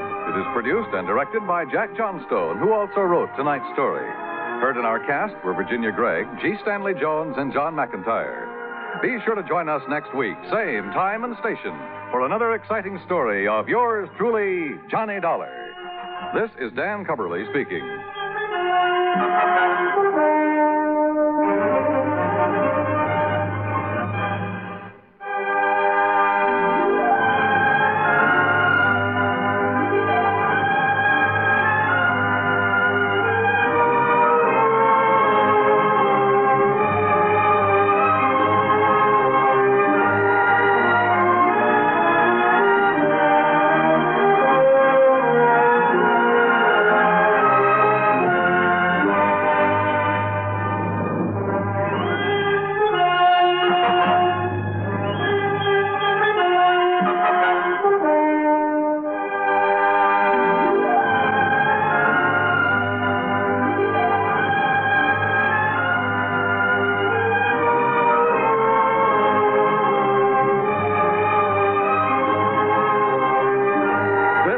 United States Armed Forces Radio and Television Service.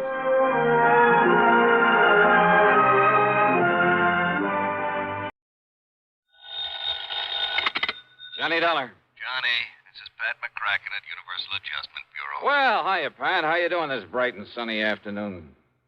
Pat? Alvin Peabody Cartwright. Oh, no. Oh, yes. He's called you. Yeah, he called He has a problem. Well, hasn't he always? Big emergency. That's right. Which means that you have a problem. Oh, no. We haven't, Johnny. You have. Oh, well, now, Pat, let's talk about this, huh? Why, oh, why does the company pass all his frantic, fantastic problems on to us? So that you can pass them on to me? Yeah? Sure, so that I can collect all those fancy fees and commissions. Have an excuse to pad out the little old expense account. Now, Johnny. After all, when you're serving a client as important as he is, why, hang the expense. Oh, then you finally admit it. Huh? It's only because of the dough you collect that you put up with that wild, wacky old coot. No, wait, that isn't true. Oh, it isn't, huh? Well, I freely admit I've made a lot of money handling his problems over the years, a real sackful. Yeah? But more important, I've grown to like Alvin P., and I feel kind of sorry for him and all the messes he gets himself into. Uh-huh. So, if he's having trouble again, if I can give him a hand... What the heck with the expense account? Right. Good. That'll save the company a lot of money. No, wait a minute. I didn't mean that. Oh, well, I wish you did. Cartwright's cost us plenty. More than any other client of any other company we act for. Would you rather he took his insurance somewhere else? Right. Maybe I can arrange it. No. Wait a minute. I didn't mean that. Now, listen, Johnny. Okay, I'm listening. Drive on up to Lakewood and see him, will you? Right away? He particularly asked for me? You know he did. He always does. So will you do it? Yeah, sure, Pat. Only what's his problem this time? Johnny, I don't know. Huh? But you said he called you. That's right. And he didn't tell you? Sure he did. Well? Well, he told me one thing, told the insurance company something else. Heaven only knows what he'll tell you. Is there anything unusual about that? Nope, not a thing. So go ahead, Johnny. Go over and see him. Get him off my neck. Patrick, that I will.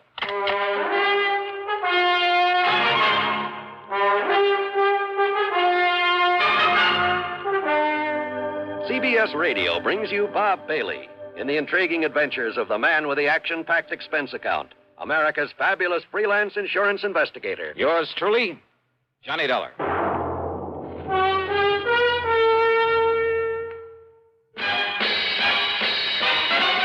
Are you smoking more now, but enjoying it less? Have a real cigarette, have a Camel. The best tobacco makes the very best smoke. Have a real cigarette, have a Camel. Are you looking for flavor and mildness? Have a real cigarette, have a Camel. The best tobacco makes the very best smoke. Have a real cigarette, a real cigarette, a real cigarette, have a Camel. If you're smoking more today, but enjoying it less, try Camels. The Camel blend of costly Turkish and domestic tobaccos has never been equal for rich flavor, easygoing mildness, real smoking satisfaction every time you light up. The best tobacco makes the best smoke. Have a real cigarette, a real cigarette,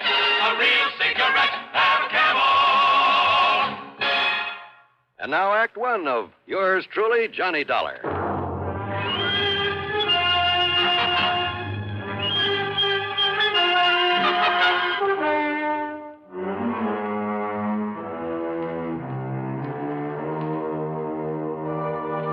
Expense account submitted by Special Investigator Johnny Dollar to the Universal Adjustment Bureau, Home Office, Hartford, Connecticut.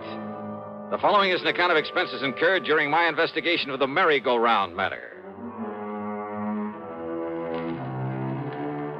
Doing a job for Alvin Peabody Cartwright was like riding a merry-go-round, a shoot-the-chutes, a roller coaster, and a razzle-dazzle all in one. Anyhow, expense account item 1, $4 for a tank full of gas, and hoping the snowplows had cleared off the highway, I headed north to Lakewood.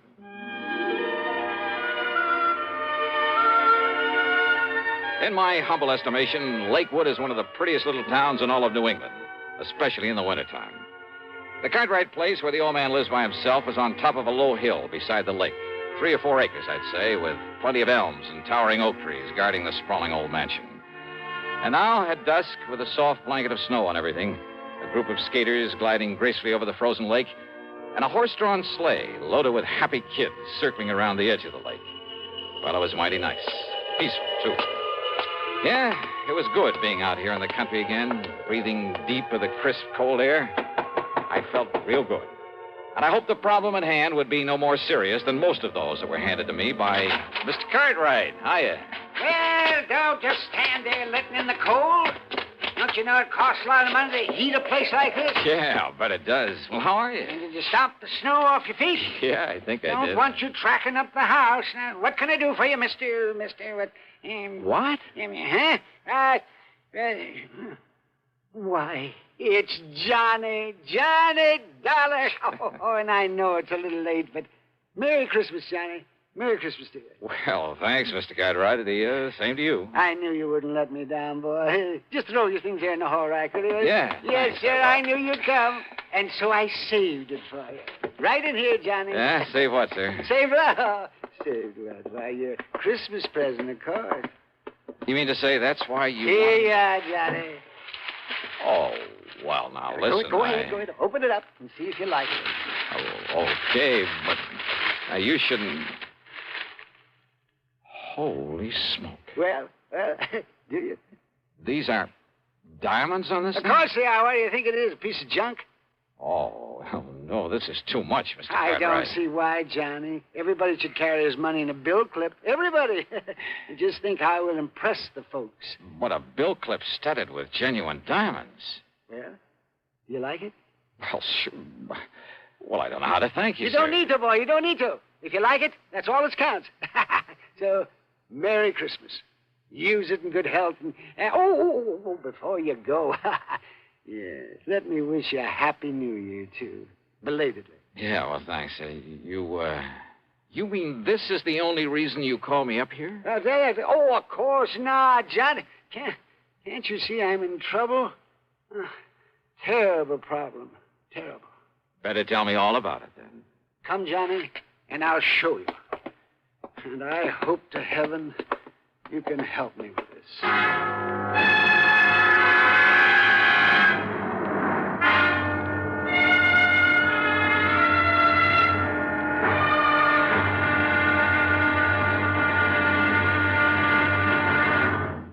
Act Two of yours truly, Johnny Dollar, in a moment. Welcome, recording star Mel Torme. It's terrible trying to sing with a bad cold. So I always take 4-way cold tablets to relieve cold miseries fast. Good idea. Tests of all the leading cold tablets proved 4-way fastest acting. 4-way starts in minutes to relieve muscular pains, headache, reduce fever, calm upset stomach, also overcomes irregularity. When you catch cold, try my way. Take 4-way cold tablets. The fast way to relieve cold distress and feel better quickly. 4-way, only 29 cents. Now, here's a word about another fine product of Grove Laboratories. Had dandruff for years? Now get rid of it in 3 minutes with Fitch Dandruff Remover Shampoo. 3 minutes with Fitch regularly is guaranteed to keep unsightly dandruff away forever. Apply Fitch before wetting hair. Rub in 1 minute. Add water, lather 1 minute. Then rinse 1 minute. Every trace of dandruff goes down the drain. 3 minutes with Fitch. Embarrassing dandruff's gone. Fitch can also leave hair up to 35% brighter. Get Fitch Dandruff Remover Shampoo today. And now, Act 2 of yours truly, Johnny Dollar, and the merry-go-round matter.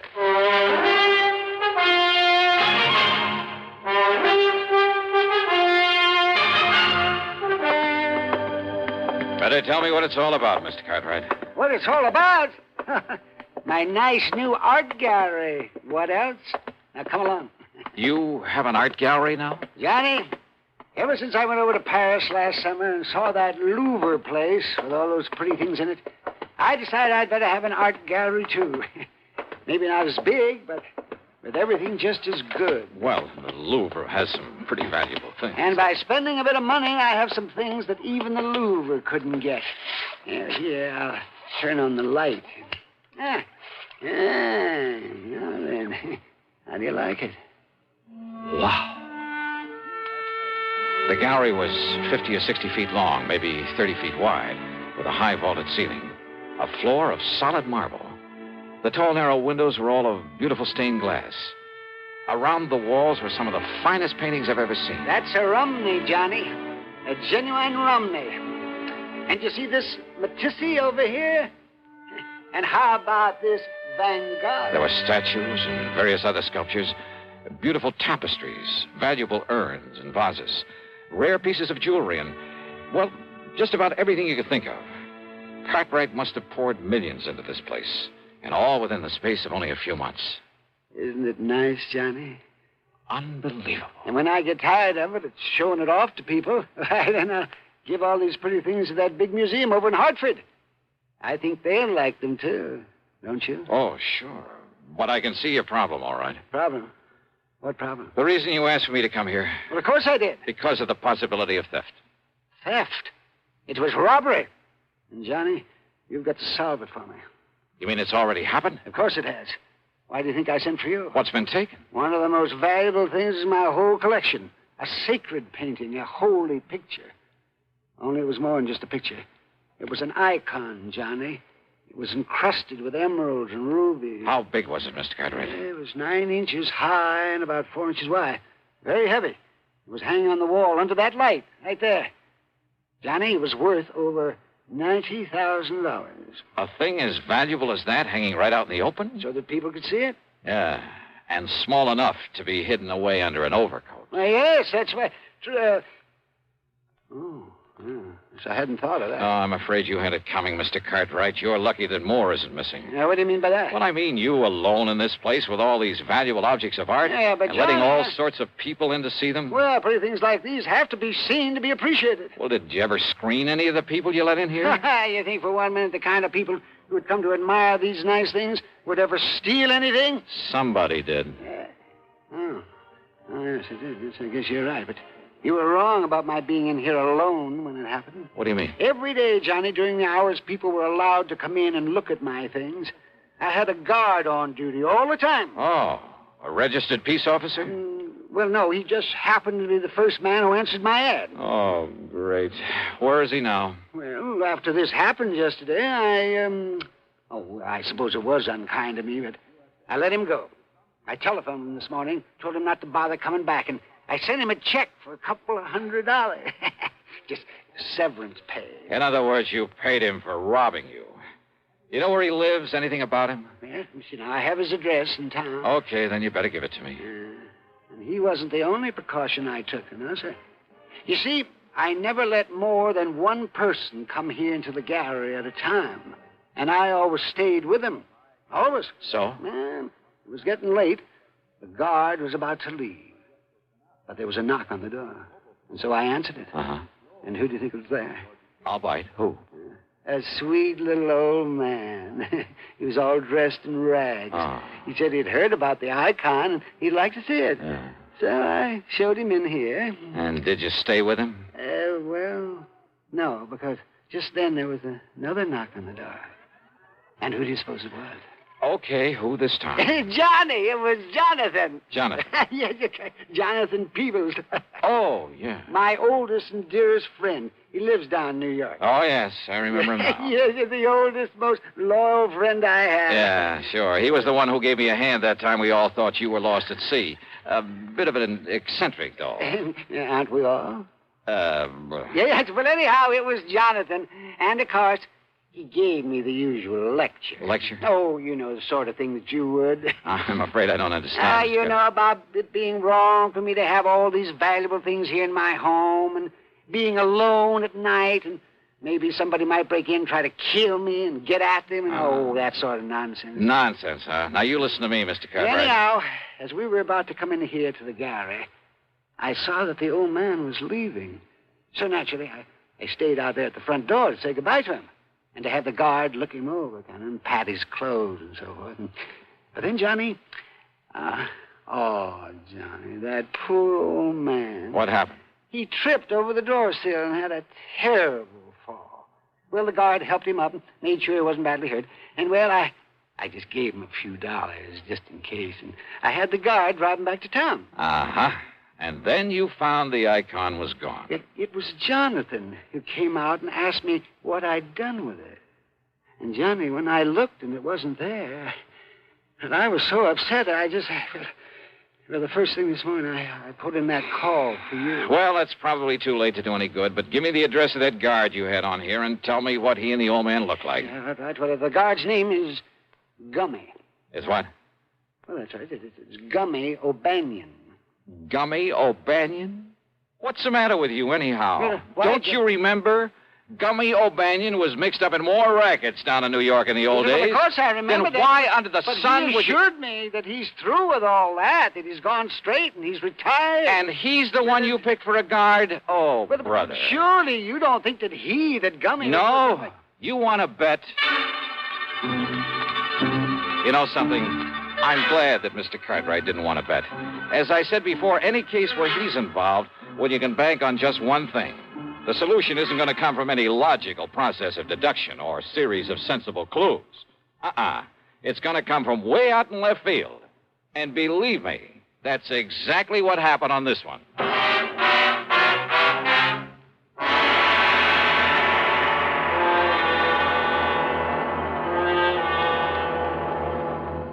Constipation is something people don't talk much about, but it can be a problem for anyone, even doctors.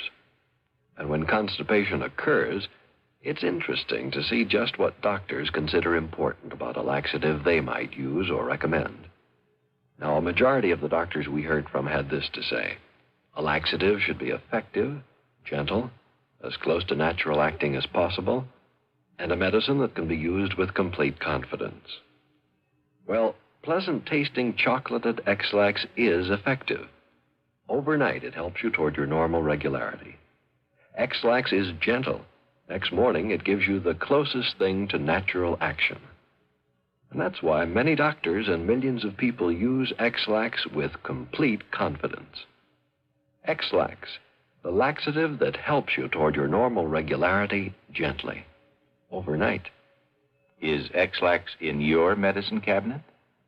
And now, Act 3 of yours truly, Johnny Dollar.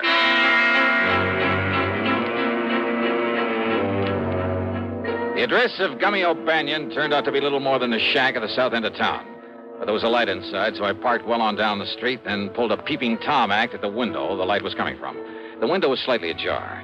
Inside, sitting at a bare wooden table, guzzling beer, were O'Banion and a ragged-looking little old man. On the table between them was a stack of bills.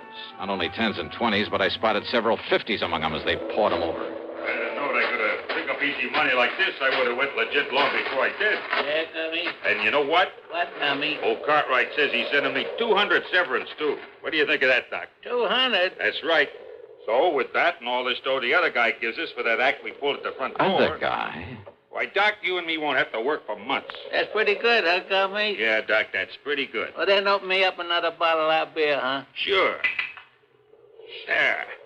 But, Doc, I still don't get it. Why that other guy wanted us to make all that fuss for him there at the front door. You falling down and me helping you up and all. A diversion, they call it, whatever that means. Diversion. Diversion? Yeah, and what'd you say his name is, the one that give us the dough, huh? Oh, crazy kind of name. Reminds me of a church like Steeple, only it wasn't. I didn't wait to hear that name. I didn't need to. Because things had suddenly begun to add up the wrong way. Instead of disturbing the two lucky gentlemen, I got back into my car and drove hard. And I didn't stop until I got all the way down to New York, to a fancy apartment building on East 52nd Street. It was well after midnight, and the uniformed doorman was half asleep and a little grumpy about it all. Look, where do you think I am? Your brother's keeper or whatever it is they say? And that crazy old man. And you have no idea at all where he might be, huh? Your name ain't Dollar, is it? What'd you say? I asked, is your name Dollar's all? Yeah, that's right, Johnny Dollar. Why? Well, why don't you say so? Here, old Coot left this note for you. He what? Here you are. Dear Johnny, I have tried all day to reach you by phone. But with no success. Knowing you, I'm sure that sooner or later you will come to look for me here at my apartment. I can only ask your indulgence. My indulgence? And beg that when you return to Alvin Cartwright's home, you speak with me before you talk further with him. What? The icon, incidentally, is safely ensconced in the bottom of one of the large Roman urns there in the gallery. Sincerely, Jonathan W. Peoples. But now, will somebody please tell me? Huh? What's the matter, mister? Here's a 5-spot for your trouble. Well, thanks, Johnny. You're okay.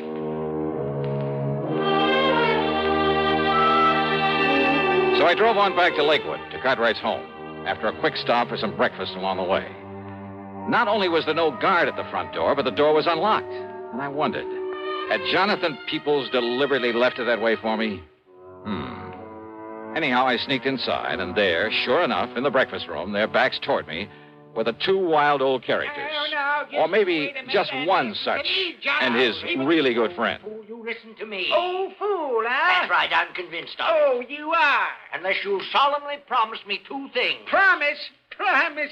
What are you talking about? That you'll immediately, mind you, that you'll turn this whole collection over to a museum, the way you plan to do sooner or later anyway. But, Jonathan, I haven't got tired of it yet. No? Well, by the time you do, somebody will come here and bash in that silly head of yours. Or at least come here and steal some of those things. Oh, with me around there? I'd just like to see anybody try to... Yes, that's right, the icon. Oh, it was such a lovely thing, too. And you'd like it back, wouldn't you? Are you crazy? Of course I'd like it back. Well, you'd also have to promise to have some honest, legitimate guards around here now, immediately, 24 hours a day. You and your ex-gangster. Yes, I guess I was wrong about him. Of course you were. He might have killed you. Unless you make those promises, Alvin, somebody will, you stupid, incompetent old... Don't you talk like that. But it's true, isn't it? Of course it is. Oh, dear, of course it is. This whole thing was silly right from the beginning, and losing that beautiful icon, it just... Would you, like it back? Yeah, I'd do anything to have it back. Anything? Yes, anything. You can hear, can't you? I can give it to you, Alvin. No, I don't care what you can do. All I care about is that... You? That's right. I have it. I'll be glad to give it to you. Jonathan. Jonathan If you keep your word. You're a crook. That's what you are. I am not a crook. But if you have the icon, it's because you stole it. I did not. You're a thief. That's what you are, a thief. I am not. There's only one way you could have gotten it. No. By stealing. No, you silly old fool. Don't you see? Don't I see what? All I did was to hide it away from you in the hopes of knocking some sense into that thick skull of yours. Well, has it? Has it made you realize that you have no business keeping a valuable thing like that around here? All right, Jonathan. I'll admit you did the right thing. You brought me to my senses. But now give it to me. Oh, come on, give it to me. Only on condition you make those promises to me. Didn't I say I would? Then do so. I do. Cross your heart? Yes, I cross my heart and I hope to die. There, now. Now, give me back the icon. Well, I said I would, didn't I? Well, then do so. Well, I will. Well, now. All right. And if you think for a minute that was the end of it, you're wrong. Those two wild old men sat there for the better part of an hour, squabbling, shaking their fists at each other, and a half dozen times they almost came to blows. But finally they ran out of breath, put their arms around each other, shed some tears of repentance, and then, as they've done so many times before, quietly, solemnly swore undying friendship for each other. What a pair. The expense account? Why bother? After all, by now, Alvin Peabody Cartwright has probably forgotten he even sent for me. So, yours truly, Johnny Dollar.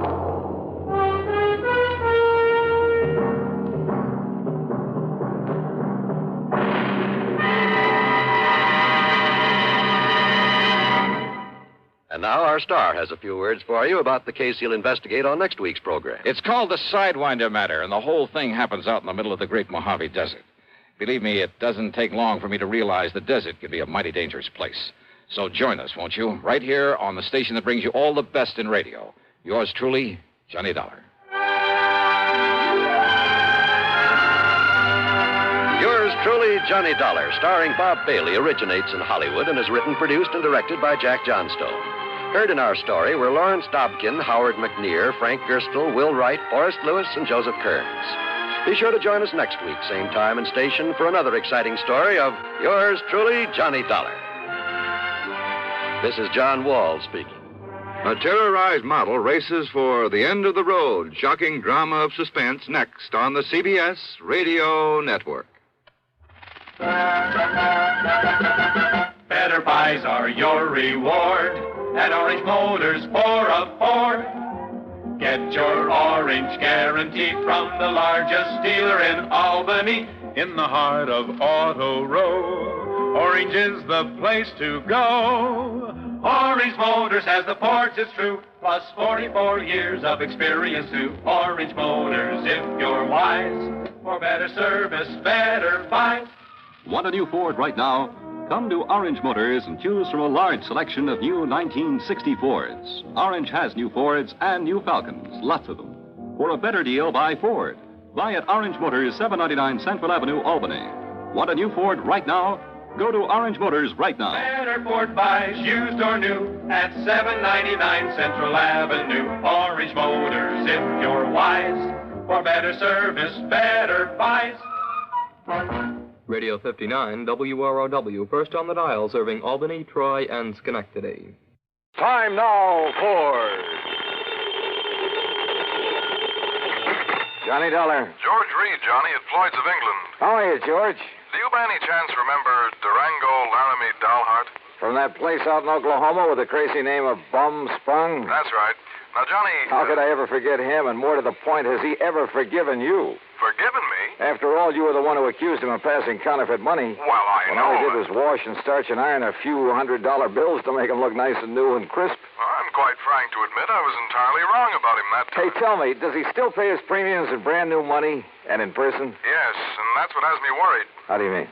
Well, he wrote me some time ago and said he'd be here on the 10th of last month to pay his regular $4,500 premium. The 10th of last... Well, that's nearly 6 weeks ago. Exactly. And he hasn't appeared. Well, did you write or wire him to see what's holding him up? I got no answer. Johnny, I think something's happened to him. After all, with the way he flashes money around, it's a wonder somebody hasn't knocked him off long before this. George, if anything's happened to old Durango, Laramie, Dalhart. Yeah, I thought you'd feel that way about it. Yeah. I'll let you know what I find out when I get to, if you'll pardon the expression, Bum Spung.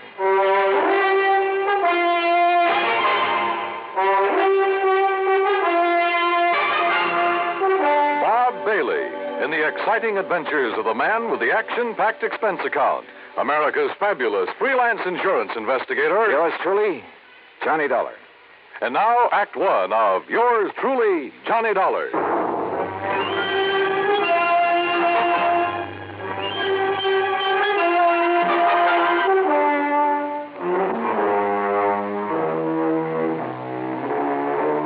Expense account submitted by Special Investigator Johnny Dollar to Floyd's of England, American Office, Hartford, Connecticut.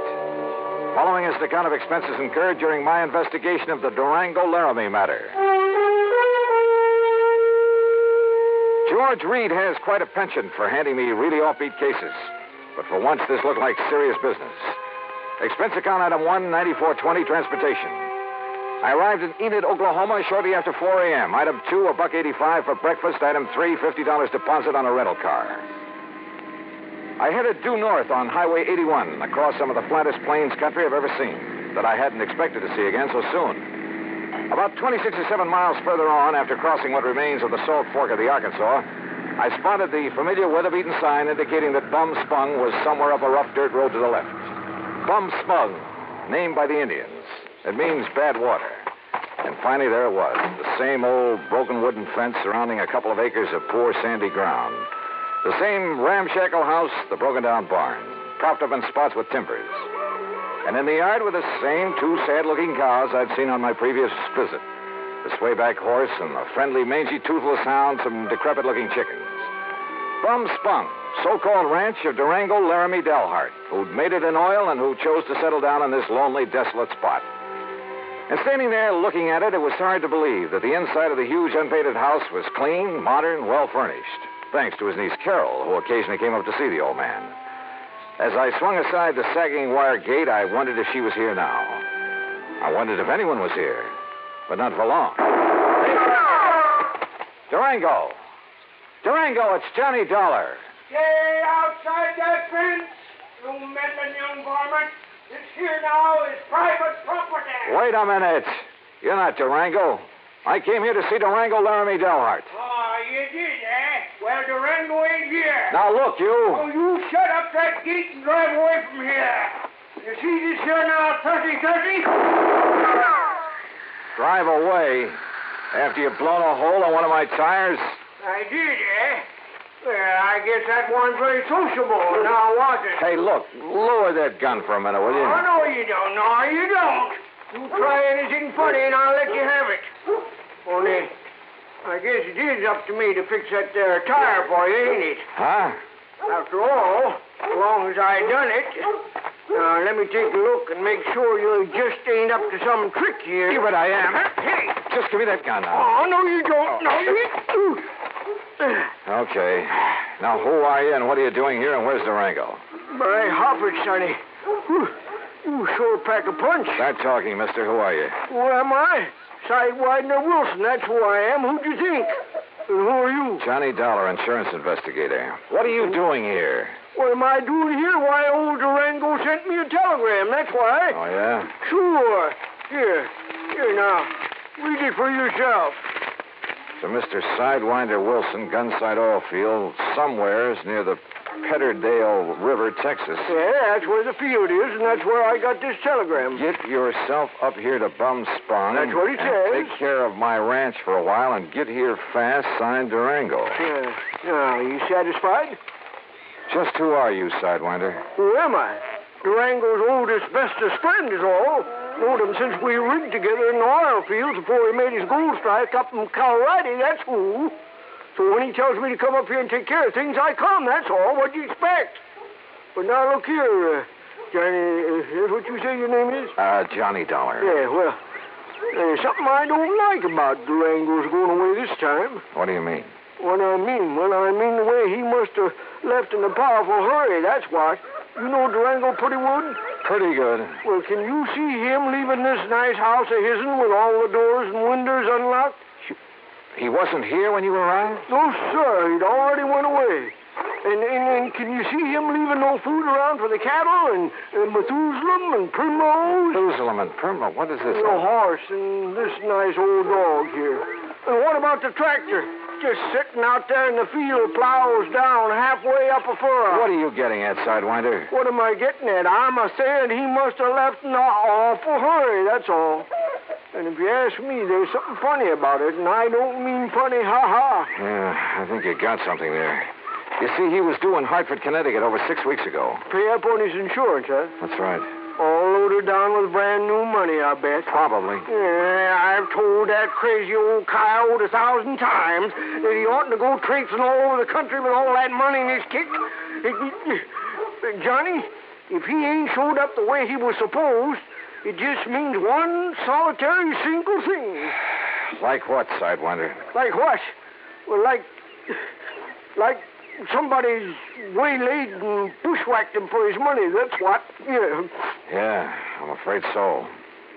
But, Sidewinder, I sure hope you're wrong. Johnny, I sure hope I'm wrong. Act 2 of yours truly, Johnny Dollar, in a moment. And now for another episode in the life of Sergeant Donald Bellwether, my husband.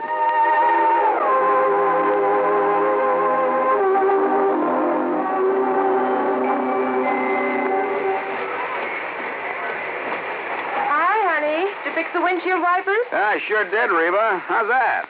Oh, you fixed them. Good for you, Donald. Thank you, my dear. Well, that's that. Now, if it rains, we're prepared for it, huh? I feel better now. Oh, me too. A driver has to see the danger if he expects to avoid it. That's right. And also keep the back and side windows clear in rain and snowy weather. That's right.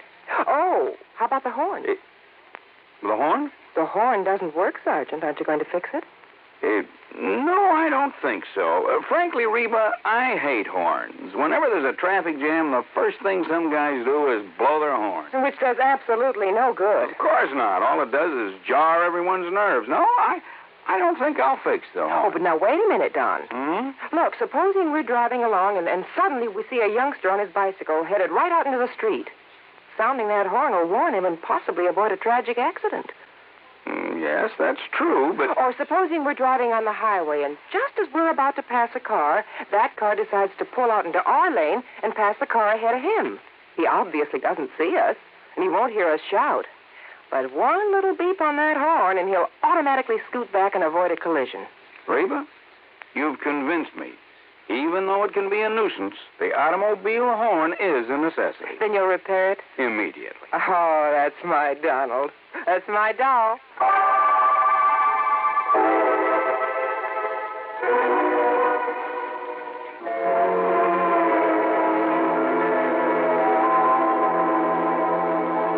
And now, Act Two of yours truly, Johnny Dollar and the Durango Laramie Matter. Durango Laramie Delharts, cradle character from Bumspung, Oklahoma, gone, disappeared. His pal, Sidewinder Wilson, a bit of a character himself, had no idea what might have happened to him, but feared the worst. And I had to agree that his fears were justified. But tell me this, Sidewinder, have you heard anything from Durango's niece, Carol? You mean that pretty little gal fixed up this place for him so nice, kind of looks after him? That's the one. Well, say, don't she live down to Enid? Enid, yes, runs a gas station. That's right, sign of the Flying Red Horse. Come on, help me fix this tire. We'll drive back to Enid. Well, I'll help you fix the tire, but I'm staying right here. Oh, why? Why? Because Durango's trusted me to take care of the place. And if he does turn up, God willing, I'll be here to have him get in touch with you. Okay, now let's get this tire fixed. No, wait. Look. Huh? See that fancy convertible coming up the road? I not only saw the convertible, but more important, who was in it, who pulled up alongside the fence and stepped out. She was 23 or 4, a tall, slim brunette wearing a neatly tailored skirt, a tight-fitting silk blouse. Neat, trim. She looked like she'd just stepped out of Charles of the Ritz. Well, I'll be dog-breasted, Johnny. Carol, how are you? You couldn't resist my fatal charms. I couldn't stay away. Just with that. Oh, now, wait a minute. What's the matter with you? You don't like that? Oh, no, come here, Gal. Oh, now, Johnny, Yeah? Carol? Oh, Johnny. Gee, I missed you. Oh, you shut up, Sidewinder. Johnny. Mm-hmm. By God, by Gory, Durango could see Durango. Oh, yeah. Carol, listen to me. You gonna propose, Johnny? Where's Durango? Have you heard anything from him since he left here 6 weeks ago? He went to Hartford. But he hasn't arrived there. Oh, now don't you start worrying none about old Uncle Durango or anything. You sure, Johnny? I'm sure. That crazy old goot setting out across the country with over $50,000 in money in his pants. He ought to know better than to... Oh, Johnny, do you think something's happened to him? You ask me, I think somebody's killed him for that money. Oh, no. You haven't heard from him since he left? Only a postcard from Chicago where he stayed overnight at some fancy hotel. And, Johnny, that wasn't like him. What do you mean? Oh, it was before he went straight to Hartford. That real estate man was from Chicago, Carol. What real estate man? Oh, he used to come out here looking for people with oil money. Tried to get Durango to invest in real estate, Florida, New England. Well, what did his postcard say? Nothing, really. Just that he was staying overnight. And before he come back, he was going to look at Ong's hat. Who is Ong? Oh, he was always writing silly stuff like that. I don't know. Ong. Oh, Johnny, what'll we do? Where's the nearest phone? Back in Enid. Then come on, that's where we're going.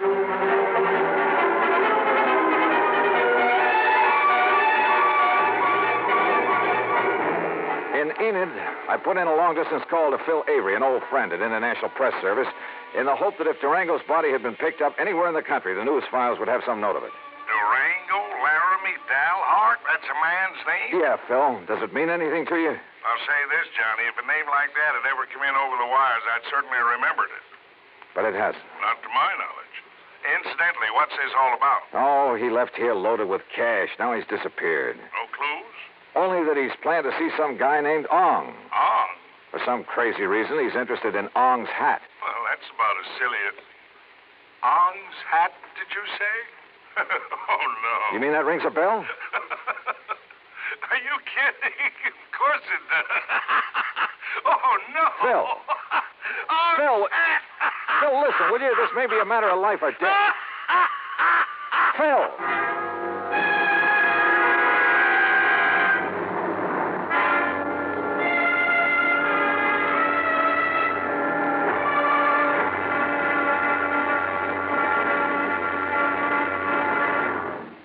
Act 3 of yours truly, Johnny Dollar, in a moment.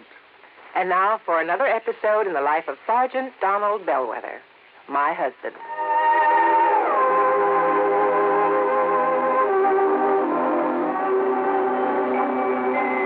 Reba!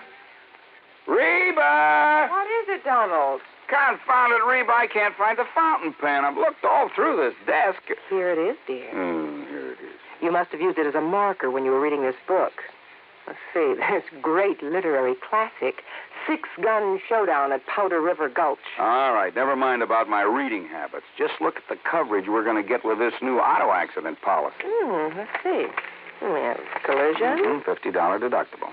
fire, theft, public liability, property damage, medical benefits. In other words, we have complete coverage. That's right. Of course, it's going to cost us money. I'm sending the company a check right now. Gee, it's too bad we don't live in Rhode Island. Rhode Island? Why? Oh, because then our rates would be lower. Rhode Island has less accidents per capita than any other state. Oh. Well, which state has the highest? Let me see. Here it is, Nevada. No, by golly, Nevada's second highest. Alaska has the most. Really? I didn't know that. Mm-hmm. You know, it's just too bad we can't eliminate traffic accidents completely. Not only would it save life and limb, but it'd be a lot less strain on the pocketbook. Yeah, that's for sure. These automobile accident policies get more expensive every year just because there's so many costly accidents. Well, I'm glad we've got some good insurance coverage, Donald, but just remember one thing. Oh, what's that, honey? Well, some auto accidents ruin a fender, and some ruin a family. Yeah, that's true. Very true. Well, as far as I'm concerned, I don't want any of your old insurance money. I want you here at home, safe and sound. You'll always drive carefully, won't you? Yes, I will, dear. Oh, that's my Donald. That's my doll.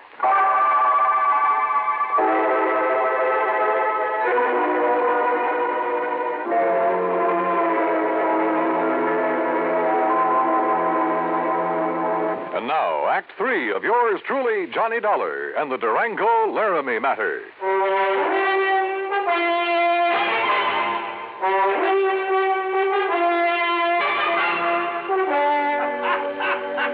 Phil, will you stop that howling and make some sense? This could be a matter of life or death.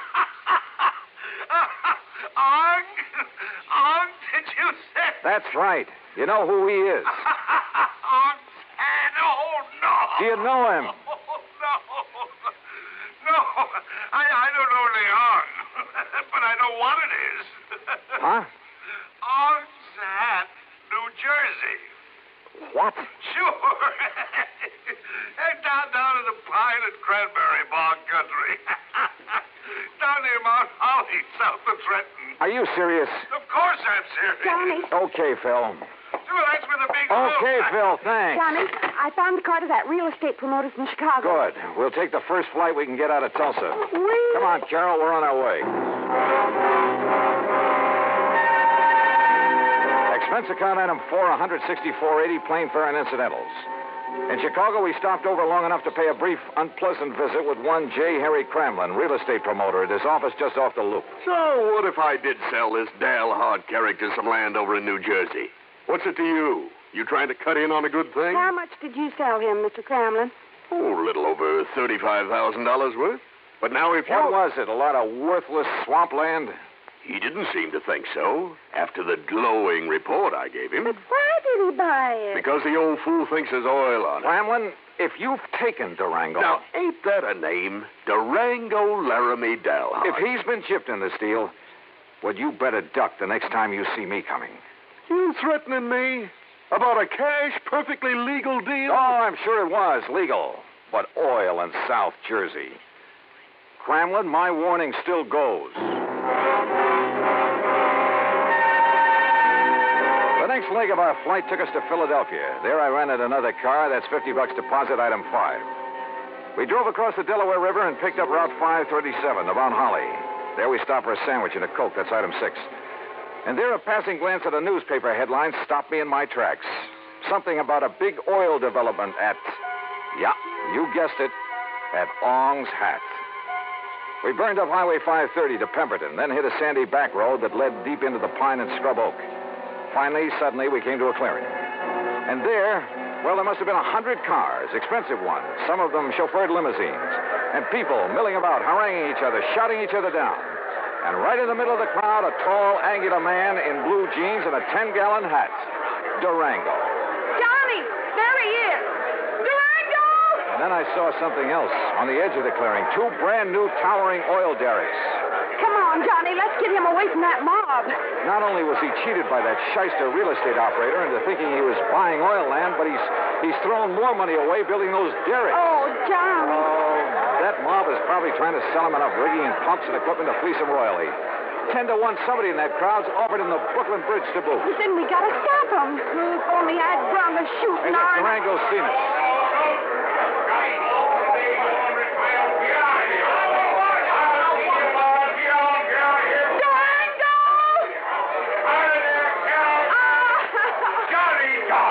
Durango. Well, what's the dog-blasted tarnation ever rung you out for this godforsaken country, huh? Oh, Durango, you old skunk, you're all okay. Why, sure I am. Come on in this shack here so we can get away from this blasted crowd. Come on. You look here, Johnny. What are you doing with my little Carol, huh? I'll tell you, Durango. You sneak out to Enid behind my back and hitch up with her? All right, get on in there now where we can have some peace. Just sit down where you can. All right, now, you young rascals. Is that what you done? Gone and got married? Well, of course not, you old goot. Oh, well, doggone it. That's what I was hoping for. Oh, goot. Well, don't you give me that, gal. I know how you was talking ever since Johnny come out to Bum Spung last year. Durango, you What'd shut you up. say? I'm afraid this trip is on business, Durango. Business? With a pretty gal like Carol here? And how'd you two get here, anyway? Johnny brought me on the plane, but what difference does that... Oh, he did, eh? Transported you across state line, huh? A whole lot of them. And if there ain't no law about that, why, Jake, you two are going to have to get married. Durango. And I'm just the one to see that you do. Durango! I don't carry this old 6-gun for nothing. Durango, will you shut up and let Johnny tell you why he's been looking all over for you? What do you mean, looking, Jake? Huh? Durango, you've been had. Me? By the crook who told you this was oil land. Ah, Johnny, I knowed it weren't the minute I seen it. But you put up derricks, and they must have cost Why, you... sure, they cost me plenty. It just, a funny thing happened. Oh, now, wait a minute. Sir, the minute the folks got wind of me, a millionaire oil man from Texas and Oklahoma putting up the derrick, Johnny, on my word of honor, I've told every one of them people, I've told them that there ain't no oil here. You mean you Yes, already... sir, I've told them till I was blue in the face. Durango. But would that stop them? That wouldn't stop them from wanting to buy this land away from me, no, sir. And you've been selling it? Why, sure. I told them it was no good, but I just couldn't stop them. And so far, I've come out a mite over $65,000 to the good. Wait a minute, I say. Yeah? Johnny Dollar, are you here to buy a piece of my land or to marry my little Carol here? Oh, now, Durango. Believe you me, it better be both. Now, how about it?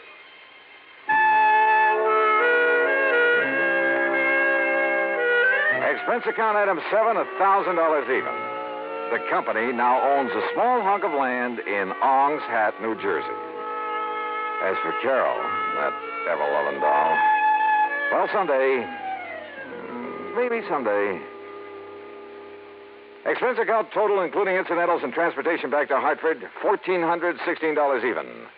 Yours truly, Johnny Dollar.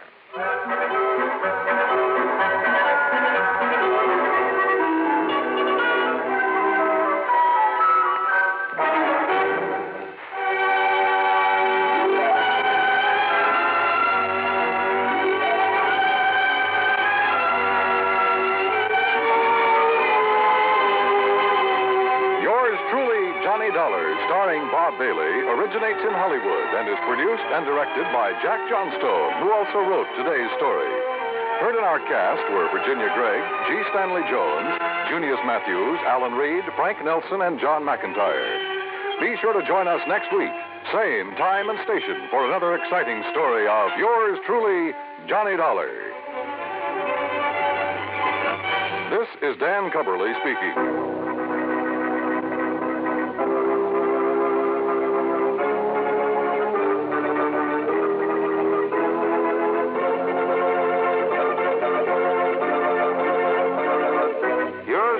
Johnny Dollar has been a presentation of the United States Armed Forces Radio and Television Service.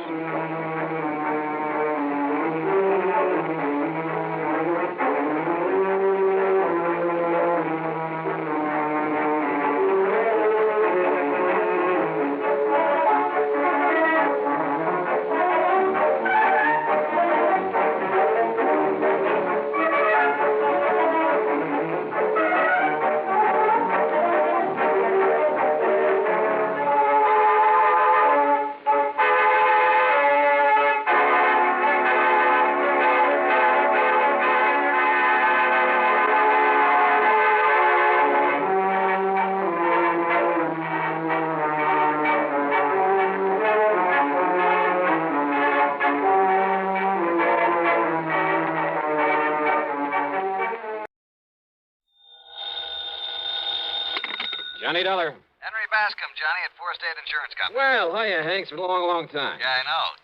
Johnny, are you free to come down here and look into something for us? Henry, as long as somebody pays my expense account, and of course a nice fat fee, I'll go anywhere. Johnny, for once, you're not going to be able to pad that freewheeling expense account of yours. Any bets? Why not? Because the investigation I want you to make is right here in New York City. Oh, well, there's always the fee to fall back on. How much? Usual percentage of the face value of the policy. Okay, only how big is the policy? Johnny, hold your hat. It's about 200... Well, I mean, it's what? just under... $200? Johnny. Listen, Hank, my cut on a policy as small as that wouldn't buy me a sandwich and a cup of coffee. No, listen. And I suppose you'll question every penny I put on the expense account. Look, you didn't Why don't you just pay it off and save you and me and the company a lot of time, labor, and soap? What kind of a policy is it? Straight life. Huh? But listen, you didn't let me finish. The face value of this policy is a little under $200,000. 200... Oh? Yeah. Well?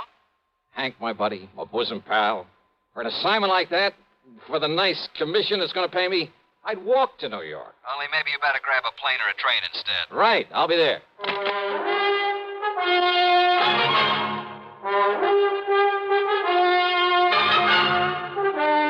CBS Radio brings you Bob Bailey in the exciting adventures of the man with the action-packed expense account, America's fabulous freelance insurance investigator. Yours truly, Johnny Dollar.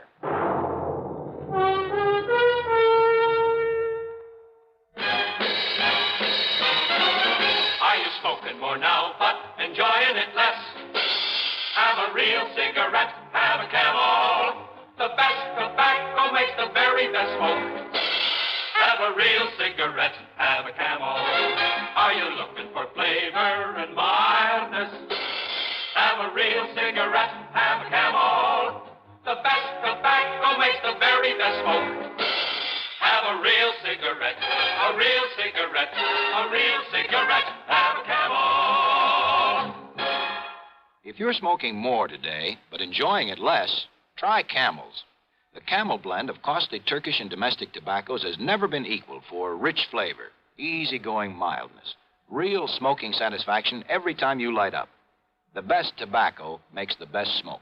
Have a real cigarette, a real cigarette, a real cigarette, have a Camel. And now, Act One of yours truly, Johnny Dollar.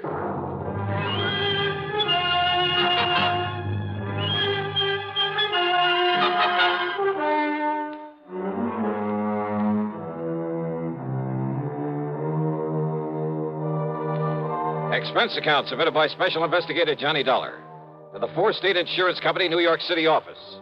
The following is an account of expenses incurred during my investigation of the Evaporated clue matter.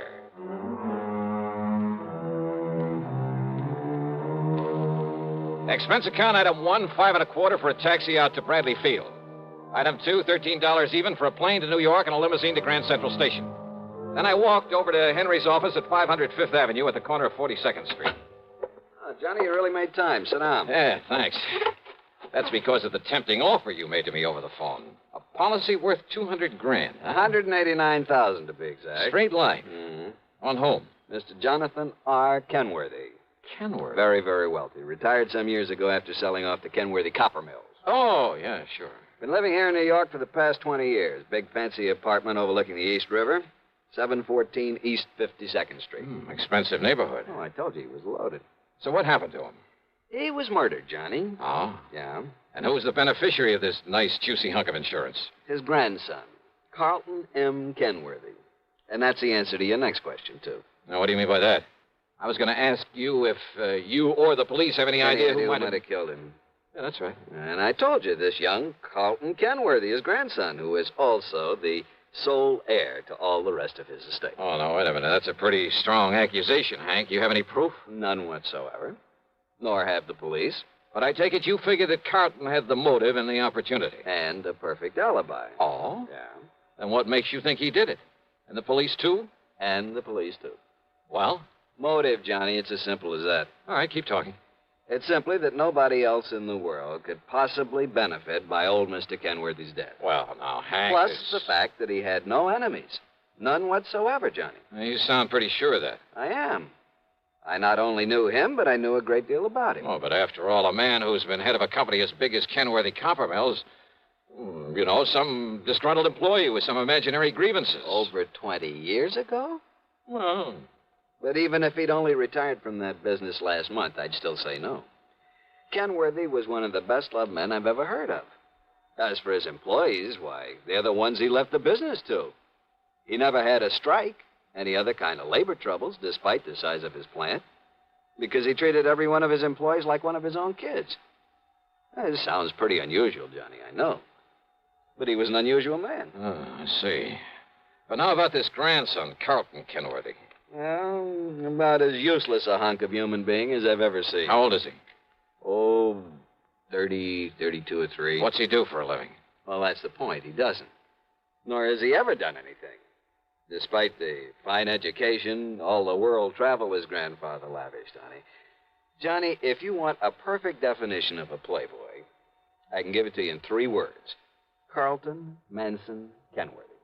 And he gets the whole estate as well as the insurance. He's known in every nightclub on Manhattan Island. He and that leech Allen something or other who pals around with him. Allen? Yeah, Barker or Baxter or something. Theaters, nightclubs, expensive restaurants, all the racetracks when they're open, wherever they're open. And they toss money around like confetti. Where does Carlton get it? From his grandfather, who's always sponging off. What about this pal of his, this Allen, whatever his name is? Barker. That's his name, Alan Barker. Well? He sponges off Carlton. Oh, they're quite a pair, Johnny. Well, did the grandfather approve of this kind of stuff? I don't think he really knew what was going on. According to the old man's attorney, who is a friend of mine, he was led to believe that Carlton was investing in various business ventures. Oh. The point is, the boy needed money. And the surest way of getting it, plenty of it, was by having his grandfather dead. Yeah, well, you've built up quite a case, Hank, but it still isn't enough to hang him, not by a long shot.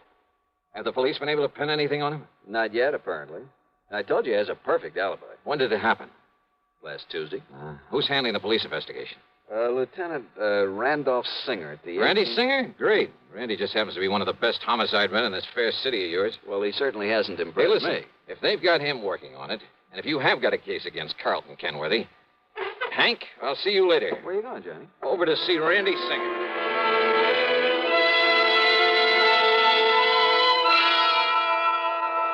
Sure, Johnny, I'm just as sure as your friend Hank at the insurance company. Why, Randy? Well, the way that boy played around. Cost him a fortune. Even more than his grandfather gave him. You're sure of that? What do you mean? Well, the way I get it, Grandpa gave him plenty. Yeah, but Carlton is up to his ears in debt. Every time the boys raid a plush gambling joint, there he is. He and that hanger on of his, Alan Barker. Like peas in a pod, those two. Then he probably welcomed the raids.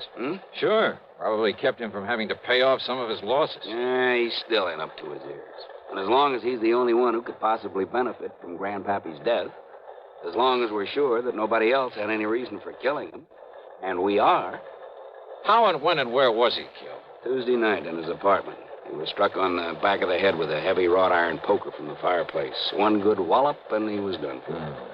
Hank says that Carlton has an alibi. Yeah, airtight. I checked it every way I can. From here, that is. And where's your case against him? But if you can break that alibi... But, Randy, if you've checked it I out... said from here.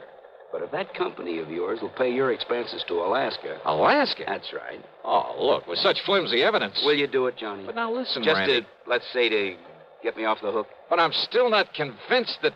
Johnny... Okay, Randy, sure.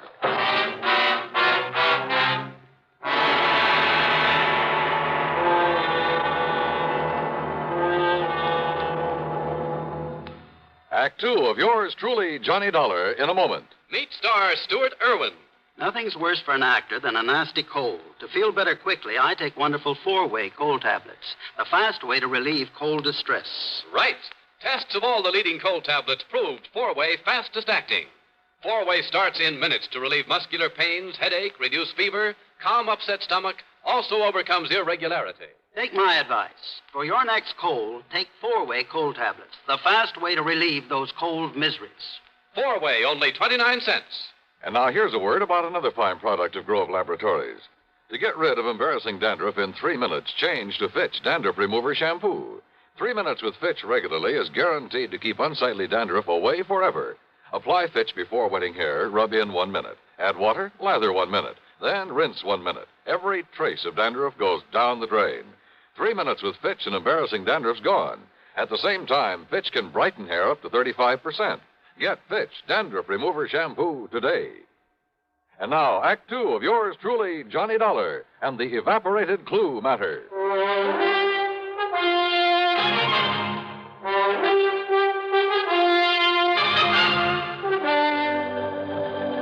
But why Alaska? Because that's where Carlton Kenworthy says he was when his grandpappy was murdered. Well, Randy, that ought to be easy enough to check out. So I did, Johnny. He made the airline reservation. He was aboard the plane. He got the Juneau on Monday afternoon. He got himself a room at the Baranoff Hotel. You checked that with the hotel? By telephone. Why was he up there?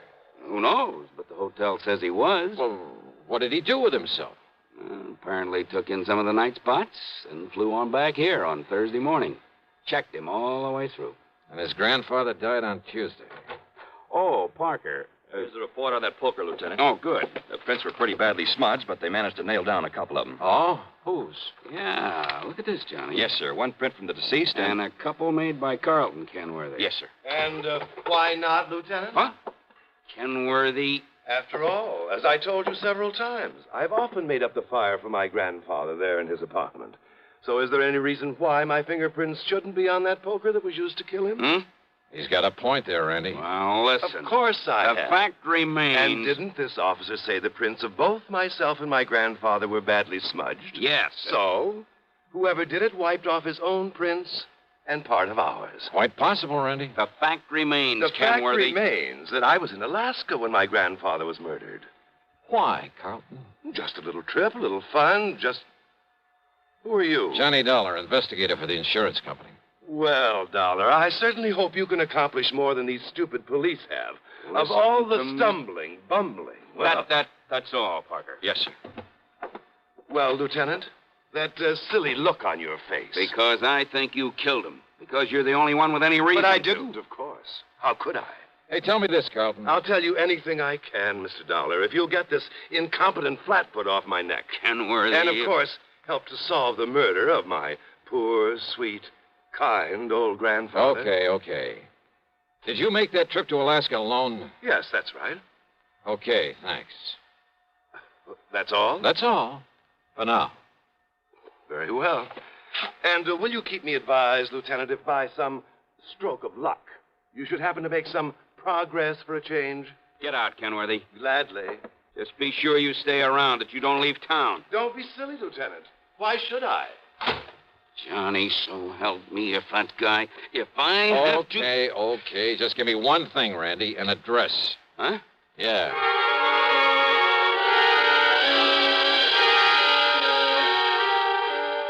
I could see why Randy'd harbor no love for Carlton Kenworthy. His attitude there at headquarters got under my skin, too. Expense account item 3, $1 even for a cab to Alan Barker's apartment. And I saw immediately why Randy had said they were like two peas in a pod, despite the fact Carlton was a good deal huskier. They were so much alike, I wondered if there was some blood relationship. Hardly, Mr. Dollar. We're simply good friends, that's all. Our tastes are alike in liquor and women. We like to do the same things, and... well, that's why we get along so well together, why we're known as the Inseparables. Alan, did you know that Carlton was going to Alaska? I certainly did. I drove him to his plane on Monday, and on Thursday I met his return flight and drove him back to his flat. Missed him like the very devil, incidentally. You keep a car here in the city? In the garage down in the basement. What did you do while he was away? Felt terribly at loose ends, but then I had my car washed and greased and took a long trip. Oh, when? I left Monday evening. Where'd you go? Oh, I drove several hundred miles. Took little side roads and byways that probably aren't even on the map. Think perhaps you could retrace your route? Good heavens, no. Oh, I did end up somewhere near Albany before starting back Wednesday morning. Uh-huh. Did you stay in Albany? My memory's a bit vague, Mr. Dollar, but I'm quite sure I didn't. Well, where did you stay over? Well, this may sound fantastic to you. Where? But I haven't the least idea. I took a couple of bottles with me. And they, coupled with the fact I was in completely unfamiliar country and that at night one little roadside motel looked as good as any other, well, I just don't know. You know, you make things sound pretty bad for yourself, Alan. I beg your pardon? Considering the way you've been sponging off Carlton Kenworthy, well, offhand, I'd say you had as much reason to want his grandfather out of the way as he did. I beg your And without pardon. a very good explanation of your whereabouts at the time of the murder. Now, look here, Dollar. But you know something? I don't think you have enough guts to have made those lily white hands of yours wield that poker. Horrid thought. And yet, on the other hand... Well, yes, Dollar? As an accessory. Accessory? That's right. I'll see you later, Alan. Now, look here. Just don't leave town.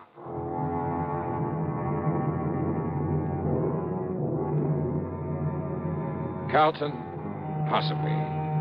Alan? Well, I don't know. I don't pretend to be an expert judge of character. But I'd swear that Alan wasn't capable of killing a man. And yet, as Randy had said, unless we could somehow break Carlton's alibi. And then I got an idea. It would take time. It would be expensive. But with $189,000 of insurance involved, yeah, I decided to take a flyer. Stick my neck out all the way. We'll return to yours truly, Johnny Dollar, in exactly 1 minute. Constipation is something people don't talk about much, but it can be a problem for anyone, even doctors. And when constipation occurs, it's interesting to see just what doctors consider important about a laxative they might use or recommend. Well, a majority of the doctors we heard from had this to say. A laxative should be effective, gentle, as close to natural acting as possible, and a medicine that can be used with complete confidence. Now, X-Lax has been popular with many doctors and millions of people over the years because pleasant-tasting chocolated X-Lax is effective. Overnight, it helps you toward your normal regularity. X-Lax is gentle. Next morning, it gives you the closest thing to natural action. And that's why many doctors and millions of people use X-Lax with complete confidence. X-Lax, the laxative that helps you toward your normal regularity gently, overnight. Is X-Lax in your medicine cabinet? And now, Act 3 of yours truly, Johnny Dollar. Expense account item 4, $489.54. That's a round-trip plane ticket to Juneau, Alaska, by way of Seattle, Washington. It wasn't until we got there that I suddenly realized I'd been pretty stupid. In spite of the fact that Alan looked very much like him, I should have taken along a picture of Carlton Kenworthy. And certainly I should have taken along a set of his fingerprints for comparison with any I might be able to pick up. Or even a sample of his handwriting. But I didn't, so I'd have to work things out the best I could. Item 5, $10 for miscellaneous taxi fares. Item 6, $10 for a room at the Baranoff Hotel. And yes, I got the same story Randy Singer had about Carlton's having been there, having spent plenty of time at the bar and the bubble room, at nightclubs all over the town. But then it was item 7, $8.50 for some drinks and dinner in the main dining room that finally did the trick. Yeah, that pointed out the one small, seemingly insignificant way in which I could either prove or disprove Kenworthy's alibi. Believe me, seldom has the solution of a murder case hung on such a slender thread. Anyhow, less than 36 hours after I'd left New York, I was back at Idlewild Airport. Item 8, 10 cents for a phone call to Randy Singer. Item 9, $7.50 for a fast taxi into 18th Precinct headquarters. Johnny, where you been anyway? Did you get in touch with Carlton? He's right here in my office. Good boy, Randy. Well, hello, Carlton. Ungodly hour to drag a man out of bed and over here. Yeah, have a bad night of it? Alan and I did do the town a bit. Have you found some lead, I believe you call it, on the killer of my grandfather? Yeah, maybe. Do you mind if I sit down? Maybe you'd better. Where were you when your grandfather was murdered? Why, I've told you, Juneau, Alaska. You know Alaska pretty well? I know nothing about it. This is my first trip and a very brief one. You stayed at the Burnoff Hotel? That's right. Check with him, and you'll find I was there on Monday, Tuesday, and Wednesday. Did you eat there at the hotel? My dinners, yes. But I fail to see what that could Just answer my questions, would you, please? Why not? Okay, now. Monday night. Cocktails in the bubble room? That's right. But what difference could that possibly... And what did you have for dinner? Now, that's a stupid question. Yeah? But if I can prove you weren't where you say you were when your grandfather was killed... If you can, Dollar, and I know that you can't, but if you could, I would gladly confess to this murder, regale you with gruesome details, tell you anything you like. Wise guy. I asked you what you had for dinner Monday night there at the Baranoff. Oh, I see. You think if I say I had something that wasn't on the menu that Just night... answer my question. Or perhaps you'll check to see if the dinner was put on my bill, so I'd have to sign for it, leave a sample of my handwriting. But I paid cash for everything. I asked about your dinner. Well? Dollar, of all the asinine, idiotic... Shrimp cocktail, a salad, a steak, and some coffee. Get that stuff anywhere. But now, Dollar... Mike? What? The coffee. Really, if this is detective work, if this nonsensical questioning... Well? No, Mr. Dollar. I had my coffee with cream and sugar. Oh, you ordered cream? I used the cream that was on the table. Look here, now, of all the silly, absurd, childish Cream was on the table? Of course it was. Real cream? Yes, and the sugar was real sugar. That's beside the point. But what you hope to gain by all this, stupid... Oh, you mean you solved this heinous crime without knowing about the sugar, little boy? That's right. Because you'd already told me you were never there. What? Because Alan went up there instead, didn't he? Using your name to establish an alibi for you. Now, what miraculous deduction leads you to... Because of your certainty about that cream on the table. Of course I'm certain. Doesn't any decent restaurant put cream on the table? No, not up there. What? What's that, Johnny? But he didn't tell me that. I don't know why, Randy. Maybe no big dairy farms yet. Maybe just plain habit. Maybe they like it better. Dollar, how did you find out But about on that? every table, even in the best places, you'll find no cream. But a little can of evaporated milk. Like to check on it? Well, I'll be doggone. It was Alan. Did Alan tell you that? Did Alan give me away because he thought he could get the money if I knew he was my friend only because of the money I could give him, but listen, he's as guilty as I am, Mr. Dollar. Is he? Of course he is, because he helped me kill my grandfather. Well, isn't he? I'll prove it. I'll prove I couldn't have killed him without his help. Do you hear me, Dollar? Do you hear me? You think that's going to help you in court?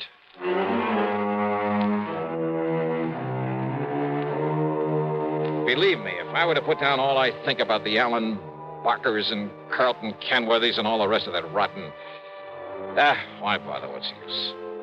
Expense account total, including incidentals, the trip back to Hartford, $574 even. Yours truly, Johnny Dollar.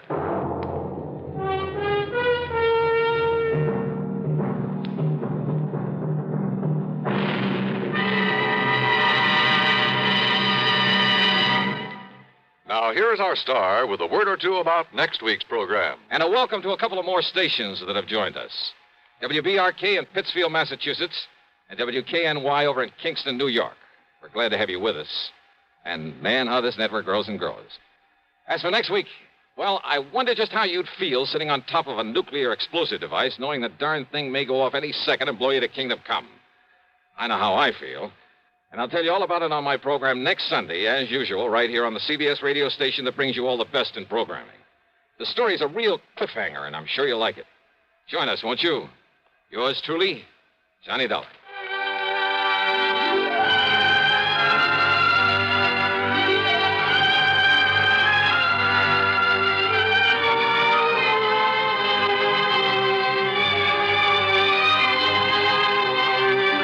Yours truly, Johnny Dollar, starring Bob Bailey, originates in Hollywood and is written, produced, and directed by Jack Johnstone.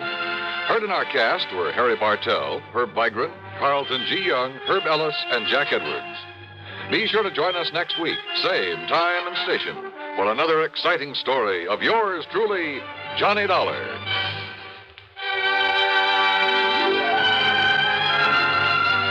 This is Dan Coverly speaking.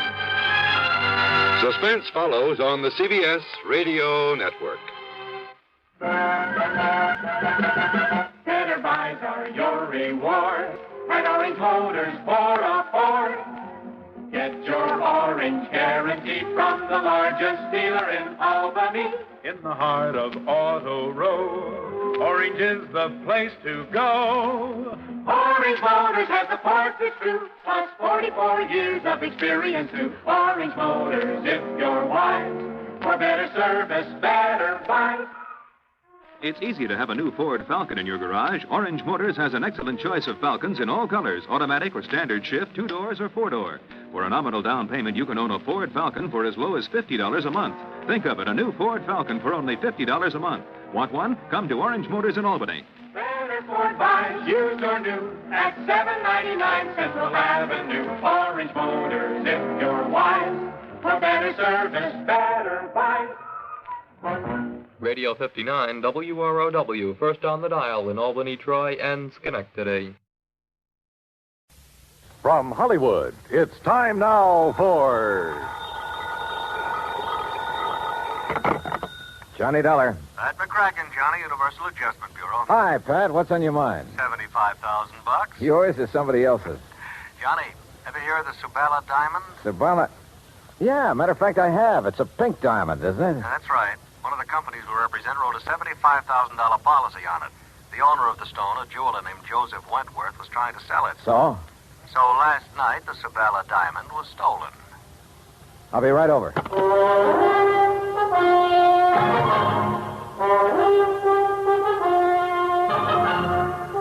Bob Bailey in the exciting adventures of the man with the action-packed expense account. America's fabulous freelance insurance investigator. Yours truly, Johnny Dollar.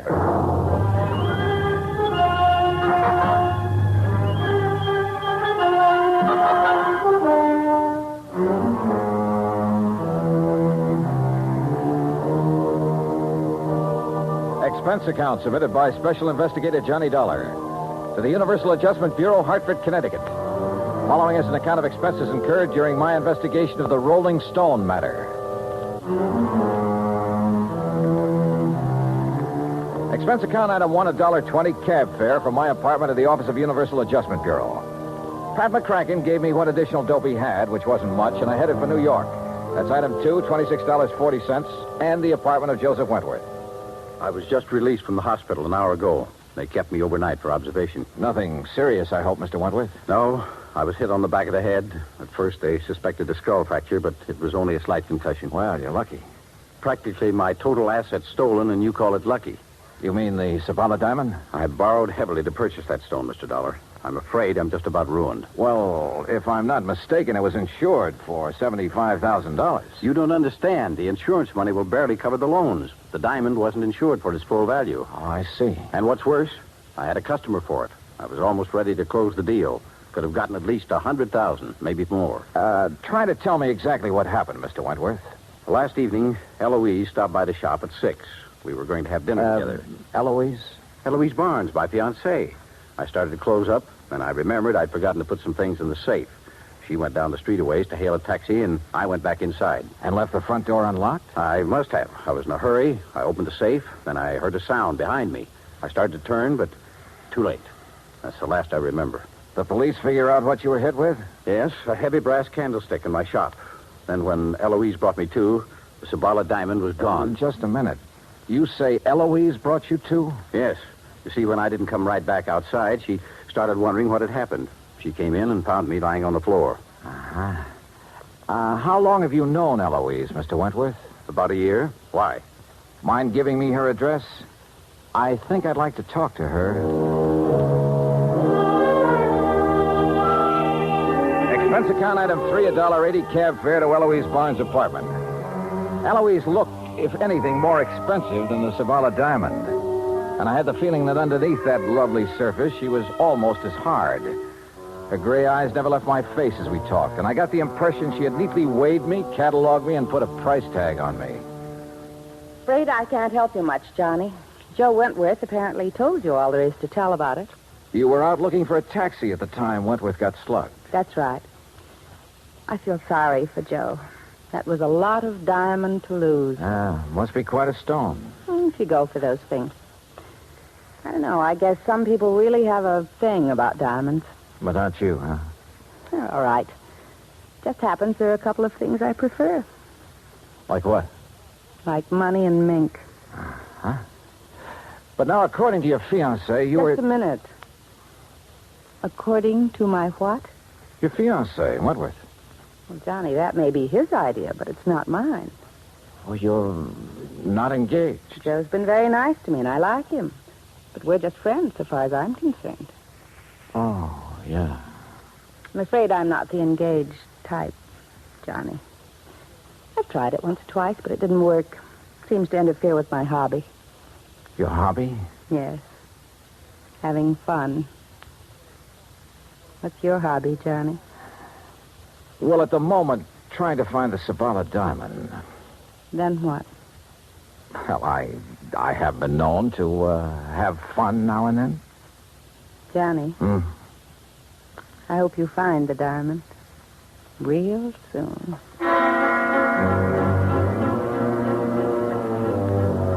The invitation was printed in large type, but this was no time for an RSVP, especially since I remembered Wentworth mentioning a customer who had been anxious to buy the diamond just before it was stolen. I called Wentworth and got the man's name, Gerald Mantell, who had an apartment just off Fifth Avenue in the East 70s. Ah, yes, Mr. Dollar, the Sabala diamond. An exquisite stone. The pink radiance of it when it caught the light. Positively hypnotic.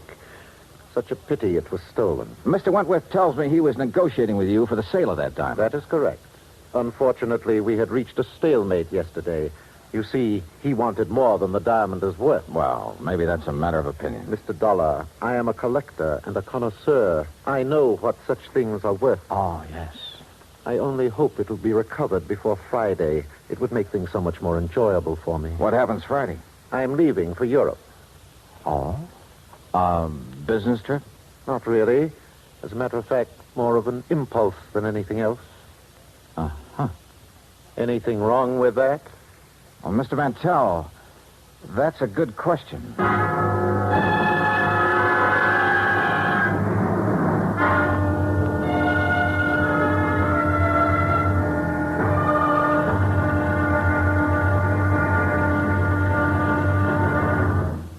Act two of yours truly, Johnny Dollar, in a moment. Our flag now numbers 50 stars. And behind each star there stands yet another flag representing one of the 50 states. Alabama's state flag is of St. Andrew, the symbol of the Confederacy and the national flag of Scotland.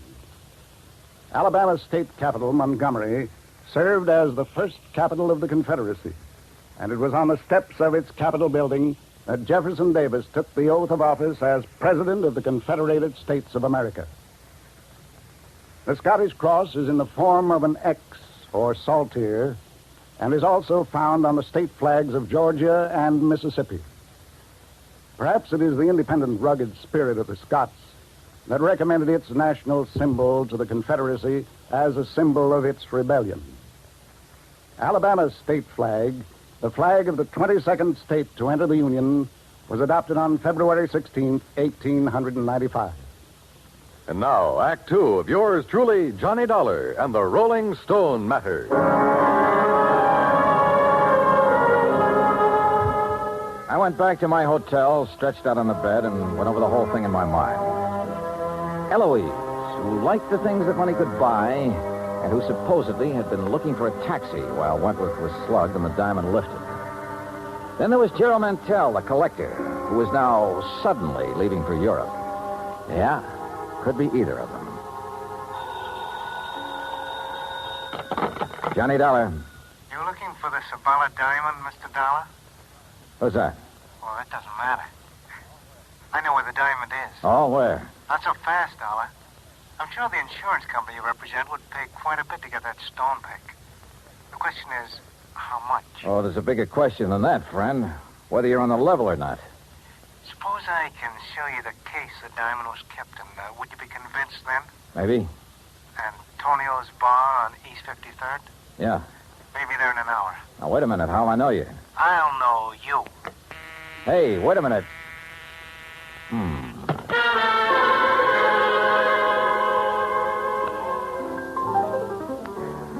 Item 4, $2 even drinks at Antonio's while I waited for my telephone buddy to contact me. A half hour went by, nothing happened. Then somebody came in and went to a corner booth. Not the person I'd been expecting, but just as interesting. So I went over. Hello, Eloise. Johnny, sit down. Oh, thanks. Expecting someone? All sorts of people. But this is a pleasant surprise. What brings you around here? Business, I thought. You know, Johnny, you've got a one-track mind. Always business. With that attitude, you miss a lot. I don't doubt it. Oh, here you are, Eloise. Oh, why, it's Mr. Dollar. Well, Mr. Mantell. Sit down, Gerald. I didn't know you two knew each other. Oh, yes, we've been friends for years. As a matter of fact, it was Eloise who told me about the Sabala diamond. Oh? You didn't tell me that, Eloise. You didn't ask me, Johnny. Oh, Gerald, the head waiter seems to be signaling to you. That's so I see. I'll be right back. Well, look, Eloise, I think I better be getting along. Don't leave, Johnny. You've got a date with Mantell. He just wanted to have a drink with me before he left for Europe. I told him I was meeting Joe Wentworth here, so he said he'd stop by for a minute. Did Wentworth know that you and Mantell are old friends? I saw no reason to tell him, Johnny. Joe's very tiresome about things like that. You mean he's jealous? I wonder what happened to Gerald. This trip he's taking to Europe, I gather he got the idea rather suddenly. Gerald's very impulsive that way. Yeah. Well, I'll be getting along, Eloise. Looks like the man I came here to meet isn't going to show. I can't imagine what's keeping Joe. I say we've both been stood up, Johnny. Maybe we should do something about it, Well, as I told you right now, the only thing I have on my mind is... I know. That diamond. A girl could get tired of waiting, Johnny. Eloise, I don't think you've ever waited very long for anything. See you later. I'll count on it, Johnny. Dollar? What? Oh, Wentworth. We were wondering what has happened to you. Mr. Dollar, I'm certain you're a very efficient investigator, but it seems to me that you've questioned Eloise all you need to. Oh? Or have your conversations with her now reached the unofficial stage? Oh, now look, If Wentworth. that is the case, and I suspect it is, I'd better remind you that Eloise... Maybe I'd better remind you of a couple of things, Wentworth. In the first place, you... Mr. Johnny Dollar? Yeah, over here, waiter. Dollar? Oh. Mr. Dollar, it's a note and a package for you, sir. A gentleman just left it with me. Did he give his name? Oh, no, sir, no. But he was a short man in stocky, and he wore a gray suit. Okay, thanks. Here you go. Oh, thank you. As I started to say, Hold Dollar... on, will you, Wentworth? Couldn't take a chance contacting you. Somebody was following me. Contents of the package will show you I know what I'm talking about. We'll contact you later. What's this all about, Dollar? It's from a man who phoned me a couple of hours ago. If it's what I think is, then his package... Yeah. Empty jewel case. Your name on it, Wentworth. What? That's the case I kept the Sabala diamond in. Yeah. See you later, Wentworth. Where are you going, Dollar? Back to my hotel room and wait to hear from him. I went outside and started for the corner to grab a cab. As I passed the alley, I spotted something sprawled on the ground. A body. It was Gerald Mantell.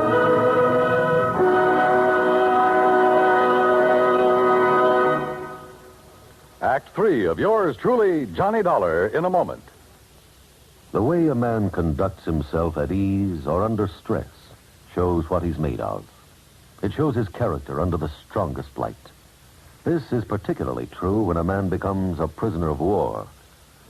One of the points of the code of conduct of the American fighting man says, "If I become a prisoner of war, I will keep faith with my fellow prisoners. I will give no information nor take part in any action which might be harmful to my comrades. If I am senior, I will take command. If not, I will obey the lawful orders of those appointed over me and will back them up in every way." The very essence of the ideals set forth in those words were displayed by Commander, later Rear Admiral, Richard Antrim in April 1942, while a prisoner of war in Macassar, Dutch East Indies, during World War II. Acting instantly on behalf of a naval officer who was subjected to heavy punishment, Commander Antrim boldly tried to quiet the guard and to persuade him to discuss the charges against the officer. The guard refused. Tension increased. The entire enemy prison force was faced by 2,700 Allied prisoners. An order was given to continue the punishment. Suddenly, Commander Antrim, at the risk of his own life, stepped forward and volunteered to take the remainder of the punishment. This sudden move got a roar of acclaim from the inspired Allied troops and so amazed the enemy that both men were spared any further indignities or punishment. Commander Antrim's heroic and unselfish conduct brought about better conditions for the prisoners and earned new respect for American officers and men. Commander Richard Antrim upheld the highest ideals of an officer and earned for himself the Medal of Honor. And now, Act 3 of yours truly, Johnny Dollar and the Rolling Stone Matter. Come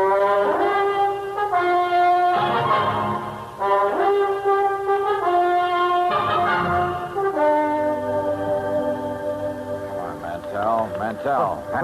Come out of it. Come on. My head. Here. I'll help you. All right, easy now. Are you okay? Yes. So, who did it? I don't know, Dollar. The head waiter told me a taxi driver wanted to see me outside.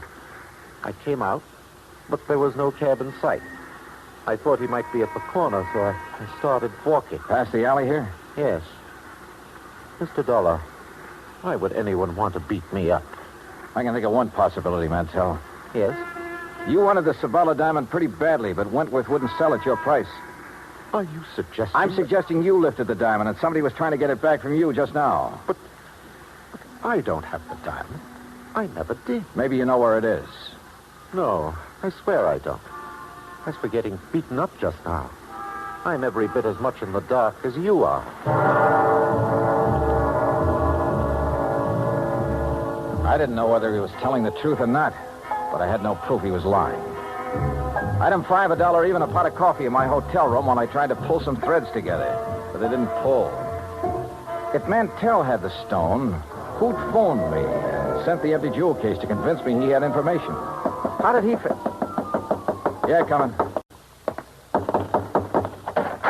Oh, Wentworth, come in. Hey, Mr. Dollar, I have some information that will interest you. Yeah? Yes, first, though, I owe you an apology for, flying off the handle when I saw you with Eloise at Antonio's. Okay, so you're touchy about Eloise. Now, what's the information? Well, just a few minutes ago, a man telephoned me at my apartment. Huh? Yes, I think he was the same one who phoned you and sent the empty jewel case. Well, what'd he say? That he knew where the diamond was, and for a price would furnish the information. Ah. Now, I wonder why he suddenly switched negotiations from me to you. Well, perhaps he thought it too dangerous to continue with you. Yeah, maybe. Speaking of danger, I wish I could locate this character before something happens to him. That's the point, Mr. Dollar. I think I know where he is. How? Well, he must have placed his call to me through a switchboard, because I heard an operator in the background saying, Hotel Maysfield. Hotel Maysfield, huh? Thanks for the lead, Wentworth. I'll check with you later. I headed for the Maysfield and described the man I was looking for to the desk clerk. The clerk said his name was Krause, that he'd checked out that morning. This I didn't get because he'd called Wentworth from the hotel shortly before. I had the clerk let me into Krause's room, hoping I could find some lead on where he'd gone. I did. A scratch pad with the imprint of a pencil still visible. A phone number and a name, Cathcart Hotel. I headed there fast and was referred to room 413.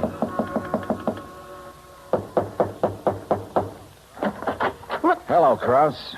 There must be mistake. My name is Collins. Don't give me that. Your name's Krause, and you're the guy who phoned me and said he had information about that diamond. Oh, no. That's wrong. Oh, come on. Let's quit playing games. When you called Wentworth a while ago, he found out the name of the hotel. It's a lie. I haven't talked to him since... Yeah. Yeah, that's what I thought. Wentworth lied about that phone call. Why? Because he hoped I'd find you for him. But you had talked to him earlier. Yeah, the theft of that diamond was rigged between you and Wentworth, wasn't it? And you slugged him to make it look legitimate. Well? Yeah. But now you're hiding from Wentworth. Why? What happened to your cozy little partnership? It was blackmail, Dollar. Wentworth. Don't move, either of you. Well, Wentworth, it looks as though I figured you right. You thought I might have better luck finding Krause than you had, so you gave me his last known address and followed me. Now, what's this about blackmail? I thought I could trust you, Krause. Look, I wasn't really going to blackmail you. You got to believe that. I think I get it now. Krause was supposed to turn the stone over to you after a decent time had elapsed. Instead, he held on to it and tried to blackmail you about your being involved in the fake robbery. That's why he pretended to open negotiations with me, to scare you into buying. Yes, but you made a big mistake, Krause, trying to blackmail a desperate man. I had no money to pay you. I needed every cent from the insurance and from what we'd get for the stone when it was cut and sold. Why, Wentworth? Why'd you need the money? For Eloise? For Eloise. Does she know about all this? No, she knows nothing about this. But she wants so many things, and I want to give them to her. I've got to hold on to her. Brother. Oh, you wouldn't understand. You don't know what it's like when a girl like that gets into your blood. You're willing to do anything. Like a couple of murders, Wentworth? You willing to add them to your list, too? Yes. Yes, I am. Oh, now, look, put that thing down. Why don't you stop kidding yourself about Eloise? She loves me, Dollar. I tell you, she loves me. Are you kidding? She told me what she loves. Mink and money. How long do you think she'd stick with you after the money ran out? Get back. Stay where you are. You're a thief and a fool, Wentworth, but you're not a killer. Stay away. So you just better give me that gun right now. Oh. Thanks.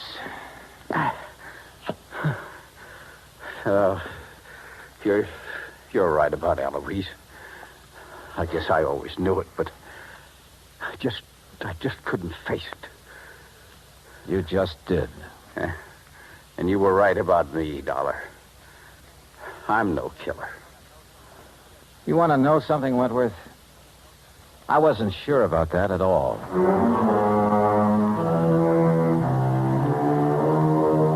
Expense account total, including the trip home, $146 even. Remarks? Krause handed over the diamond. He and Wentworth are both in custody. It was Wentworth who beat up Mantell for hanging around Eloise. And Eloise, last I heard, she was going her merry way, having fun, as she calls it. I never did accept her invitation to join her after the diamond had been recovered, and I'm not about to. Yours truly, Johnny Dollar.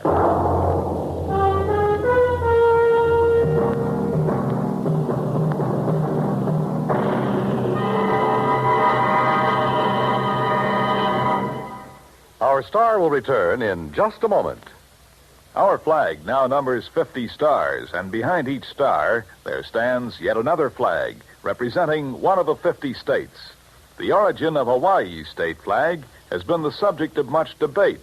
It is now believed that it was the work of foreign advisors to King Kamehameha. Legend also has it that it was designed at the request of King Kamehameha by George Beckley, an English sea captain. The flag consists of 8 horizontal and alternating stripes of white, red, and blue, representing the 8 major islands in the chain. Also represented is the British Union Jack, a reminder of Captain Vancouver, who on his voyage around the world in 1794 gave King Kamehameha a British flag and the promise of British protection. The Union Jack is also a reminder of Captain James Cook, who discovered the Hawaiian Islands in 1778. Hawaii's state flag, the flag of the 50th state to enter the Union, was adopted in 1845. Now, here is our star to tell you about next week's story. Next week, well, the title of the yarn is The Ghost-to-Ghost Matter, and the story lives up to it. So join us, won't you? Yours truly, Johnny Dollar.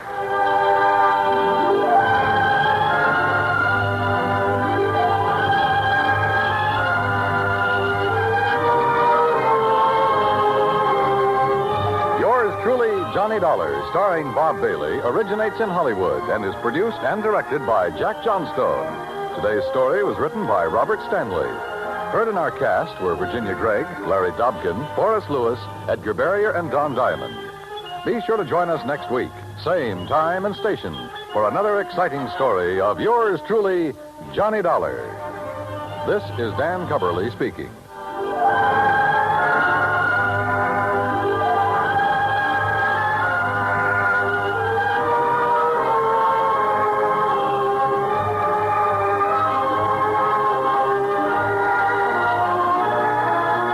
This is the United States Armed Forces Radio and Television Service.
From Hollywood, it's time now for...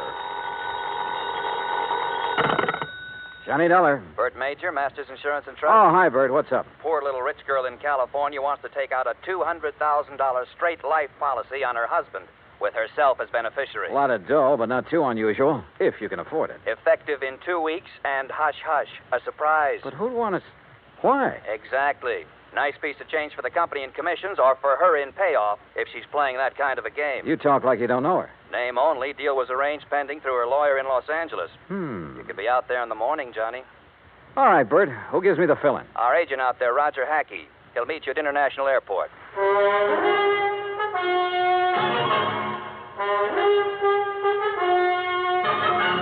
Bob Bailey in the exciting adventures of the man with the action-packed expense account, America's fabulous freelance insurance investigator. Yours truly, Johnny Dollar.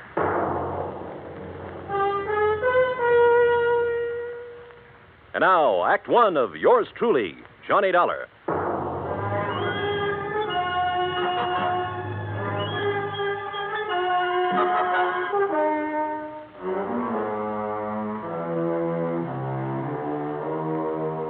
Expense account submitted by Special Investigator Johnny Dollar to the Home Office, Masters Insurance and Trust Company, Hartford, Connecticut. Following is an account of expenses incurred during my investigation of the poor little rich girl matter.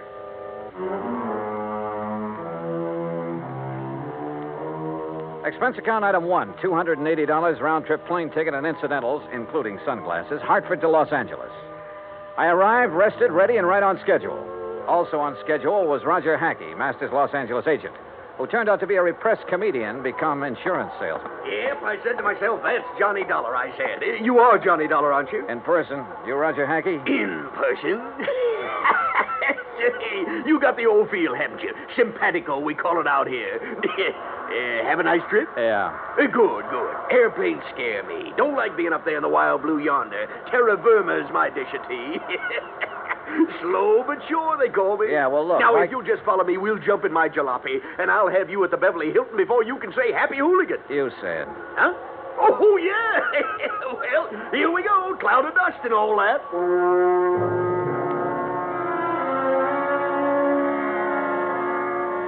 The ride from the air terminal to the hotel was hot, silent on my part, and unproductive so far as the case was concerned. Roger Hackey kept up a running commentary on everything from bad actors to the Zodiac. It wasn't until I was settled in my room with drink in hand and shoeless feet propped up that I could get him to switch to the $200,000 surprise. Her name is Cynthia Durbin. Now, how much do you know about her? Nothing. Bert Major said you'd give me the background. Now, she's a strange one. You know what a chameleon is? Sure, a lizard that changes color, so what? So that's the kind of a gal Cynthia Durbin is. At least she is now. You're losing me, Roger. Begin at the beginning. Now, you're the doctor. As the Siamese twins said after the operation, what's missing? Yeah. Yeah. How did you meet Cynthia Durbin? Well, she came into the office yesterday. No call, no appointment. There she was. Oh, what's she like? Trim. Real trim. And expensive. Just casually announced she wanted to buy $200,000 worth of insurance, huh? Well, not exactly. She started asking about various policies, endowments, straight life, etc., and how and when they paid off. And she kept giving me the big eye and cross-leg routine. She tell you anything about herself? Oh, didn't have to. I already knew. She's practically a fixture in the society section of the Sunday papers. Garden parties, opening nights, and all that. But only lately. Her husband? Peter Durbin. He's been a public figure ever since they got married about 3 years ago. But she hasn't. No, just the last couple of months or so. How old is she? Oh, around 25. Blonde, blooming, and gorgeous, figuratively speaking. I take it she has the money, huh? Yeah, right. He was a well-torsoed movie bit player with a champagne appetite. I see.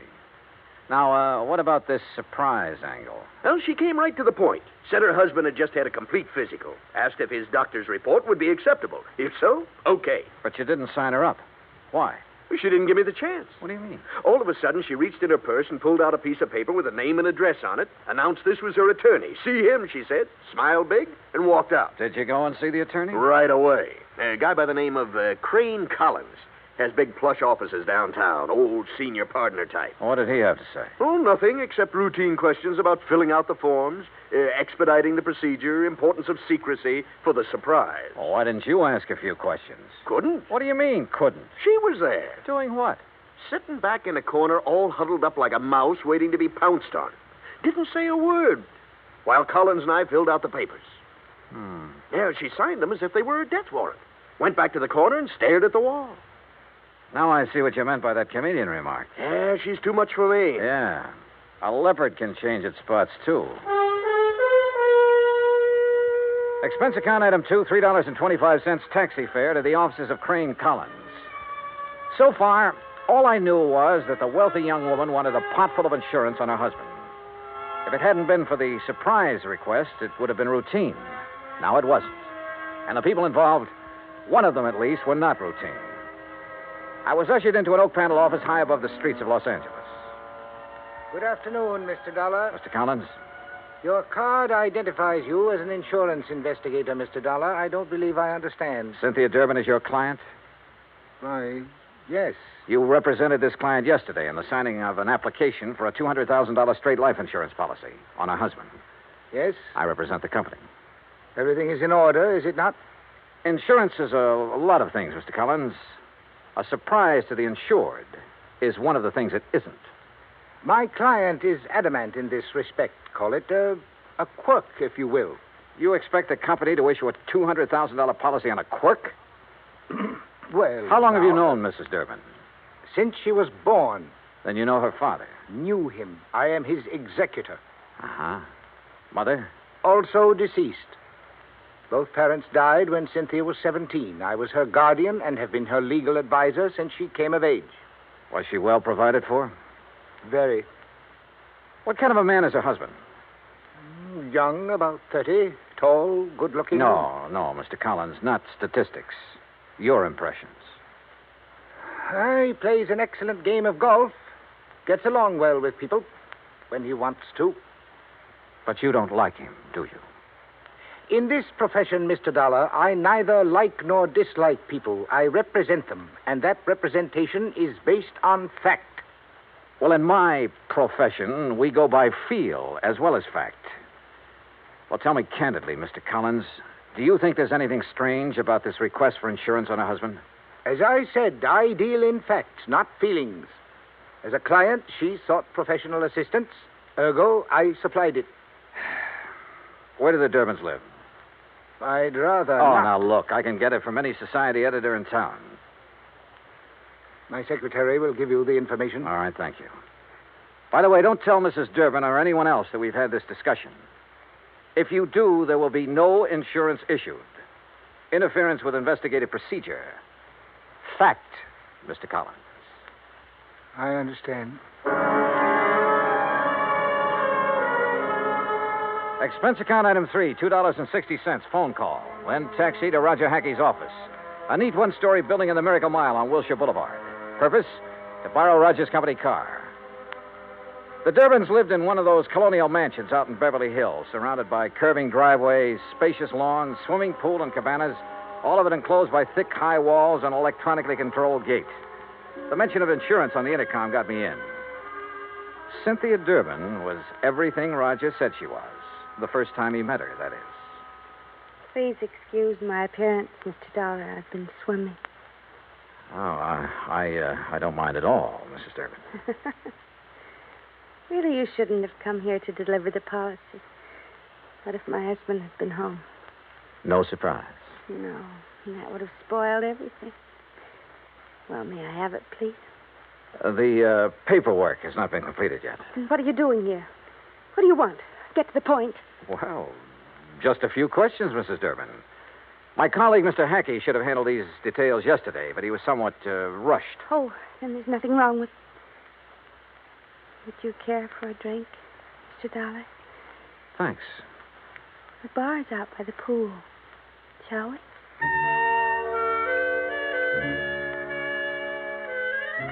She was wearing a bikini and high-heeled beach sandals, and she led the way. I was hoping it was 2 miles to the pool instead of the 75 yards it turned out to be. I mixed the drinks, and we settled down in a couple of sun lounges. Ah, those details, Mr. Dollar. Just formalities, actually. You ought to be the beneficiary? Yes. That was discussed yesterday. Oh, yes, so it was. What does your husband do, Mrs. Durbin? He doesn't work, if that's what you mean. He doesn't have to. I have enough for both of us. Johnny. Yeah? Freshen my drink, will you, please? Oh, sure. Say, tell me, did you ever contemplate divorce? Divorce? Whatever makes you ask a question like that? Well? Of course not. We've had our differences, minor ones. What couple hasn't? Yeah, I suppose you got a point there. Here. Thank you. Johnny. Why did you pick 2 weeks from today to be the effective date of the policy? Isn't that my business? His birthday, Mrs. Durbin? What? Your husband, the surprise. Well, yes, it is, but all these questions... Plan to throw a big party for him? Yes. No, I don't know. Johnny... Your husband would be worth a lot more to you dead than alive, wouldn't he, Mrs. Durbin? Hand me that robe, please. Sure. There you are. But you haven't answered my question. I'm sorry, you'll have to excuse me. I have a headache. A terrible headache. Something was definitely wrong here. A girl of her age should have flared at my questions. Should have snapped back at me instead of blindly running away. Yeah, something was wrong, all right. But I'd seen what I'd come to see. Both facets of Cynthia Durbin's personality. And was one of them actually thinking in terms of murder? My job, find out.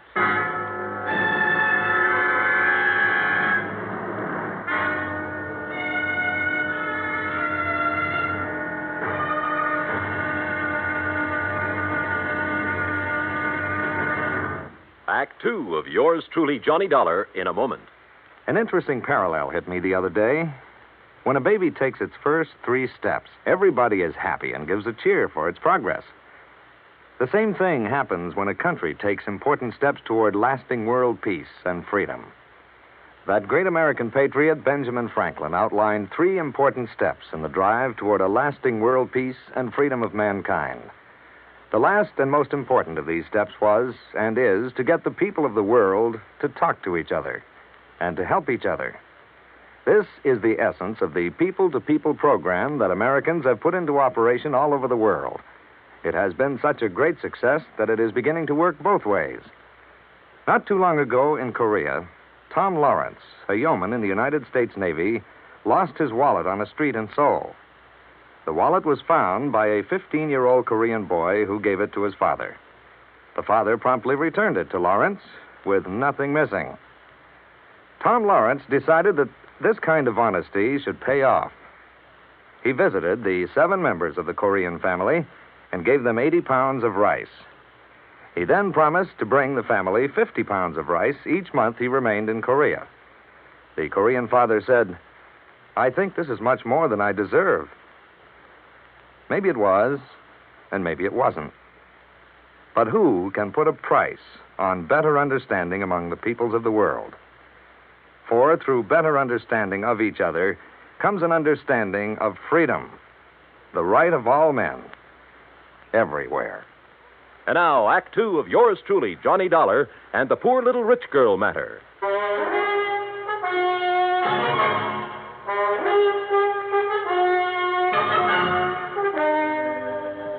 I sat beside one of the plushest swimming pools in Beverly Hills, alone. I finished my drink slowly. Cynthia Durbin was a strange one, all right, but her actions seemed compulsory rather than natural. If she really was thinking about murder for $200,000 in one chunk, she was pretty crude about it. If she was trying to impress her husband for some unknown reason, she'd selected a mighty offbeat way to do it. If she was going off her rocker, well... The extension phone hung on a post beside the bar. I don't ordinarily listen in on other people's conversations, but this one... Thing wrong, darling? Eric? Oh, Eric, I've got to talk to you. Something has happened. I think No, Cynthia, not on the phone. Meet me here in half an hour. But, Eric... Half an hour. Here. Goodbye, Cynthia. Hello, Eric.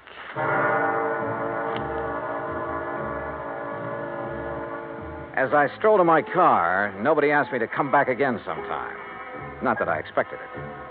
I parked a block down the street, adjusted the rearview mirror, and got comfortable. A cigarette later, she came zooming out in a CAD convertible and headed my way. I've tailed a few cars in my time, but this kid was either scared silly or she'd learned her evasive tactics from Bull Halsey. I lost her in the first 10 blocks. So I drove Roger Hackey's car back to his office and prepared for the horse laugh I had coming. It came. She lost you, huh? Oh, that's a dandy, a real dandy. Hey, tell me, do you always laugh when you're about to lose the commission on a $200,000 policy? Yeah? Oh. Well, what are you going to do now, Johnny? Who is Eric? Well, he's not a brother, that's for sure. Oh.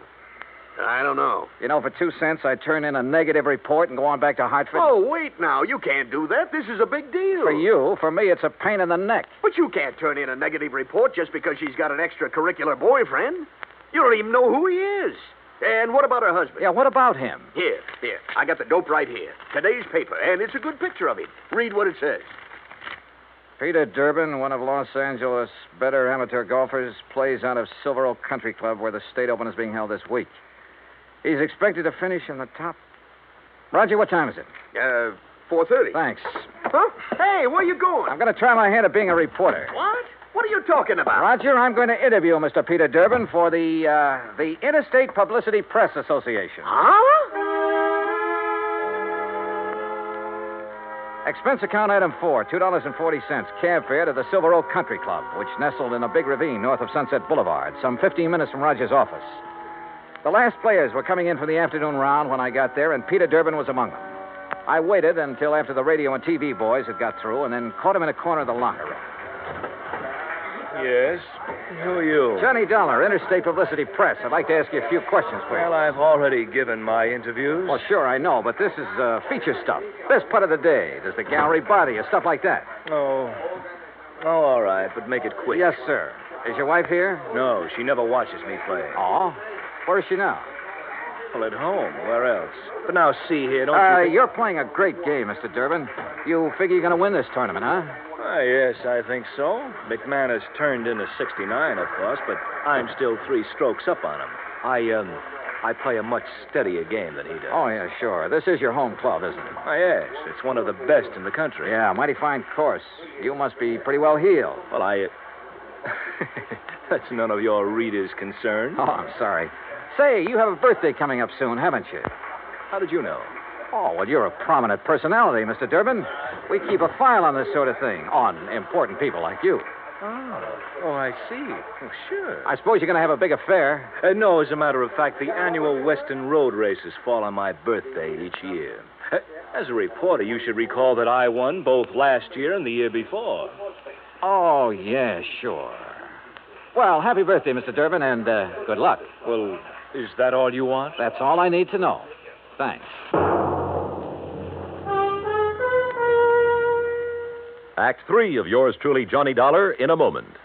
No folklore could be all boastful and dynamic. Some of it is about the man at the bottom of the pile, like the one they tell of the traveler who just had to get across a river. He argued with the boatman, but that boatman wasn't about to move. Nope, not with the spring thaw making it a mighty ugly river. The traveler was insistent.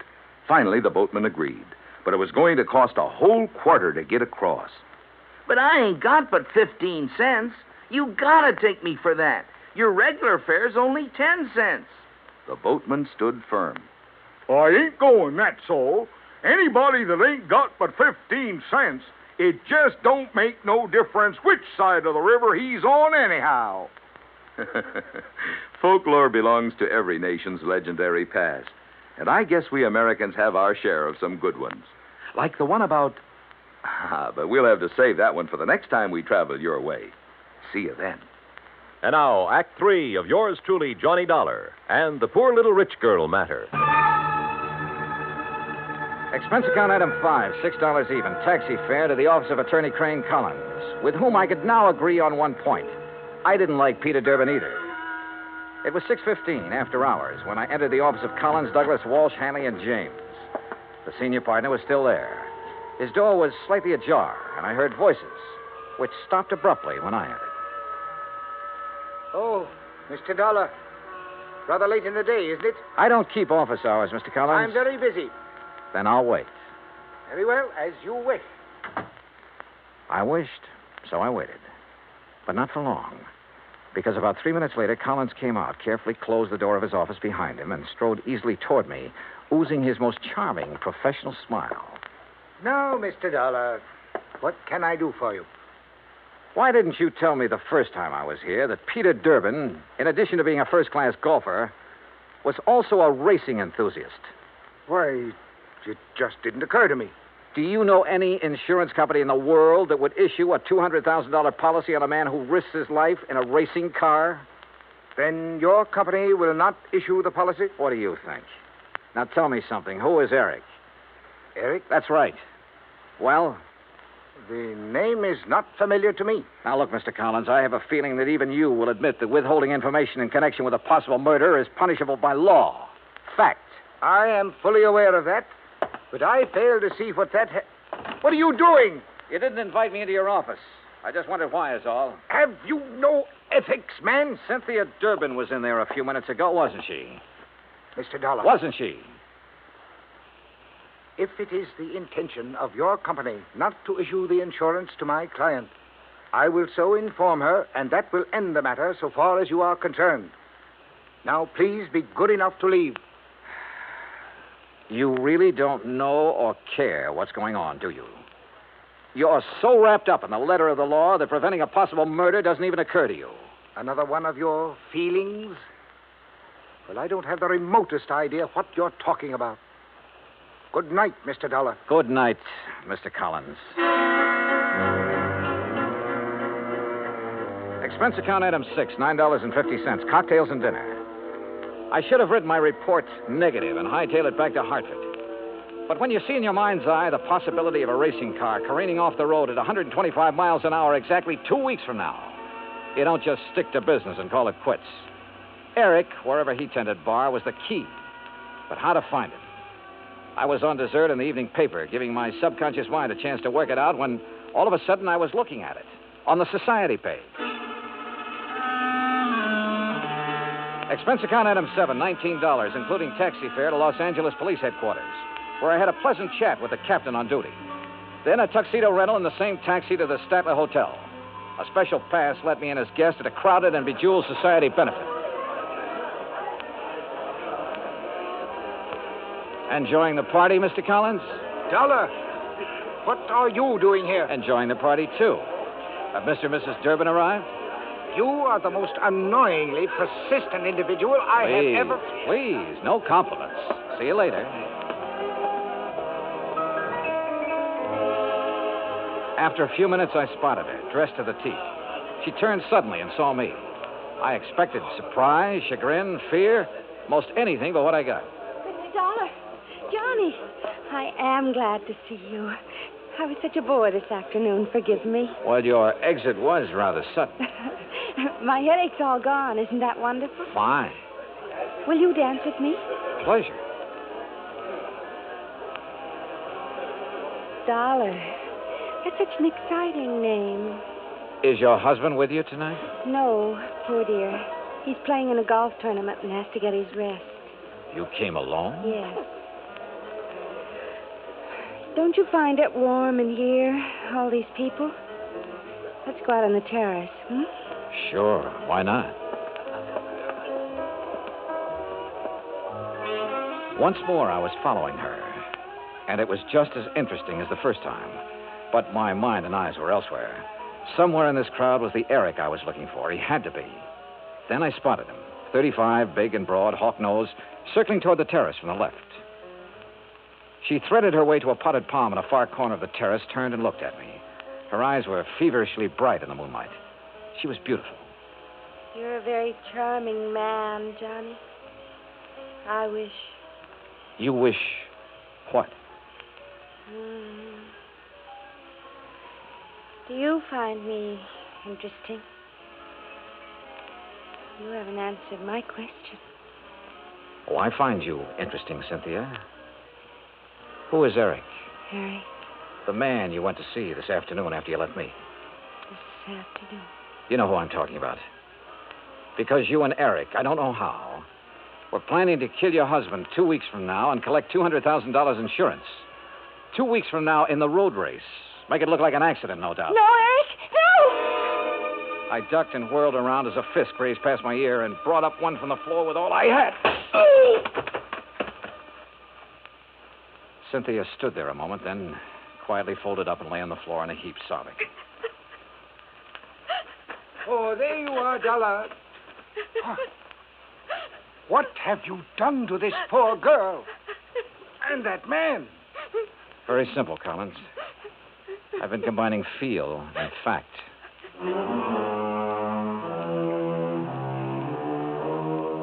The house dick and I got them out of there. Hawk-nosed to police headquarters, Cynthia to a hospital. Eric turned out to be a quack psychiatrist who preyed on unstable rich women and who was wanted in both New York and Florida.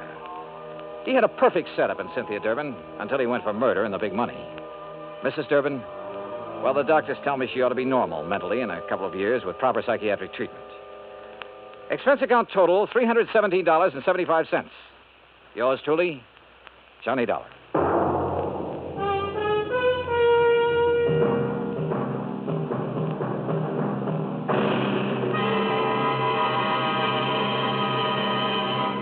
Our star will return in just a moment. Our flag now numbers 50 stars, and behind each star there stands yet another flag, representing one of the 50 states. North Carolina state flag bears the initial of her name on either side of a white star. Above, on a yellow scroll, is the date May 20th, 1775. Below, on a similar scroll, is the date April 12th, 1776. The 1775 date stands for an early Declaration of Independence, known as the Mecklenburg Declaration of Independence. April 12, 1776, was the date of the first Constitutional Convention held in Halifax.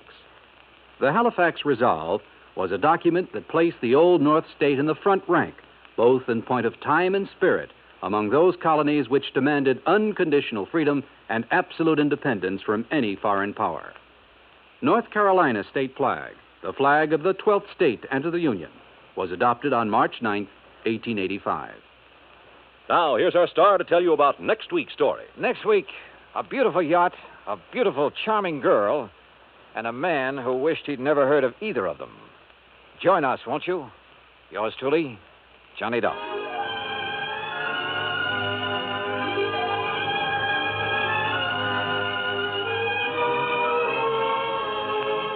Yours truly, Johnny Dollar, starring Bob Bailey, originates in Hollywood. Written by Alan Botzer, it is produced and directed by Jack Johnstone. Heard in our cast were Virginia Gregg, Herb Ellis, Frank Nelson, Marvin Miller, and Peter Leeds.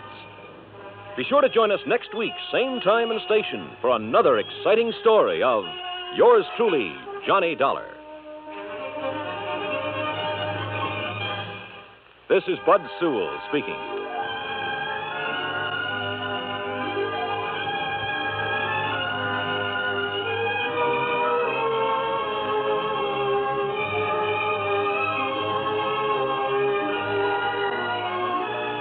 This is the United States Armed Forces Radio and Television Service.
From Hollywood, it's time now for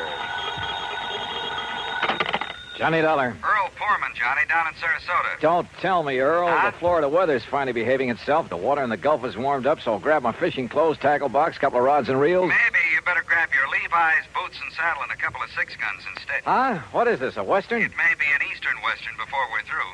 Listen, Florida is the leading cattle state here in the Deep South. I had heard something to that effect. Okay. The freezing weather a short while back hit some of the ranchers pretty hard. To say nothing of the tourist trade. Right.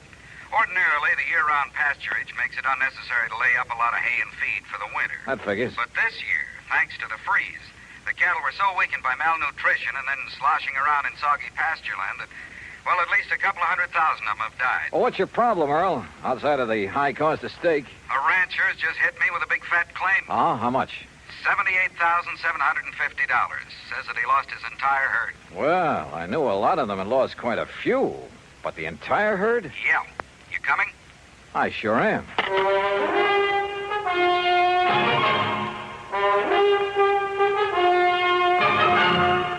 Bob Bailey in the exciting adventures of the man with the action-packed expense account, America's fabulous freelance insurance investigator. Yours truly, Johnny Dollar.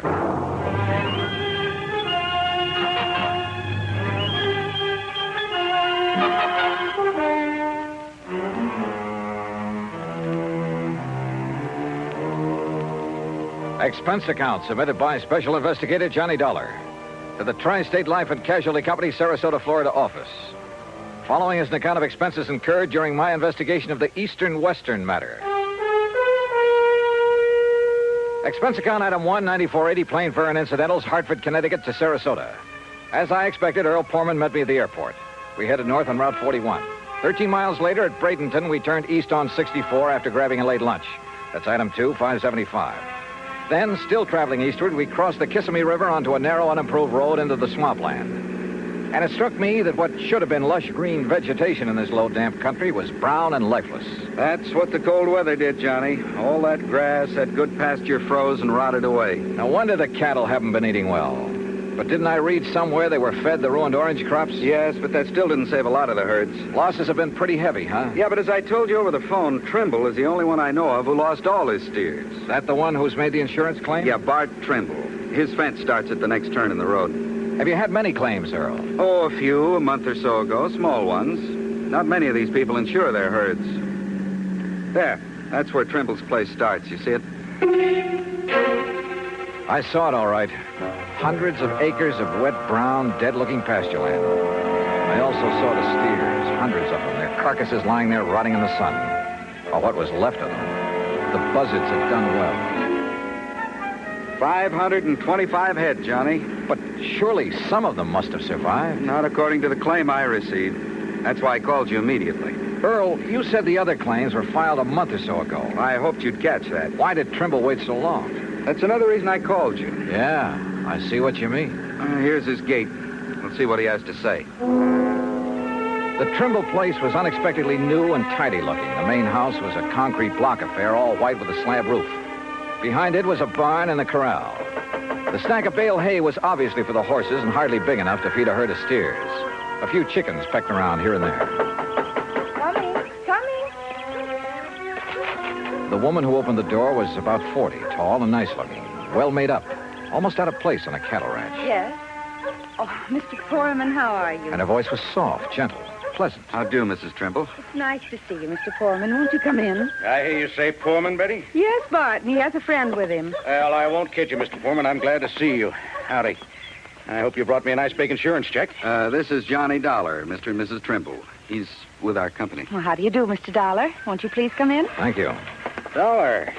I think I've heard of you. Oh? Sit down, won't you? Supper will be ready in a little while, and of course you're going to stay, aren't you? Johnny Dollar. Well, now, that depends. Now, of course you'll stay. I really should get back to Sarasota tonight. My wife... Wait a minute. How I know you're the insurance investigator. That's right. And what's he doing here, Pullman? What's there to investigate? Are you maybe trying to say I killed off the herd myself to collect the insurance money? I said nothing of the sort. Then what's to investigate? I told you. I don't like this, and I'm telling you right to your face. Now, Bart, you shouldn't talk like that. Well, it's the truth. Just what do you think you're going to do around here, Dollar? Bart, please. Well, that depends, Mr. Trimble. Does he have to say it's okay, Pullman, before you can pay my claim? Yes, he does. Well, believe me, if I'd known this was the kind of outfit I was dealing with, paying premiums to... Okay. All right, poke around as much as you want. Stay around as long as you like. We'll bed you down. We'll feed you. We'll show you what kind of people we are. Just don't get in my way. I've got a lot of work to do. And don't tell me I'm a crook. Now, let's be reasonable about this. Me? I'm being reasonable. You're the one that... what do you want, Shorty? Well, you told me to tell you, boss. Tell me what? A truck has come to pick up them hides. And help them load them on the truck. Go ahead. You're selling the hides from those animals? I will. Sure. Why not? Oh, we could salvage, that is. Anything wrong with that? Nothing at all. All right. You want horses to snoop around? Help yourself. Saddles are in the barn, but just stay out of my way. Come on, Shorty. Let's get out where the air's nice and clean. Sure, boss. I'm sorry. But Bart's been so upset over losing all those steers. Well, of course, we can't blame him for that. He's been working so hard, trying to save some of the hides and sell the carcasses for fertilizer. Yes, I know. But with so many ranchers trying to do the same thing. Why did he wait so long before filing his claim, Mrs. Trimble? Well, because he's been so busy and because he hoped he could salvage something from the herd, I guess. Or because this lapse of time has given the bodies a chance to decompose? What? Has given the buzzards and other scavengers a chance to remove any evidence that maybe those steers were deliberately... Oh, no. Oh, surely you don't think for a minute that my husband would... Where can I find the nearest veterinarian? Well, the vet we use is up in Kissimmee. Okay. But Mr. Dollar, you don't... Well, you can't possibly think... I'll let you know what I think. After a good cow doctor has a look at those animals.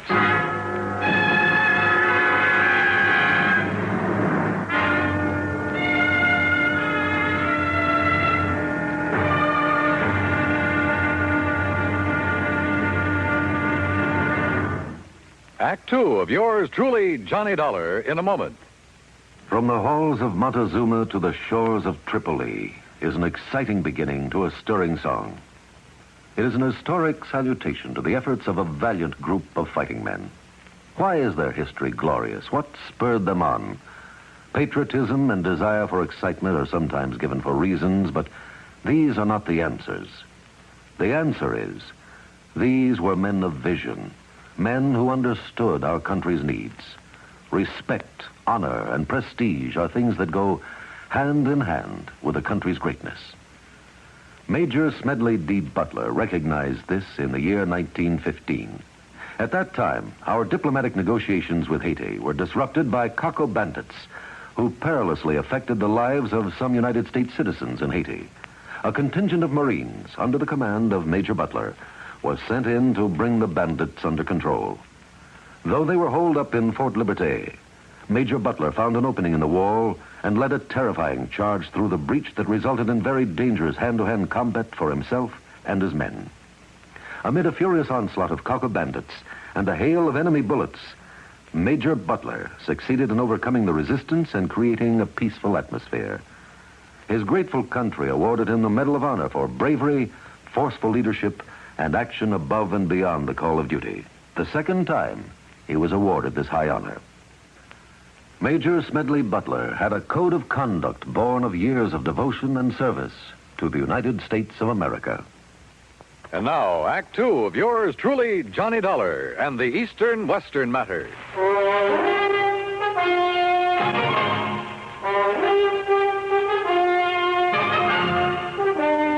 At dinner that night, Bert Trimble had changed his tune, was very apologetic.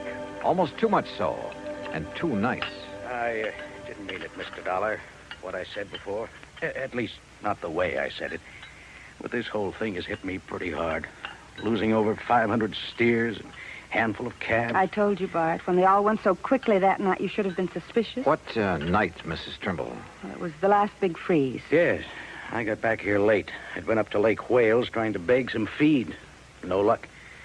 Then it blew up cold. By the time I got back here, got the hands rounded up. How many, Mr. Trimble? Well, there were 5 of us, including Shorty Skinner. I've seen that Shorty somewhere before. Oh? Well, anyhow, when we got to them, the cattle were all bunched up at the north fence. We thought we'd drive the strong ones back here, where they'd have some shelter. We could give them the hay we keep for the horses. But they wouldn't move. Most of them couldn't move. And it was dark, and the freezing wind was cutting across the swamp. So all we could do was come back here and pray. Next morning, they were dead. All of them. I've put everything I had into this ranch. Every penny I saved from my factory work up north, Betty's money from nursing, even cashed in my own life insurance policy. And now they're gone.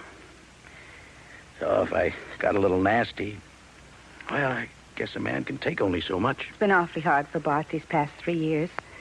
And then just when things were going good. Your hands bunk out in that building beside the barn, huh? Only Shorty skinned out all the steers we could. The other boys left. I still owe Shorty some wages. I'm going to ask a pretty blunt question, and I want an honest answer. Huh? Had you ever thought of giving up, going somewhere else? Sure, lots of times. For Betty's sake, too. Even thought of going out to California. I see.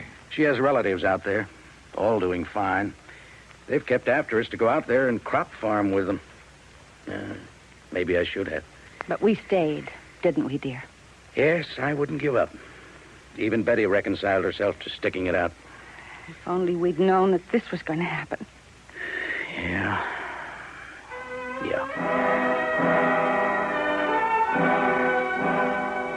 We talked on for a couple of hours, but got nowhere, and finally Earl and I plunked into our beds in the guest room. Mine was beside the open window. Now, when Earl Poorman sleeps, he's dead to the world, but he snores mightily. So after throwing a couple of shoes at him, I gave up and managed to drop off with a pillow wrapped around my head. That was a mistake, an almost deadly mistake. Johnny! Johnny, wake up! Johnny, you hear me? Johnny! What? Wake up!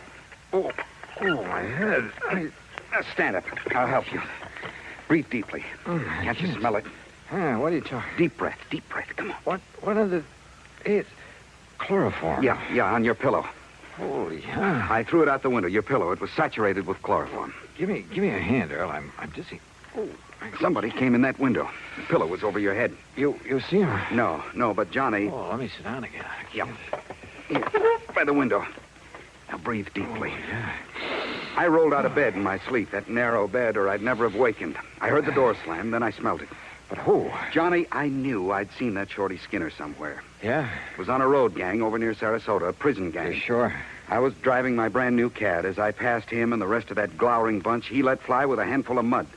Now, if you ask me, he's the one who came in here and tried to chloroform. But why? That's what I'm going to find out right now. No, wait. I'll be feeling okay in a minute. Let me handle it.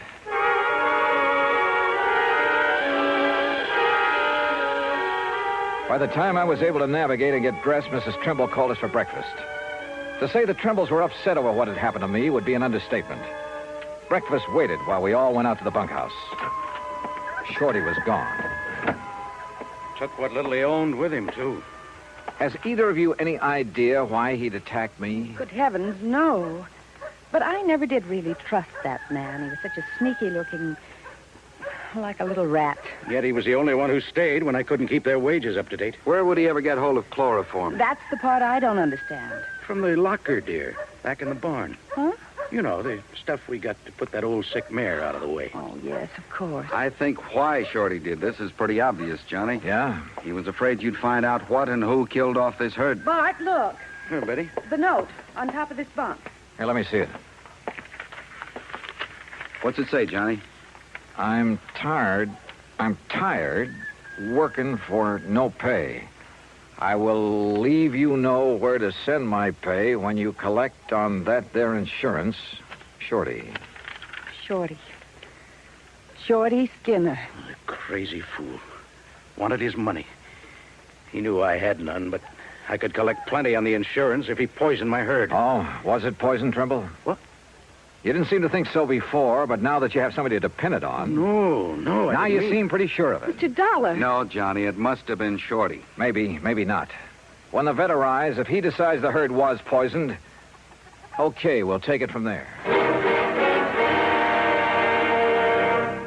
Act 3 of yours truly, Johnny Dollar, in a moment. Our flag now numbers 50 stars, and behind each star there stands yet another flag representing one of the 50 states. Wyoming's state flag pays homage to the monarch of the Great Plains, the bison, or buffalo as we call him. Set over the bison is the Great Seal of Wyoming, almost as a brand. The red on the flag's border represents the Indians who knew and loved the country long before white settlers arrived. It also represents the red blood of the pioneers who gave their lives in reclaiming the soil. The red, white, and blue border of the flag indicates Wyoming's oneness with the Union. Wyoming's state flag, the flag of the 44th state to enter the Union, was adopted on January 31st, 1917. And now, Act 3 of yours truly, Johnny Dollar, and the Eastern-Western Matter. The veterinarian arrived from Kissimmee. He, Bart Trimble, Earl Foreman, and I rode out on horseback to inspect the dead cattle. As I had anticipated, the vet made it plain that the bodies were too far decomposed for him to tell anything. Until, that is, he noticed a pale purplish line around the inside edge of a watering trough at a far corner of the fence. Whoever used it didn't realize that it'd leave this telltale ring around the trough. Used what, Doctor? Well, let me scrape off a little, make sure. You think it's a poison, Doc? If I can taste it without getting enough to hurt me. Ooh. Well? Yeah, no doubt about it. Phenofic acid. That's what killed the herd? Yeah, beyond a shadow of a doubt. That's not a very well-known poison, Doctor. I know. It's used almost entirely in laboratory experimentation. I remember it well from my college days. But out here? Who did this to me? Who did it? You don't know? Shorty. Who else? Mr. Dollar. Look, I'm going back to the ranch house to a telephone. I'll see you when you get back there. I called the state police to get out on all points on Shorty Skinner. Then I started on the police in the neighboring towns. The second call to headquarters at Lake Wales got me unexpected results. Sure, we got him right here in the clink, sir. Oh? Well, what are you holding him on? Just vagrancy, no visible means of support. Found him sleeping on a bench in the park about 9:30 last night, so we hauled him in, let him put his X on a police blotter. His what? His X, you know. I certainly do. Thanks very much. The others hadn't got back from the pasture yet. Mrs. Trimble was in the kitchen making lunch. Quietly as possible, I sneaked into their bedroom. Carefully hidden in a desk, I found a lot of letters from the relatives in California. Letters urging that they give up the ranch, do something, anything, to get the money out of it and move to California. Those letters were addressed to only one of the Trimbles. They were addressed to... And then I saw it, neatly framed on the wall, a diploma. A diploma from the famous Lippenwall School of... Why, Mr. Dollar, what are you doing? Mrs. Trimble, I found out that Shorty Skinner has served time. Shorty? At least to the extent of working on a road gang. What for, I don't know.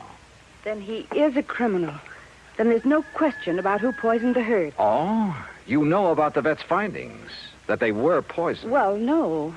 No, but I thought it was understood. A lot of things have been understood. Wrong things. Did Shorty give you a home address when he came to work here? Yes. Yes, he did. Do you think he'd go there after what I'd like he's to done? see it, please. Well, it's here in this top drawer. Yes, here. That's not his writing. No, that's mine. You see, Shorty can't write. Oh? So he couldn't have written this note you found in his bunk. But who... But look at it. Doesn't that curly Q on the letter T look like the one here when you wrote his address? And how about this capital I? Good heavens, Mr. Dollar. Friends who wanted you to go to California, and you wanted to go. Of course. But as Bart told us, you reconciled yourself to staying here, apparently. I did. I did stay here, even though I wasn't happy. Then the big freeze gave you a chance to kill off the herd, collect a lot of insurance money, and get away with it. You thought. Mr. Dollar, how dare The method? you? A little-known poison you'd learned about back in the Lippenwall School of Nursing. No. But you hadn't expected me here to investigate, so you had to get rid of me. How? As a nurse, you knew all about chloroform. Look, Mr. Dollar... It was a natural, with me sleeping with my head on the pillow, and you knew that Earl was a sound sleeper. He's been here before. And who'd get blamed? Shorty, because he'd left. Only Shorty had left long before that. What? He was picked up in Lake Wales at 9:30 last night. What? Well, then, no, listen. You killed the herd. You tried to kill me. Is that true, Betty? Bart. Tell me. Is it? Yes. Yes, it's true. You know how I hated this place. This horrible, miserable cattle ranch. This living out in this godforsaken wilderness. Betty. Well, you wouldn't do anything about it, so I did. Oh, good Lord. But I failed. But I failed.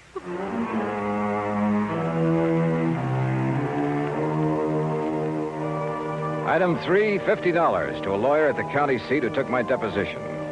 It'll be used in the trial of Betty Trimble. As for Bart Trimble, well, I'm sorry for him. Expense account total, including transportation back to Hartford, $207 even. Yours truly, Johnny Dollar.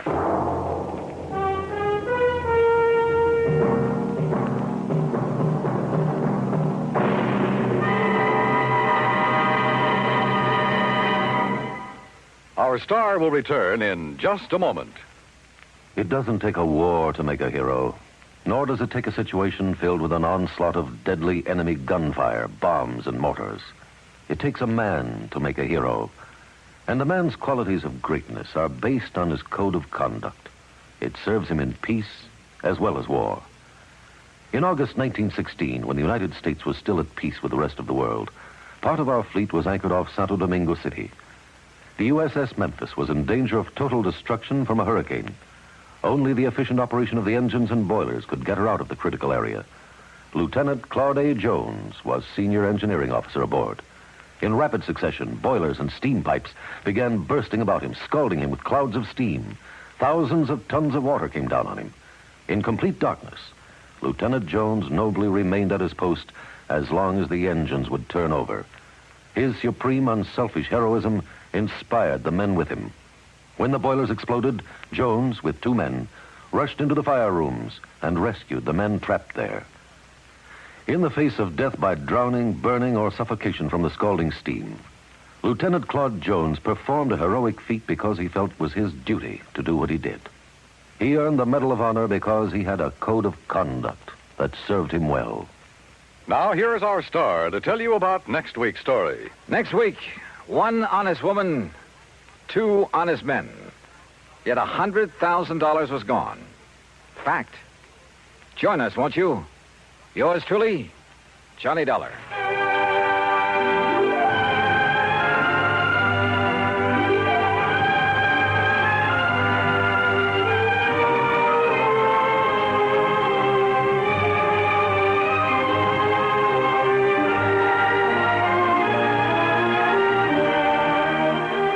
Yours truly, Johnny Dollar, starring Bob Bailey, originates in Hollywood and is produced and directed by Jack Johnstone, who also wrote today's story. Heard in our cast were Virginia Gregg, Vic Perrin, Jack Moyles, Marvin Miller, and Herb Vigran. Be sure to join us next week, same time and station, for another exciting story of yours truly, Johnny Dollar.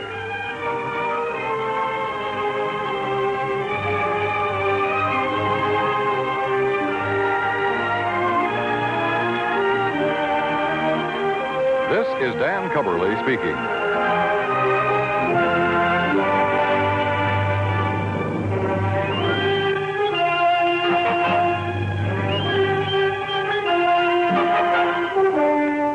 This is the United States Armed Forces Radio and Television Service.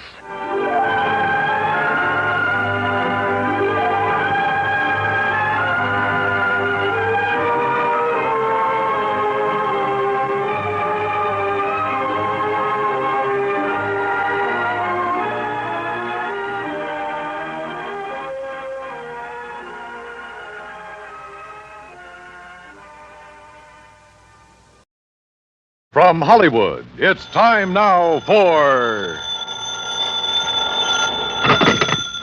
Johnny Dollar. Batter up, Johnny. Who's that? McGraw. Oh, as if I didn't know. What's on your mind, Bert? Dollar Mason. Ever hear of her? Her uncle Sylvester Mason. Mason's steel and iron? That's the man. Dollar's his favorite niece. About 6 weeks ago, she disappeared. So? So, yesterday, a body washed up on Newport Beach not too far from her parents' home. Darlis? According to her father, And you hold a policy on her? for $25,000, double indemnity. Ouch. So, why don't you pay it off? We would have today, except for one thing. Well, what's that? Right after Mason identified the body, a man named Dixon showed up and swore it was the body of his daughter. What?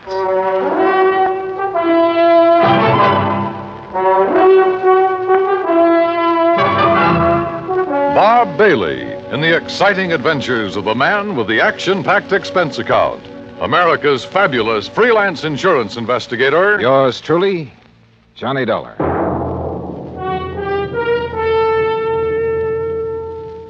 And now, Act One of yours truly, Johnny Dollar.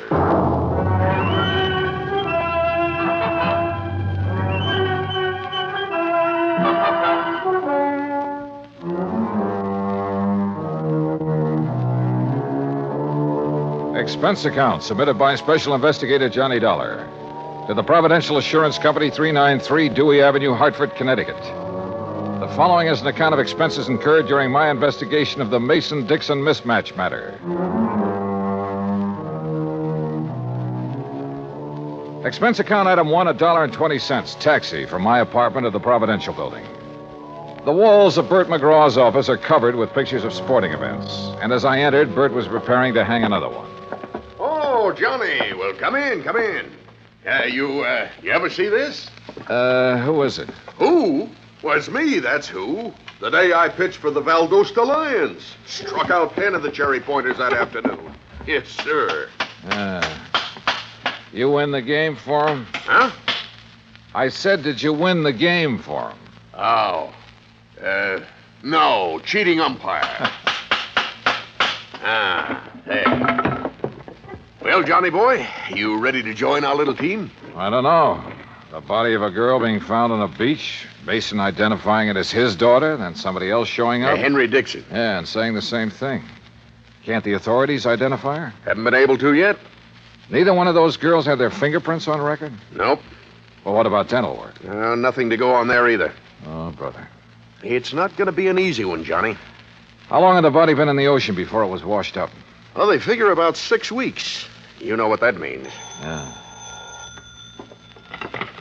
Hello? Oh, yes, sir. I see. Uh-huh. Well, if it isn't the Mason girl... Yes, sir. Yes, sir, that's right. Thanks for calling, Captain. That was Captain Miller of the Newport Police. They find out who she is? No. So if it is the Mason girl, we're going to have to pay out $50,000 on the double indemnity clause. You aren't surprised, are you? No, I didn't think she died from a natural cause. But I didn't think it'd be from a gunshot wound either. What kind of a gunshot wound? A 38, right through here. How old did you say the Mason girl was, Bert? Oh, around 20. Dixon girl, too. Both of them pretty, full of life. At least they were. When did the Mason girl disappear? Oh, about 6 weeks ago. And the Dixon girl? Well, she's been missing about 3 months. Well, one of them's still alive. I'll try to find her. Bert gave me all the information he had on both the Mason and the Dixon families. I took a cab back to my apartment. That's expense account item 2. Item 3, $18.10, transportation, Hartford to Newport, Rhode Island. After checking in at the Ogden Hotel, I called Dollar Mason's father, rented a car, and drove out to the Mason home on the beach. I was about to ring the bell when the front door opened. Hi. Well, Carr. You must be Johnny Dollar. That's right. Come on in. I'm Joan Mason. Darla's little sister. Uh-huh. This way, Mr. Dollar. Mother's waiting for you in the den. Your mother? I thought my appointment was with your... Oh, my father's indisposed. Besides, Mother's the brains of this family. Of course, if you really want to know about Darla, you ask me. Maybe I will. You better. Mr. Dollar's here, Mother. Thank you, my dear. Come in, please, Mr. Dollar. See you later, Johnny. A dreadful mistake my husband made has upset him so. I thought it best to see you myself. Just what mistake are you referring to, Mrs. Mason? Well, we've released a statement to the newspapers. I thought you had heard. No, ma'am, I haven't. You've made a trip over here for nothing, then. Oh? Yes, you see, my husband erred when he identified that body as being our daughter's. It couldn't possibly have been.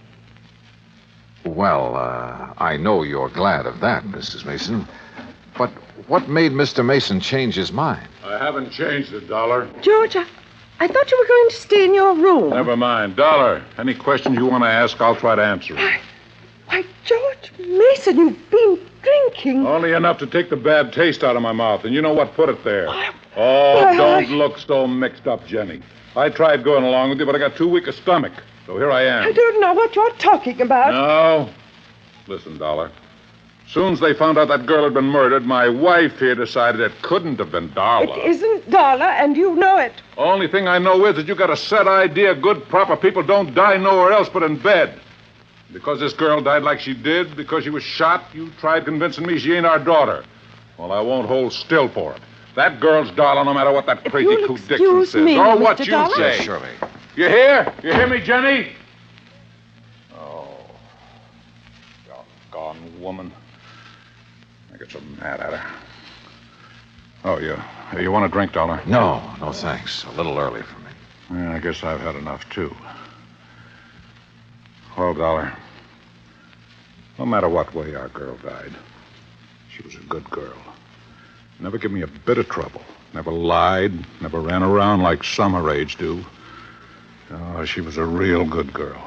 Mr. Mason, the police haven't been able to make a positive identification. I know that. Well, would you mind telling me why you're so certain that girl is your daughter? Oh, of course not. First thing, Darla had no reason to run off. She had everything I could give her. Charge accounts all over the place. Everything money could buy. So she had no reason to leave here like she did. Where was she last seen? At the Newport Yacht Club, at the bar. Younger daughter Joan saw Darla talking with a stranger. When she walked out of the club, it was the last anybody ever saw of her. Well, Mr. Mason, do you have a picture of your daughter that I could borrow for a few days? Yeah, I might be able to find you one. What do you want with it? I'm going to try to find her. You what? Dollar, you... Or find the Dixon girl. Oh, yeah, I see what you mean. Well, you might locate Ruth Dixon somewhere. Do you know the Dixons, Mr. Mason? No, I never heard of them before this happened. What about Ruth Dixon? Could Darla have known her? Oh, of course not. Are you sure?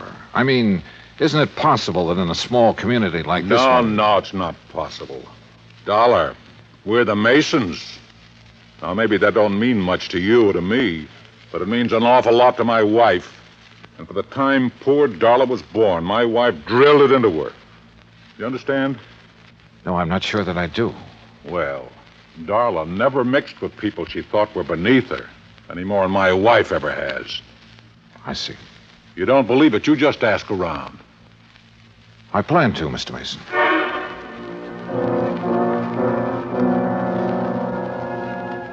Mason found a small snapshot of his daughter. I took it and drove back to town. Expense account item 4, 10 cents, one phone call to Henry Dixon. 20 minutes later, I walked through the knee-high weeds that surrounded the Dixon home. Standing on the front porch waiting for me was a tall, thin man. Afternoon. Mr. Dollar? Yes, that's right. Well, I'm glad to know you. Sit down. It's such a nice day, I thought we could talk out here on the porch. Fine with me. Dollar. Yeah? Look, this whole thing hasn't been easy on my wife. Now, I've spent all day convincing her that I was mistaken, that the girl found on the beach isn't our daughter. You really believe that? Oh, I do, and so does my wife. And for the first time in days, she's almost her old self again. Henry? Oh, on the porch, Lucille. Mr. Dollar's here. Oh, my. It's a beautiful day, isn't it? Oh, Lucille, this is Mr. Dollar. Oh, pleased to meet you, sir. Thank you, Mrs. Dixon. Well, sit down, Mr. Dollar. Just anywhere. Oh, Henry built these chairs himself. I wanted to put them in the house, but Ruth, she just wouldn't have it. Yes, Mr. Dollar. I'm not at all sure why you want to see us. Ruth wasn't insured. We never could afford to take out a policy on her. Well, we did once for her college fund. You remember, Henry? Yes, but when I was forced to slow down, we had to cash it in. All except about $1,000, that is. Back in St. Louis, my husband was a school teacher, Mr. Dollar. A fine one. But the doctors made him give it up because of his heart. Oh, I see.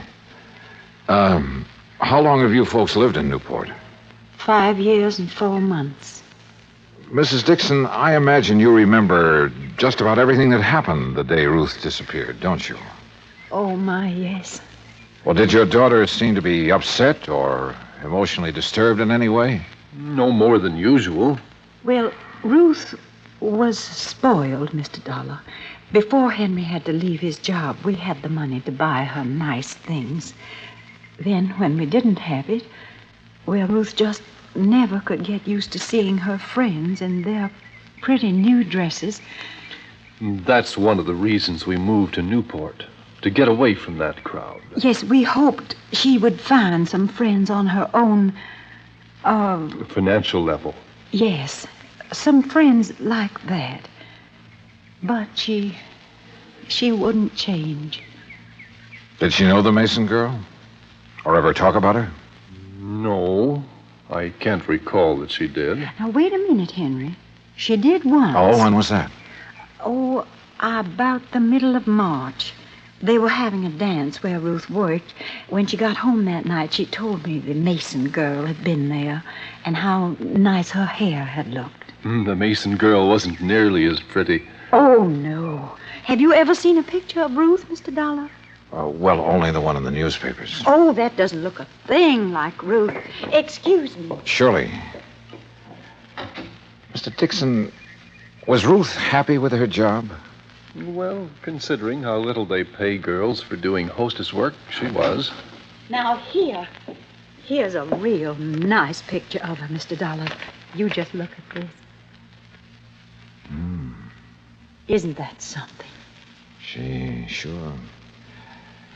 Mrs. Dixon, where was this taken? Why, where she worked. At the Newport Yacht Club. I borrowed the picture after promising to be careful with it. Then I went back to my hotel. At the desk, I stopped for my key and messages and found one from Captain Miller of the Newport Police. He wanted to see me in his office as soon as possible. It took me about 5 minutes to get there. Dollar, Yeah, that's right. in here. I'm Miller, homicide detail. I'm glad you could... Mr. Dollar, what wonderful good news. Jenny, leave the man alone. Well, I didn't expect to find you people here, Mrs. Mason. No, I'm sure you didn't. And Mr. Mason didn't expect to be here either. Oh, you just wouldn't hold the thought, would you, George? You just wouldn't have faith. Oh, You Jenny. had our girl dead and buried in her grave. For heaven's sake, never see anything so disgusting, Dollar. But she's not. No, sir. Oh, I'm so thankful, so very, Mrs. Mason, you mean you found her? They haven't found her yet, Dollar. As a matter We of fact... found proof that she's alive. What kind of proof? A slip. A what? A little sail. Oh, Mr. Dollar, I'm so excited. Calm down, Jenny, for heaven's sake. I'll What calm did you down find, when I'm Captain? ready to. I didn't Mason, find it. not one Mrs. Mason second did. more. Well, what is it? What is it? A bill from Kennedy's. That's a department store over in Providence. Oh, why don't you shut up, woman? Captain, what's a bill got to do with Darla Mason being alive? Just this. All the Masons have a charge account at Kennedy's. Yes. So today a bill came to the Mason house addressed to Miss Darla Mason. You hear? You hear? Mrs. Mason opened it. Yes. Darla charged a fur wrap in Kennedy's. Oh. When? Just last week.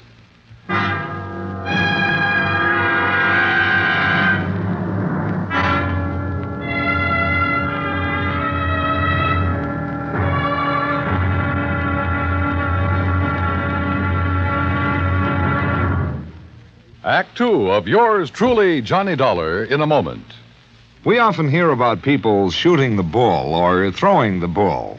We often do it ourselves on occasion. But here's a story about a bull that threw the man instead of the other way around.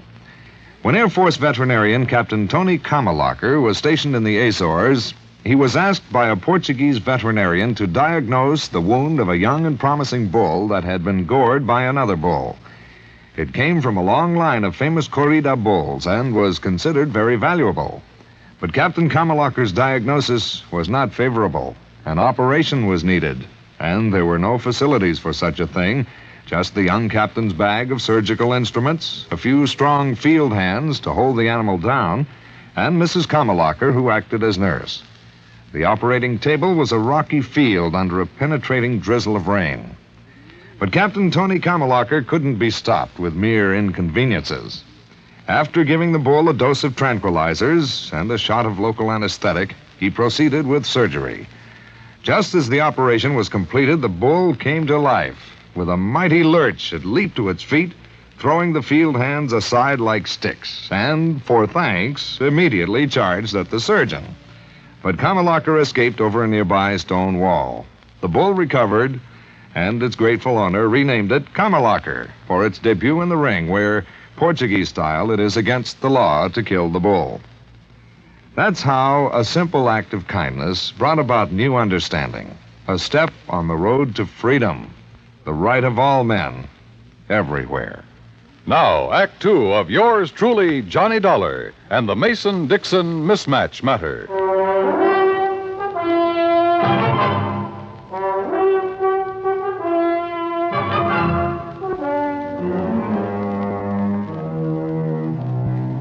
After telling me that the Mason girl had used one of her charge accounts just 5 days before the body was discovered on the beach, Captain Miller produced the original sales slip. Written across the bottom of it was the name Darla Mason.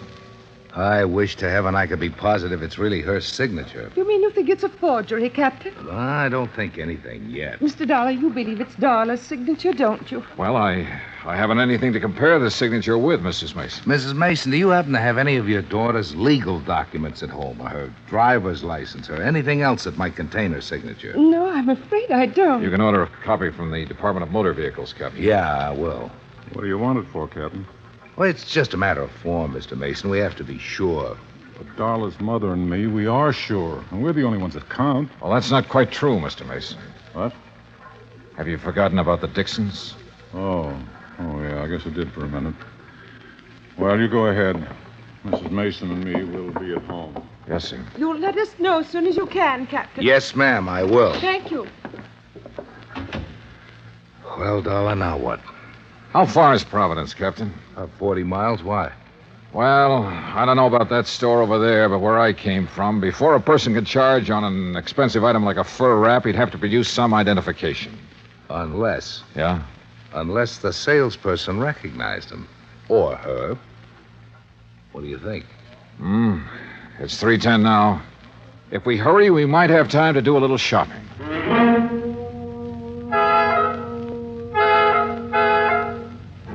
We made it in an hour and a half. The first salon at Kennedy's is on the second floor, back, away from the escalator. I remember her quite well, Mr. Dollar. And you're sure it was Darla Mason? Oh, yes, I know, because I was so surprised to see her. Oh, how's that? Well, I read the papers, Mr. Dollar. I knew she'd been away. Had you ever waited on her before, Miss Trumbull? No, I had not. Do you remember how she was dressed? Well, she had on a hat. Gray felt fitted real close to her head, so you couldn't see any of her hair. And, yes, a navy blue dress, raw silk, I believe, and real décolleté. What? Low cut, Captain. Oh. Did you recognize her when she first walked in, or not until she told you her name? Well, you men are so picky. I don't remember everything. I'm sorry. Miss Trimble, I have 2 snapshots here. In a moment, I want you to tell me which of these 2 girls is Darla Mason. Well, that won't be hard to do. But first, may I borrow a pair of scissors and a small piece of paper, please? Certainly. Here you are. Thanks. What the devil are you up to, Johnny? Cutting paper hats. What do you think? What? Come over here to the counter. Miss Trimble, if you'll just wait there a second, please. Yes, whatever you say. This had better be good. I think it will be. Now watch. All right. I put the snapshots on the counter, and on the head of each girl... Johnny! One of my little paper hats. Oh, really? This is ridiculous. Is it? Take a look. But Well, I'll be... When did you spot this? Today, at the Dixon house. Miss Trimble, Yes, sir? would you come over now, please? Yes, certainly. All right. Look at the snapshots and tell me which of these ladies bought that fur from you last week. Why, you've covered up their hair. You said she wore a hat, didn't you? Yes, but, well... Which one of them was it, Miss Trimble? Well, I'm not sure. Uh-huh. They look so much alike with their hair covered like that. I'm just not sure. The Mason girl had worn her hair short in the Italian style. Ruth Dixon, who didn't have the money to spend on beauty parlors, had let hers grow long and full. But both girls had similar features, and apparently I was the only one who had noticed this. Or was I? Captain Miller and I went to the credit department where we compared the signature on the sales slip with Darla Mason's original credit application. After that, well, there was little doubt in our minds as to what had happened. It was almost 7 when I got back to my hotel, took a shower, and stretched out to do a little thinking. Yeah, hello. Hi. Hi, yourself. Who is it? Oh, come on, Johnny. Who are you expecting? Well... Don't tell me you've forgotten about our date. Oh, no. Where shall I meet you, Miss... I'll meet you. Be right up, Johnny boy. I wasn't quite dressed when she began pounding on the door. I tucked my shirt in and opened the door. Hi. Joni. Well, who else? Don't look so amazed. Invite me in. Oh, sorry. Come in. That's more like it. You don't mind if I leave the door open, do you? Worried, Johnny? Oh, no. It's just that I like lots of air. You're cute. So are you for a 17-year-old. 18. But I'm quite sure you are. Now, Joni, before we go out tonight, would you mind if I ask you a couple of questions? I thought you probably would. Oh, why? Well, I'm sure everyone in Newport knows about Darla charging that for a rap. I see. What do you want to ask me, Johnny? It's about the day Darla disappeared. Yes, Well, you said she was in the bar with a stranger, right? that's right. But you and I, we both know that every stranger who enters the yacht club has to sign a guest book, correct? Well, he's given a temporary card. With the name of the member who invited him to the club also registered in the book. You're very clever, Mr. Dollar. Why did you lie to the police and your parents, Joni? Darla's my sister. I thought maybe someday she'd do the same for me. Will you tell me who the stranger was? Or shall I go over to the yacht club and start checking their guest book? I'll tell you. Yeah? Would you mind closing that door? Tell me first. His name's Peter Hansen. Who is he? My mother can answer that. Or my father. Who is he, Joni? A tutor. My mother hired him for Darla and me. He moved into our house about 3 months ago. Of course, he didn't stay long. Where was he from? I don't really know. But I know how you can find out. Yeah? Mother hires all her help from the Castelloni Employment Agency in Providence. If anyone has his home address, they will. I started calling the Castelloni agency at 8:30 the next morning. Hansen's last known address was in Providence, and half an hour later I was headed toward the highway. It wasn't until I reached the turnpike that I noticed I was being followed by a battered blue sedan. Hansen had moved, but he'd left a forwarding address, and 3 hours and 2 addresses later, I turned down a lonely oyster shell road and stopped. Ahead of me, I could see a small beach cottage, and still behind me, the battered blue sedan.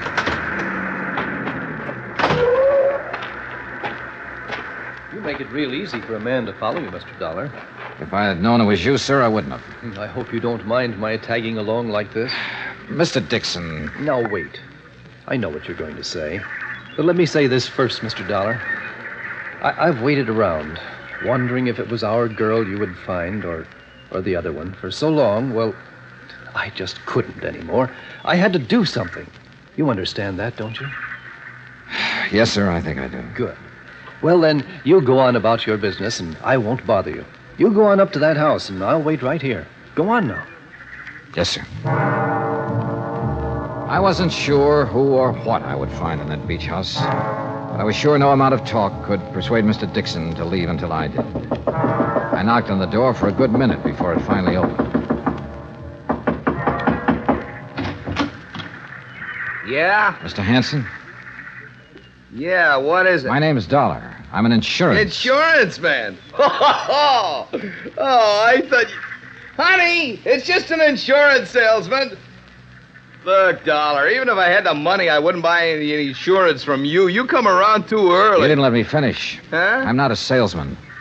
I'm an investigator. Oh. Oh, give it up, Hanson. No! Honey! Honey! I'm Ian. Pete, don't let him. You can't stop me, Hanson. You want to bet? Yeah. Come, Pete, come. Pete, look out! Oh, Pete. Oh, Pete. You'll be all right. Why did you have to find us? Why? Why did you disappear? You know how much trouble you've caused? I can read, I know. It didn't bother you? Your family not knowing whether you were dead or alive? Not a bit. I'd be happier if they thought I was dead. Oh, Dollar, you don't mean that.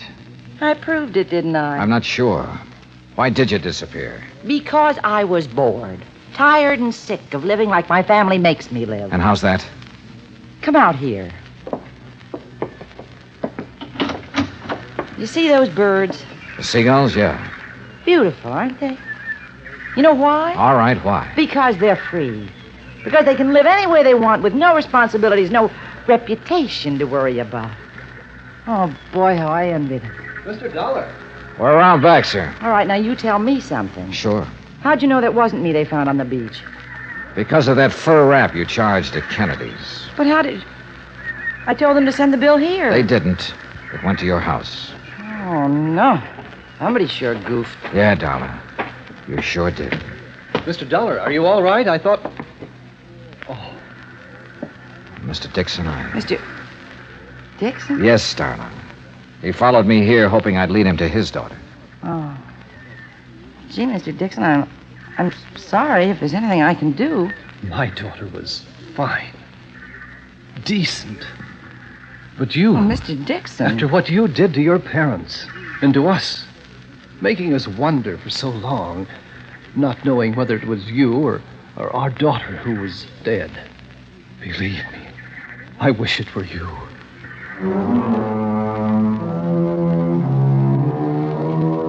Like Bert McGraw told me a long time ago, somebody has to handle the rough ones. And for me, this was it. Henry Dixon was in no condition to drive his car, so he rode back with us. And on the way, well, Darla Mason will never forget the things he said to her. Neither will I. As for Ruth Dixon, who murdered her and why, well, that's up to the Newport police. Expense account total, including hotel bill, car rental, and transportation back to Hartford, $319 exactly. Yours truly, Johnny Dollar.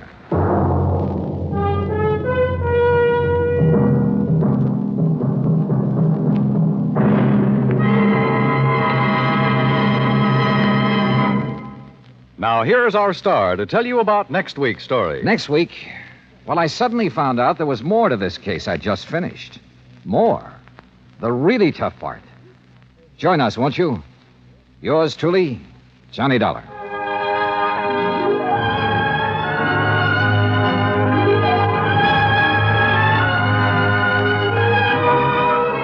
Yours truly, Johnny Dollar, starring Bob Bailey, originates in Hollywood. Written by Charles B. Smith, it is produced and directed by Jack Johnstone. Heard in our cast were Virginia Gregg, Mary Jane Croft, Jeanette Nolan, Gene Tatum, Frank Nelson, Will Wright, Austin Green, and Marvin Miller. Musical supervision is by Amerigo Marino. Be sure to join us next week, same time and station, for another exciting story of yours truly, Johnny Dollar.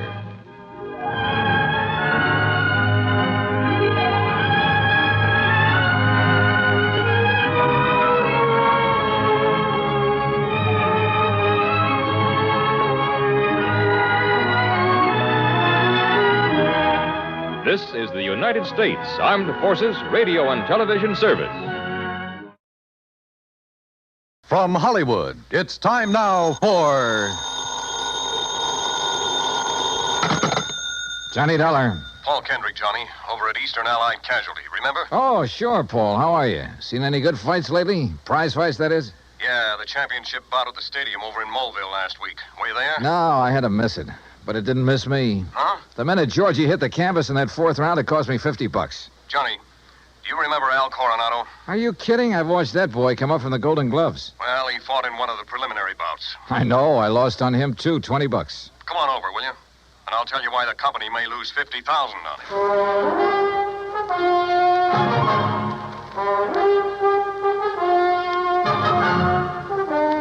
Bob Bailey in the exciting adventures of the man with the action-packed expense account. America's fabulous freelance insurance investigator. Yours truly, Johnny Dollar.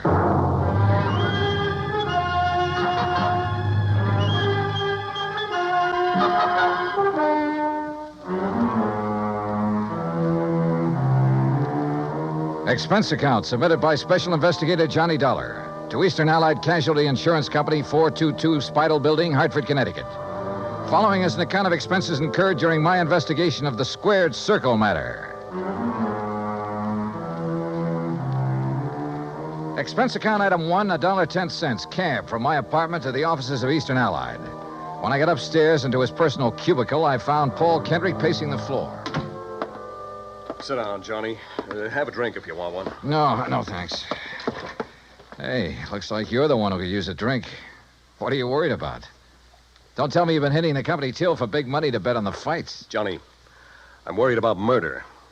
Listen. I'm all ears. How long since you've seen Al Coronado fight? Oh, 6 months, a year, maybe. But before that, when he was working all the local arenas, you and I were present every time he put on the gloves. So? We knew him when he had reflexes quick enough to... Well, do you remember how he'd show off by picking a fly or mosquito out of the air, grabbing it between his fingers without even hurting it? Yeah, sure. He was no mental giant, not by a long shot, but he had the fastest eyes and hands I ever saw in a man. Right. But something has happened to him, something very wrong, and I think I know what it is. Listen. I'm listening. A few years ago, his manager, Ricky Malone, took out a $50,000 policy on him. Annuity. So what? A lot of managers take out policies on their boys. And then get him killed? Look, Al is fighting again tomorrow night in a small town outside of Joplin. Joplin? Missouri? A little place just across the state line. Johnny, I want you to be there. You mean as a sort of bodyguard? I want you to see the fight, that's all. See Al Coronado fight. Yeah, but this murder crack. I'm having a copy of the policy made, and you can pick it up at the Joplin post office. General delivery. Now, Paul... I know. I may be all wrong. This may only be a hunch, without a single legitimate reason for suspicion. That's why I took a whole week to think it over before calling you. That's why I want somebody who knows Al as well as you and I do to... Look, will you go down there and see him? Well, We'll pay the freight. Pad your expense account, anything you like. Oh, now that's an attractive But do offer. it, Johnny. Will you?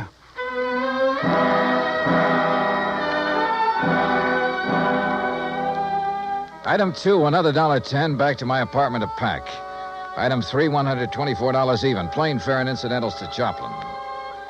By your leave, Paul, the incidentals included a new sports shirt loud enough to startle the whole state of Arizona, an extra pack of razor blades, and a new toothbrush. Also, item 4, $3, flowers for the stewardess, who managed to find me an extra bottle of champagne. I arrived at Joplin shortly before noon, and after checking into a hotel, found that by some miracle, a copy of Al's policy was waiting for me at the post office.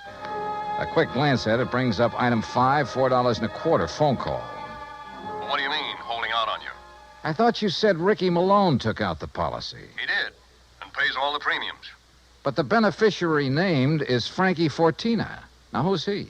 I don't know yet. Well, his address is in New York City. You better look him up, will you? I've been trying to. But the last time Fortina was at the address on the policy, it was a racetrack bookie joint. Oh, so that's why you're worried. That's one reason. Well, if you learn anything about him, let me know, will you? I'm staying at the Beverly Arms. Okay, Johnny. Johnny. Yeah? Call me again, will you? After the fight tonight. Sure.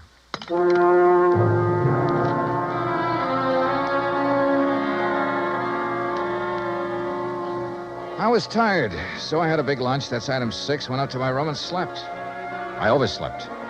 It was nearly 9 o'clock when I woke up, so I grabbed a cab. That's item 7, and went out to the arena in the nearby town of Mount Elba. For $5, item 8, I managed to get a seat at ringside in time to catch the end of the last preliminary. The winner in 1 minute, 10 The program seconds told of me the Al third was round, scheduled for the main event Torino, Ray against some local boy named Rafe Cummings. And now I never heard of him, and I doubt if anybody outside of Tucson ever had. I understood why when he stepped into the ring. This kid looked like the rankest kind of amateur. Strong, sure, and in good condition, but clumsy. He almost tripped over his own size 15 feet. And it was no act of fooling an opponent either. Al, when he came in, looked as good as ever. He gave me a quick glance of recognition, though I'm sure he knew nothing about me except possibly my name. At the opening bell, he came out fast. All the old speed and timing were there. Faint weave and flick out that light, but punishing left. Same old pattern, same old... Wait a minute. Those quick left jabs were only landing about 1 and 4. As though he touched Cummings only when the clumsy ox happened to walk into him. But because of his speed, Al took nothing but a few light ones on the body. He kept his face well out of reach. Oh, yeah, his timing was perfect, but his aim was terrible. Every time he shot out his fist, he was 3-4 inches wide. Then a funny thing happened. At the end of the round, when Al went back to his corner, and remember, Rafe had only tapped him a few times on the body. When he went back to his corner and started to sit down, he almost missed the stool. Would have if one of the seconds hadn't aimed it under him. Funny. The second round got underway the same as the first. Al was all speed, dodging, weaving, keeping his face out of the way. But again, he wasn't hitting his mark. And then it happened. He missed Cummings wide, then practically ran into his glove, catching it hard in the cheek, and down he went. Why, there wasn't enough steam behind Cummings' glove to hurt her. But Al took the count. He'd been hurt by that tap on the face. Then another thing. The second he was counted out, his handlers practically hauled him out of the ring and back to his dressing room. And believe me, Al looked terrible. His eyes had a strange, almost far-away look, as though that little smack had knocked his brains loose. My seat was on the far side of the ring, but I elbowed my way through the crowd and back to the row of dressing rooms and a hallway built onto one end of the building. Al Coronado. I told you on the way up the aisle, Doc. Huh? We don't need you. The boy's all right. Go on, Doc. Beat it. You hear me, Doc? Listen, this is Johnny Dollar. Huh? Old fan of Al's from Hartford. I want to see him. Some other time. No, now, right away. Come on, open up. I said some other time. Don't you understand? We're pulling out of this, Berg, and we ain't got time to stand around and talk. Now, look, buddy. Malone's the name. I'm Al's manager, see? And when I say get out, I mean vamoose. Al, are you okay, boy? This is Johnny Dollar. Oh, no, you don't. Brother, that's where you're wrong. Hey, Al. Al. Good Lord, Al, what's the matter with you? Hello, Johnny. Hey, Al, look at me. No, I mean straight at me. Here. Al. I'm all right, Johnny. You're in bad shape. You should never have fought tonight. Oh, that's all right. Where are your seconds, your trainer? Ricky, he don't let nobody in after fight. Look, Al, can you get up off that table, stand up and walk? Oh, sure, Johnny. Then come on, I'm taking you out of here to No, a doctor. Johnny. Easy, Al. No, look behind Al, you, Rick. please, He's come on. up, he's got it. You bet I am, Dollar.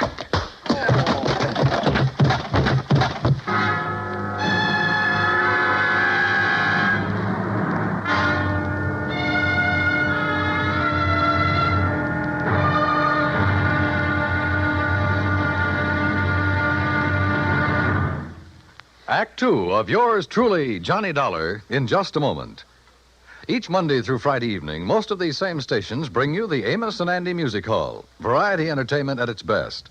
For top songs, informal visits with top stars, and for a never-ending supply of fun, turn your home into the Amos and Andy Music Hall 5 nights a week. Now, Act Two of yours truly, Johnny Dollar, and the Squared Circle Matter.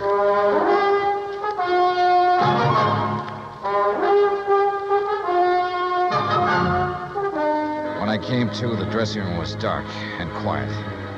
After carefully falling off the table where they'd left me, I groped my way to the light switch, stumbling incidentally over the remains of the chair Ricky Malone had used on me.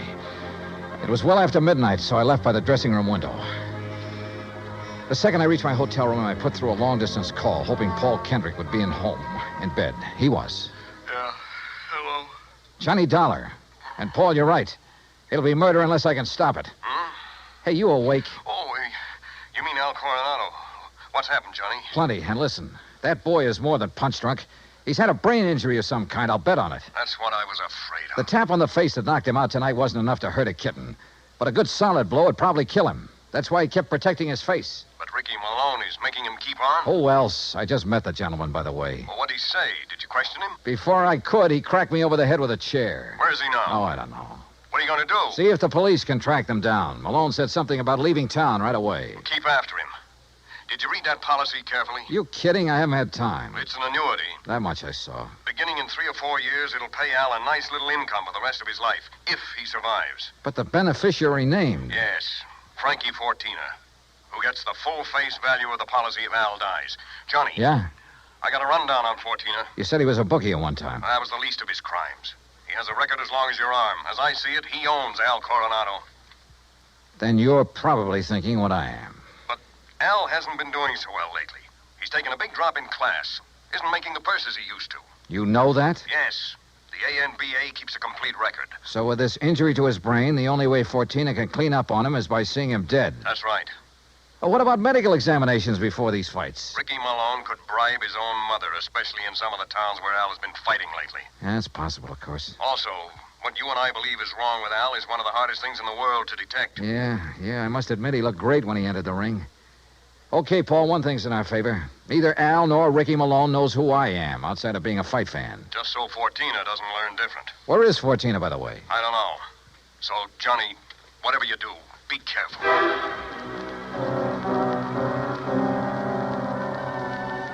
Expense account item 9, $370 for a couple of phone calls, some breakfast, then a taxi to police headquarters. I'll say this for the Joplin police. When they go into action, they really get things done. Within less than 2 hours, Sergeant Danny Ruskin dug up all the information I wanted. Well, that ties in with what Conroy found out at the airport. No, that does it, Herm. Thanks very much. Something? Well, I think it gives us the whole story, Johnny. Al and his manager, Ricky Malone, checked out of their hotel, the Rayberry, at 1 o'clock this morning. Just the two of them? Right. There was no third party by the name of Fortina or anything else, just the two of them. They caught the 140 plane for Oklahoma City. Oh. And there they bought tickets routing them to Monterrey, Mexico. Mexico? How soon can I get a plane? Going down there, huh? I told you, I gotta save that guy's life. All right, look, in Monterrey, look up Sergeant Romelia Garcia, Main Homicide Division. You mention my name, he'll give you anything you want. Good. Now, what about that plane?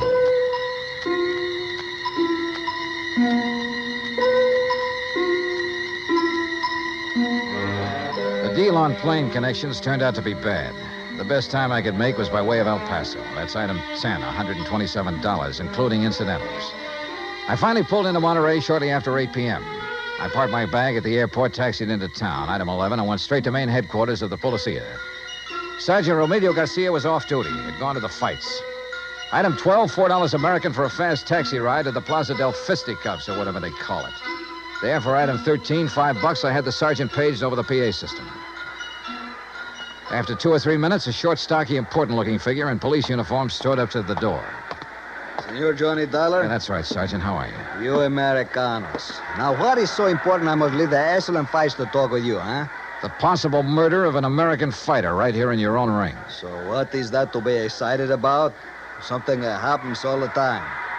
It's because the Mexican fight is more better than the Americano fight. So if that is all it is bothering Incidentally, you... Sergeant Danny Ruskin of the Joplin Police. Sergeant Danny. Why do you not say so at the beginning? Well, you didn't give me much of a chance. How is it, my good friend, Sergeant Danny? Pues it's too long IFC here. Yeah, well, look. Excellent man, Sergeant Danny. When I have trouble with one of our Mexican nationals who escape across the border and go all the way to Missouri, Joplin, it's Sergeant Danny who... But you have a problem, huh? Yeah. A fighter named Al Coronado. Coronado. Oh, but of course, tomorrow night he is fighting here, and he will lose. Why do you say that? Come, look. Here on the, what you call, a billboard, a picture of the man he is to fight. So, El Toro Negro. That sounds more like the name of a bull than a... Holy... See, big man, is he not? Is this picture real? 240 pounds, senor. But Al Coronado only weighs in at 181. See? El Toro, big man. And Senor Dollar, he is a killer. Our best. 3 men he's knocked out of the ring. But nobody hurts him, so no wonder you're worried. Sergeant, unless you and I can stop it, that won't be a fight tomorrow night. It'll be a premeditated, cold-blooded killing. Oh? How so?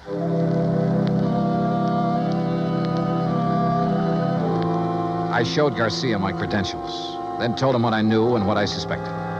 But until we have proof of this, senor, to start what you call an international situation, you are not now in your own country, you know. Still, he agreed to cooperate. First thing, of course, was to locate Al and his manager. In this city of nearly 200,000, that could be pretty rough. But he said he'd try. He drove me by the airport to pick up my bag, then to a hotel. And there, as the bellhop unlocked the door of my room, I got a real break. The next door down the hall opened. Hey, kid, how'd you like to bring me up a glass of warm milk, huh? Al Coronado. Huh? Oh, hi. Here, boy. Just put in my bags inside and leave the door open. Gracias, senor. Hey, Al, are you alone? Oh, sure. Hey, you're Johnny, ain't you? Yeah, that's right, Johnny, and I want to talk to you. I used to see your rig side all the time up in Hartford, huh? You saw me in Joplin, too. Only you don't remember. Where's Ricky Malone, your manager? Oh, he said he had to go meet somebody. He's always going out. Look, Al, I'm an insurance investigator. Oh, I got some insurance. Yeah. One more fight and somebody's going to collect it. No, Johnny, that's my retiring money. The only one who'll retire on it is Frankie Fortina. Hey, Frankie, he's my owner. You know him? Hey, who takes all the aspirin around here? Me. I get a lot of headaches all the time. Maybe that's why I ain't been hitting so good lately. Yeah. Here, catch this bottle. Hey, now... now look what you did. No, Al. You look what you did. You missed that bottle by 3 inches. For the same reason you haven't been hitting well. Why you have these headaches. All right, I'll give it to you straight. You've had a brain injury, Al. One good wallop on that head will kill you. And that's just what Ricky and Fortina want. No. Ricky always says to keep my head protected, so you must be wrong. Am I? Well, Ricky's good to me. Why, you numbskull, he's trying to get you killed. Johnny, you're all wrong. You know the man you're up against tomorrow night? Well, I know his name. Well, he's the one scheduled to finish you off. Johnny, I don't believe that. Al, listen, you gotta believe it. Now, where's the Here. Who you gonna call? Hello, this is an emergency. Get me Sergeant Romilio Garcia at Central Police Headquarters. Cops? That's right, Al, and a doctor. No, Ricky says to stay away from doctors. All they do do is stop you from ever fighting again. And that would make you worth just $50,000 less to Frankie Sergeant Johnny Dollar. I found Al. Hotel room right next to mine, room 915. Bring a doctor, a brain specialist if you can, even if you have to drag him out of bed. Oh, look, we'll fight the international situation when we come to it. You get a doctor up here, you hear me? You hang up or I'll blow your head off. Well, Mr. Fortina, I believe. Frisk him, Ricky. Sure, boss. He's clean. Huh? I hate to shoot an unarmed man, Dollar, but if you make one phony move... So you know who I am, huh? Well, Ricky here may be stupid in some ways, but he had sense enough to call me from Joplin after you broke in on him there. Finding out what you're up to wasn't difficult. Finding out what you're up to wasn't very tough either, Fortina. But it's all over. Not for me, Dollar. That's where you're wrong. That phone call I made was to the police. I know, to Central Headquarters. That's over 3 miles from here. By the time your sergeant finds a doctor and gets here, you'll be dead. And I will be gone. Have you forgotten that you have a border to cross, You Fortina? think I'm stupid? Frankie Fortina has never been here. Has never been even in Mexico. Because my tourist card reads Charles Edward Smith. And since the next plane leaves for the States in about 20 minutes, Ricky... Yeah, boss? I think Mr. Dollar had better have an accident. Fall out of the window, perhaps. Oh, now, wait a minute, What? boss. I mean, well... Listen to me, Malone. I had 2 reasons for coming down here. To see if you were right about Dollar and to make sure of that fight tomorrow. You've been stalling with Al. You've taken too long. The heat is on up north. I need the dough. I told you, boss, that El Toro will do it tomorrow. Fellas, Shut up. And look, if you take care of Dollar, what about me? What? Maybe you can get back to the States, but me, with Dollar laying dead here, and if Al talks... Al won't talk. You won't either. Frankie. Dollar has given us a perfect setup. He came here to Al's room. You found him here. You had a fight. Dollar ends up in the street below. But what happens to me? Haven't then? I always taken care of you in the past when you were working for me? You know what will happen if you ever try to cross me. No, All right, listen, all right, Frankie. all right. I have contacts down here. I have plenty of them. I have lawyers, good ones. It's going to be self-defense, pure and simple. But what if Al talks? I told you before, Ricky. You've taken too long with him. Frankie, listen. While I hold this gun, you're going to take care of Al, too. The way you should have a long, long time ago in his fights. I don't No, understand. no, listen to me, Frankie. You listen. I You've can't been do in it. this whole thing just as deep as I have, and deeper. Because you're the one who's kept Al fighting. You've paid off all those phony medicos. You set him up for this El Toro tomorrow night. You'll do it, Ricky. No. Then I'll use the gun on all three of you. Frankie. You're out of your mind, Fortina. Am I? It'll still look like a fight between you and Ricky. Boss. Al just happened to get hit accidentally by the gun that will be found beside your body. Boss. Hmm? Boss, I'll do it. You bet you will. I'll do anything you say if you just help me get out of it. Okay. Go ahead. Dollar is first. And, brother, if you think it's going to be It's easy. either the window or this gun, Dollar. So far as you're concerned, I don't care which. Go on, Ricky. Okay, Just remember, boss. your own life depends on it. You bet Play dirty, will you? The window, Ricky. The window, I said. Remember, it's your own life, Ricky.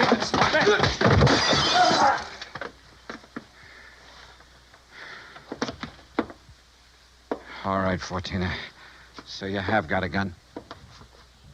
Al. Yeah, Johnny, I hit him. Well, don't be. Si, Senor Dollar, with one very fine, clean left hook. While Fortino was watching you and the unfortunate Ricky. Yeah. You got here a little late, Garcia. You see, but tell me, Senor, what makes you think this Al Coronado has lost his punch? Expense account item 13, $100. Legal expense, mainly a deposition for a lawyer to take to court. Just how Garcia got me out of having to stay in Monterey for a hearing, I will never know, but he did. As for Al Coronado, I suggest the company make some adjustment in his policy that'll permit paying his annuities immediately. And why not? The company should have investigated more thoroughly before issuing this policy anyway. And if it doesn't show a little heart, well, I'm sure it will. Item 14, $224.50. Hotel and incidentals and transportation back to Hartford. Expense account total, $491.20. Yours truly, Johnny Dollar.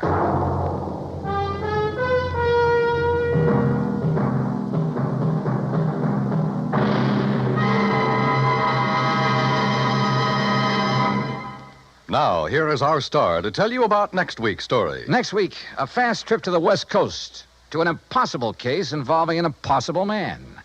Join us, won't you? Yours truly, Johnny Dollar. Yours truly, Johnny Dollar, starring Bob Bailey, originates in Hollywood.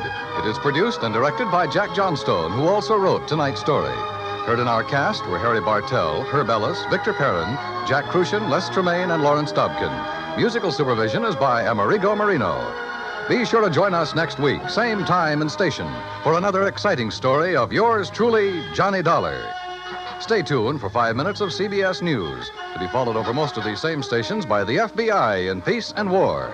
Dan Cubberly speaking.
You're now listening to Golden Radio Hour.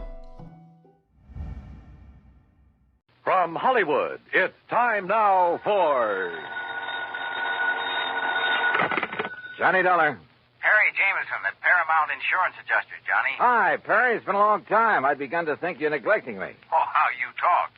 Matter of fact, I've just been waiting for a nasty enough case to come along for you. Yeah, you do have a habit of handing me the dirty ones. What is it this time? 4 states, out in Denver. Oh, yeah, I've heard of them. Well, they're a small outfit. By contract, all their claims are routed through us. Damage appraisals, payment disbursals, and so on. So what's happened? Well, we've had to pay a lot of claims for them recently. Too many. What's more, they've all been big ones and on fairly young policies. Well, Perry, you know as well as I do that things will average out in the long run. Unless something's wrong. $60,000 on one policy, $35,000 on another, $70,000, and a cool $150,000 on one just last week. Shoot. And the beneficiary in each case has been the same man. Then no wonder you... Just leave the door open, Perry. I'll be right over.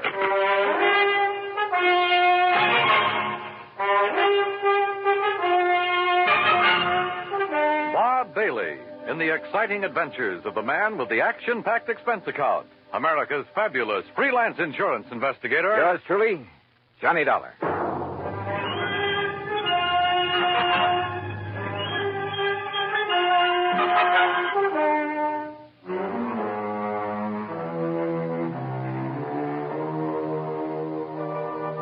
Expense account submitted by Special Investigator Johnny Dollar. The Paramount Insurance Adjuster's Home Office, Hartford, Connecticut.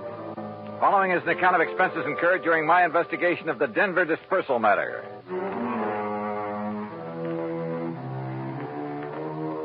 Expense account item 1, $1.10 for the cab that took me over to Perry Jameson's office at Paramount. True to form, the door was wide open for me. I kind of thought this thing might get you down here in a hurry, Johnny. Sit down. Yeah, thanks. And I took the liberty of calling TWA and getting you a seat on the plane to Denver. Good idea. When? Well, there's one leaving New York at 6 p.m. Okay. And I'll get you into Denver about, 10:30 Mountain Time. Uh-huh. Think you can make it? Sure. Charge your expenses to us. That's the deal we have with 4 states. All right. And the man to see out there, it's almost a one-man outfit, his name is William Whitney. Got it.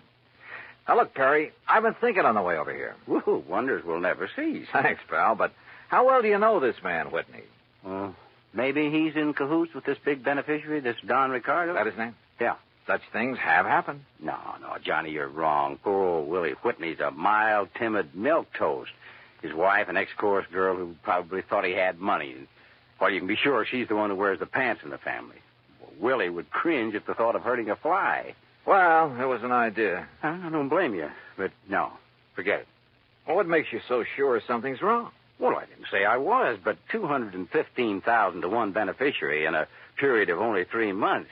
Well, I just want to be sure it's okay. And I called you in because I am willing to pay to make sure. No, don't worry, Perry. You will.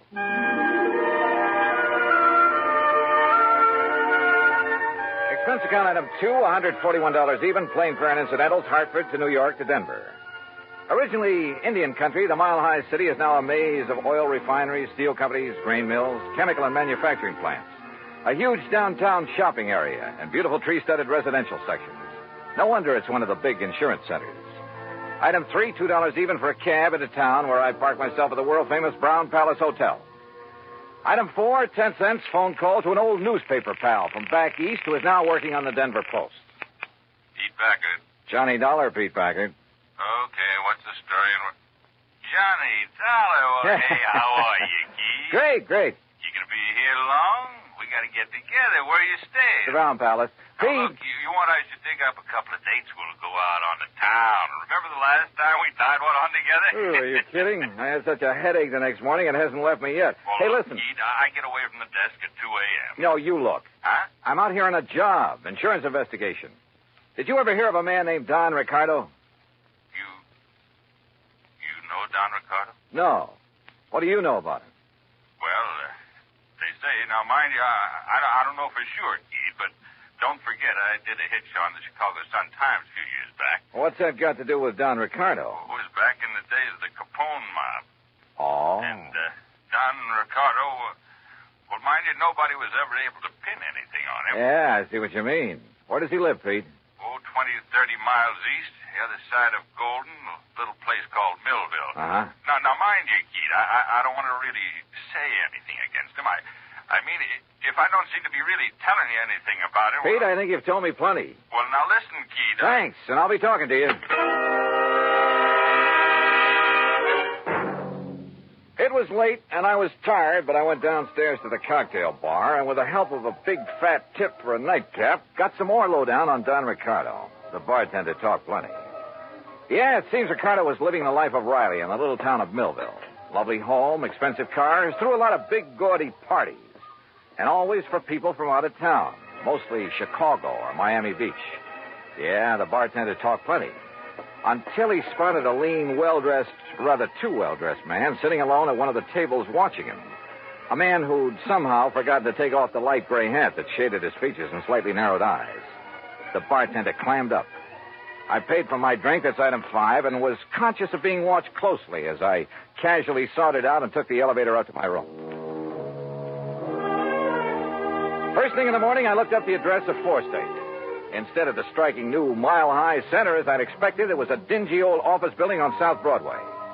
William Whitney looked a little old and dingy himself. Johnny Dollar, the special investigator? That's right, Mr. Whitney. Oh, well, sit down, won't you? All right, thanks. Just here on a visit? I'm here because the insurance adjusters are concerned about some recent claims they've had to pay on policies issued by you. We've been very unfortunate lately, Mr. Dollar. Yeah. $215,000, unfortunate. On only 4 policies. Yes, and all paid to the same beneficiary by some odd coincidence. You sure it was coincidence? Who were the policyholders? By some old miners living over near Golden. Old miners insuring for those amounts? Yes, sir. They were all able to pay the premium. Give me their names. Yes, sir. Unless I'm cockeyed, there's something wrong with this whole thing, and I intend to find out what it is. The policies were issued in good faith, and the premiums paid. But I agree with you, sir, and I'm terribly concerned. I'm glad you're here, sir. It will not only save the company a lot of money, but it will take a great load off my mind. Here's the list. Yeah. Do you know the beneficiary, this Don Ricardo? Only through seeing him when I've given him the checks. Barno, Mulligan, R. Smith, and J. Smith. Did any of these insured have families? Well, I don't know. You see, the beneficiary in each case... Yeah, I know. Better let me see those policies. Whitney left me alone while I plowed through his files. Satisfied, at least, that the policies themselves were okay, I finally left him, hailed a taxi, and told the driver to head for the town of Golden. As we pulled away from the curb, a small black foreign car in the next block swung around and appeared to follow us, and I wondered. But then it cut off at an intersection, and I decided I was imagining things. Until we pulled up at one of the addresses Whitney had given me in Golden, a ramshackle, unpainted old frame house on the edge of town. I told the driver to wait for me and walk up to the front door.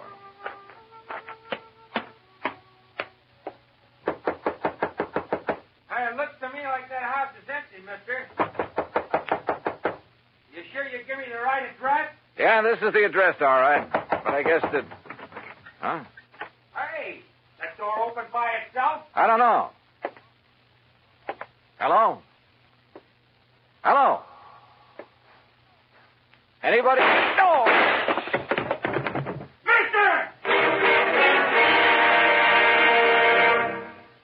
Act 2 of yours truly, Johnny Dollar, in a moment. Our flag now numbers 50 stars. And behind each star there stands yet another flag representing one of the 50 states. Vermont's state flag, in its early form, imitated our national flag, uniquely bearing 17 stripes and 17 stars, with only the inscribed word Vermont to distinguish it. The good people of Vermont assumed, as did our national government, that stripes as well as stars would be added as each new state entered the Union. Vermont entered the Union after Tennessee and Ohio, and with Kentucky to join shortly, the Vermonters naturally put 17 stripes on their flag. In 1818, the United States Congress put a stop to this, and since then the stripes have always been at 13, and only stars are added for each new state. Vermont's present flag captures the famous beauty of the Green Mountain State in its coat of arms, and inscribed is the phrase, Vermont, Freedom and Unity. Vermont's state flag, the flag of the 14th state to enter the Union, was adopted on April 26, 1923. And now, Act Two of yours truly, Johnny Dollar and the Denver Disbursal Matter.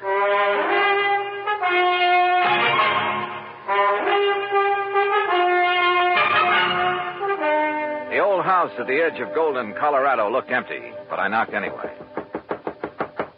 You sure you give me the right address, mister? Yeah, driver, this is the address, all right. But I guess that... Huh? Hey, that door open by itself? I don't know. Hello? Hello? Anybody? Oh! Mister. Go back. Get away from this open door. But you're hurt. Your neck. You're bleeding to death. Stay down. Barely nicked me. I'm all right. Holy cow. I thought you was a goner. Here, let me help you. You'll need help if you don't stay out of his line of fire. Well, who was it? You see anybody? Hey, listen. Yeah, that's a car pulling away from the back. Get a look at it. Well? Oh, I can't tell. That dusty side road back there. Looks like a little one, though. Foreign car? Too far away now. I can't tell. But it's black. All right, come on. We're getting back into your cab. Yeah, I'll get you to a doctor. No, I'm okay. You know where Millville is? Sure, a few miles east. It's an old mining... Come on. You know where Don Ricardo lives? For sure. You want to go there? Does he own a small black foreign car? Yeah, real expensive job. I've seen him in town. But, mister, Come on, because I'll lay odds he's the one who fired those shots. You mind if I drop you off a few blocks away from his place?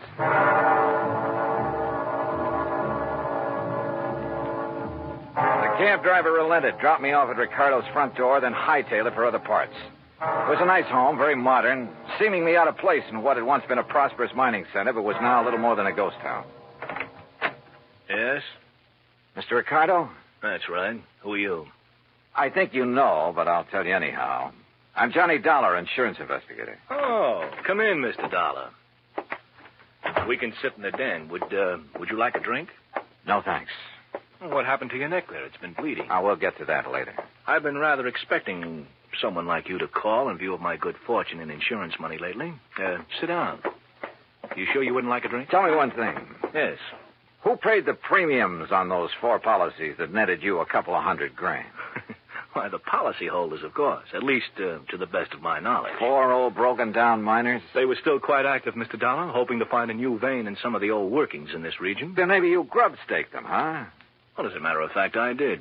And they promised me a share of whatever they might find. In return, they named me in their insurance policy. Oh, you must have given them plenty. More than a worked-out mine could ever yield. How do you mean? To afford the premiums on those hefty policies. Now, look, Dollar, it was all perfectly legal on the up and up. How old were they? Barno? Barno? About 68, I believe. Mulligan and Smith and the other Smith? About the same. So what? Oh, the company was crazy.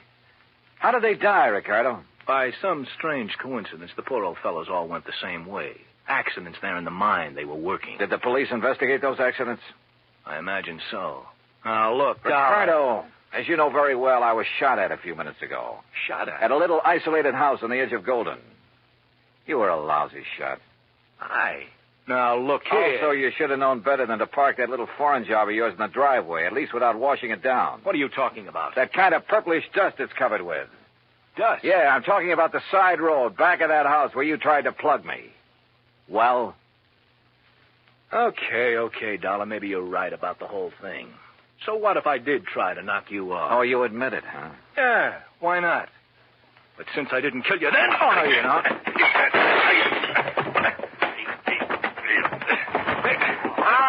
All right. Put him up. Face the wall, Ricardo. Hands off of me. Come on, get your hands Officer, off. I've never seen a prettier uniform in my life. What is this? We've been waiting a long time to nail you, Ricardo. Get him out of here, boys. All right, take it easy. Pete! So help me, Keith, I knew if anybody would bring Ricardo out in the open, you would. You mean to say that... Yeah, I figured I'd better bring these state police out here. Oh, Pete, you're a doll. Now, let you and me go out and tear the town apart, huh? Later. After I finish this job.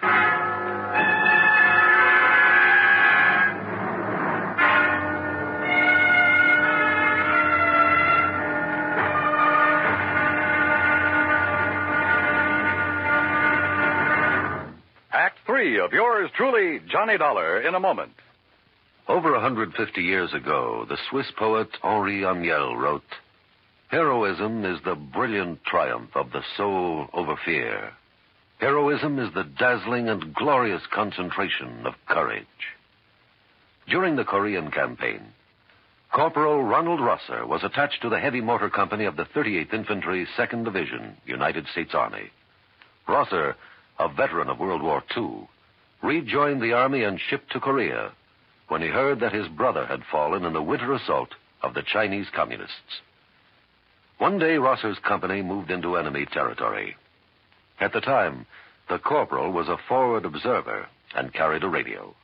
Suddenly, in the midst of an enemy attack, Rosser handed his radio to a buddy, slipped the safety off his carbine, and filled his shirt with hand grenades. He charged at the enemy through fierce mortar and artillery fire, shooting from the hip. Straddling a bunker, he riddled its occupants. Still advancing, he accounted for 2 more of the enemy, shooting one through the head and clubbing another to death. Continuing his one-man charge, he jumped into a trench full of enemy soldiers, opened fire, and forced his way relentlessly down the length of the trench, killing right and left with grenades and carbine fire. Out of ammunition, he returned to his company, where he replenished his supply. Then he charged the enemy again and again. Finally, he returned to his own area, and taking the radio back from his friend, he moved out with his company. Corporal Ronald Rosser was awarded the Medal of Honor for his action. Action which had shown the enemy that his personal code of conduct wouldn't let them push around either his kid brother or his country.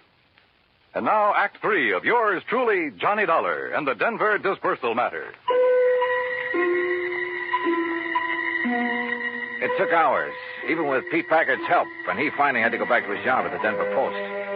But there in Don Ricardo's house, carefully hidden away under a drawer lining and a sideboard, I found what I was looking for, a handful of canceled checks. It was well after dark when I appropriated one of Ricardo's fancy cars and drove back to Denver, to a little house in the south end of town, not far from the office of Four State Insurance Company. As I pulled to a stop, a big fancy truck nearly sideswiped me. Good. It covered the sound of my stopping there. As unobtrusively as possible, I walked up to the front door of the place. Even above the sound of passing traffic, I could hear voices, loud ones, coming from somewhere in the rear of the building. Cautiously, I edged my way around the side to where I could see the lighted window of a bedroom. All right, I hate you. Only why don't you tell me why? Stop asking questions. Get the things back. Make sure it's only enough to put in the car. We're traveling light and fast. All right, Willie. All right already. Boy, you're bossier than Don ever was when you want to be. Forget Don Ricardo and collect your stuff. If it wasn't for me, you'd still be working in one of his nightclubs in Chicago. Lucky you never talked this way down to that insurance office of Oh, yours. stop that. I thought we was going to stay in Denver until you made a lot of dough at the insurance racket, huh? I left this happy domestic scene to walk slowly back to the front door. Yep. My original hunch at the office in Hartford had been right. What's that? Somebody at the front door. Well, why don't you go answer it? Huh? Willie? Oh, Mr. Dollar. That's right. Oh, my, I'm glad you're here, sir. Well, you look upset, Mr. Whitney. I am, sir. I am terribly upset. Handbags, they're in the hall. Yes. Going somewhere? It's that Don Ricardo. Oh? I thought you didn't really know him. I didn't. Oh, if only I'd done it before. I'd never have issued those policies naming him as beneficiary. Done what, Mr. Whitney? Investigated that Ricardo. But I did. After you left me this morning. He's a gangster. An ex-gangster, Mr. Dollar. No. Yes. I suddenly realized that in your investigation, you'd investigate him, and he'd think I'd had you investigate him. He'd think I was trying to make trouble for him. It frightened me terribly. And that's why you decided to leave town, huh? Yes, of course. Until this whole thing blows over. He's a dangerous man. He'd stop at nothing. He might even try to kill me. I must leave here immediately. Oh, I wouldn't be too sure of that. Where did you plan to go? Far away, anywhere where he couldn't find me. And where maybe I couldn't find you. Of course. But why did you say that? Well, I was just thinking. This morning when I was going through the files at your office, you left me alone for a while. Yes, I recall that I did. Why? To make a phone call, maybe? To Don Ricardo? What? Is that why he just happened to be waiting in his little foreign car a block or so up the street about the time I left your office in a cab? Oh, Mr. Dollar. Pretty good theory, isn't it? Especially when I have these little scraps of paper to back it up. What are those? Some of Don Ricardo's canceled checks. Made out to you. 20% of the take on those big, fat insurance payments. Where did you get those? Funny, too. They're all dated one day after you paid off on each of those big claims. Give me No, those. you don't. We're going to need these in... No, I'll kill you. Mr. Milquetoast, huh? You dirty... I'll kill you. Okay, baby. All right. All right. Okay, Willie, get up on your feet. Yes, sir. Anything you say, Mr. Dollar. But please, you must believe me. Oh, I'm cut an it. innocent That man. timid soul Poles of yours may have sold insurance to a handful of suckers, wouldn't he? But it hasn't sold me a thing.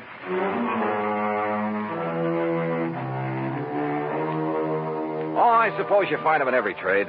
That still doesn't justify their even being alive, though.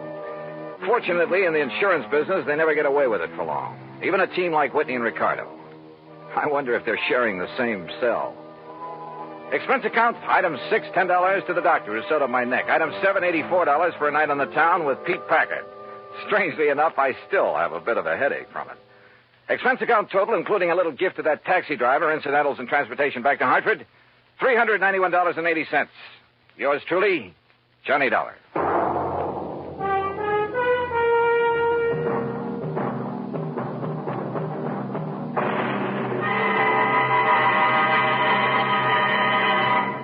Our star will return in just a moment. Our flag now numbers 50 stars, and behind each star there stands yet another flag representing one of the 50 states. Idaho's state flag depicts the prime industrial pursuit of its citizens, mining. Balanced against this image is a female figure combining the virtues of the goddess of liberty, for she carries the spear and cap of liberty, and the goddess of justice, represented by the scales in her hand. A bright, shining star in the heavens is an indication that Idaho has joined the nation. Overall is the motto, Esto Perpetua, may she endure forever. Idaho's state flag, the flag of the 43rd state to enter the Union, was adopted on March 12, 1907.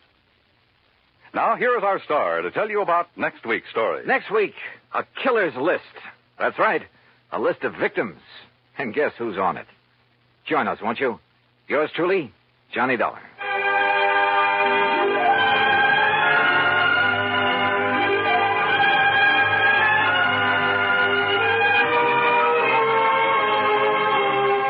Yours truly, Johnny Dollar, starring Bob Bailey, originates in Hollywood and is produced and directed by Jack Johnstone, who also wrote today's story.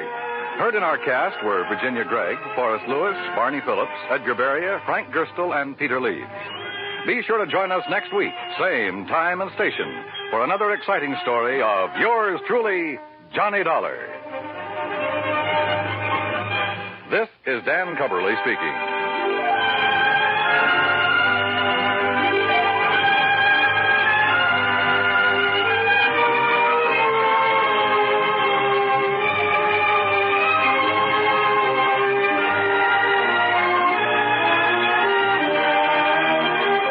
This is the United States Armed Forces Radio and Television Service.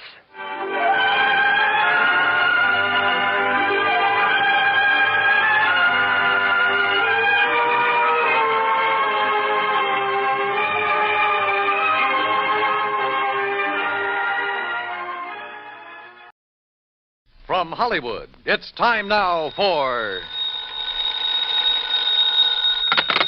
Johnny Dollar. Paul Brennan, Inter-Allied Insurance Company, Johnny. Oh, hi, Paul. How's the world doing by you? Oh, I got troubles. Oh, like what? Like Albert W. Winkler. Winkler? Who's he? Maybe you mean who was he? Well, which is it? Well, that's the trouble, Johnny. We don't know. Huh? Well, he's disappeared, and with him a hunk of emerald worth exactly 100,000 clams. Wow. Well? Sure.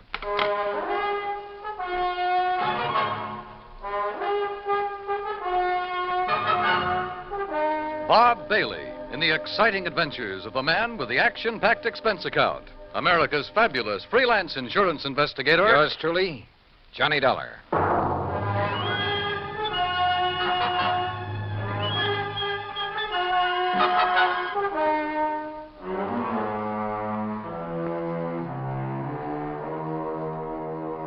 Expense account submitted by Special Investigator Johnny Dollar to the Inter-Allied Insurance Company, Dawson Building, Hartford, Connecticut.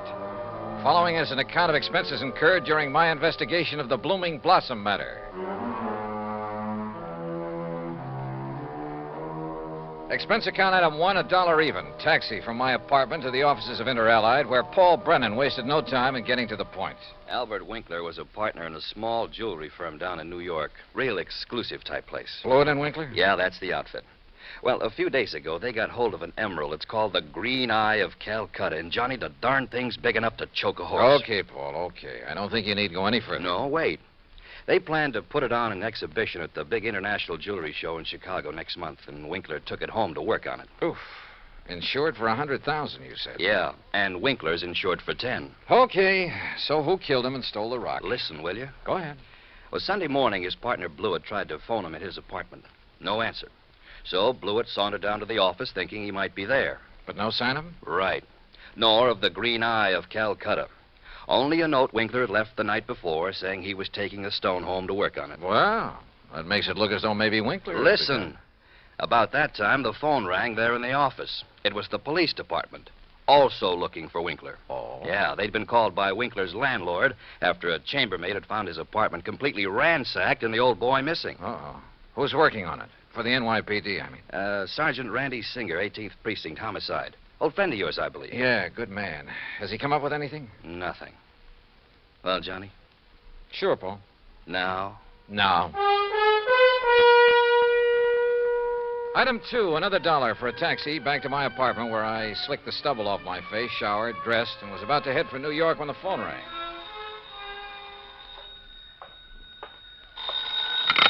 Johnny Dollar. Johnny Dollar? That's right. Oh, good. Well, who's that? Oh, yes, of course, Mr. Dollar. Huh? I must talk with you, sir. It's important, very important. Well, who are you? Me? Well, this is Wilbert Kenworthy Blossom. Yes, and I must see you right away. Well, what's this all about, Mr. Blossom, did you say? Oh, why, that's right. How did you know that? Oh, is this some kind of a gag? Certainly is not. And to think that now I'll be working with you on a... Oh, it's wonderful, just wonderful. What are you talking about? Why, you, don't you see? I follow every single one of your cases, sir. Either in the newspapers or on the radio. Oh, I'm your biggest fan. Is that all you called to say, Mr. Blossom? It is not. I'm calling about the mysterious disappearance of Mr. Albert Winkler. Winkler? You know something about him, his whereabouts? I certainly do. Where are you, Mr. Blossom? Here at my house in New York, and I'll be waiting for you, sir. Goodbye. No, wait. Give me your address. Oh, yes, of course. How could you know where to come if I hadn't given you that? Yeah. That was silly of me. Well, goodbye. The address, man, the address. Oh, of course. Yeah. It's 825 East 73rd Street.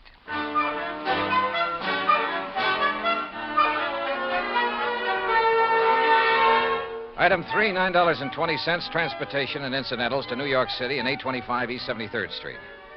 It turned out to be one of New York's famous old brownstone houses, well preserved and reeking of an era long past, when the city's wealthy and elite had built row on row of these monuments to a now forgotten financial aristocracy.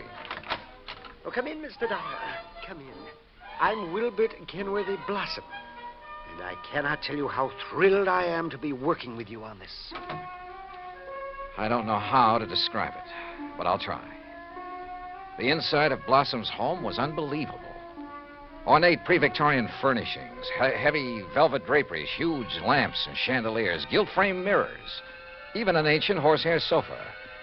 It was also filled with dusty piles of newspapers and magazines, hundreds of old books. Travel books, Mr. Dollar, and mysteries. Oh, I just love mysteries. One corner of the high-ceilinged living room was piled with old trunks and handbags, an old carpet bag even. Boxes of tools and utensils were stacked about, an ancient Victrola, beat-up sewing machine. You just never know when you might want to sew something, do you? Old guns and pistols, some of them museum pieces. A stringless tennis racket. A pair of rusty handcuffs locked to the base of a floor lamp without a shade. A broken bicycle pump. That's just in case I ever find a bicycle to go with it, you understand. Yes. Against one wall stood an old metal cabinet loaded with rusty surgical instruments and a worn-out catcher's mitt. Yet directly opposite was a corner shelf full of priceless porcelain figurines and rare pieces of china. Some of the old clocks and jewelry on the mantelpiece were collector's items. Fine original oil paintings lay among piles of old shoes. All in all, it looked as though the contents of half a dozen pawn shops had been dumped into it. At auction sales, Mr. Dollar. Oh, yes, sir. I just cannot resist an auction sale or a bargain. But what are you going to do with all this stuff? Oh, just keep it. I like it. I like a lot of things. Yeah, so I see. Including 12 gross of Spencer's superlative steel-tipped shoelaces, patented 1841. They were a bargain, Mr. Dollar. Just like all this fine artwork is, too. Yeah, I'm sure. Some of my friends pamper me a bit, though. You know, send me things they pick up at sale. Yeah, now look, Mr. Blossom, you told me you know something about Albert W. Winkler. Oh, yes. Yes, indeed. Well? And think of that magnificent emerald. Gone. Disappeared. Yeah, but now you said... And that poor Intralite Insurance Company. Oh, my. That's how I knew you would be called on this case.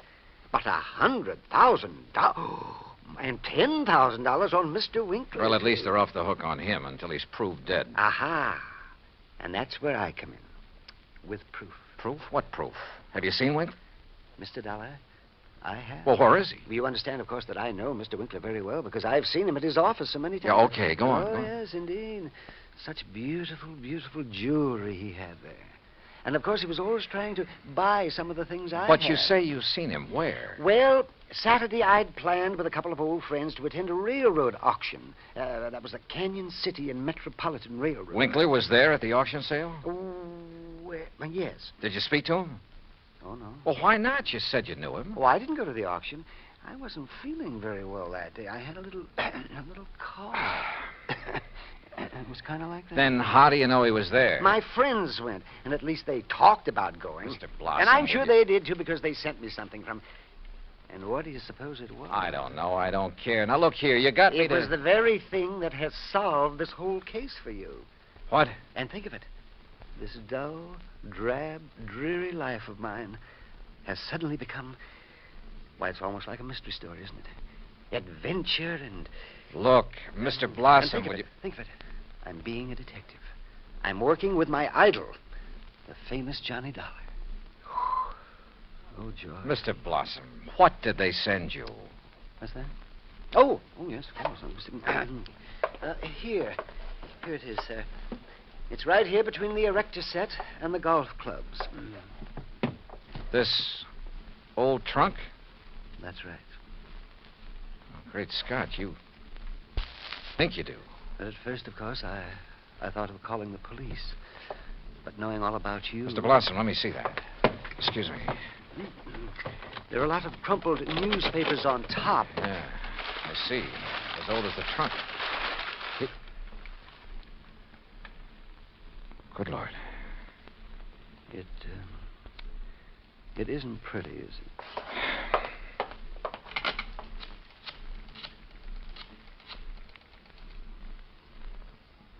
Sergeant Randy Singer, homicide.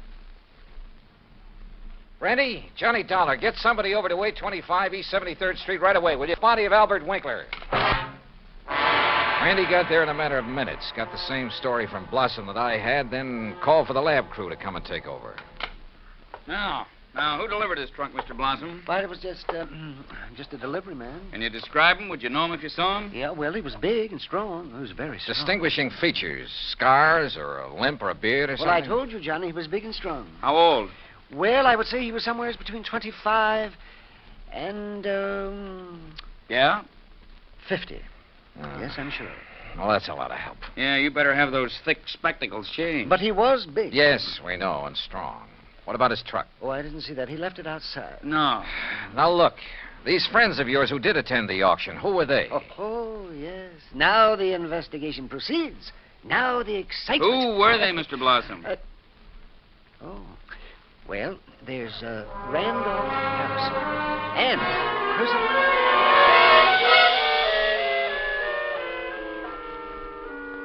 Randy Singer took down the names of Blossom's 3 auction-minded friends.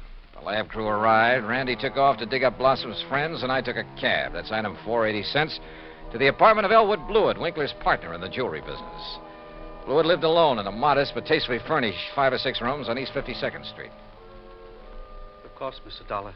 I'll be glad to help you all I can. Albert's death has been a terrible blow. Yes. Well, tell me this, please. Yes? Did Mr. Winkler make a habit of taking valuable pieces of jewelry to his residence? Yes, Albert often took pieces home with him to work on them, clean, polish, and so on. Wasn't that a rather dangerous practice? Frankly, I always thought so, but he felt there was far more chance of being robbed if he were alone at the office than at his flat, where he wouldn't be expected to have anything of great value. Well, who has seen the Green Eye of Calcutta besides you and Mr. Winkler? I'm not sure. Of course, almost anyone would have been able to recognize it. Because of the publicity and pictures when you brought it over here. Yes. Come to think of it, Blossom indicated he'd been much impressed with it. Wilbur Blossom? Yeah. You know him? He's been in the office many times. He and Albert were always bickering over pieces that either of us Bickering? had. Well, it was really something of a joke. Albert always wanted some of Blossom's heirloom pieces, and Blossom wanted some of the finer things we had. Did he ever buy? Never. He always wanted us to put them up at auction or at a bargain price. Hardly our way of doing things, needless to say. When did you last see Blossom? Why, last Friday. I was busy with an important client, and from the back room where Albert worked, I remember hearing Blossom insist that Albert show him the emerald. Oh, did he? I don't know. The silly argument got so noisy that I closed the door on them. Oh, now, wait. Certainly you aren't thinking that perhaps Wilbur Blossom... I'm not quite certain what I'm thinking, Mr. Blewett. Item 5, 10 cents, phone call to Randy Singer. No, not a thing, Johnny. One of the three names on Blossom's list is in Europe. The other two did go to the railroad auction, but purchased nothing. Randy, do a couple of things for me, will you? Like what? Phone whoever is stationed at Winkler's place that I want to look it over. Sure, everything is just as it was, including the poker that was used to kill him. Also, I want a copy of the picture of the trunk your lab boys took and the list of Blossom's friends. I'll have them waiting for you. And post a man at Blossom's place. Keep an eye on him. Yes, right away. Johnny, have you learned something? No, just, just for his protection, say. I'll talk to you later. Yeah, but...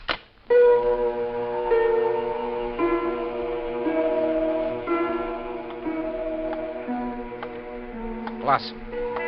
Yeah, Blossom. Maybe I hadn't given enough thought to the strange little character. Or to why the trunk with Winkler's body had been at his place. But if he were involved, why call me in? Cover up? Possibility. But Wilbert Blossom kill a man? Yeah, maybe he could. Maybe he did. I'd better see him as soon as I get through with the inspection of Winkler's apartment.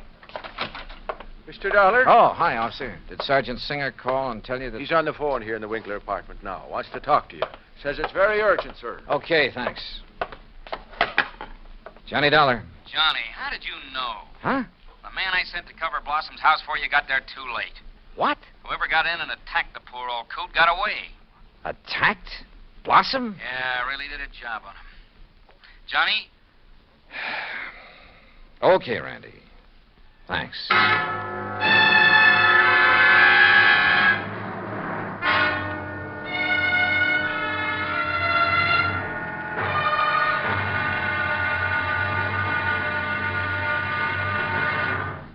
Act 2 of yours truly, Johnny Dollar, in just a moment. Democracy. As everyone knows, democracy means many things. Self-rule of the people, a higher standard of living, freedom of speech, press and religion, rights and privileges, liberty. But the most vital promise of democracy is mankind's right to dignity. For it is through the dignity of man that democracy has given mankind its greatest legacy of freedom.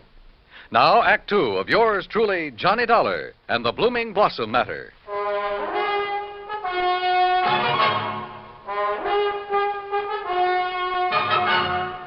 Expense account item 6, $2.25 for a fast taxi ride to 18th Precinct Police Headquarters. All right. As soon as I got your call, Johnny, I sent a uniformed man over to Blossom's house. From the way you talked, I thought maybe you suspected him. Yeah, Randy, I'm afraid I did. Boy, how wrong can you be? Anyhow, when he got there, he found the front door open and Blossom lying in the dark hallway. Where's Blossom now? The hospital, but he's okay, just bruised up a bit. They're letting him out. Fingerprints? Anything to go on? The lab's checking on the prints right now. Uh-huh. Let me know. Yeah. Anything else? Nope. So, now let's find out who tried to put Blossom out of the way, and we'll have the guy who killed Winkler.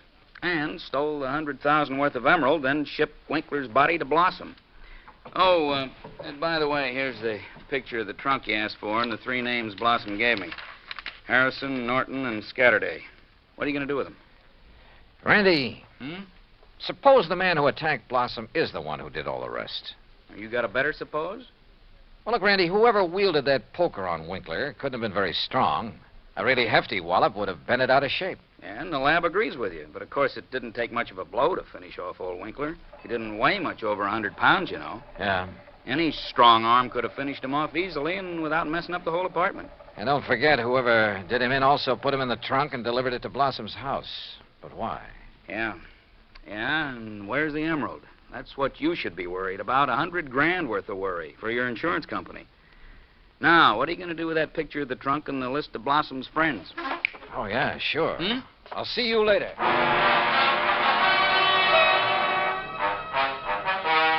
Item 7, $5.50 for a taxi to the warehouse of the Canyon City and Metropolitan Railroad over in Jersey. There I finally managed to track down a man who knew something about their occasional auction sales of unclaimed baggage and stuff. Insurance investigator, eh? That's right, Mr. McKinney. One of those boys with a fancy expense account, eh? Well, that's a matter of opinion.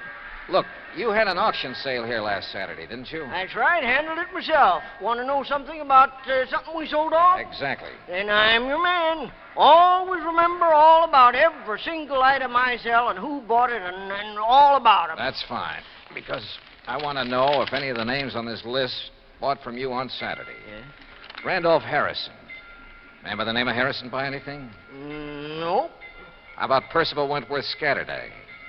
Nope. Ellsworth Norton? Nope. You sure, Mr. McKinney? I'm sure. How about Blossom? That a man's name? Yes, Wilbert Blossom. Well? No, sir. Nope, never heard of him. And like I told you, I never forget the stuff I sell or the fellows I sell it to. Wait. This picture of a trunk. Huh? Have you ever seen this trunk? Well, yes. Did you sell this trunk on Saturday? Yes, I did. To whom? Come on, man, it's important. Well, I was real early in the sale. Yeah, before most of the people got here. Bought this trunk and had it sent to his apartment in New York. And his name? Well, it was a funny kind of name. Blinky or Winky or... Oh, no. Winkler. Winkler. That was it. Albert Winkler. Item 8, $2, 2 drinks for myself at the nearest bar. But they didn't help to kill my feeling of utter frustration. Item 9, $5.50 taxi back to 18th Precinct headquarters in New York for want of a better place to go. Oh, it's about time you got here, Johnny. Oh? We matched up the prints we found after Blossom was attacked. You know who made them? Yeah, here's his card. Carlo Bernasconi. Any reckon? Couple of a dozen arrests, only one conviction. Anything to do with jewelry? Better. Accessory to a hijack operation a couple of years ago. He drove the truck. Hey. Sure. Got a mugshot of him? We got him. Downstairs. Come on, I'll take you down. Randy, what's he look like?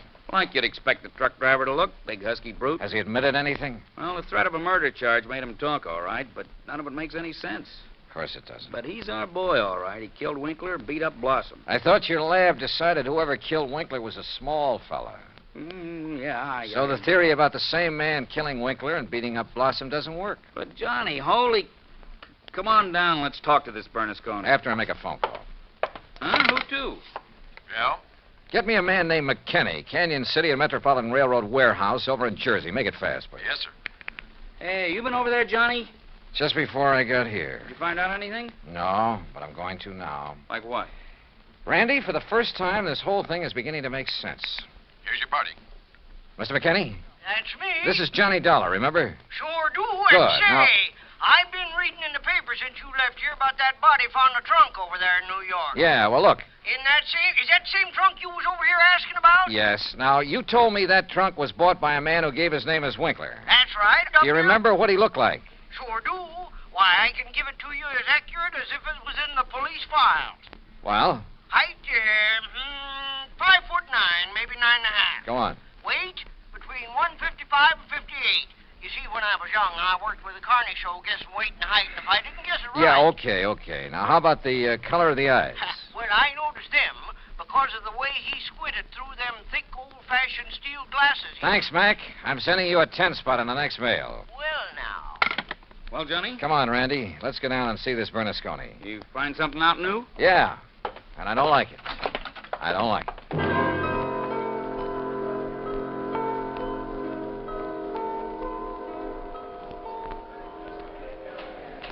Now, look, Bernasconi, you're in plenty of trouble for the assault on Blossom. maybe even more. But I'm the man who can save you from a murder rap, if you'll answer a couple of questions. Sure. I told the cops. All right. Did you pick up and deliver a trunk yesterday morning? Sure, I told him. For a guy named Winkler. You got the trunk from Winkler? Sure, at his apartment on East... What did he look like? How tall? Maybe 5'8" or 10. What? Johnny... Slight build or heavy or what? I'd say about medium. Maybe 150 pounds. Johnny... Now, look, mister... Now, wait a minute, you look. Did you deliver that trunk to a man named Blossom? Sure, at 825 East 73rd Street. What did he look like? Him I never seen. I knew it. He hollered from a window that the door was open and I should put the trunk in the living room. What a junk house. But you must have seen him later when you came back and assaulted him. It was night then.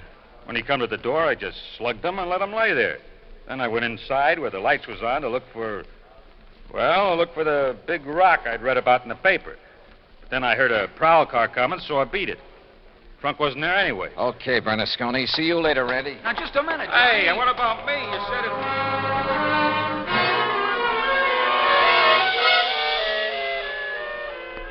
Item 10, 90 cents, taxi to Wilbert Blossom's old brownstone house on East 73rd. Come in, Johnny. Thanks, Mr. Blossom.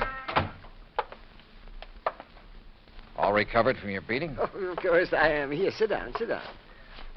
You said you wanted to help me on this case. Oh, yes, indeed.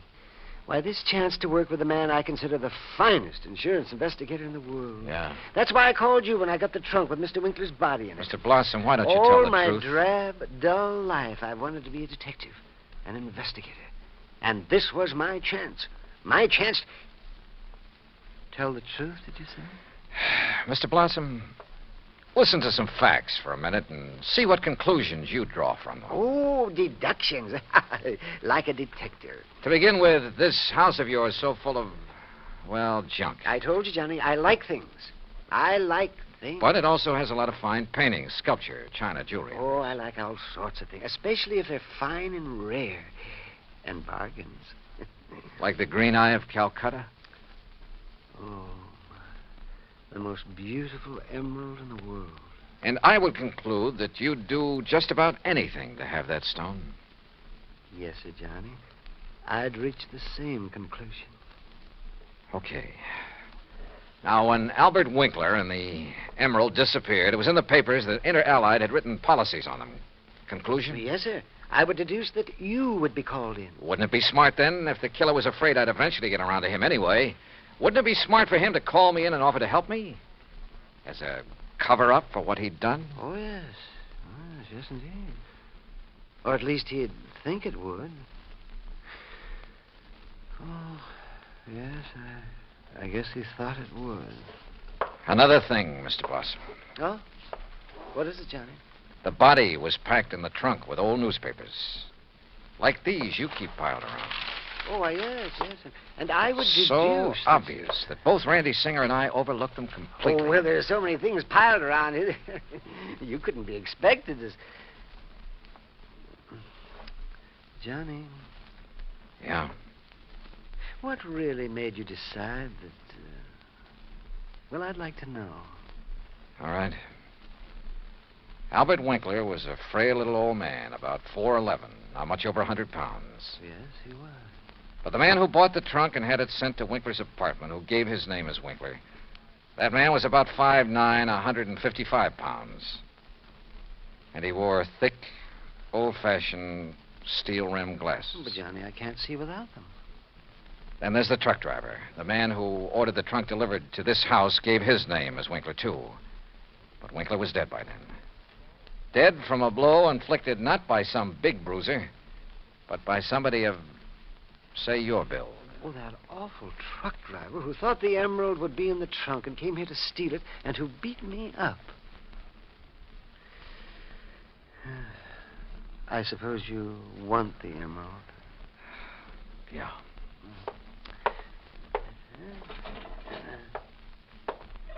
Here, Johnny, I kept it in this old coffee pot that I picked up at an auction sale. Real bargain, too. Oh, isn't it a beautiful stone? Oh, if only Mr. Winkler would have sold it to me. At a bargain, that is. Then none of this would have happened. Well, I guess we better go now, hadn't we? It's such a silly thing. Me trying to act like a detective. I guess I didn't even make a very good killer. Did I? Why? Just this overpowering passion to have things? Maybe. Or maybe it was just a reaction. A last desperate attempt to some way, any way, break from a lifetime of lonely, dull, drab idleness. I don't know. But for some crazy reason, I feel sorry for the funny little old character who turned killer. Expense account total, including incidentals and fare back to Hartford, $61.55. Yours truly, Johnny Dollar.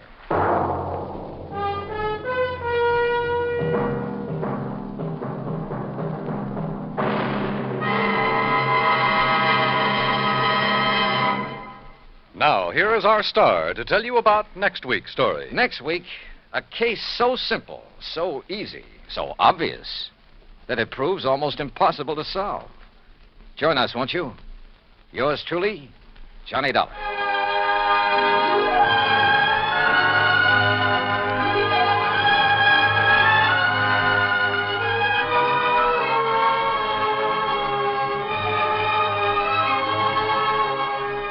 Yours truly, Johnny Dollar, starring Bob Bailey, originates in Hollywood. It is produced and directed by Jack Johnstone, who also wrote tonight's story.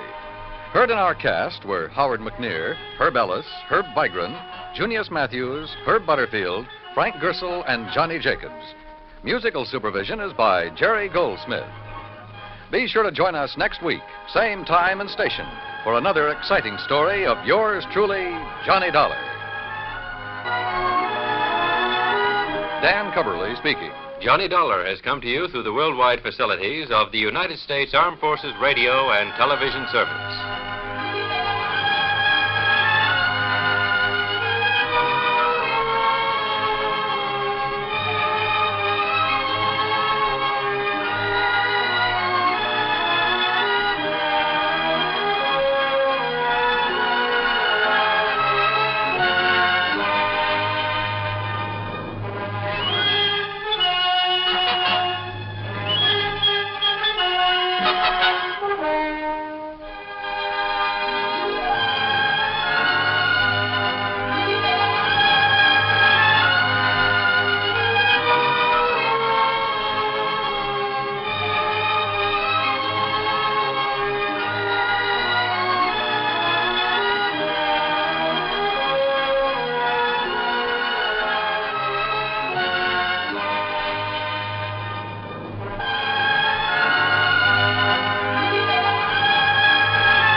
Johnny Dollar. George Reed here, Floyd's of England. Hiya, George. Johnny, I just received a frantic call from Mr. Alvin Peabody Cartwright. Isn't he always? What? Isn't he always frantic? I guess you have a point there. Yeah, how is that eccentric, absent-minded, sweet old character? Well, frantic. You said that. But as you know, he's one of our most valuable clients. Yeah, because of those nice fat insurance premiums he pays every year. Exactly. So it's important that we never hesitate to serve him when he calls on us. So what goes? He wants you out on the West Coast immediately. Oh, why? Well, he didn't say, as usual. You know how he is about these things. Oh, yeah, I know. The last time he called, it was about somebody who was trying to murder him. Exactly. But the time before that, it was just to give me a Christmas present. I know. Okay, George. His place in Beverly Hills? No, he's up in Santa Barbara at the home of a Mr. Rockland Rockwell. Rockwell. Also a client of ours, also extremely wealthy. Well, good. Maybe I can drag down a nice big fee on this one. Also, Johnny. Yeah? If this thing involves Mr. Rockwell rather than Cartwright, well, believe me, it may be plenty serious. Oh? Okay, George. I'll be in touch.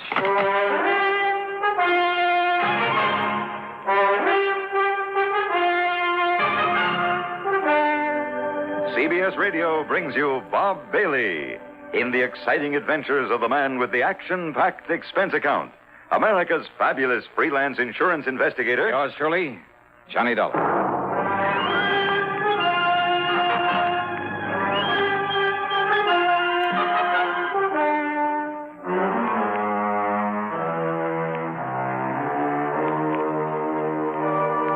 Expense account submitted by Special Investigator Johnny Dollar.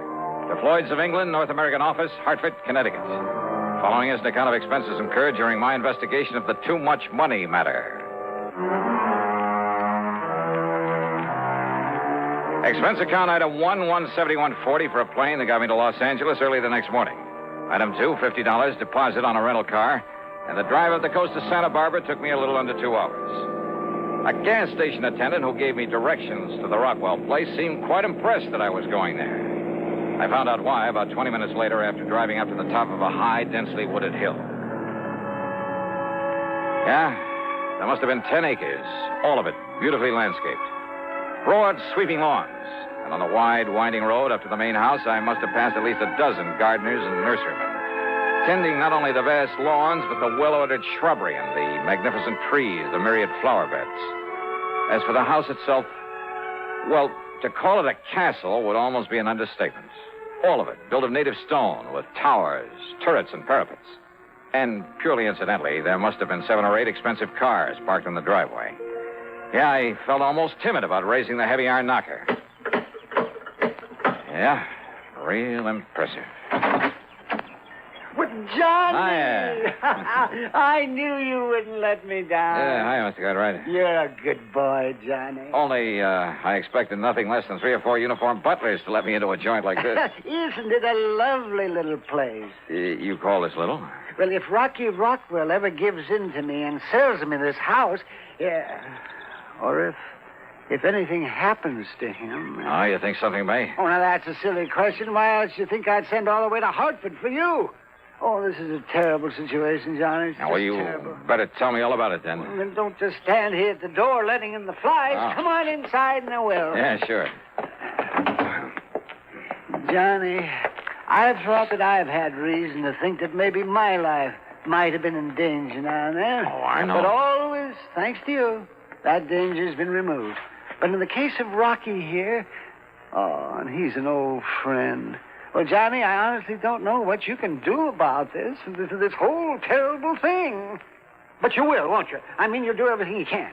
Well, where is Mr. Rockwell? Brave, brave man that he is. Rocky is going right ahead with his parties, his entertaining, just as though nothing was wrong. Entertaining of whom, Mr. Cartwright? Of anybody, everything. Huh? Now, don't you understand, Johnny? That's all he does. He gives hunts and balls and parties and entertains people. Well, what would you do if you had all his money in this beautiful place and all the time in the world to do it? Well, I don't know. Well, of course you would. So, right now, Rocky and his guests are out riding on a fox hunt. You know, yoinks and tally-ho and suey and all the rest of it. You know. Oh, yeah? Yeah, just as though everything was all right.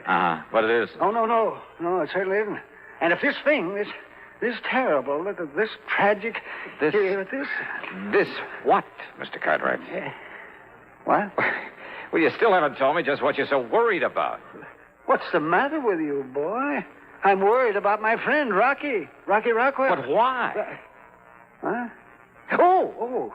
Well? Yeah, oh, yes, well, of course. Well, because he's going to be murdered. You're sure of that? Yes, Johnny. Murdered.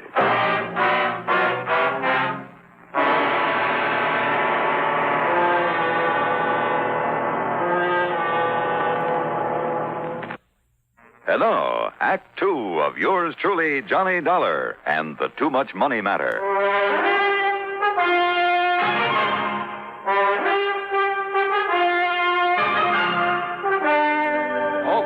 Okay, now, Mr. Cartwright, you'd better tell me exactly what reason you have for thinking Mr. Rockwell may be murdered. Maybe he will be it, unless you can do something about it. Why? Well, Johnny, I'd rather he told you about it after he and the rest come back from the fox hunt. Well, look, if this is such an emergency... Of course it is. Okay, but then. First, I want to show you around this lovely little house. Huh? You know, to see what you think of it, in case Rocky does decide to sell it to me. Oh, now, wait, Mr. Or, Cartwright. heaven forbid, in case something happens to the poor man. But if it's so urgent that I get to work on this case, I told you shouldn't... it is, didn't I? Now come along, and I'll show you the house. Mr. Cartwright. Not another word, Johnny. Come along. Well, I suppose a description of the Rockwell mansion seems out of place in a report of this kind, but it's just too fabulous to pass up with only a word. The reception hall where we started was floored with polished marble. There was heavy oak furniture and huge gilded mirrors, a wrought iron chandelier. On one side, a broad oaken staircase led up to the second floor. The living room, the main salon, well, it must have been 80 feet long with a 15 or 16-foot ceiling, full-length French windows, and a tremendous granite fireplace with a slab of finished oak for a mantelpiece. A thick, lush oriental carpet covered almost the entire floor. And then there was a music room with not only 2 concert grand pianos, but a full pipe organ. The main dining room could have seated at least 100 people. And there was a morning room with walls of patterned silk instead of wallpaper, a couple of private little sitting rooms. The library must have held literally thousands of leather-bound books on mahogany shelves that reached from floor to ceiling. The den, in addition to a study, was paneled in richly green walnut. So was the billiard room in the huge basement.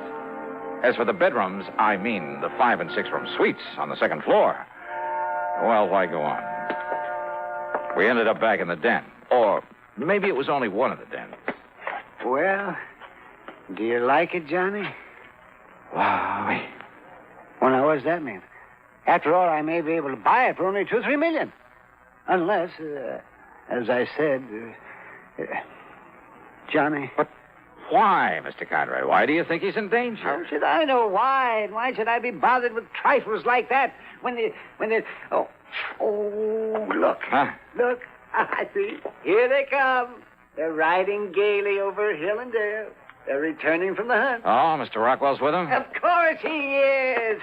So, Johnny, you stay right here. Well, now, look. And I'll go out and fetch him to come in and tell you everything. Well, Mr. Cartwright...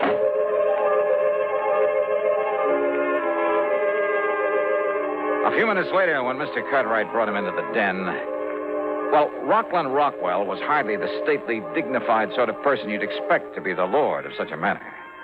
Instead, he was a gross, almost disgustingly fat, florid sort of man who wheezed as though he was about to draw his last breath. I wondered how he'd survived the rigors of a fox hunt, or more to the point, how he'd found a horse powerful enough to carry him over the jumps. He plumped into a chair and got right to the point. It's as simple as this, Dollar. Years ago, over in England, I pulled a real fast one on one of my competitors over there, a fellow named Ashley, Lord Jacob Hunter Ashley, Britisher. Oh, I see. Britisher. He did it so clever, yes, he never knew that I was behind it all. He thought that I was still his friend, especially when I gave him a couple of thousand of those British pounds to keep him and his wife and kid from starving. I put him out of business, ruined him. Dollar, it got me all of this. You like my place? It's impressive. Yeah, that's it. It's impressive. Impress anybody. Yes, sir. Yeah. But go on, please. Well, Dollar, I figured I'd been smart enough that nobody would ever know that it was me tricked Ashley, especially when Ashley finally died, not even knowing himself. But now somehow Ashley's son, Marvin, been one of those worthless actors, play actor all his life, and somehow Marvin Ashley has found out. Well, how do you know, Mr. Rockwell? How does he know? Why, Johnny. Well, Mr. Cartwright? How? Huh? Well, I don't know, Johnny. Mr. Rockwell? A few months ago, Marvin wrote me from England and said he was coming here and to take bloody revenge for the poverty I inflicted upon his father and family. His exact words, Dollar. Exact words, huh? Words. Well, then he must have been quite a ham. Yes, and then a few days ago, A telephone call, that silly British accent, just like his father. Young Ashley. Yes, Marvin Ashley, to say that he was here in the States. I see. And I told him that I'm a changed man, Dollar. Well, I hope so, Rocky. Yes. I told him that I'd make it up to him and give him anything he wants. Told him it's been on my conscience, and it has, Dollar. Yeah, I'm sure it has. But he told me that he's coming here, that he's going to kill me. Rocky, for what you did, I don't blame him. I know. Yes, well, if I'd have known such a thing about you... I know. But I'm sorry now. I'm sorry. Why? Because you're scared? I say I'm sorry. Isn't that enough? All right. Don't you see, Dollar? Unless you can somehow find him, he'll murder me. Murder me.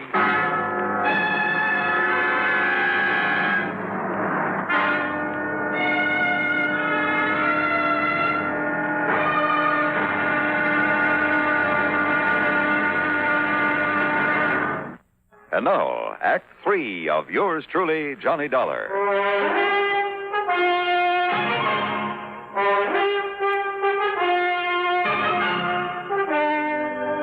Rocky Rockwell, if I'd known this about you, and I thought you'd earned all your money honestly. Who are you to talk, Alvin?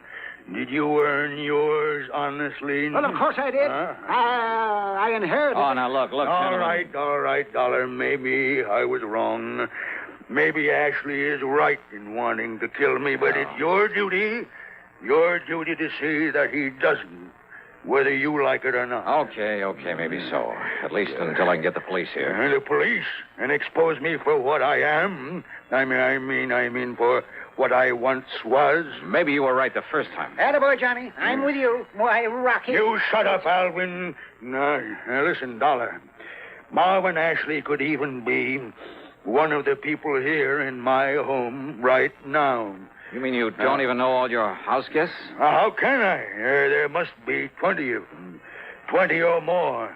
Sure, some of them are friends, but some are friends of friends, or friends of friends of friends, or I entertain people all the time. Everybody knows it, so anybody comes who wants to. All this so you can show off your wealth. All right. So what if it is, eh? How much do you know about young Ashley? His looks, his build? Nothing. How old is he? Well, he could be 35 or 40 by now. Well, if he hasn't shown his hand, made any attempt to get at you... If he hasn't yet, then he will. And if he's here now, you've got to find him. Well, Dollar? I'll give it some thought. I didn't like this because I didn't like the man Rockwell. But a job's a job, and after all, I was on assignment. There were nearly 30 people at dinner that evening, and Rockwell made a good host, even though he didn't know the names of half of them, and he gave no sign that he suspected any of them. Nor did I. Nor did I see anyone who looked or sounded English, much less like any actor I've ever known. After dinner, Rockwell took me aside. Well, Dollar, is he here? Have you spotted him? No.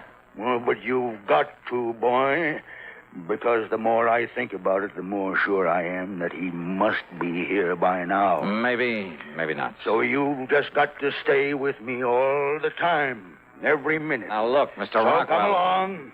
Gibson, Stratton, Edwards, and Peterson want to play some pool down in the billiard room. Gibson, Stratton? Well, you met them at dinner, so we'll play some pool and get better acquainted with them. Well, look, I'm afraid I'm a little rusty.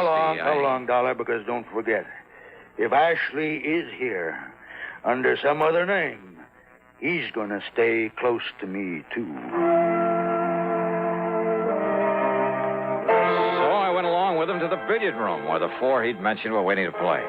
After being reintroduced to them, I was satisfied none of them was an English actor by the name of Marvin Ashley.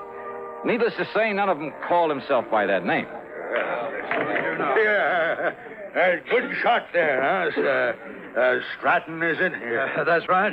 Thanks, Mr. Rockwell. Well, go ahead now and sink that 4-ball. Go ahead. Yeah. It looks like a bank shot's the only Bank way. shot.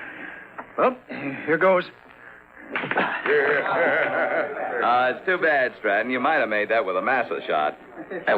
With a what, Mr. Gibson? Massa. Masse shot, Dollar, is when you hold the cue up vertical and... Oh, yes. I'll show you $1 after this game is over. Dollar? Yeah. Name seems kind of familiar. Oh, does it, Mr. Gibson? Well, I could come be on wrong, now, you know, Edwards. What are you waiting for? See if you can get that 4-ball. Sure, Mr. Rockwell. Sure I can. 4-ball. And the 5 and the 6 and all the rest. You watch this. Tell me, you ever get up San Francisco way, Dollar? Well, not often, Mr. Gibson. Why, are you in business up there? Yeah, in a brokerage office. Oh, Rockwell's one of my accounts. I doubt if he even knows it, though. I had to introduce myself like a perfect stranger when I came down here for the weekend. Yeah, I can understand that, all right. Okay, now, Peterson, see how you can do. 5-ball, eh? Well, I certainly missed that time. I got the 4-ball and nothing else. Edwards, is it? That's right, Sam Edwards. And your name again? Dollar. You look familiar, Edwards. Do I? Yeah, haven't I seen your face or picture somewhere before? Excuse me, will you? I want to get myself another drink. Yeah, sure. That was funny. Oh, but as I was about to say, Dollar, when you come up to San Francisco again, look me up. I'll show you the town, give you the grand tour. Fine. Good. Drive you down the coast to Cliff House, perhaps, for lunch. To where? The Cliff House. It's a place to eat there at the... Yes, I've heard of the place. All right, come on now, Dollar. We're waiting for you. Oh, well, maybe I'd better skip this turn, Mr. Rockwell. No, you don't. You got to see if you can sink the 8-ball. Well, maybe Mr. Gibson here would like to get that one out of the way, huh? What? Here now, take your cue and show us how it's done. Well, okay, Mr. Rockwell. You mean... like this? Well, now that's just fine, Dollar. You ripped the cover, and that's the end of this game. Yeah, the game is over. It sure is. And I guess I could be corny and say the play is over, too. The play, Dollar? For Mr. Gibson here. Only that isn't his name. What was that, Dollar? Well, a couple of minutes ago, you talked about making a massa shot. Well? Well, only a Britisher calls it that. We call it masse. Dollar. Well, I'm afraid I don't understand. But I suppose even an actor might make that slip. Actor? Yeah, your real slip, though, Ashley, was in naming that restaurant up the coast. Ashley? Are you addressing me said as... Cliff House, didn't you? Are you talking about Cliff House, this side of Frisco? Oh, now, look, Yeah, that's here. right, Mr. Edwards. Cliff House. But you said Cliff House, didn't you, Ashley? The way only an Englishman would. Did you say Ashley again? That's right. Marvin Ashley, the actor who came here to murder Mr. Rockwell. Gibson, broker from San Francisco, huh? Well, not a bad act, Marvin, but I'm afraid your acting days are over. Well, I'm sorry, old boy. But that's where you are quite wrong. Wait a minute. that's a gun. Because I assure you that I am not finished until I kill this despicable... He has a gun! And I have a pool cue.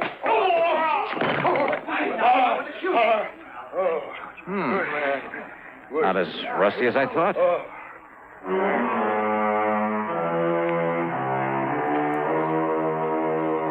Hey, you know something? Dear old Alvin P. Cartwright furnished the high-powered legal talent that got Ashley off with nothing more than deportation. And needless to say, Cartwright is really through with Rockwell, as it would be. Expense account total? Forget it. Alvin P. handed me a check big enough for 3 expense accounts. Yours truly, Johnny Dollar.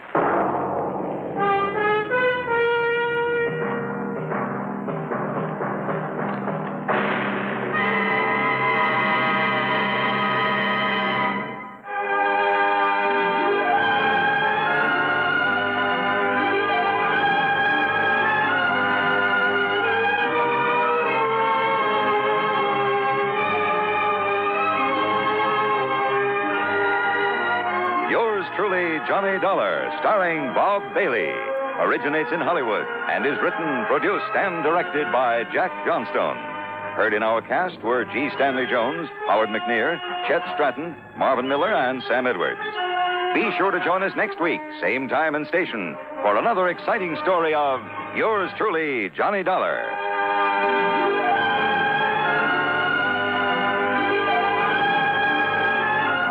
This is Hugh Douglas speaking. Johnny Dollar has come to you through the worldwide facilities of the United States Armed Forces Radio and Television Service.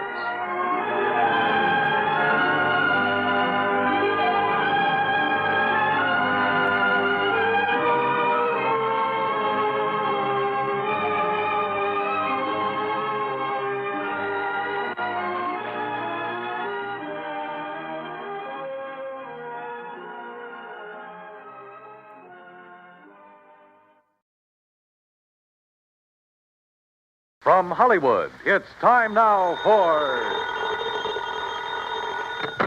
Johnny Dollar. This is Peter Hardy at Tri-Western Property and Casualty Insurance. Hi, how are things in the Golden West? You still in Reno? Sure am. Good boy. What goes, Pete? A little trouble with a big dairy farm out here, Johnny. Armenian Dairies. Okay, Pete, tell me all. A year and a half ago in a fire, Armenian lost one of his silos. You know, one of those big towers where they store and cure a lot of chopped up corn and stuff. Yeah, I know. Cost us $21,000. $21,000 for a silo? This time it's a compound silo, and the claim is for $56,000. Oh. But I don't want to pay it. I don't blame you. Sure, because, Johnny, I think it was arson.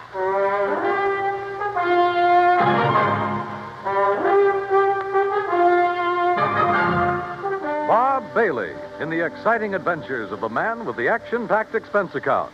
America's fabulous freelance insurance investigator. Yours truly, Johnny Dollar.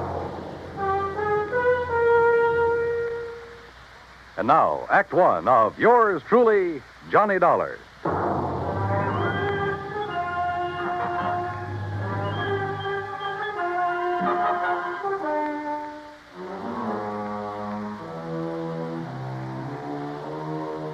Expense account submitted by Special Investigator Johnny Dollar to the Tri-Western Property and Casualty Insurance Company, Reno, Nevada office. Following is an account of expenses incurred during my investigation of the Doubtful dairy matter.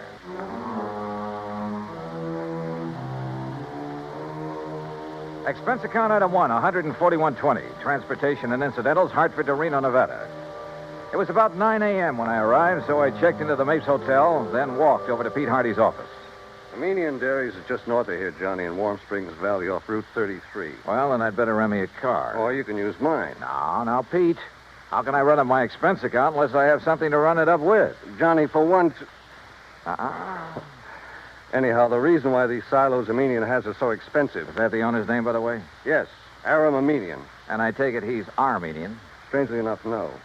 Now, he's had all his silos very specially built. Oh, how specially can you build a silo? Just a concrete base, a lot of long wooden staves to get the circular shape, and a good roof on top. Well, he has some trick with them inside. Like what?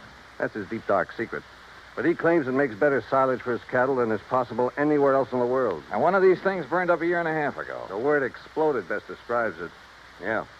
And as I said, cost us $21,000. And now the replacement has gone up in flames. Yes, day before yesterday. He filed the claim the same day. Well, why do you suspect arson? Did the local authorities find anything suspicious? No. But you go out and talk with Armenian, Johnny. And if you don't end up with the same kind of feeling I have, well, I'll leave my shirt. Expense account item 2, $50. Deposit on a drive-your-own car. Finding the Armenian dairy and ranch some 20 miles north of the city was easy.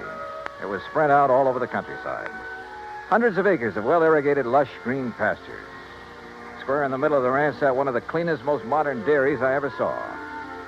Aram Armenian gave me the grand tour, and I must say I was impressed. There was close to 200 well-kept Guernseys in the main barn, which was clean as a whistle. The milking machines, coolers, separators, clarifiers, and so on were the same. Yep, a prosperous-looking setup. Finally, Mr. Armenian took me out to where a small group of workmen were cleaning up what was left of his compound silo. As you can see, Mr. Dollar, only the concrete base is left. That must have been a pretty big silo, Mr. Armenian. Yes, the largest and most efficient in the entire West. Still, $56,000. Oh, the size had nothing to do with that.